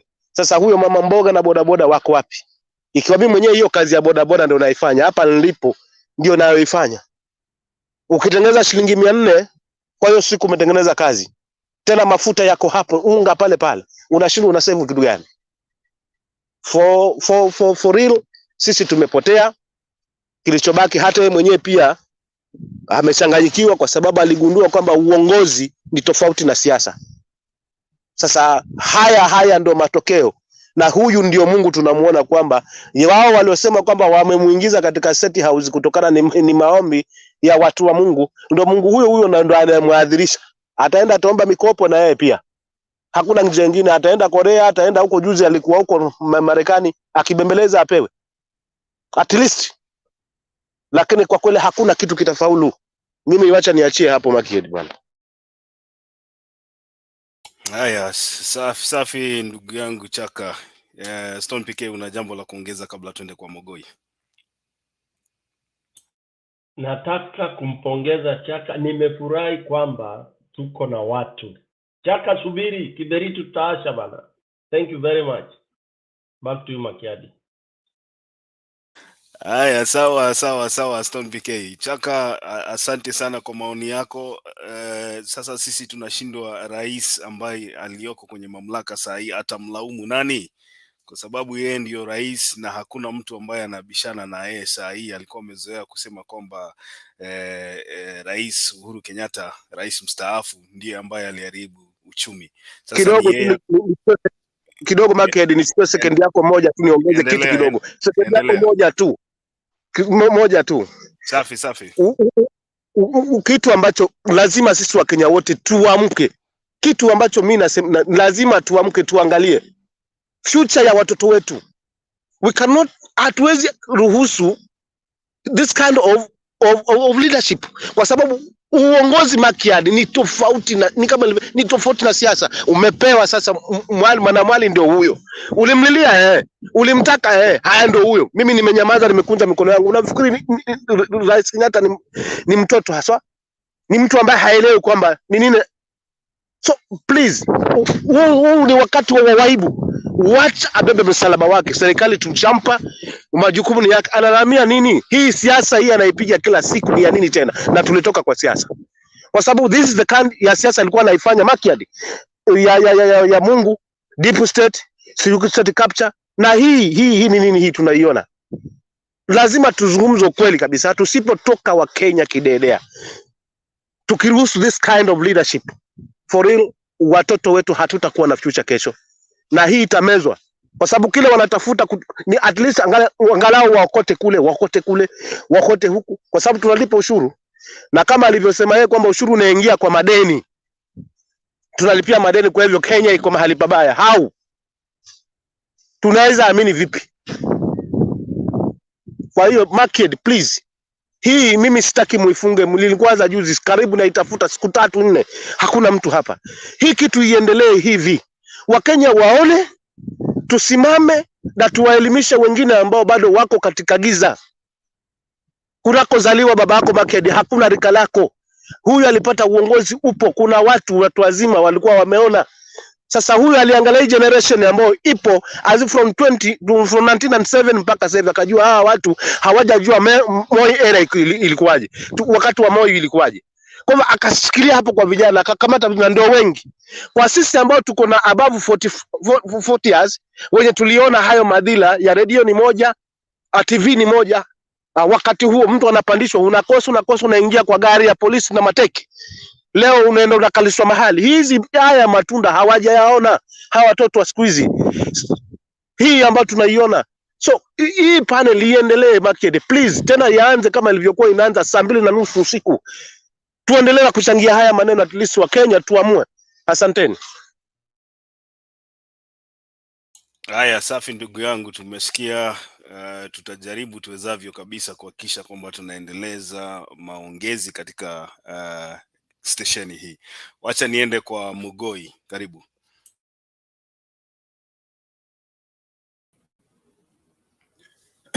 Thank you Makiadi, PK, Chaka, Isha, and everybody who is listening to us here.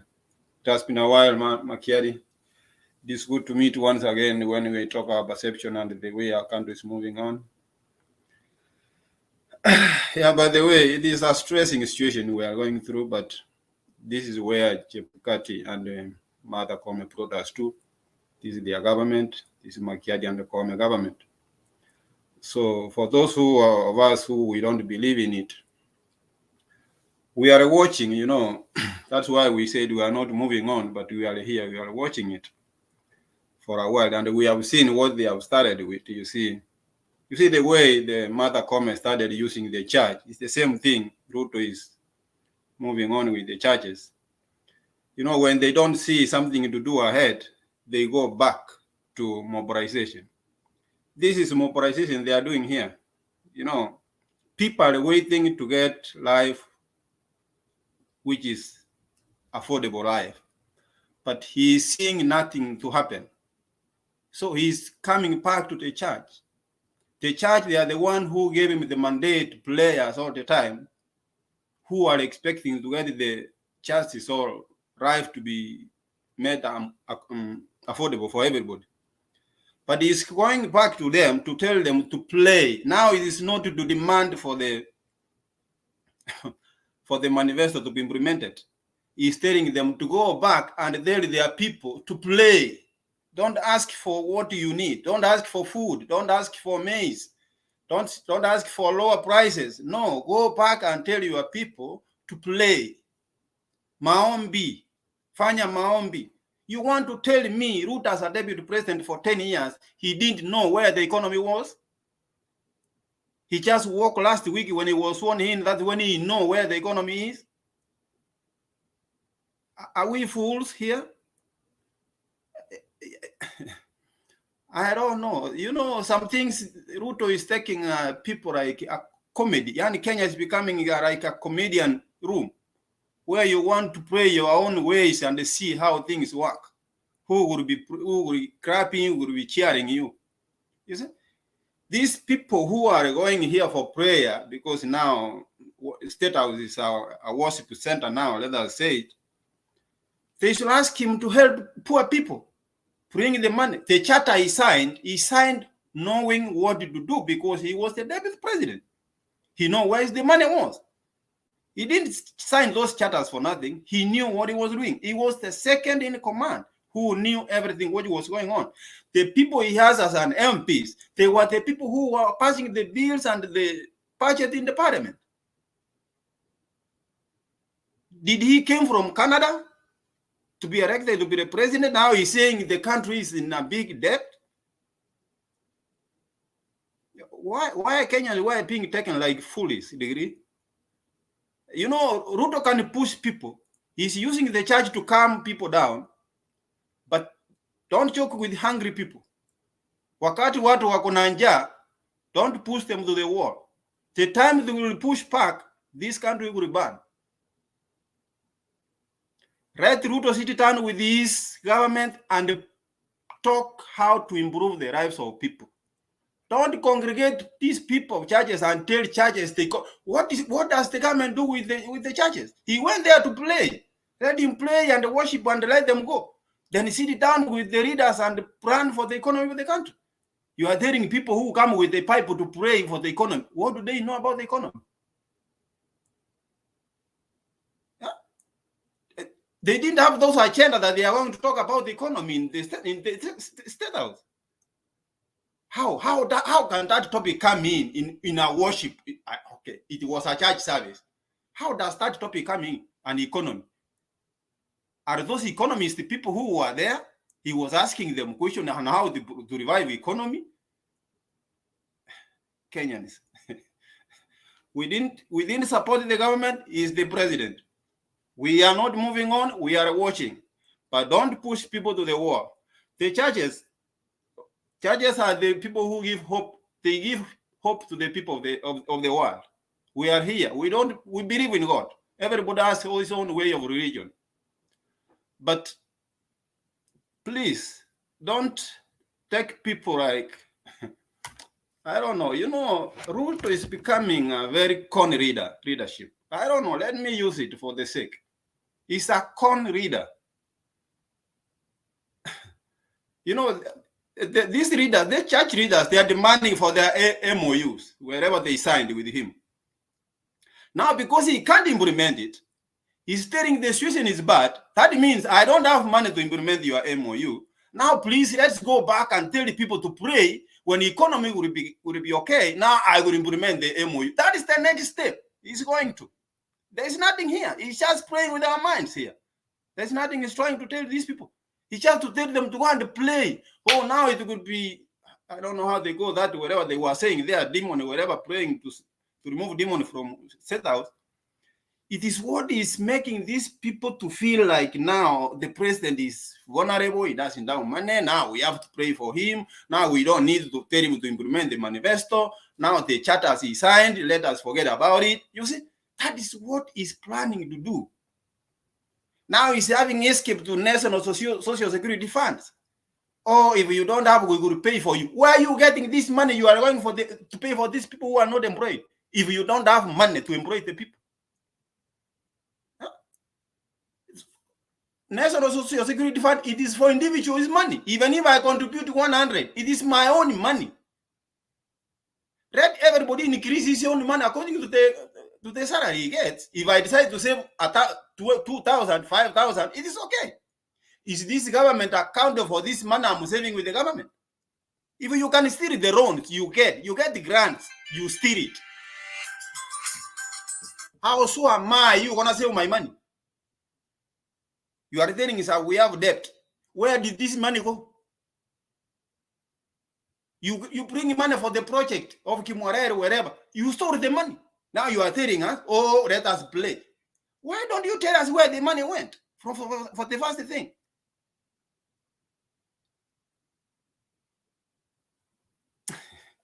It is annoying, but it is our country. It's the president, Chebukati and the Kome gave us. We are here. We are watching. For those who have been told to go and pray, do what you have been told, because that's what you have been telling us. But let our president know that people are not happy.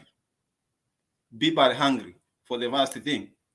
The more you push these people, the more they stop closing their eyes for praying, this country will go to hell. I don't know. That's what I can say for now, Makiadi. Thank you.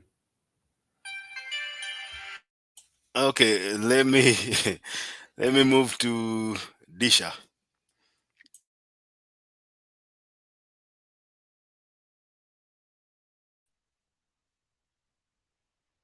Thank you guys. Mjambo nyote.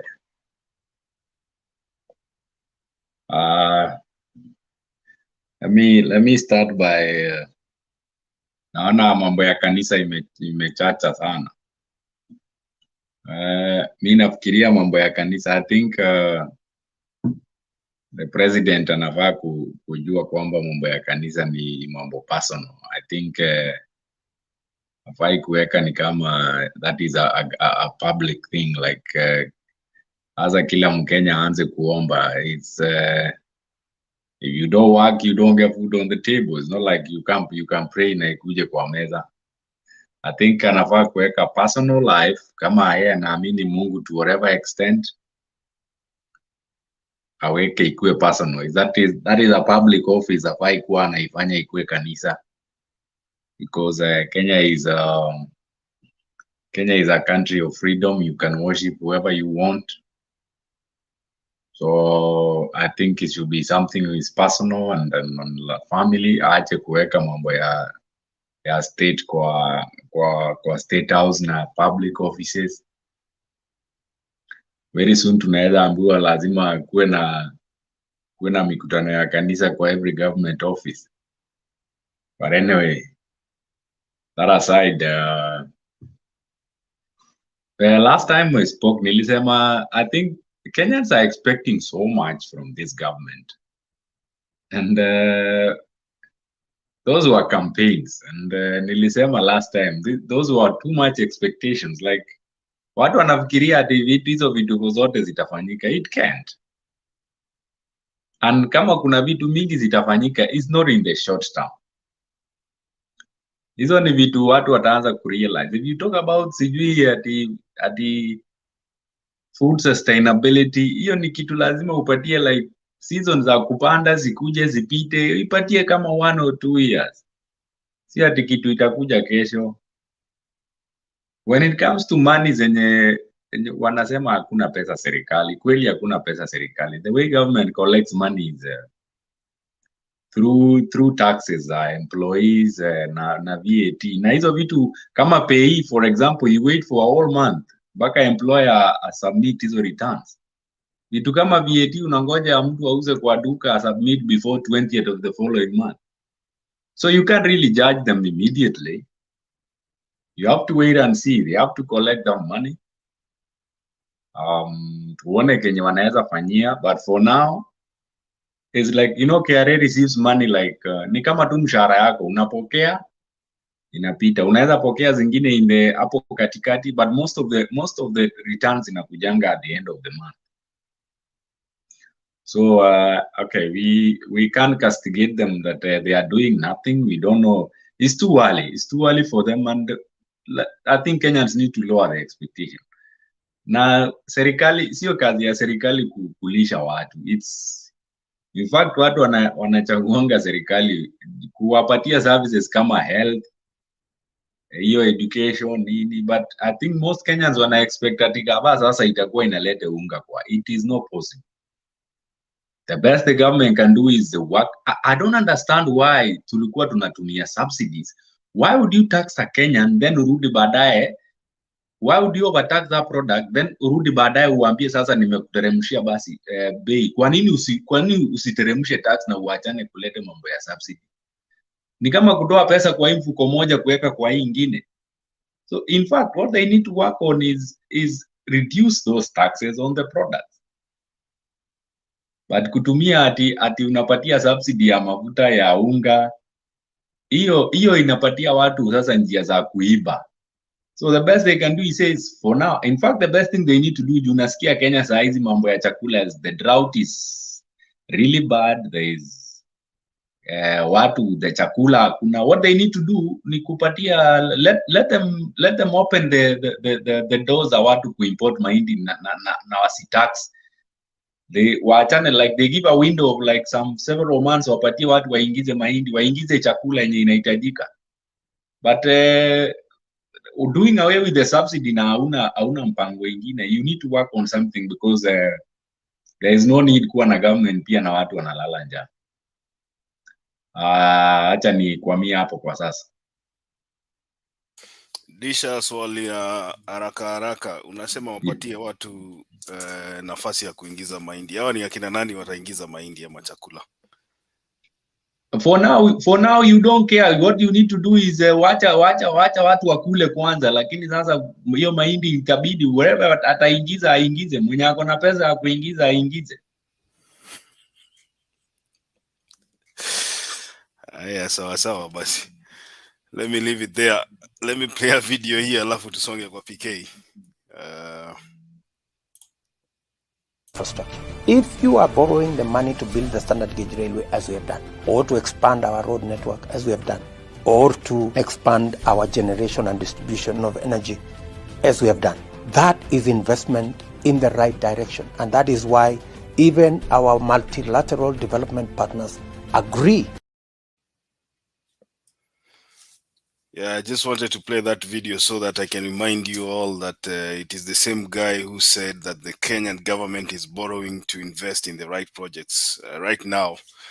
The same government that he was, trying to protect. Now he's saying that the same government overborrowed and it's suffering because of, overborrowing. I don't know what kind of a leader we have here. Stone PK. Thank you, Bro Makiadi. Mogoi Philo, good to see you, bana. Tulitegwa, tulichezewa raf, tukifikiria watu ni wangwana. And I had decided never ever to participate in this kind of discussions. Disha also, good to see you. I had decided not to ever involve myself in this kind of discussions because I even up to now, sijajua what I should be discussing about Ruto, but I would discuss anything with anybody who is talking about removing Ruto government. Huyo ndio nasikia ananielezea, because sasa mimi nina keep kupeana example. You found somebody amekuja kwako, amechukua mke wako na nguvu na anakuuliza utadu, what will you do? Unamfuata ukilia, umechukua mke wangu, anakuuliza nenda kotini. Yani you can imagine how a poor person feels akinyanyaswa na mtu ambaye ana nguvu kuliko. Wale mmegroia mtaani, you know when you had a village bully or an estate bully. Ukinunuliwa kitu mzuri, anakungoja kwa kona kama ni ball, anakunyang'anya, anakuambia utadu. That feeling is what Kenyans are feeling. Kenyans, we were raped, tulinyang'anywa. As much as people want to say, oh, watu ati, people think there is peace. You know, that's another very interesting thing. Kenyans, I mean, these leaders, they feel and they think there is peace. There is no peace in this country. Right now, there is no peace. And that's why Ruto is confused, because he knows it. He's picking out some of those pastors who are there. Some of them, I know them. Some of them are my small boys who are, you know. So Ruto is ni kama mtu akizama, akienda na mto, you know, anazama, anakunywa maji, anaona liazi ukipita, anafikiria ni mti, anashikilia. Ruto miti yote itateleza. Because as Chaka Mdume said, hakuna solution yoyote ile pale, popote pale, even if you wait for 5 years. And Makiadi has also alluded it. These guys, one, they were not prepared. Two, and if they were prepared, they had no idea, they have no strategy. Hiyo mpango nasikia wanasema walikuwa nayo sijui nini. How would you not have a mpango of immediate, you know, short term, long term, and all that? And he was in the government. He should have known, in case I win, nitapata hakuna pesa. Hivyo anakuja kutulilia akituambia. Baba had his own formula. Azimio had his formula. Azimio walikuwa wanajua vile watafanya immediately. That's why they were saying immediately people, watoto wataenda shule bila kulipa. Azimio walikuwa wamesema immediately watu hawataenda njaa, immediately unga itashuka. And it is true, and I believe, because they were giving us indications of where they will get the money. And I think, Philo, you've said it. No, Mdume ndiye Chaka amesema. The money is with them. Let them, what they should do ni kuweka moratorium. 1, 2, 3 weeks. Please, return money. If you don't bring it, sasa tunakufuata, tunakushtaki. Lakini watafanyaje ikiwa yeye ndio kiongozi wa hao watu? Yeye ndio mmoja wale wanaile hiyo hela wameiba yote. So how will he give people moratorium? It's not possible. So Kenyans, you can pray as much as possible. You can go even on top of Mount Sinai. You can carry all the priests, I mean the pastors, wanaweza bebwa, all the pastors in this country. They can go to the highest mountain to be nearer to God, Everest or wherever they want to go. Waende waombe. They will pray usiku na mchana, and they wake up. Ile serikali ni ya Ruto, which has no formula, and God will never come to give you a formula. God, if it says, if you are a fool, you remain a fool.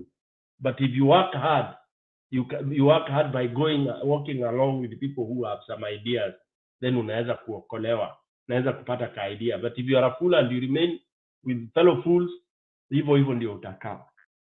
So Ruto can continue saying watu waombe and all this, looking very humble. Looking very humble. Tumuone huruma. Kenyans, don't be duped. And I say pray again. Mimi simuone huruma ngo. Mimi yangu ni kuambia wa Kenya tujipange, tumuoe. Tusikongoje the 100 days. What you can't get in 10 days, you will not get in 100 days. Forget it. Kuna kitu kama hiyo. Mwizi atimuliwe ande zake. Serikali tupatiane interim or wherever it is. I know some Kenyans who are cowards. They are saying it's not possible. Yeah, I just said Ethiopia. I just said Russia. I just said we have seen things happening, and I am happy. I want Kenyans to even suffer more, so that when we tell them we wake up, it is time to go, we will be able to go. So I Kenya, they just warm up. Unfortunately, they will be so weak to withstand long hours at Uhuru Garden. I'm a pale nani, because it will be long hours of chanting and chasing away the three the 7 judges, the Chebukati and the Ruto. It might take us 1 month, it might take us 1 year. So they should embrace. Afadhali ufe ukipigana kuliko ufe kwa nyumba na njaa. Thank you very much. Back to you, Makiadi. Okay, just one video before we move to Bob Papa. In a minute, Bob Papa, it's just a short clip. All right, time now for some business. Farmers have urged the national government to avail the subsidized fertilizers to small-scale sector players, warning that distribution through the cereals and produce boards and the depot and will subwheel and give room for cartels. Noah Kipkemboi reports. With Kenyan farmers eager to capitalize on the subsidized fertilizer set to be issued by the government, at least 1.4 million bags will be availed at a maximum price of 3,500 shillings. Despite the price cut, some farmers still think the price is too high. Wakulima tulumia mwaka huu sana kwa hiyo fertilizer sababu ilikuwa bei ya juu, lakini kama rais ameona atubunguzia bei mpaka 3500, tungeomba tena a reduce kidogo, ndio at least tukipata mbolea hata 3000 ama 2500 tutapanda chakula itakuwa mingi. The distribution will be done through the National Cereals and Produce Board depots and sub-depots, posing a challenge to small-scale farmers. Jubale cereals shida ni kubwa sana. Cereals cartels ni mingi. Wakulima wa kwanza ndio watapata, lakini wale wengine ni wafanya biashara ndio watauziwa huko unasungishwa, leta barua ya chief, sijui maeka yako ni ngapi, atuuzi more than 40. Kama mwaka hii walituzungusha mpaka 2, maana unapewa 2 kwa mtu mwenye uko na eka 20. 2 sasa inakusaidia na nini?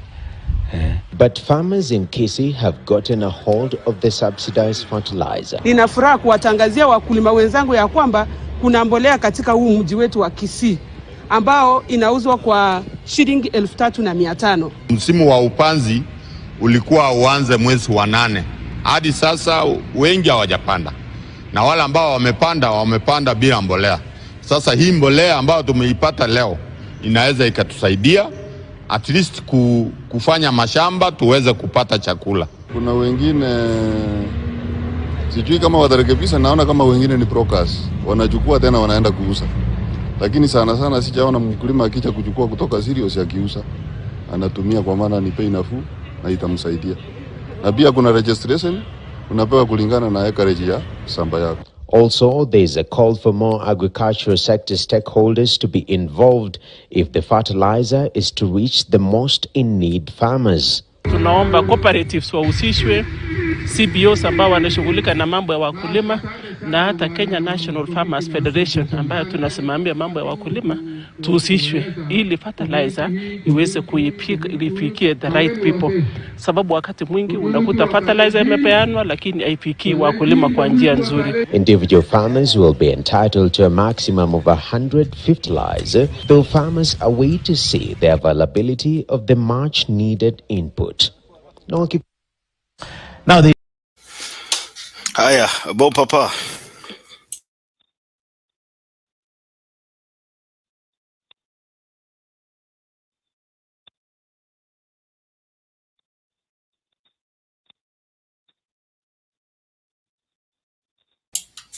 Mashini imekataa ku-unmute. Hata akusikia. Ananisikia? Naona anajaribu ku-unmute ni kama imekataa. Unanisikia Bob Papa? Okay, sawa. Yes. No, actually mimi nilikuwa sikuwa nataka kuingia hapa kwa studio, lakini I was watching and I was about to leave for some place and then I had some gentleman called Dish. Is it Dish or Dish? You know that fellow, I don't know. I don't like questioning the level of understanding of some of our panelists, but he is one of the fellows who are in denial because he does not understand what a subsidy means. Subsidies are used in Philippines, they are used in India. And the reason we have those subsidies is not the narrative that they have been fed by this government before, that it is benefiting a few individuals. Those subsidies Kenya, we are a free market economy. That is one. Secondly, the government cannot dictate the price of a fuel or fossil energies. The only thing a government can do is to offer a subsidy so that the consumer can get this product at below the market rate. If the government is to leave the price of fuel to retail at the market rates, Kenyans will not afford it. So when somebody comes here and tries to say that we should give them time for what? There are structures in government, and unfortunately, Kenya Kwanza, which has just come in with a lot of bravado, have found things don't work the way they want. They should first understand what the economy is all about, and they have some expert in the name of Devin D, who apparently was tested by Kagame and found to be a very counterproductive fellow.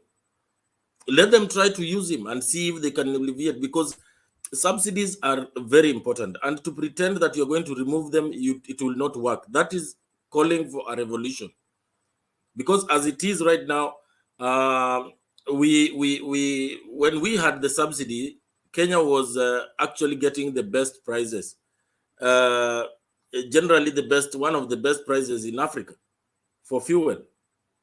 We are getting fuel cheaper than Nigeria, which is the second largest producer of oil among the OPEC countries. So when somebody does not understand issues revolving around subsidies, then they should just keep quiet and wawache hiyo serikali itupatie. Sisi tunataka bei rahisi ya mafuta, sukari, chakula. Sisi hatutaki kujua kama wataondoa hiyo subsidy, wacha waondoe. Lakini ni vizuri kuelezea watu vizuri kabisa waelewe maana ya hii subsidy. Hii subsidy walikuwa nafikiria ya kwamba it benefits Uhuru Kenyatta. It does not benefit Uhuru Kenyatta. It is the people. And right now, the people are suffering big time.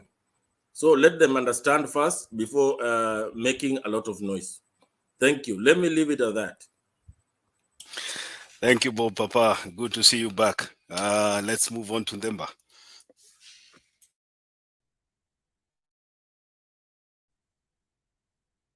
Mimi hata sijakuja siasa, nimekuja kufunga show.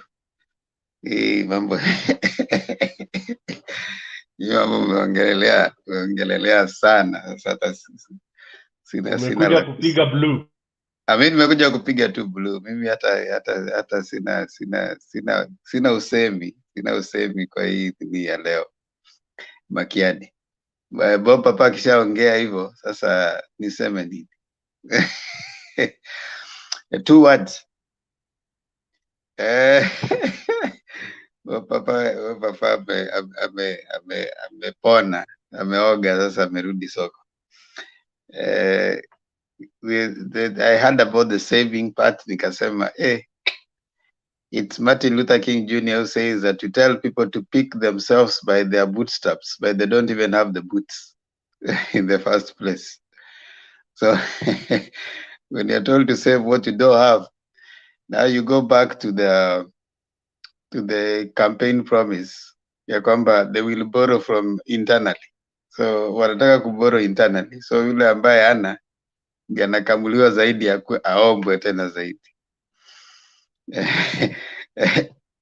Mato, mimi nimekuja umbea. The other thing ambao pia ninashangaa sana ni maombi ya states. You know, when you mix the two, is Ruto the first one? No. Moi attended a church every Sunday for his 24 years in power. And you know how that went. There's Museveni across the country. The daughter is a pastor in a church. The daughter runs a church, one of Museveni's daughters. Chiluba, Zambia, I think, was a very prayerful. You remember he prayed after the soccer team perished when they were going to play some soccer, and he's the one who offered the prayer. But later it emerged that he was the most corrupt. He ran the government with his concubine. Yeah. And even the Equatorial Guinea, where I think the president is the longest serving, and I think the son is one of the ministers or the vice president or something like that. He's one of the most corrupt people. So when you see people starting to cuddle a lot of spirituality around State House and all, you should get worried. They are trying to block your view of the reality. I liked one of the video, I don't know if you played, where someone actually quoted aptly. Even Jesus said, "Ya Kaisari mpe Kaisari." Yeah. What is ya Kaisari mpate Kaisari? What belongs to Caesar, give to Caesar. That means that even it is time for prayers, go and pray. When it's time for actual things that can change the world, give policy guidance. When state mixes with the church, that's a very disastrous mix. It is a very disastrous mix. And when we start seeing such comments like the church, the Christian, now that's creating a confusion, because which church are you talking about? You know, Kenya is a secular state, and the president is a unifier. You can go to church, but you don't have to make State House a place where now people will come for kesha, pray, I don't know, do all that stuff. No, I don't think that's the right direction. But that's where we are right now. And some of us, we want to see where this is going to take Kenya, because what it's going to do is just providing some numbing effect, where people are not going to be asking questions. And those pastors are going to now be going to preach to their members to decide, not to question the government on policy issues. Can you imagine? You're being told, pray for economy, pray for economy. Imagine you're being told to pray. Even Jesus, when he came and he found the leper, he healed him first. When he was preaching to the people, he asked them, bring the 5 loaves and 5 bread. And he fed them first. Now, even the person that you're praying to, Jesus, is healing the person physical, first of all, responding to that first before you start talking about issues of praying for something. I think that's a very dangerous mix, the state and church, and that is portending or bringing an aspect of trying to understand the relationship between the state and the church. Where you have the deputy president whose wife is a pastor. Then you have a president whose wife also prays for water. And very soon they'll be telling you to pray to get well. And then they tell you to save from what you don't have. You see now how the trajectory is going. Save from what you don't have, praying for water, we pray for economy. We didn't elect a pastor to State House. We wanted someone who is going to give policy guidance to the country on how to solve, not to pray. You wanted pastors we would have taken that pastor, M.O.U, who was a bishop. He's the person who would have been there and he would have been preaching instead of solving issues. So when you bring someone who is bringing Kenyans, I think we have a big problem. Yes, and I think Makiadi, I have nothing useful to add more than that. I'm just here for umbea kwa sababu siasa za Kenya zimekosa ladha. Sasa watu wanakuja tu kubanganya. Yeah. So naomba tuchape umbea ama mimi nitoke, manake Stone Piki anasalimiwa huko chini na Ann, sijui ilikuwaje, lakini narudisha kwako Makiadi.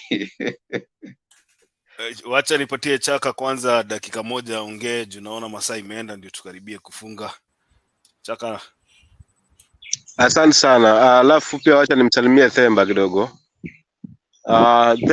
Kile ambacho naweza nikazungumzia, kwanza ni ajabu kwamba umepewa majukumu kama rais, unakuwa we ni pastor, na hii inatokana tu na kwamba kila mtu ana kipawa chake. Huyu kipawa chake ni siasa tu, si uongozi. Ni mzuri kabisa kumobilize watu, ni mzuri sana kabisa kuhakikisha kwamba siasa imeimarika, but if comes in terms na uongozi ni vitu viwili tofauti. So mimi kitu ambacho naweza nikaongea kwa hiyo dakika moja ni kwamba kama angekuwa ni kama haswa hii nafasi ningalikuwa nayo mimi ningehakikisha jambo la kwanza ni kupigana na ufisadi, nihakikishe pesa ile ambayo imeporwa imerudi. Then nasimamia sekta ya madini. Mfano kama mafuta yanachimba Turkana, nihakikishe kwamba yanakuwa purified pale tunayauza pale. Kama ni kama hii yetu hapa base titanium, haya madini yanachimba hapa, tunasimamia, yanahakikisha kwamba ushuru kwa pesa tuko nayo hapa. Nisamata ni kwamba tu tunaacha vitu vinachimba hapa kwetu, vinaondoka hapa, vinaenda vinatengenezwa mahali kwingine kwa sababu ya haya mambo na shares. Mtu akishapewa shares basi relax. Sasa this time around vitu ni tofauti. So mimi sikutegemea kila siku tu pressure mambo ya Mungu hapa. Tunataka uongozi. Wakenya wana njaa, Wakenya wanapata tabu bwana. Hali ya maisha ni ngumu zaidi. Mambo ya mbolea haya, mimi pia unafiki, tuna uongo mtupu haya. Hata kwamba kuna maili mbili zinakuja, zitatufanya nini? Hapo Ukambani, Wajira, Mandera na huko kwingine ambako mvua hazibi. Hata huko pato ya Kinango ya kwetu huko, mvua zenyewe hizo za kubangaiza, unaniambia mbolea ndio hii. Kama mvua haijanyesha nitafanya nini? Ndio itakuwaje? So hii mbolea italenga just watu specific, watu kidogo Kisii na watu wengine huko kwao Eldoret huko, lakini si kwamba ati hii ndio itatusaidia market tuweze kwamba tukamua uchumi na tuhakikishe kwamba bei na harama ya maisha imepungua. Wadil na vitu ambavyo wadil na corruption first. Hiyo ndio kitu kwanza, hii pesa tuipate, hiyo ndio itatusaidia tulipa madeni na tujisimamie. Then warudi katika mining. Hapo kwa madini hapo, hakikisha kwamba madini yetu kama venye alikuwa anafanya hayati Magufuli, alisimamisha kabisa, hakukuwa na msala unaingia kwake, lakini Tanzania iliweza ikasimama kwa kipindi ambacho huo mzee aliweza kaongoza pale. Wengi walimchukua mabepari wenye biashara zao nyingi kubwa, lakini walimchukia ndio, lakini hakika kweli Tanzania ilisimama na tukaona mfano aswa mzuri kwamba kweli pesa ipo Tanzania, na ndio iliyojenga miradi ya SGR kila kitu. So the same thing applies hapa kwetu. Ruto achane na huu toto wa kutuhubiria huo, tumechokana nao sisi. Aingie katika hayo masuala husika, apigane na ufisadi kama ana uwezo nao. Juu kama ni kura sisi tumechamtrust. Na pia mwenyewe akasema kwamba alipita kihalali, jaji mkuu akasema alipita kihalali, Chebukata akasema amepita kihalali. Sasa madama achapwa hii nafasi aitumie, aache kutukanganya hapa bwana.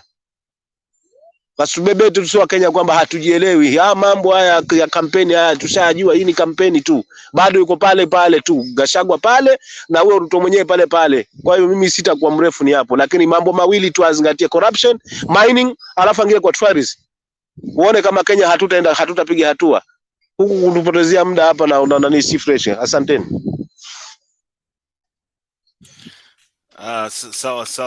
Sawa Chaka. I think Ndemba, we can at least give people their closing remarks.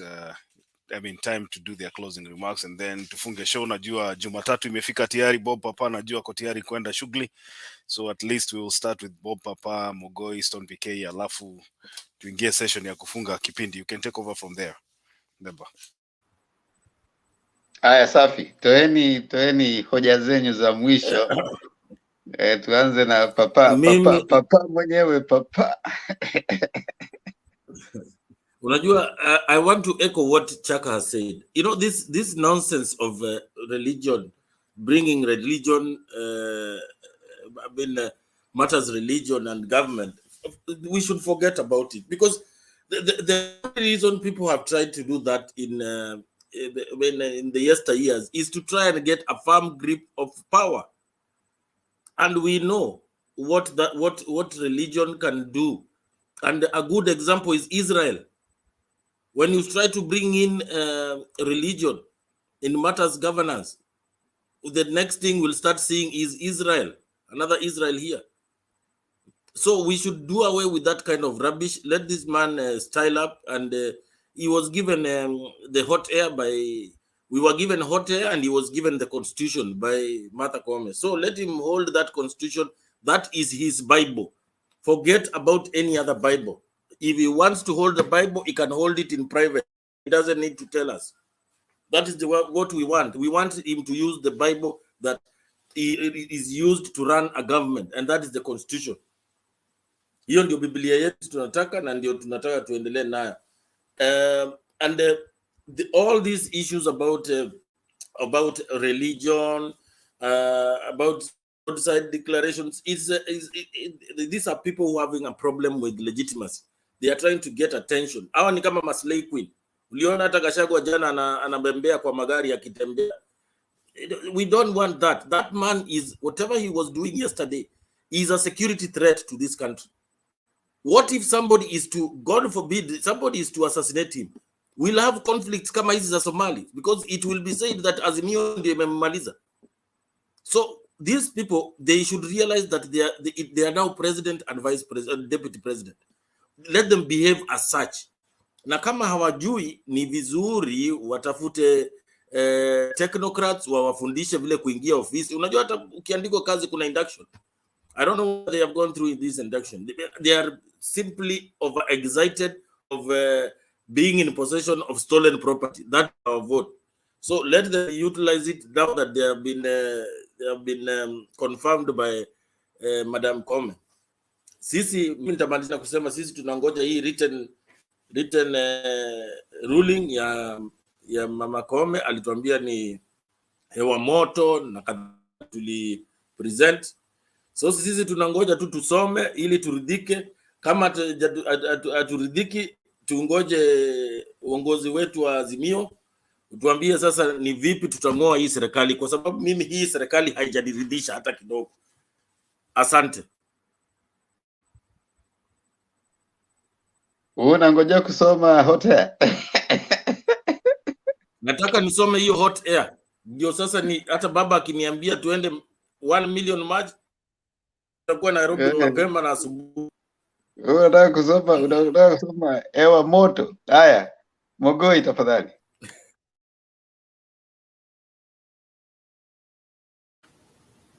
Okay, thank you, Themba, and the panelists here. Yeah, I think hot air is scared of being on the television with the media, because what he did is still hunting her. You know, I don't know why he has brought Judicial this problem is they are facing right now. You know, they can't come public and talk to people right now. He's scared. He doesn't have a platform to come out because of what he did. But now he's trying to give us, they can even open a portal too, like Chebukati, and to throw those things there. We can download it from there too, because that's the system they want us to follow. But it is an issue at the moment, right now. Yeah, my last point I can say, you know, Ruto is a conman, and he's trying his own way to con Kenyans and get money to pay the Venezuela people. After paying the Venezuela debt, that's when he will focus on how to develop Kenya. But for now, he's looking money to clear the debt of Venezuela. Right now, he should focus on giving us the cabinet who we will put on accountable and make the country move forward. But he has started giving us prayers where he has not even formed his government. He should form government with immediate so we can see this action. He start taking action. But you see, he's just moving up and down. I don't know. And our pastors, we love churches. We go to churches. Kenya is a Christian country, or it's a religious country. But they are the people from the ground, and they should talk the voice of the people. People on the ground there, we are suffering. People are suffering. The people, these pastors are ministering. They are the people, they see they are suffering. What they are going through. When they go to State House and pray for the president, instead of telling the president the reality, it is hypocrisy. Ruto should be there telling them, I've heard your cry, your people are crying, we will try next week, we will have maize for 100 or of the flour for 70 shillings. So Kenyan will feel relief of this hard time. But going there to tell people now, go back and tell people to play for God to help Kenya, it is, I don't know, it is not something we will be happy about it. You know, Ruto, for everything he's saying, he doesn't talk about corruption. And that is the main problem we have in Kenya. It's just saying we need more money for National Security Fund, or we pray for us. What do you want us to pray? And you know corruption is the main problem. And you can't say you will fight the corruption, and you are returning the money for corruption from Kachawa Park to them. This is the money we are fighting to be in the system and help people. And the Kachawa is being given their money back. Now, what corruption is he going to fight? How can we trust you are going to fight corruption if you are returning the money for Kachawa back, which is stored from the Kenyan of Nyeri? So which government are you running? And you are telling us, oh, we pray for what? You should tell us everybody who should be accountable. Kachawa money should be returned to the government. Then we see you are serious. But if the money is being returned to Kachawa, then what are you telling? You are going to fight corruption. Then you are telling us to pay more money for Social Security Fund. How will Kenya trust you? If you can steal from them and then you don't want to return the money you have stolen from them, people can't have trust with that government. I don't know whether Ruto is running them. He understands the mood of the people at the moment, or because of power now he has forgotten. People are hungry. People are just having patience. Watu wanafumiria. Not that we people. Watu wanafumiria tu. Wanaongoja anything good to come out. But if you keep telling people this, people will pass out and anything can happen. Thank you, Makiari. PK.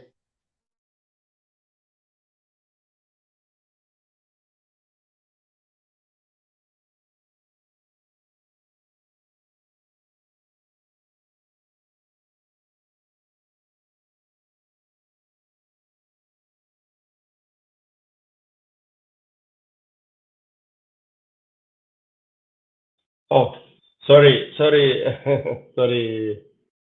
Temba. I was looking for my button. It disappeared. What to say?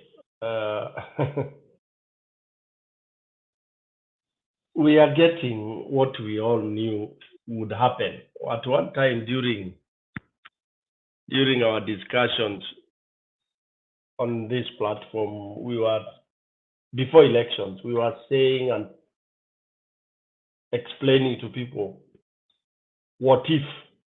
There was a day we had a what if, a lot of, many what if. What if Ruto, through some, and people are predicting, through some funny way, because we were never seeing how Ruto would win the election. And that what if, through some funny way, is what happened. Now, the reason why we were on what if is because we were looking at, we had analyzed. Most of us are Kenyans. I mean, all of us are Kenyans. Most of us live, of course, I've lived in Kenya for long, and whether people are out there now, at least we know. We not only know him as a politician, but we know him as a conman, or what you would call mtaani kauzi. In Uganda, you call them bayai, ni wayai, ni muyai. Yeah. Muganda ukisikia amekwambia mimi muyai, wewe ni muyai, yani wewe tu. You cannot be trusted. Anything you do, you are doing it crooked way. And that's why 100 t-shirts earned him 1 million shillings, you know. So such a person, honestly, hata akivaa kanzu hii, avaa hizi nguo za unaenda dukani unanunua, unavaa na hii kitu hapa unajiita pasta, sijui nini. You can't change. All right. So all that was reflected in his talk, in fact, the hot air was more on KK. You know, hiyo hewa moto ilikuwa ni hao. Bottoms up. That's why kila kitu evaporate. everything can't work. You know, they can't place it anywhere because it can't be anchored on anything. Whatever they were saying, oh, the plan, oh, the chapters, all those kind of zote zime collapse. And what I'm so happy about is that you can lie for, you know, to some people for some time, but you can't do that all the time. Na uongo una mwisho, na siku za mwizi ni 40. Za Ruto badala ziwe 40 ni siku 3. Amepewa uongozi juzi na Martha Koome, ameenda US, akirudi analia, ni nduru, anapiga nduru. It tells you such a person, if it was in my organization, hata sitaacha complete ile probation period ya 3 months. Huyo tu una change mind immediately, unamwambia bro, we don't think we need you around, because hata ukingojea ile that period, like if we are told to give Ruto time, tunampa time afanye nini? He has no formula. Number one, he has no clue what to do, because clue has been proved is clueless by telling people to pray.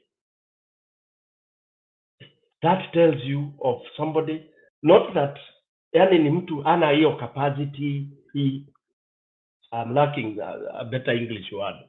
Ni mtu amefika mwisho, ako ukingoni, because alikuwa anafanya hii kitu kama abracadabra, ile uongozi nini, akaifanya vile alifanya, akaipata, akashtuka. Sasa hawezi kaa chini aanze kupiga nini formula, because even the formula Ruto knows is that you look, you smell where there is shamba, sa hizo forest ziko, you go, you smell NSSF where there is money. That's the basic economics he knows, because there is money being contributed by workers there. Na amesikia pesa iko mingi hapo, so that is what he is eyeing, is what he can learn, is what he can pick, because that's what he is used to.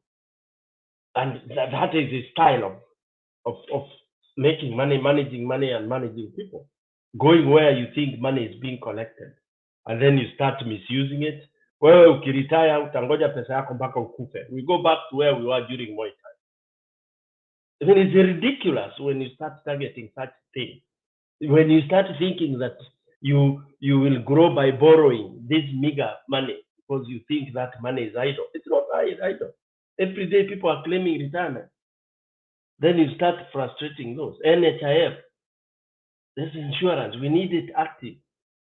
So this guy is clueless. Whether we wait for 5 years or 6 years or 10 years, it is just suffering. Lastly, we are not saying church is bad or anything. I know people in Kenya, or Kenya, tukichukua kitu, we go to the extreme.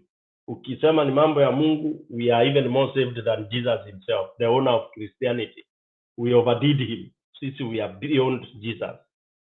That's why whenever you try to kosoa, church haikosolewagi. Yeah, when evil is happening in church, you don't talk about church. Unaambua mambo ya church, acha bana stonipike, don't touch there, don't go there. Yeah, that is where criminals have hidden themselves. That is where evil is in the church. And I want Kenyans to even borrow a leaf from Kagame. Kenyans should ask themselves, why would a leader, a president like Kagame, stand very firm and very stern on church? Why would he do that? You think he's a madman? He's a crazy man? When he came and said, I have to save my people. So what? This is what we are going through, Kenyans. We have nobody to save us. Now we have a president, tunaambua tuende church kuomba. Kenya, what you are being told, you should not ask Ruto anything. Kimbere tunazamanga oma na maboya. Yani kaa na maombi tu. Ukiamuka tu wewe ni kuomba tu. Uchumi wa Kenya uendelee. That is what Ruto says we should do. But don't ask him. Ask God. Kenyans, we are in for a big hole. The solution is what? Kung'oa hii incompetence ya serikali. Waende wote, tuanze upya. A constitution, we suspend it and we decide what to do with it. We remove those things that are wasting our money. The Supreme Court, Kenya, we don't need Supreme Court anymore. We don't need independence thing. They're eating our money for nothing. We can re-engineer how we are going to be holding our elections. Thank you, Makiat.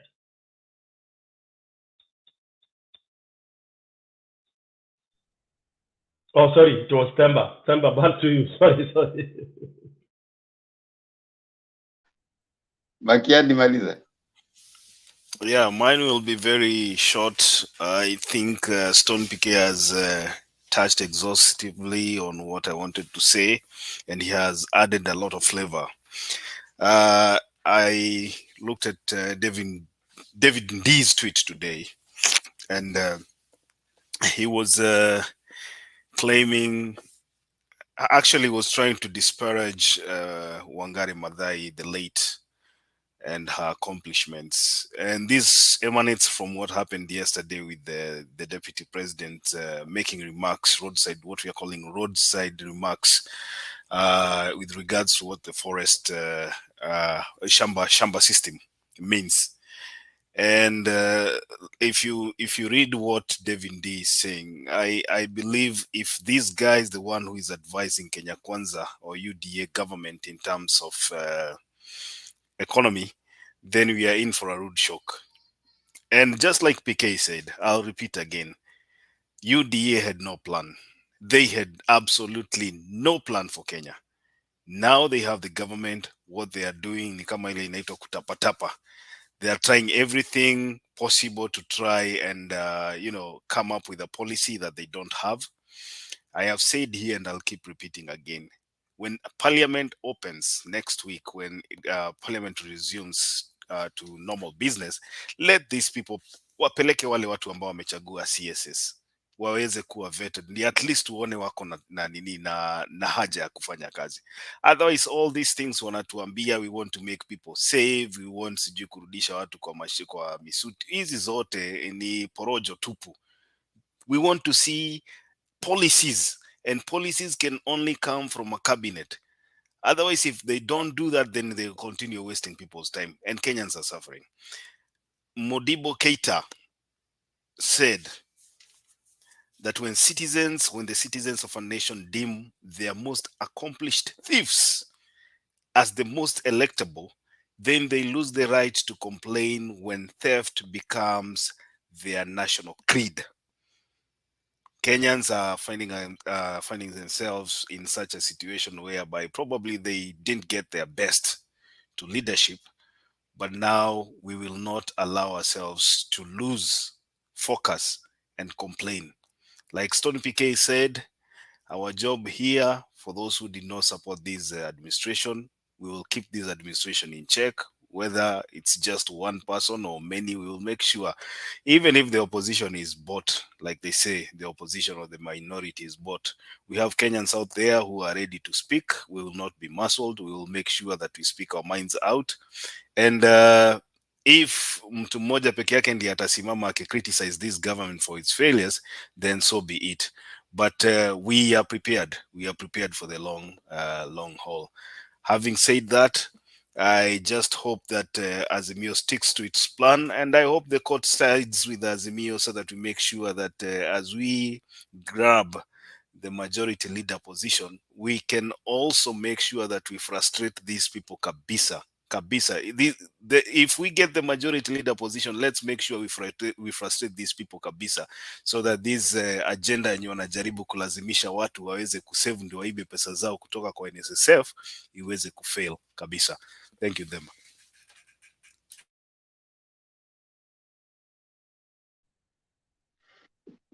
Thank you so much, Makiadi. As it were, we are waiting. The first thing they did was to give us judges. Walikuwa tayari bado wanafanya kazi, wakapewa kazi zaidi. Second thing, akaenda kuzika Queen. Third thing, akaleta maombi. None of those responds to the basic thing. Njaa. Sasa tunangoja tusikie itakuwaje. But Mmeambiwa muendelee kuomba, so huenda maombi ikasort vitu huenda maombi ikasort vitu, but ndio hayo. The conversation continues kama vile ambavyo tumesema, as kama kawaida, these are people who come here, Kenyans come here and talk. Na kwa sababu masana ndio imezidi kuyoma, we'd love to continue, but we have to stop. So we are going to stop there for today. We want to see you again next time, tomorrow, as we continue holding this government on check. We will be here to talk about everything that goes on. Yote watakuwa nasema wakitupa ilo analeta, we will be discussing here. We'll see what happens.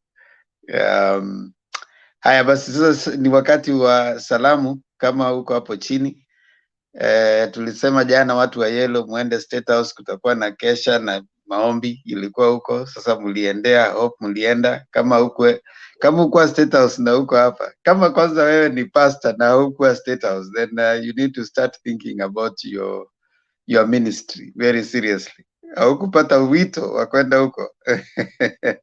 Leo kila pastor ambaye alikuwa kanisa alipata nafasi ya kupiga selfie a State House.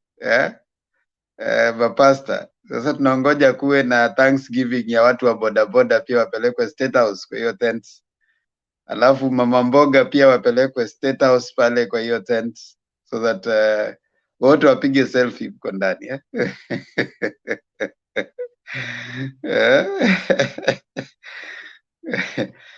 Haya basi. No, Black, Ruto is not the first president to be prayerful. Even Moi was praying more. Alikuwa anaenda kanisa kila Jumapili. Alijenga makanisa mengi na mashule kuna masent mingi sana amejenga. Watu wa Azimio sasa, blue piga hapo tuwasalimie.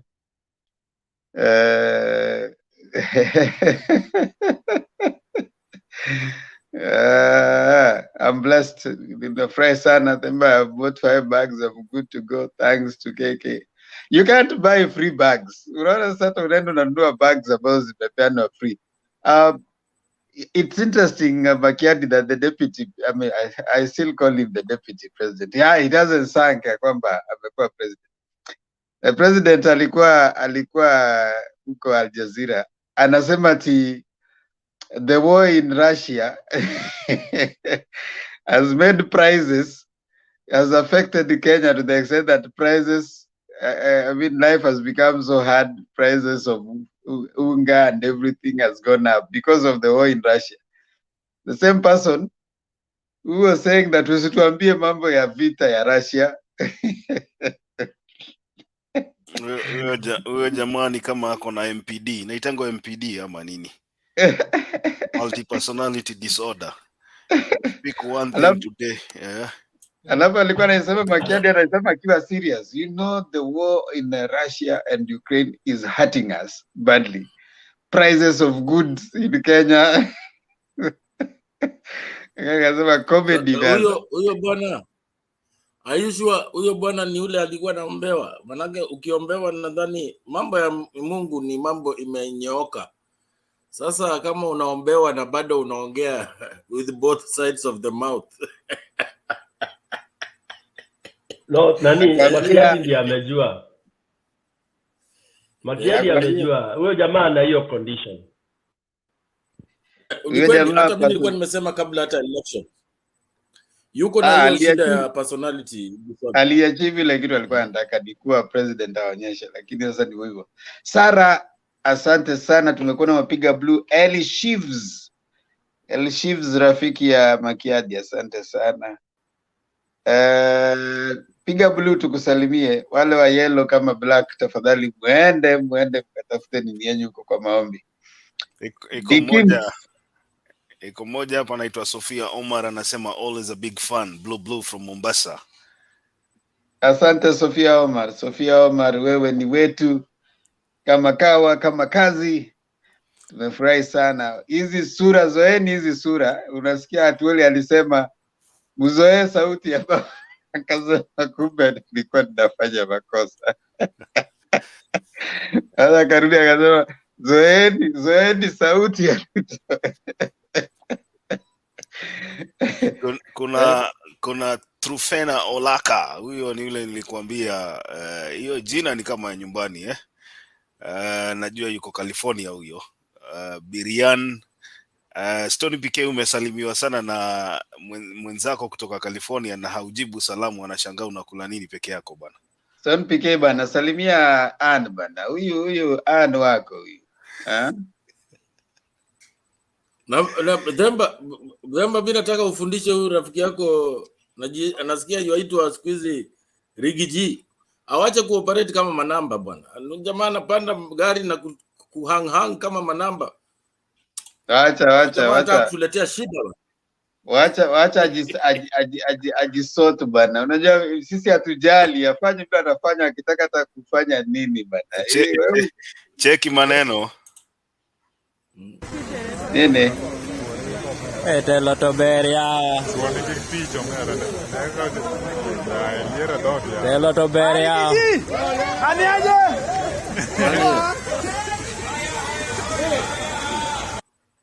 Black, hebu patie ni Black kazi bwana.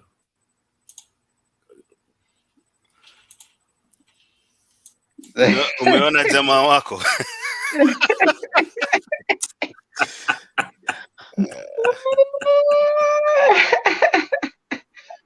Wacha endelee kupiga hizo nini zake baadaye. Mbwembwe, wacha wapige mbwembwe bana. We papa, wacha wapige mbwembwe bana. Mbwembwe lazima wapige mbwembwe. Wacha apige. Ngozi ni yake, akiumia kwani ni sisi? Akigenya si atagenya na tunaendelea tu, life inasonga mbele bana. Iko nini? Iko nini bana? Si wanagenya na life goes on. Wacha ajibambe. Brian, wewe najua saa zingine lazima tuelewe ya kwamba najua ukitoa chokora kwa street alafu mpeleke kwa ofisi inachukua muda ku acclimatize ndio aweze kuzoea. Najua hawa jamani kama chokora. Ndio kwa maana unaona watuzungusha hivi bado hawajatupatia baraza la waziri bwana. Ati sunroof ili malfunction. Elishims hapo umeweza. Nenda sunroof ilikataa kazi akaamua acha itoke nini. Hiyo ni sawa tu. Haya, pigeni blue hapo, tunawasalimia tukisonga semeni tukisonga inakuaje hapo? Nani tuambie uko wapi, tukutaje jina. Mimi ni wa baba daima, Lois Akoth, asante. Wala watu wa baba daima. Watu wa Azimio sema mnalia ama mnapona mkiwa wapi? Bob papa ameshapona amerudi. Hata Stone PK amepona amerudi. Asante Eli Shivs. Bob papa amefungua email, atatumiwa hot air hapo saa 8:30 mchana. Ushaambiwa hiyo ni kitu hot air, wewe bado unataka kusoma hot air. Na inakuja na email. Yani ushaambiwa kitu ni hot air, ni wild goose chase. Wewe unataka kusoma hizo vitu sasa, uone kwamba ukiambiwa kujiumiza zaidi, kuambie wacha Mkome asome hizo vitu angangane nazo bana. Sisi hata hatutaki, mimi hata sitaki kusoma. Wacha hiyo apelekee students wa law. Students wa law ndio watasoma hiyo kutumia kama reference for their next cases. Wakisema kwamba Kome in a certain case alisema hot air, wild goose chase. Unasoma, the most important thing ni kwamba uliambiwa ni hot air. Bas. Hiyo ingine wacha wa student wa law na nini waende wajadili kwa moot court, waangalie, waseme tunataka kufanya reference. Sofia Omar kutoka Lamu, Charles Agwaru ama ni Agwaru.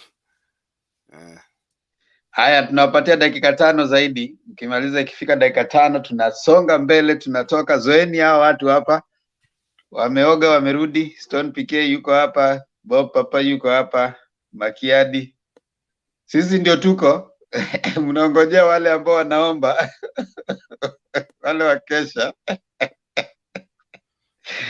sisi ndio tuko wale wakesha hawako hapo bwana.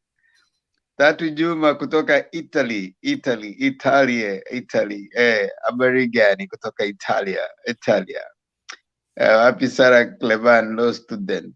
Hao ndio wanafaa kwenda kuchukua hiyo vitu ya kutumiwa kwa nini, kwa email, wasome bana. Sisi hatutaki hata hiyo nini, wachukue hiyo wote wajisomee huko kwa Supreme Court.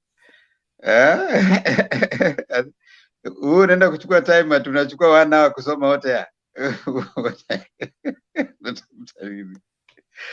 Yeah. Okay.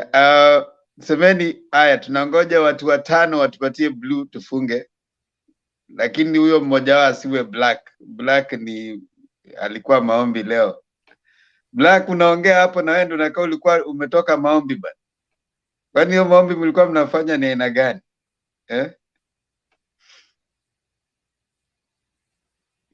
Kuna jamaa anasema that judgment may never be referred to. Tupatieni blue moja, ndio hiyo ya Ndeto. Blue ya pili tunaenda tukifunga blue ya pili hapo chap watu wa Azimio. In the meantime, kabla hujaenda, tafadhali bonyeza kidude kinachosema subscribe. Kwa Kiswahili subscribe ni nini Bob Papa? Wewe ndo unakaa Pwani. Subscribe ni nini kwa Kiswahili? Kusajili ama ni kuregister? Subscribe. Kujisajili. The Black na Bob, nyinyi ndio wale ambao mnajidai ya kwamba mnatoka Pwani. Danny Darius. Mambo sema nini Bob? Kusajili ni registration. Subscribe ni hata sijui bana. Sitaki kufikiria bana. Mimi unakaa Pwani miaka yote bwana, hata hujui kusubscribe bwana. Haya basi. Sasa mimi nasema kwa heri. Acha niende shughuli. Wewe enda shughuli, tuonana bwana. Safi Bob. Shukran man. Haya. Kwanza wewe tutaongea nikishasoma hot air. Safi. Mi kwanza ninataka nimpongeze sana anaitwa Kipchoge ama anaitwa nani jamaa wetu huyu? Eliud Kipchoge kwa kushinda mbio za inaitwa mbio za nyika. Amevunja rekodi yake. Alafu nani mwingine nikaona kuna rambirambi ambazo tunapitisha kwa wale maafisa wa GSU ambao walipoteza maisha yao kule Turukana. Walivamiwa na watu wa wezi wa mifugo, tukapoteza maafisa sijui ni 6 ama ni 7. Rais anasema alipatia polisi budget yao, kwa hivyo wasimulize kitu kingine chochote, anataka kuona matokeo. So hizo ndio habari za hivi punde. Haya. Tuendelee kazi. Mimi kwanza ile ambayo niko nayo sana bwana Kipchoge bwana, huyo jamaa yuko sawa. Pole kwa waliofiwa, kama uko na ndugu, kaka, rafiki ambaye ni askari au amefiwa kule, poleni sana. We don't want to lose lives and we really we sympathize and we condole with those who have lost loved ones. Yeah, I think we lost 6 plus there's a lady there who some people say is related to Aukuro Okot, but I'm not sure.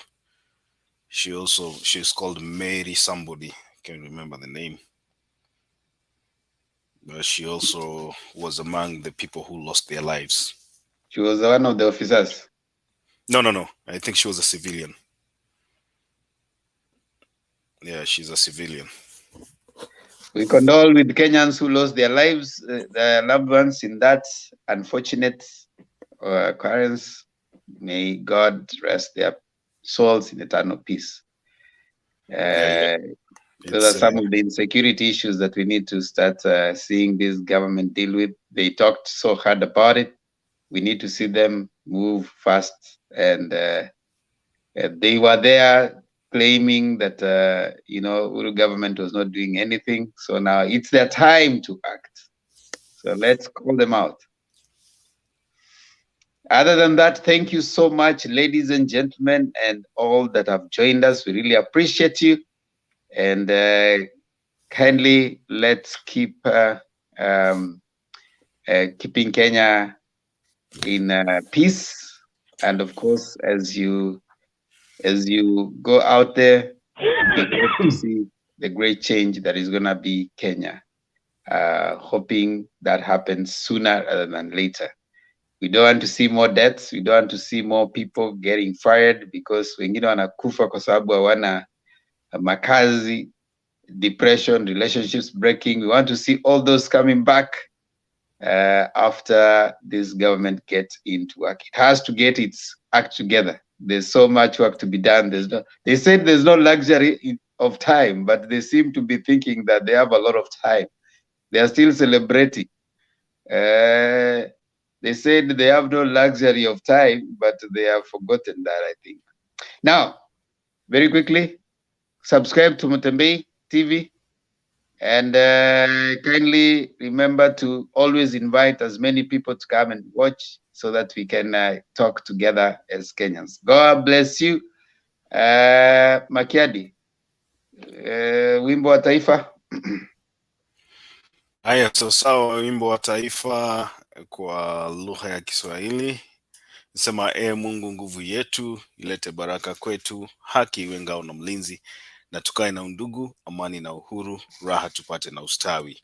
Amkeni ndugu zetu, tufanye sote bidii, nasi tujitoe kwa nguvu. Nchi yetu ya Kenya tunayoipenda, tuwe tayari kuilinda, na tujenge taifa letu, ndio wajibu wetu. Kenya istahili heshima, tuungane mikono pamoja kazini, kila siku tuwe na shukrani. Asante sana Makiadi. Kindly also subscribe to Mutembei, also subscribe to Temba and Lulu Show. That is a show between my daughter and I. See you again tomorrow for another discussion as that. Awimana Pemo tumekuona, Eli Shivs tumewaona, Danny Darius tumewaona, semeni maombi zaidi. God bless you, Stone PK, Makiadi, kama kawaida. See ya. Alamsiki, kesho.